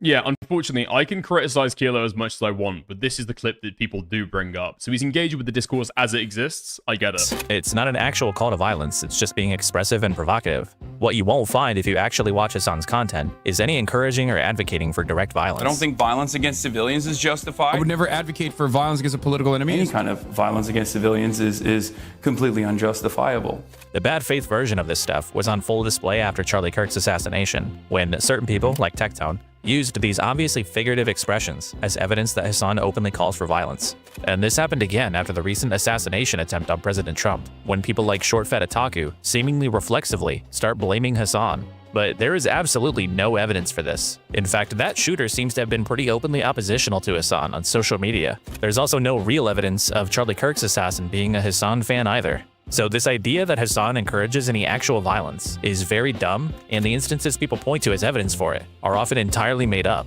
So it'd be more honest if this critique was just that it's irresponsible for Hasan to speak the way that he sometimes does. But at that point, I just think you're kind of being a baby. All right, next. Yeah, I'd agree with that. Hasan shocked his dog. The story doesn't need much introduction. Hasan's dog, Kaya, appeared to yelp on stream when he reached for something on his desk, and the internet exploded with speculation that he used a shock collar on her. This prompted one of the most frenzied online news cycles ever about Hasan, where for weeks, #Collargate was all anybody talked about. Hasan denied using the collar. People analyzed every frame of the incident, and it still gets brought up to this day. Now, I will say, as far as whether Hasan shocked Kaya or not, based on all the available evidence, it's probably true. But oh, hold on. Wait, am I going to be the one sweeping for Hasan now? Fuck me! It's like, okay. So with the way that Hasan has spoken about the story, okay, and the different statements that he's given at different times, I think it becomes a garbled mess to the point where he's clearly trying to like play the optics game and play the drama. And so he makes confusing statements and seems to like quibble on certain things and go back on certain claims, from what I remember. And so it's very, very hard to be able to take his word on it. He loses credibility by doing that. However, I'm still to this day unconvinced that Hasan shocked his dog. I would say that it's probably not true. The problem is that, again, because Hasan is not necessarily so credible, it's almost impossible to mount a full defense of the guy. But again, dude, the thing that you have to like think is, what do you think? She clipped her fucking dew claw as she's getting back up onto the bed. Or Hasan did shock her, okay? This is the first time that it's ever happened where she's yelped and he's told a place and zapped her at the same time. And you can't find another example of that. And also, Hasan took that fucking e-collar and he fucking carved it down. He took a fucking, some kind of, I don't know, some kind of saw for metalworking and trimmed that shit down and then put a tape over it that night to be able to, I don't know. I don't believe it personally. I think that makes it slightly incredible. But hey, like I say, it's not something I'm going to die on, but I'm going to think, probably not. Here's the thing. Kaya is obviously a well-cared-for animal. She goes on multiple walks a day, she has regular playtime with other dogs, and everyone attests to how loved and spoiled she is. Sweeping for Diorio and Hasan? What's going on? My belief in the fundamental goodness of people. That's what. That's what. I have the best dog. It's crazy. Like, if there was a dog Olympics, like, she literally clears it. Pliers? What, you think you can, like, pull that shit out without, like, tearing a hole in the fucking electronics? With no damage to the casing? Is the number one. And shock collars, while not my preference, are illegal. Didn't the collar that people found out have detachable prongs? I don't think you would need a saw. Well, here's the thing, right? Because it does have detachable long prongs, but there are still the electrodes underneath. They would still have created like a little bit of a bump. So again, those things would need to have some kind of like metal work done to be like cut off. Legal and still somewhat widely. Pliers often have cutters, yeah, but they'll have it like halfway through, and so it wouldn't work for that job. It would have to be a saw, in my opinion. Pliers wouldn't really work for it, because you'd have you'd have a certain tolerance between it where you've got the rest of the plier, right? Because the cutting angle would be in the middle of the plier.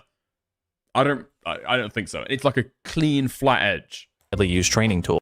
Nah, bro. File. See, that's exactly what I mean, though, right? You'd have to have a file, you'd have to have a saw, and at the same time, you'd have to, like, what? Make sure you're not getting fucking zapped by it. This is basically the dog equivalent of spanking a child. You can disagree with it, and I do also, but the idea that this represents some pattern of a... Again, it's not like a take that I feel like I would even fight on, because I, again, don't have a lot of confidence in what Asana said on it. But I think probably not. Use is pretty silly. And if Hasan does use a shot collar and then lied about it, I kind of get why, considering this situation. Colligate in 2026. Colligate in 2026. Yeah. Let's be fucking honest, okay? We're going to be talking about Colligate for the next 30 years. Led to some people. Take the batteries out. I believe there's a port where you plug it in and charge it.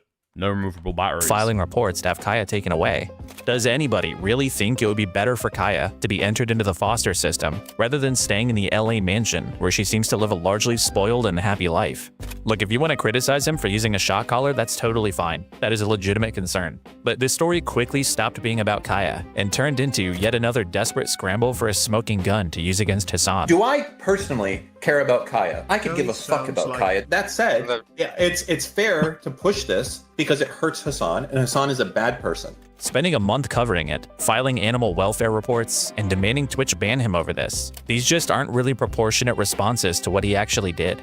So I don't know, man, this obviously isn't ideal, but to me, even as someone who doesn't eat meat and also likes dogs, it's just not that serious. Chill the fuck out. Next, Hasan supports terrorism. Even just engaging with this claim makes me feel like I'm losing on principle. And just to be clear, I don't really think that anything I'm about to say is particularly insightful, but... Okay. Let's go. What does supports terrorism even mean? Because if it... Hasan supports, endorses groups which engage in acts of terror in accordance or defined by some kind of international law, like a UN, like a UN agreement on what this shit is, or a UN declaration or an EU declaration. If it means speaks positively of organizations that have been designated as terrorist groups by the US Department of State, then yeah, sure, he does do that. Well, no, it'd be like the fundamental ground truth about whether or not they like meet a certain definition, not like a single government. Dude, it's so fucking annoying when Americans think that it's only their designation that matters. Honestly, fuck America. Who gives a fuck what the State Department thinks? But when most people, especially I feel like that's the reframing that Hasan gives, no? That's his response to this argument. Political commentators say this about Hasan. That's not really what they're saying. They're using it as this severe moral condemnation, as though it's just self-evidently true that supporting any terrorist group is morally horrible. End of conversation. But if your definition of a terrorist is just whoever the government says is one, then surely you think anybody who supported the American Revolution or Nelson Mandela is a... What, the American Revolution was an insurrection against the government? Bad guy. That doesn't sound... Nelson Mandela... Oh, fuck! I could be wrong. Let me think. So I'd say that a definition of terrorism is a group, a non-state actor, which uses as a primary or kind of main source of, what would it be, activism, to be able to force governments to cease doing things or to encourage them to do other things, make some kind of political change. They engage in, like harm, killing of civilians. That's like a really good definition of terrorism. Not very well laid out, mind you. But in terms of like a structure, like a framework to be able to do it, yeah. Now, I think that what Nelson Mandela did more than anything was sabotage, which could be something that a terrorist organization engages in, but wouldn't be a direct kind of indication of terror. Now, I think there was something about, there was something with the ANC about kind of like putting tires around people and then setting them on fire. And this would sometimes be done to civilians. However, I believe that Nelson Mandela curbed against that, right? So you can say the ANC at certain points, yes, they were a terrorist organization, right? Under Nelson Mandela, I think he curbed against that. Right? So if that's not your definition, and it's something more like someone... So isn't the point Mandela was classified as one? Yeah, but I gave my definition, and then I'm giving my assessment for it, right? Who carries out political violence. I think anybody whose definition of a terrorist is governed by a single country's terrorist list is like totally retarded. That's just like the ground truth. I think you need to like make an assessment of like the actions they've engaged in, and then you probably have to have some kind of objective like definition that you like measure it against. Violence against civilians. Then unfortunately, groups like the IDF are also terrorists, and people. What? No. Well, yeah, if that's your definition, but the non-state actor thing is incredibly important to that, right? People who call their pilots heroes are supporting terror. I think there are basically two types of people who make this criticism. The first one, which is probably the vast majority, is somebody who just hasn't. Like, by that definition, every army that commits war crimes are terrorists. It's like, then you lose the meaning of the term. It means something exclusive. Thought very hard about what terrorist actually means, or how the list of them is historically just determined by the interests of those in power as much as anything else. But the other much smaller percentage of people that make this criticism are probably just saying that he's supporting groups. Who decides who is and isn't a state actor, Dickers? What, the UN? The UN! What do you mean? Okay, so England, the UK government, that is a state actor, okay? The Irish government, that's a state actor. United States, that's a state actor. Argentina, that's a state actor. Brazil, that's a state actor. Like, I think it's pretty clear. That they don't personally agree with supporting. But this sounds like way less of a moral condemnation, and more like you just disagree. Like, are you saying your big moral issue with Hassan is that he supports the rebel group in Yemen instead of the Western-backed government, who, by the way, have likely killed far more civilians than the Houthis have? Wait, hold on. Okay. Instead of like, are you saying your big moral issue with Hassan is that he supports the rebel group in Yemen instead of the Western-backed government? Well, you can frame it as like a big moral issue, but like the Houthis are terrorists and he endorses their terrorism. Yes. Who, by the way, have likely killed far more civilians than the Houthis have. Norway is an example. That's just a whataboutism of a country that does have a list of designated terrorist groups, a list that notably does not include the Houthis. So if Hassan moved to Norway, would he then? Norway, no. Norway uses the EU's list of sanctioned organizations, which doesn't include the Houthis. Be all good to go on. What would they be considered then? Pirates, but that doesn't extend to terrorism. Maybe I need to read into that. Saying positive things about them? And furthermore, somebody supporting the cause of a group like the Houthis doesn't mean that they support all of their tactics. Any kind of no, so, but Hassan does. Violence against civilians is completely unjustifiable. I mean, he can say that, but there's like contravening statements that he's made in other places. No, was he condemnatory about the actions taken against the crew of the Galaxy, for example? The ship that was taken over by the Houthis. I don't believe he was. I don't believe he was. And then people complaining about it or condemning it, he mocked those people and said that they were just upset because their Amazon parcels were going to take longer. No, I think Hassan pretty clearly supports the terrorism and supports the actions that were taken against the Galaxy crew. Speaking positively of a group is not the same as endorsing every action they've ever taken, and collapsing that distinction is how you wind up with a completely useless definition of support. Now, there is obviously some utility to the word terrorism in humanitarian and international law, but that's just not really what's typically being discussed when most people say this stuff about Hassan. Most of them are just saying, he supports terrorism, and terrorism is bad, which is not really an argument. I have a lot more to say about this topic, but I'll keep it short and say that you're kind of telling on yourself if your big criticism of Hassan is that he, quote, supports terrorism. He's a political commentator. It's within his wheelhouse. What are you talking about? That's like a... Okay. Okay, maybe... Why am I telling on myself? Because while he does express views that a lot of people find uncomfortable, his position on this is actually closer to that of a significant portion of international legal scholars, human rights organizations. Wait, hold on. When it comes to defining terrorism, there is no consensus. That's true. There's no universal consensus. It's an international term. It's actually closer to that of a significant portion of international legal scholars, human rights organizations. New draft anti-terrorism law will further undermine human rights. Okay. And frankly, a lot of the world outside of the West. You're telling me that most legal scholars, international legal scholars, support what's happening with the Houthis, what the Houthis were doing on the high seas? I mean, hell, George Lucas made billions of dollars off of terrorism. This isn't terrorism! These are not civilians! These are government actors. These are government actors. These are government actors. They're insurgents.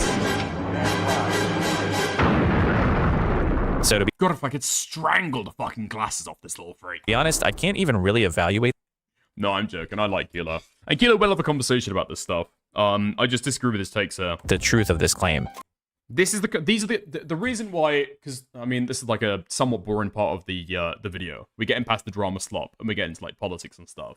But I think it's probably important to be able to go over, because these are sometimes the arguments that I think slip through the cracks, I guess, when people are talking about Hasan bad, right? I think this is the stuff that you kind of sometimes tend to let in. Like, no, some of this stuff should actually be fought against or like argued against, in my opinion, because I disagree with it. Because it's kind of a nonsensical, thought-terminating criticism, and I don't even really know what the fuck people... No, he's arguing that the rebels from Star Wars would be classified as terrorists if they exist in our world. Yeah, and I'm saying that wouldn't be the case. They'd be like insurgents. Are actually saying... Or I don't think a reasonable definition of terrorism would include them. When they make it. Because, like, I mean... Kilo has said that a definition of terrorism is a useful thing, and then he's not provided one. Right? And his definition of terrorism would include the rebels from Star Wars? I don't think so. I don't think Kilo is mocking the definition of terrorism that people give in that instance, because he's just said that a useful definition of terrorism is very, very helpful. And then he goes on to say that. So he's saying by his own definition of terrorism? Question mark? And speaking of terrorism, Hasan interviewed a terrorist. Let's keep this brief. Hasan interviewed Rashid Al-Haddad in early 2024. He's a Yemeni influencer and self-described media personality and photographer. Hasan was under the impression before the interview that Rashid was affiliated with the Houthis, probably because of the nickname that people gave him on social media, but he quickly corrected himself when he realized that he wasn't. There is no evidence that he started arguing against it after people said Hasan should get banned. He interviewed a terrorist on stream. Rashid participated in...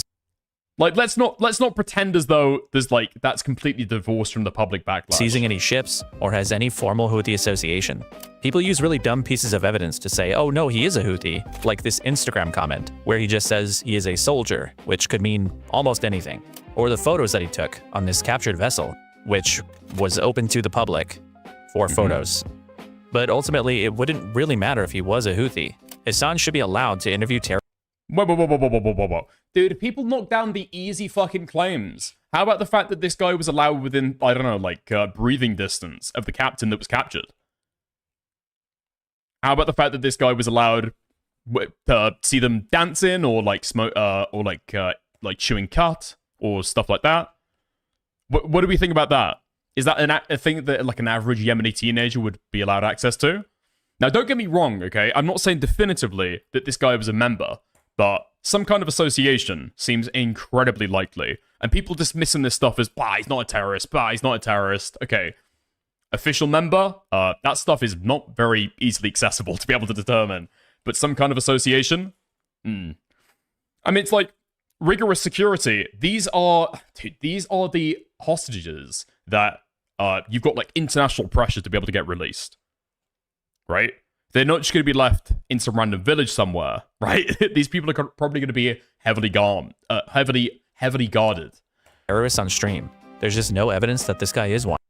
Even if he's not a Houthi, the point is that Hasan thought he was during the interview. Yeah, and he's like laughing along as the guy's talking about, yeah, the captured guys are having a lot of fun. Yeah, having a lot of fun. They're like dancing with the captives and they're getting addicted to like drugs that are being given to them. It's like, oh, right, nice.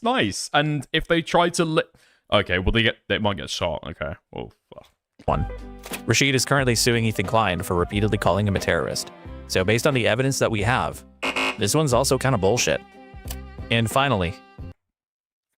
Ooh, I'm going to give that 2 sweeps. In fact. Hasan is anti-Semitic. This claim could be its own video, and this one's long enough as it is, so I'll keep this brief too.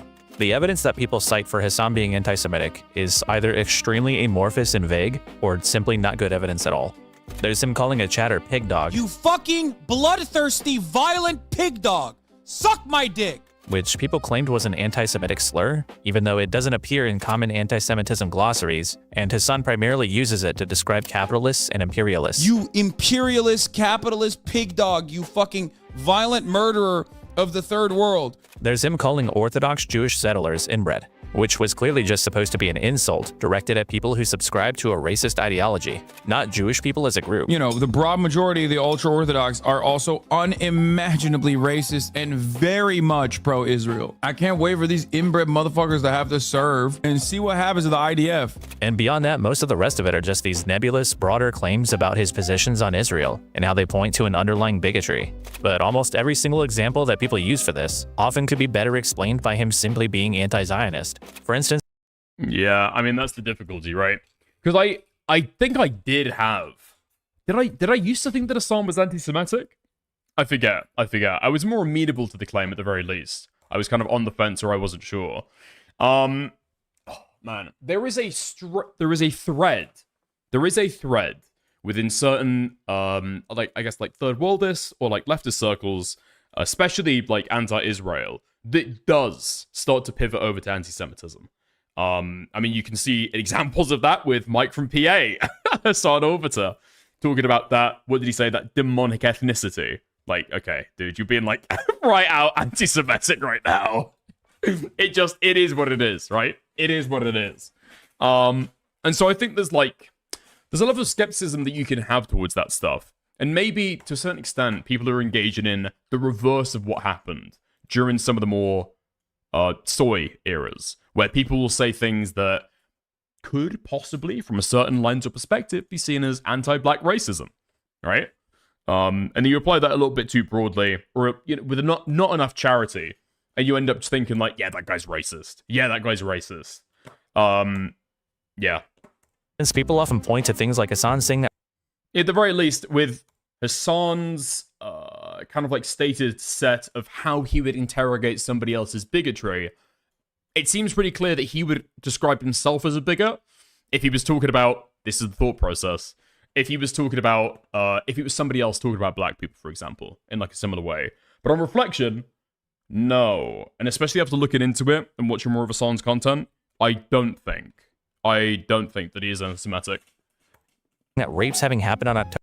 That may be a little bit complicated, I'm explaining it the best way. But yeah, I think it's like any kind of bigotry. Somebody talks enough negatively about certain nationalities or people of certain ethnicities, and you're gonna get the accusation that they're bigoted in some form.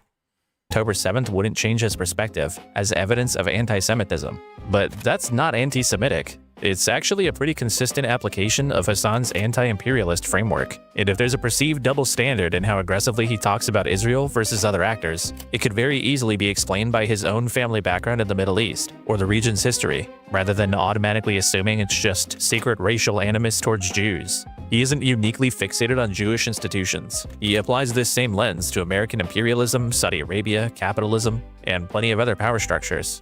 I think in 2026, if you look for anti-Semitism hard enough, you'll kind of see what you want to see. But the idea that this progressive, leftist, anti-class, equality-minded type of audience are actually secretly racist towards this one group of people, it's a pretty big stretch when these people are consistently anti-racist on every other axis. Now, the more sophisticated version... I mean, okay. If you're going to talk about Hassan, talk about Hassan. Don't talk about these people. Okay? Because then you start to get into dicey territory, especially when you've got people around Hassan who actually have said, like, anti-Semitic things, right? Version of this argument is that even if Hassan never says anything... It's not anti-Semitic. It's a good example of him supporting terrorism, though. That's not him supporting terrorism and going, ooh, rah, I love the rapes, actually. Just in terms of the moral calculus, there are bigger things at stake about, other than, like, if rapes happened on October 7th, right? I don't think that's him even supporting the rapes, right? To be totally clear. He's just saying that doesn't change it, right? So, for example, if I said, Denim said at the very start of her segment, I am stealing views from Ethan Klein, it wouldn't change the copyright stuff for me. It's still wrong to send a lawsuit, right? That doesn't mean that I guess, do I not care? It's a shitty thing to do, I guess, to say that openly, but it doesn't change the calculation for me. Explicitly anti-Semitic, his rhetoric still functions to foster hostility towards Jewish people, even if that isn't his intent. This is basically the functional racism version of the argument. It's the same thing as saying voter ID laws are racist. It's not because the people writing them necessarily want to disenfranchise black people, but because they do disproportionately cause that to happen. But for one, that argument requires you to subscribe to a view of racism that isn't really speaking to the character or intent of the individual, which kind of makes it have less bite. And two, that's if you subscribe to that framework, which I personally don't. So in my I subscribe to that framework, but I don't think you can apply that on the individual level. If you want to talk about systemic racism, talk about systemic racism in the context of systems. You can't apply that to people. That's not how that works. opinion, calling Hasan anti-Semitic isn't even misleading. It's just not substantiated. There are obviously a lot more claims we could go through, but the pattern is pretty clear. The lies about Hasan Piker that come from this. He said he didn't care if a lot more people got raped until Palestine was free that's supporting terrorism. That's not a clip that I'm aware exists. He says that if rapes happen on October 7th, it doesn't change the calculation for me. Onto the internet are pervasive, they're widespread, and an embarrassing number of them fall apart under even mild scrutiny. This video was focused on the drama and commentary side of this dynamic. Ethan Klein, the people around him, and what they've done to the content creation ecosystem over the last couple of years. But truthfully, this is only half of the story. Hasan also gets a hysterical level of hate from the more genuinely politically oriented crowd too, and that stuff could probably be its own video. But at some point, the commentary slop guys started getting courted by the politics sphere to the Hasan bad cause anyway. And then when you have creators like Hutch, who covered Collargate for a month straight, and whose channel often looks almost indistinguishable from Nuxtaku's, it's just at a certain point, these two groups kind of start to morph together into this big, neurotic mess, and it just gets a little hard to keep taking them as seriously. Now, there are decent criticisms of Hasan. For example, in his interview with Rashid, he laughs along at the idea of Houthi pirates dancing and having fun with their captives, which redeemed! Hold on, we're getting a Kilo redemption arc right now. could be Hasan basically sanitizing a Stockholm Syndrome type of situation. If you're gonna have this type of interview, you probably need to come in more prepared to handle those moments responsibly. He's also an extremely sloppy communicator, and at a I think it belies more about his views than his handling of the interview, but okay. certain point, if you're getting clipped dishonestly this much, you gotta be doing something wrong somewhere. And there are plenty of these. You know, he does tend to moderate his views in contentious conversations. He does have some questionable opinions on oppressive governments. One of my big ones is that he has on occasion spread misinformation that I think he should. Wait, really? Guy who wrote how-to articles about sex tourism in Asia, fantasizing about mechanics in the Rust Belt like they're savages, who today M4A, free college and holding Israel accountable. Buddy, you're in for a wild ride if you ever go outside. Huh? Retract or correct. There are fair critiques. Oh, it's like shit talking one fucking men's rights activist guy. Okay. To make. But we sort of left the realm of reasonable, honest perception of Hasan a long time ago, and we're now in the land of Hasan is literally like Hitler. And this Hasan bad virus has gone mainstream. Every week it seems like there's a new article from a big publication trying to convince people how terrible Hasan is, often citing these out-of-context clips or quotes that came from our side of the internet. Dan Selman is even writing news articles now, pretending to give some thoughts on a Senate race in Michigan. But in reality, it's just about Hasan. It's always just about Hasan. This is like kind of insane. Whatever you can honestly say about Hasan Piker, he isn't fucking dangerous. He doesn't deserve to be deplatformed. He's just a goofy Turkish dude saying crazy political shit from his gaming room. If I step foot wearing this outfit in Toronto, I can't have my hair showing. I can't wear a skirt. I can't have my arms out. Yeah, I can't wear my skirt in Tehran. I can't eat Kubi Day. Whoopee, don't you understand? I can't wear bikini to the beach. So obviously, they all need to die. We need to kill them. So whether you're one of these Team Liberals people blaming Hasan for all their self-inflicted problems, or you're a slop commentary YouTuber who won't know what to do if you have to cover anything else, please, by all means, hate Hasan, but just be fucking honest about it. This whole Hasan derangement thing, especially recently, has gotten completely out of control. Because here's what's kind of telling. Hasan, despite the smear campaigns, despite people trying to take his dog, despite being called a terrorist and an anti-Semite and a rapist, he's never sued anybody. He's never tried to get anyone deplatformed or gone after entire websites. It turns out, Hasan, not bad.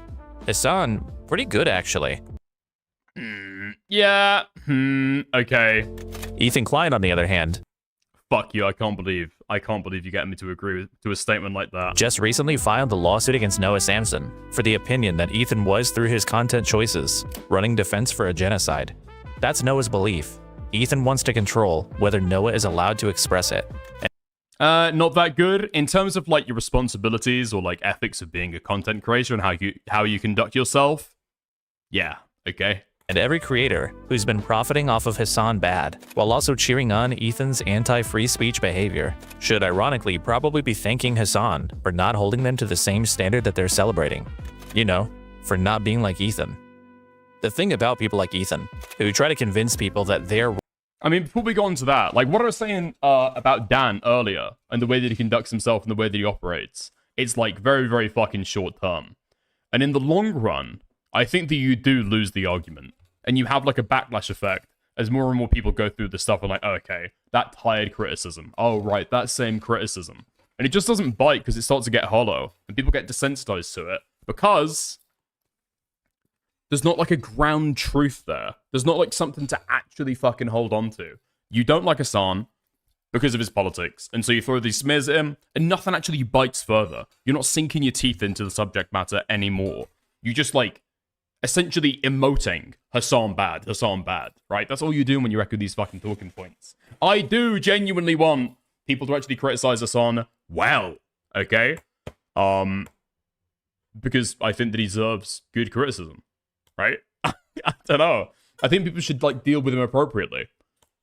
Wrong for expressing their opinion, for criticizing them.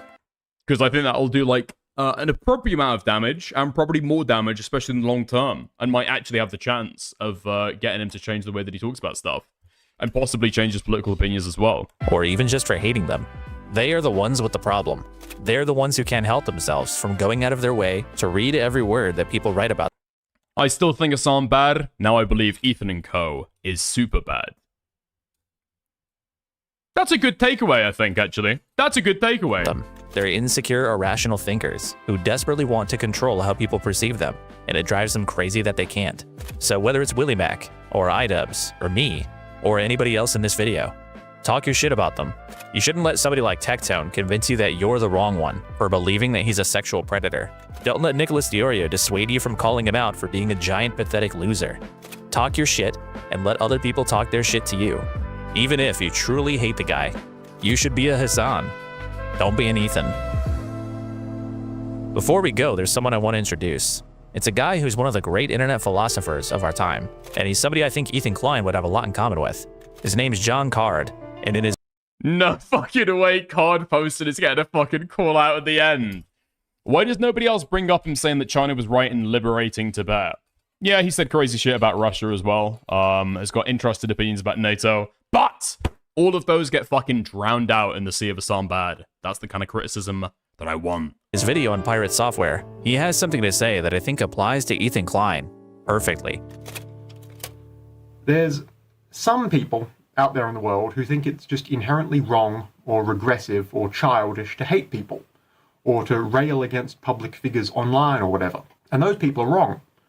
Wrong and just trying to run cover for all the other people in the world who deserve criticism.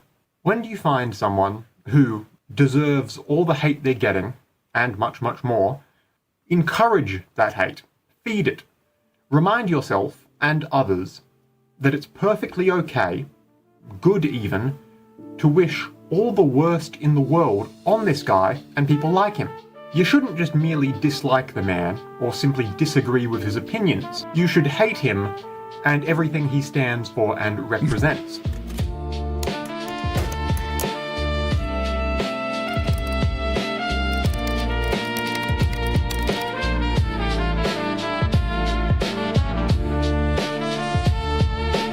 Nice.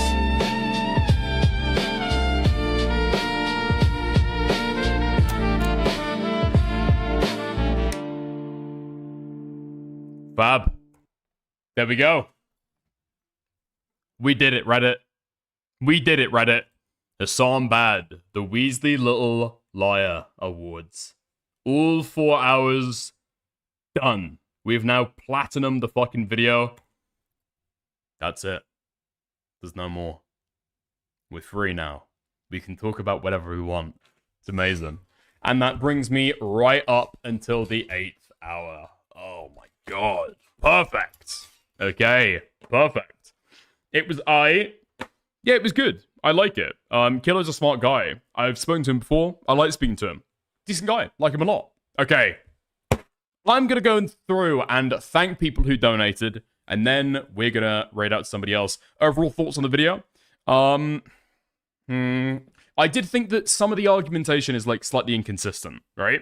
And so Kilo at points says that Diorio is like a flagrant liar, but then even in the Diorio section, he says that Diorio doesn't lie, he obfuscates, which I agree with, right? But it feels like at points he disagrees with me, and at points he agrees with me on the basic read. I don't think that the DMCA notice on the Snock subreddit, I don't think that point is argued particularly well. But maybe that's just down to me, not quite understanding it. The rest of it, I think that it does. Maybe this is the goal, right? Maybe this is the goal. But at some points, it feels like when we're going through the different creators, we're talking about people who dislike Hasan, and then we're just going into like their personal dramas, which is fine. But given the fact this is like a 4-hour video, it kind of bloats the runtime, and it doesn't necessarily contribute towards the main narrative. Hasan bad, right?